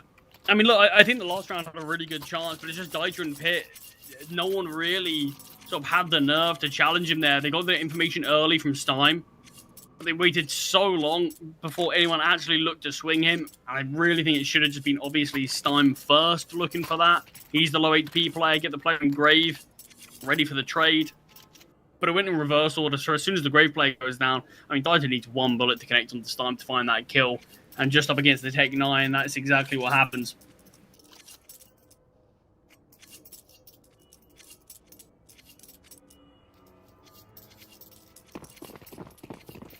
a final round here to determine whether Gun 5 can take a decent lead going into the second half, or will Eklot be able to near enough level up this game? Yeah, look, I think winning the half anyway is going to be important.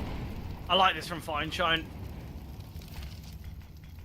He is the only real weapon. The rest of Tech 9's, he's got to go aggressive, but he finds nothing. MBQ completely surprising. The AWP has been naded back to Blue-White. But Blue-White's been found.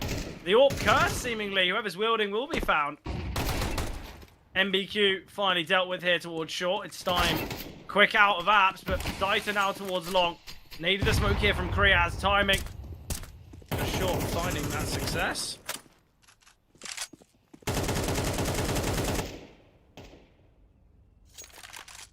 And it's all on Lackey to find if there's any way to give Gun 5 aid. There is an open path to the B bomb site as of now, but Fozzy is rotating in with the AWP of his own. Smoke on Lackey.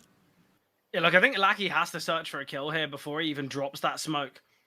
Just based on the time, he's got to kill Fawzi, then plant the bomb, then look to smoke towards CT. But now he's dropped this smoke, it's clear indication of where he's going. He still has to clear out the whole of the bomb site. And by the time he punches in the digits, the smoke's going to fade. There's no real chance here. Lackey kind of giving up the main goal, and Dieter seemingly wants to take the fight to him. Four-man collapse. And unsurprisingly, as soon as that bomb goes down, we are having players push through the smoke. There's 4 of them to sacrifice to win the round, and they're happily going to do so. You look at the kill disparity, and the fact that Fawzi and Dieter, they both have 15 and 14. Spartas and Kriaz are 2 and 2. I think you can quite clearly see who's given DNE their rounds. Bit more of a team performance from Guns.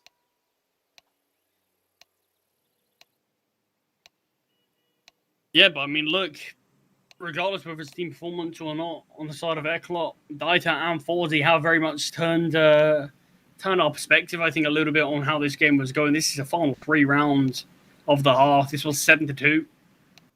And yet these guys have had some really monstrous moments to keep this scoreline reasonably close here, heading on to the second half. We saw overtimes in map number 1 and plenty of overtimes in map number 2. Eklot, they're not going to give up without a fight, regardless of what Gun 5 are showing. Yeah, who knows? Maybe another OT. Yeah, maybe. Honestly, for 3 maps to all go overtime and to be down to the wire, look, I'm all for it. But I think Gun 5, it's the idea that they were 7-2. If it was 8, maybe 9, that's where we're saying, okay, this is where things are getting a little bit out of hand. There is no real kind of back and forth. Yeah, Dynamo Eklot, they do enough. And obviously, Dieter and Fawzi have been right in the kind of the center of that.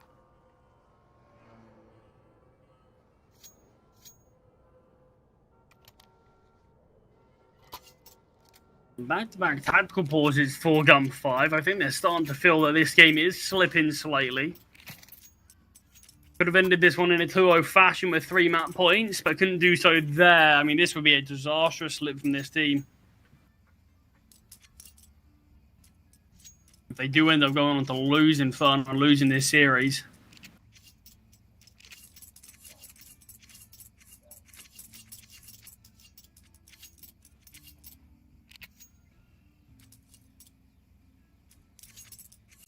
Round number 13, the clock ticks down.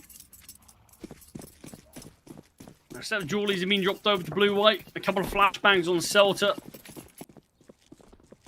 No util other than that. Lackey going fast here towards second middle. Speaking of speed, Dynamo Eklot takes that speed to B, but Blue-White Jewelies, very nice time, doubles with the USP.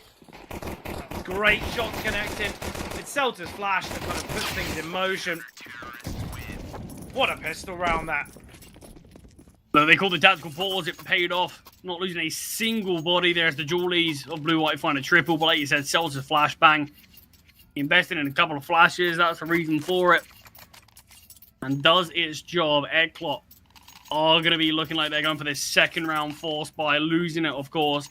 Likely going to give up double digits.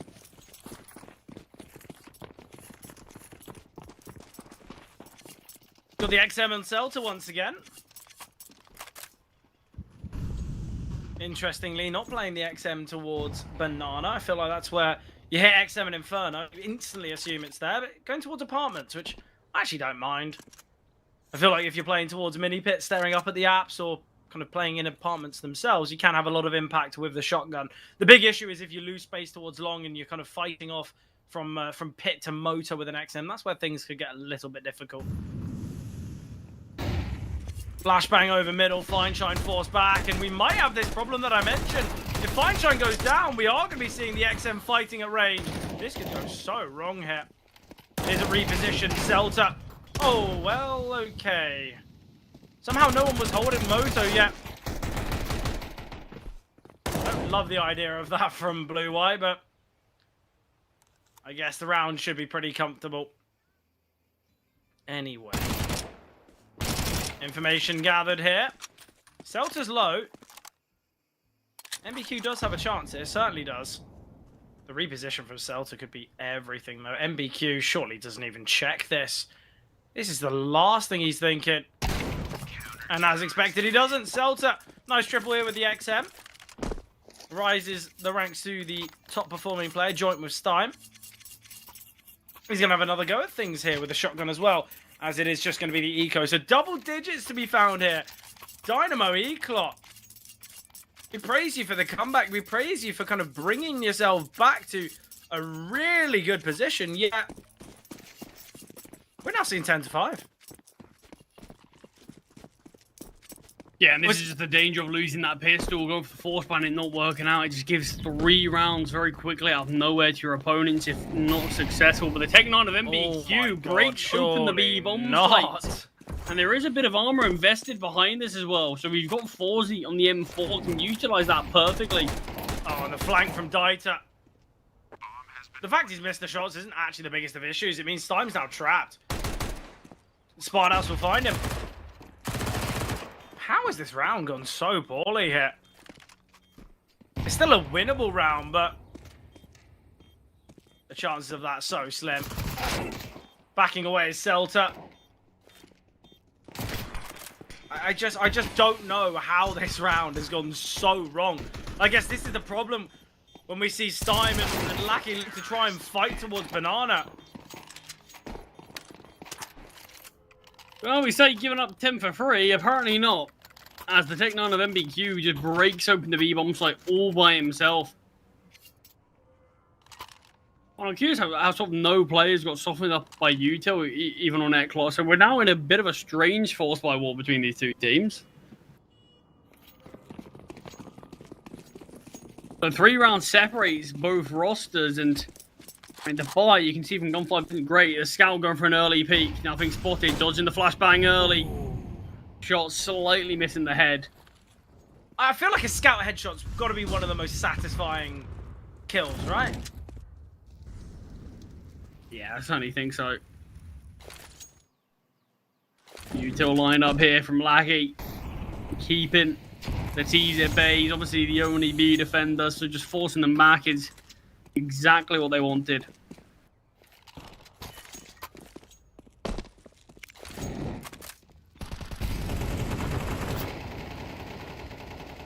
Seemingly still to be this B play. Lackey does have another smoke here, but it'll only delay kind of down to the 30-second mark.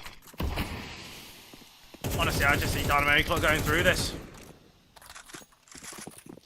And they will. Simple stuff, simple round. Eclot now with 7. Yeah, just going to be up against a very similar buy. Should be able to put things 1 round away from their opponents if they can take down these SMGs, the Scout and Pistol once again.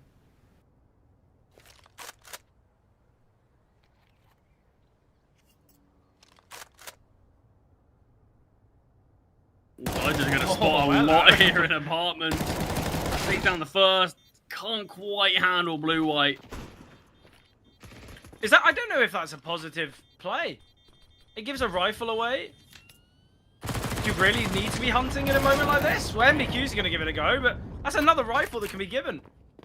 They go into it with 5.7s, a scout, and an MP9. They come out of it with 2 rifles. Those 5.7s are still in play, I believe, on players like Blue, White, and Stein, so they can drop them across. Gun 5 are now going to have a better buy in this round than they would have done if Dynamo Eclot just respected the save. Obviously, you understand why they want to hunt them down. They want to be facing off against Ecos in the next, you know, USPs and stuff like that. So it definitely makes sense, but it's just a bit of a disjointed hunt. They kind of just fight one by one by one by one, and that's why we see the result of it so poor. It is going to be this early utility here towards the B-bomb side. Blue-White looking to elevate. Stein in apartments looking to go fast, and with the players towards bottom mid, this could work out quite nicely. Stein, if overlooked, he gets a freebie. But nice find from Kriaz. A lot of information now from Feinstein. Over rotation, or a double rotation, sorry, will be seen. Feinstein struggling. I think he wants to hit the money shot. He wants to hit the headshot. The tags would have sufficed. No real issue with Eclot losing some of those weapons in the last, as they are able just to bring out, or at least attempt to bring out this M4 into the next, as Eclot manhandled them towards A, not losing a single player in the process, and we are going to be 1 round separating these 2 teams, so it could be another really close finish between both rosters.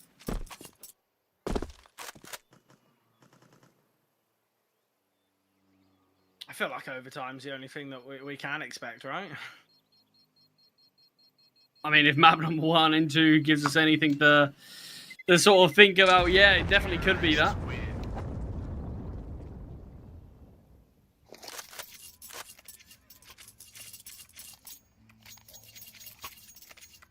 One round just separates these teams. Gun 5 really made a misstep not finding 10.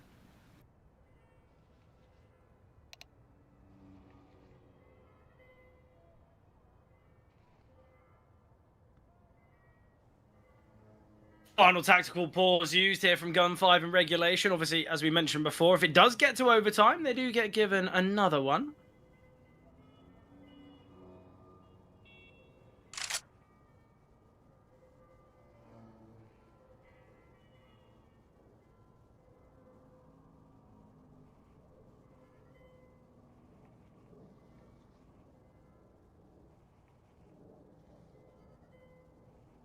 Yeah, this is getting a little bit worrying now for Gun 5, I think. Look, they're 7-2 up. We see Eclot bring things closer at the end of the first half. Now, moving on to the second half, we see the pistol one. We see them beat the force by of Eclot and then lose just to the pistols. And not find a round since. I mean, it is just constantly been Eclot trailing this game, but always been able to keep themselves reasonably competitive.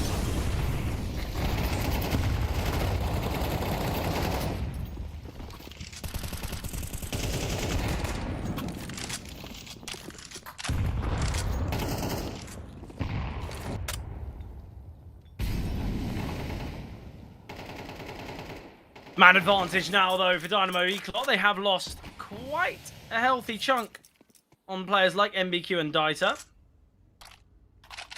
It's where I'd like to see a bit of a risk taken from maybe someone like Feinstein. Look to take some space in apartments. Oh, the HE grenade. That's just shocked. So close to connecting some of those bullets there on the Stein, but not a single one actually hitting its mark. Just a flashbang on Stein to try to delay. Does have backup in the form of Blue-White behind him. It looks like we might be seeing... I was going to say, we might be seeing a boost come through. It's going to be a 3 versus 3 on the B-bomb site. Yes, MBQ is going to be operating as this lurk. He's going to look to take some space. The problem is, I still feel like it's always going to be this B play. Oh, this is all going to be about timing. Stein's going to look to take some control here.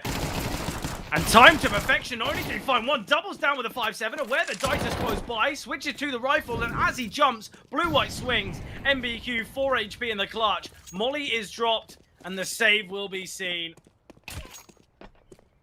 And 5 double digits secured. The timing was unbelievable there from Gun 5. Eclot were just about to back away through Banana and likely make their way towards A. MBQ cleared out brackets, and I think he had a suspicion that, yeah, this is a clear bomb site.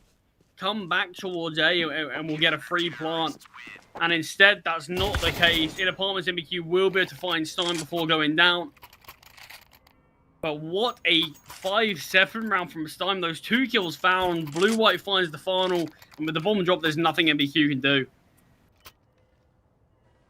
Yeah, look, the finances are still really good for Dynamo Eclot, so it's a scenario where even if they lose this next round, they should still be able to get a buyout, but Guns is just one step closer to making their way through to the playoffs. One mistake from Dynamo Eclot, there's 11. Obviously, it's not a do-or-die scenario as of yet, but for Dynamo Eclot, they are close to that equation.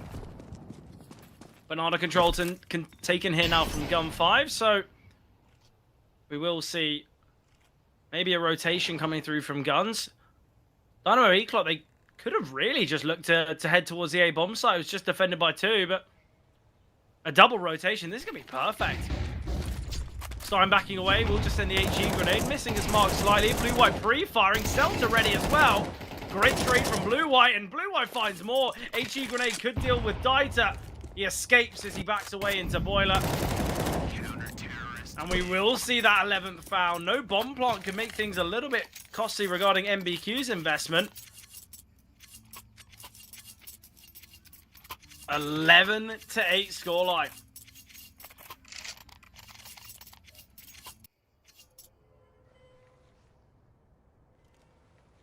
Oh, Gun 5 massively stabilizing. It could all be on that weak investment in the round with Stein with a pistol, Blue-White with that 1 M4. That could really be the turning point here. MBQ on just a 5-7. Forzy posted up, dodging the flashbang, able to get a freebie there onto Stein early doors. Yeah, Dieter's still so persuasive throughout this game. He's 20-10. And obviously Forzy as well, having some big moments. The problem is, Kreas and Spardaus are both still on 5 kills. You look back to the first half, it was, you know, just 2 in each. I guess it's a better performance, but it's been so disappointing from them. Forzy will find another second kill of the round. MBQ taken down. There's 2 in Boiler now. Great information gathered. Feinstein might go searching here, but it's a risk. And he plays against it. Yeah, for now at least. As the advantage still lies in the hands of Eclot. The drop in second mid would have been heard there from Feinstein.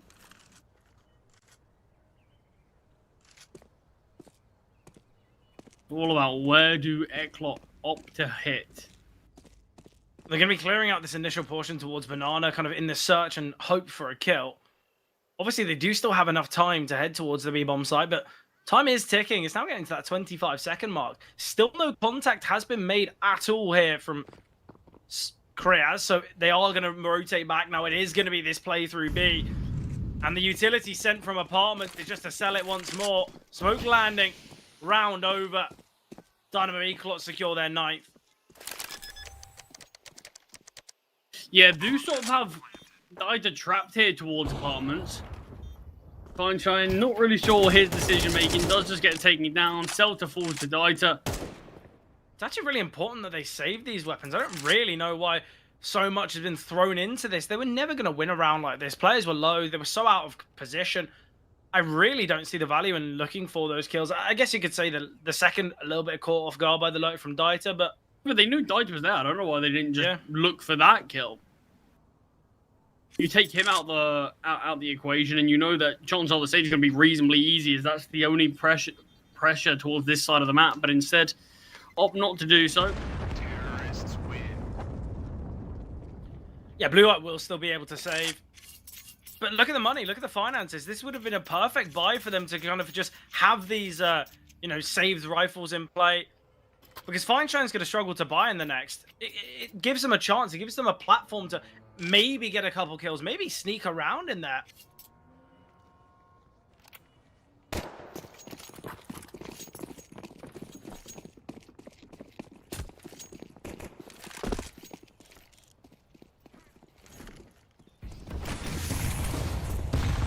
These pistols again surely can't be the miracle weapons that they were beforehand for Gun 5.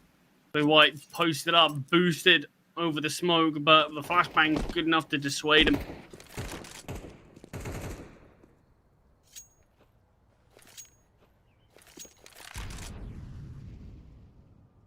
Stack towards the A-bomb site here from Guns.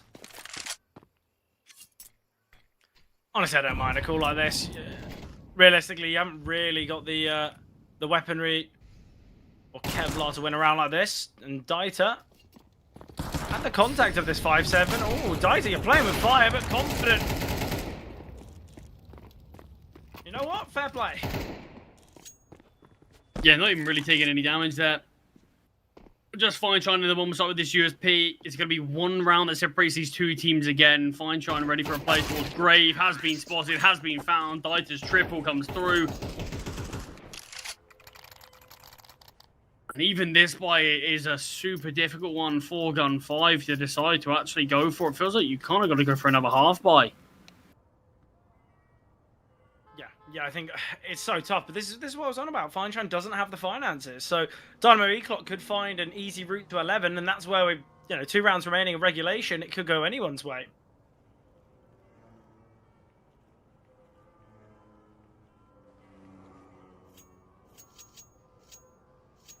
And honestly, I think Eclot calling this pause is going to be so useful towards Gun 5 as well. I'm sure they would have liked if they had a spare one to be able to use in this point, because, yeah, just discussing finance, discussing what they're going to do.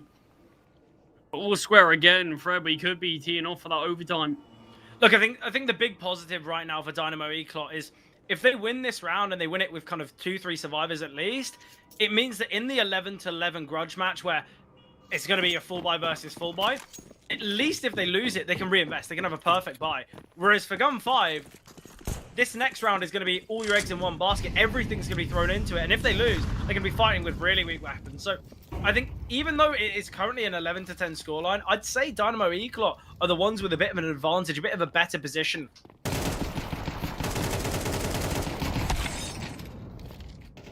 5-7 comes out on top of this engagement versus Dieter. A bit of an awkward, bit of a frantic spray from Dieter as he realizes the 5-7 is pushing towards him. And a rifle now in the hands of Stein.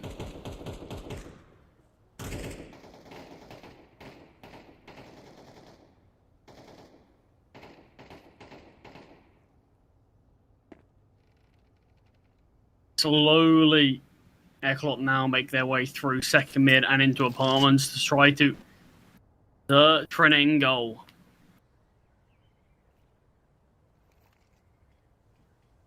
Yeah, Forzy, he's been good at getting these opening duels, kind of going for quick peaks, but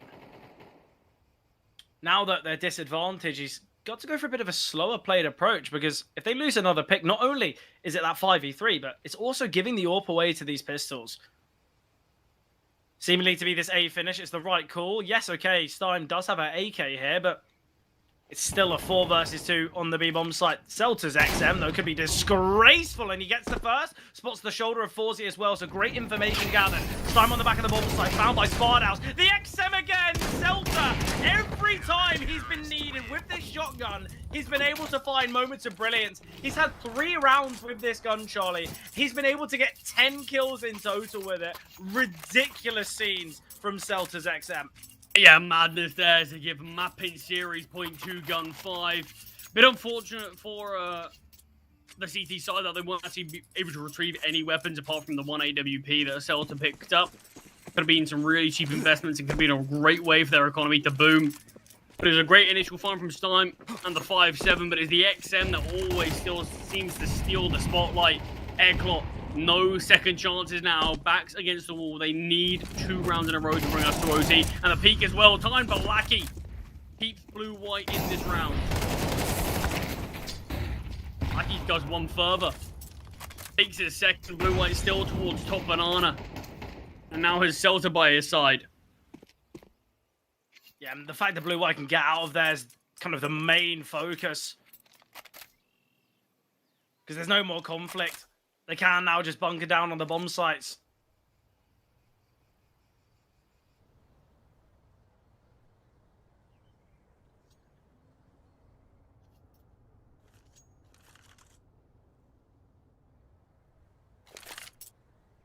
DNE disadvantaged in the round. 2 smokes and a molly to work with, and trying to get out of apartments without flashes is a crazy decision. Thankfully, the smoke goes down, so they will maneuver back to short. They can send a molly, obviously, towards Pit, a smoke in Moto.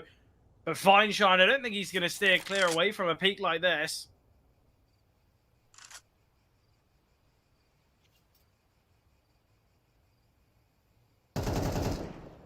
Sunshine tags away out, but it might bait Stein in here towards balcony, reclaims this position. Oh, a bit of timing for the HE grenade combined with Stein spray is what is enough for Gun5 to finally put an end to this series, Fred. It's been a close affair between these two teams, but finally we do have our victors.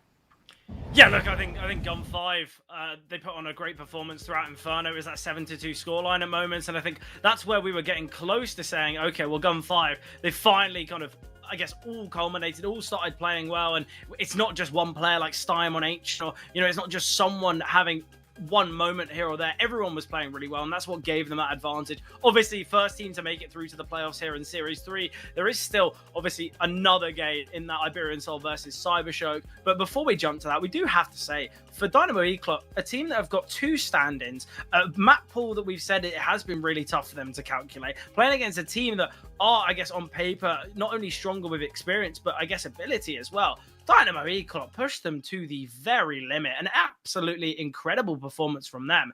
And I think it's with a performance like that, yes, okay, they're not making it through to the playoffs right now, but they made a good argument to make it through to the playoffs in general. Whoever's facing off against them in the 2-on-1 bracket, it's not going to be an easy match, is it?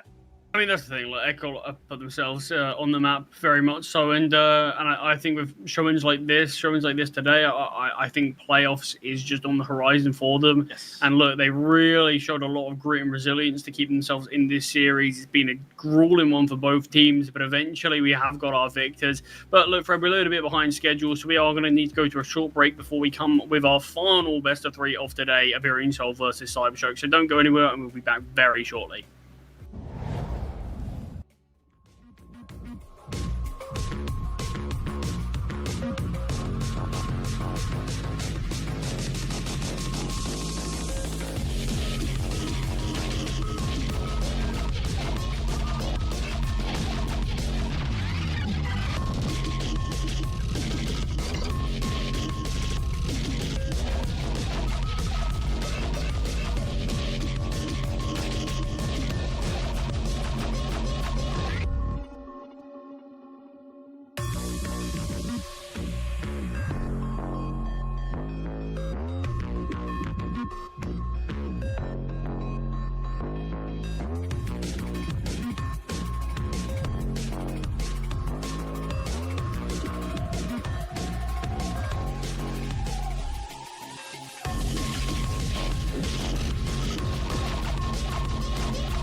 We've already found out one of our playoffs teams in, obviously, Gun 5. We now have a series to decide who will join them. Obviously, we've got Iberian Soul against CYBERSHOKE. This is going to be a banger. Charlie, thoughts and feelings as we head in?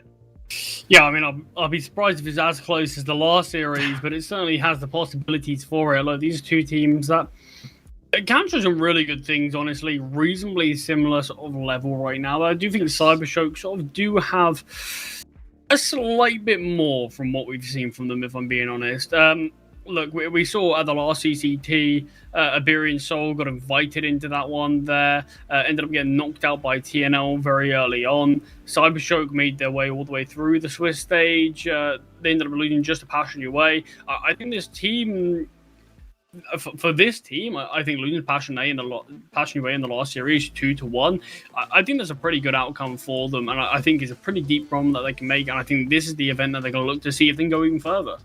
Yeah, definitely. Obviously, we are very much behind schedule regarding this series, so to get us back on track, we'll just speed through things. We'll have a little bit of a look at the rosters, and kicking things off, we've got Iberian Soul. Who do we want to talk about here? I think there's many names that we can mention. Obviously, we talk about this Iberian Soul roster and how there's a lot of intrigue about what's actually happening with it and where it's all going, but seemingly is going in the right direction. They're 2-0 in the Swiss stage. Salzwell's having an incredible performance throughout. I feel like Alex can have big moments, but who do you think is going to be the standout player today?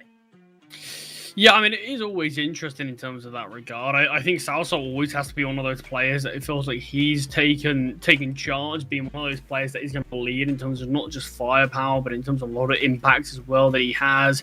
I think Alex, I like that you mentioned him as a leader. It feels like he's putting up some really good numbers recently. And it feels like these two kind of are always nailed on in terms of who's going to at least deliver. Some of the fragging department, it's always the other three that I look at and say, look, any of these guys at any given moment can can definitely step up and really dig deep when it matters most. It's just kind of consistency that's let some of these individuals down at times that haven't been necessarily those staple pieces of Iberian Soul that can consistently offer that firepower that maybe they necessarily do need to allow them to push forward as a team a little bit more. But look, on the right day, Iberian Soul can be a really top team. It's just all we're going to see on the server today. Yeah, definitely. On the flip side, though, we can go to CYBERSHOKE, bring up their roster, and actually, I've been very impressed with someone who usually doesn't get their name in kind of the paper as much, because a lot of the time we talk about Fenneman, a lot of the time we talk about Glowing and his impact that he's had, a lot of focus on the rifle, but so far this event, it's been Notaneki. He's been absolutely incredible. He's got a 1.31 rating in the 5 games that he's played so far, in the 5 maps, sorry. He's been incredible. And if this level of performance can be brought into this series, this is where we'll be saying, not only do CYBERSHOKE have such heavy fraggers, they've got, like, all 5 can be this, kind of have this incredible performance. So I've been really impressed with Notaneki so far in this series, in Series 3. Can he bring it into this 3rd series for their Swiss stage? Who knows? But obviously, Charlie, a big dictating factor of who's going to take this series are the vetoes. And look, not only, there's no point talking about what the maps are going to be. They've been confirmed on HLTV for about 2 hours now. That's when this series was meant to kick off. We've got Mirage kicked off by CYBERSHOKE, Nuke picked by Iberian Soul, Ancient to close. We've been talking about it kind of in the green room, not only me and you, but with production as well. And we've been kind of saying that this is screaming of a 3 maps, because CYBERSHOKE's best map and their go-to pick's Mirage. It's Iberian Soul's worst. Nuke's the go-to of Iberian. CYBERSHOKE have really struggled. Ancient, bit of a coin flip regarding win rate, but obviously we know upsets can happen. You know, you look at Mirage the other day for Iberian Soul, they're best in Monty, and then look, they lost on Nuke. Obviously CYBERSHOKE recent Nuke performance wasn't perfect against Astrum, but then obviously Mirage and Anubis, they look good. So I don't really know what we can expect here, and I think the last series has really shown that. But are we thinking the vetoes should be 3 maps? Surely, right? I mean, look, on paper, it feels like statistically, yeah, you look at it and say, yeah, this feels like a perfect 3-mapper between these 2 teams, and a great map for it to finish out on if it is a pretty even map between these 2 teams. But look, both these teams have been like some of the sort of biggest teams in terms of that sort of grinding that they have been going for. So although, look, you can say Iberian Soul's Mirage is pretty bad, they've got 18 maps played on it. It's still a map that they're more than happy to have in their vetoes. On the flip side, for CYBERSHOKE on their Nuke, they played it 27 times. It is their 2nd most played map. So although it's not actually statistically a great map for them, it is still a map that they've been happy to play in a lot of series. And look, maybe it is a lot of teams kind of trying to catch them off, being like, this is a weaker map for them. But there has been some time where these teams can work on these things. There has been a few days where we can maybe see some of these teams step up when it comes to it. But it does feel like on paper, look, it definitely can be that 3-map series, but it can also be either one of these teams, given any day, can sort of individually really try to sort of outgun their opponents. I feel like, especially for CYBERSHOKE, you highlighted Notaneki. If I'm being honest, I feel like it's about time that someone other than Glowing stepped up. Yeah. He's been a player that, considering he's coming onto this team as the most experienced player, the sort of guy that's on this roster to try to nurture some of the CYBERSHOKE stars, it feels like we've been seeing the other 4 dip in form quite a bit. So it was great to see other players stepping up around him. Yeah, definitely. But look, we just got word that we're going to be heading into the action. Mirage, the pick of CYBERSHOKE, the expected first victory for CYBERSHOKE here. But look, we've said throughout the whole of the last series, expect the unexpected. I feel like there's no guarantees. But secondly, I'm just excited to see 2 teams make their way through the playoffs. Obviously, that is what we'll have by the end of today. So let's get into it. Mirage going to be underway very shortly. Shortly. Pistol round up underway now. What am I on about? Yeah, certainly in the action straight away. Salso wanted to get in the action as well, but he gets ripped off the server as he tries to advance through the apartments. Blixie has the read of it. Disciplined towards apartments are CYBERSHOKE, and they find the first blood thanks to that. Look, I don't mind a little aggressive play from Salzol. You know, if your opponents are going for a late mid hit or an A play, look, get into B apartments, take complete control. But it's not really panned out that way. Davigi will find Fenneman, though, in the process. Davigi rotating in, not only spotted one, but the bomb carrier as well. Mopos sat in the smoke, waiting to make his mark. Spamming through Blixie, but connected is Blixie as Mopos falls. Alex swings through. Notaneki found, and that is the bomb. Okay, from a 3 versus 3, it's now down to a 1-on-3.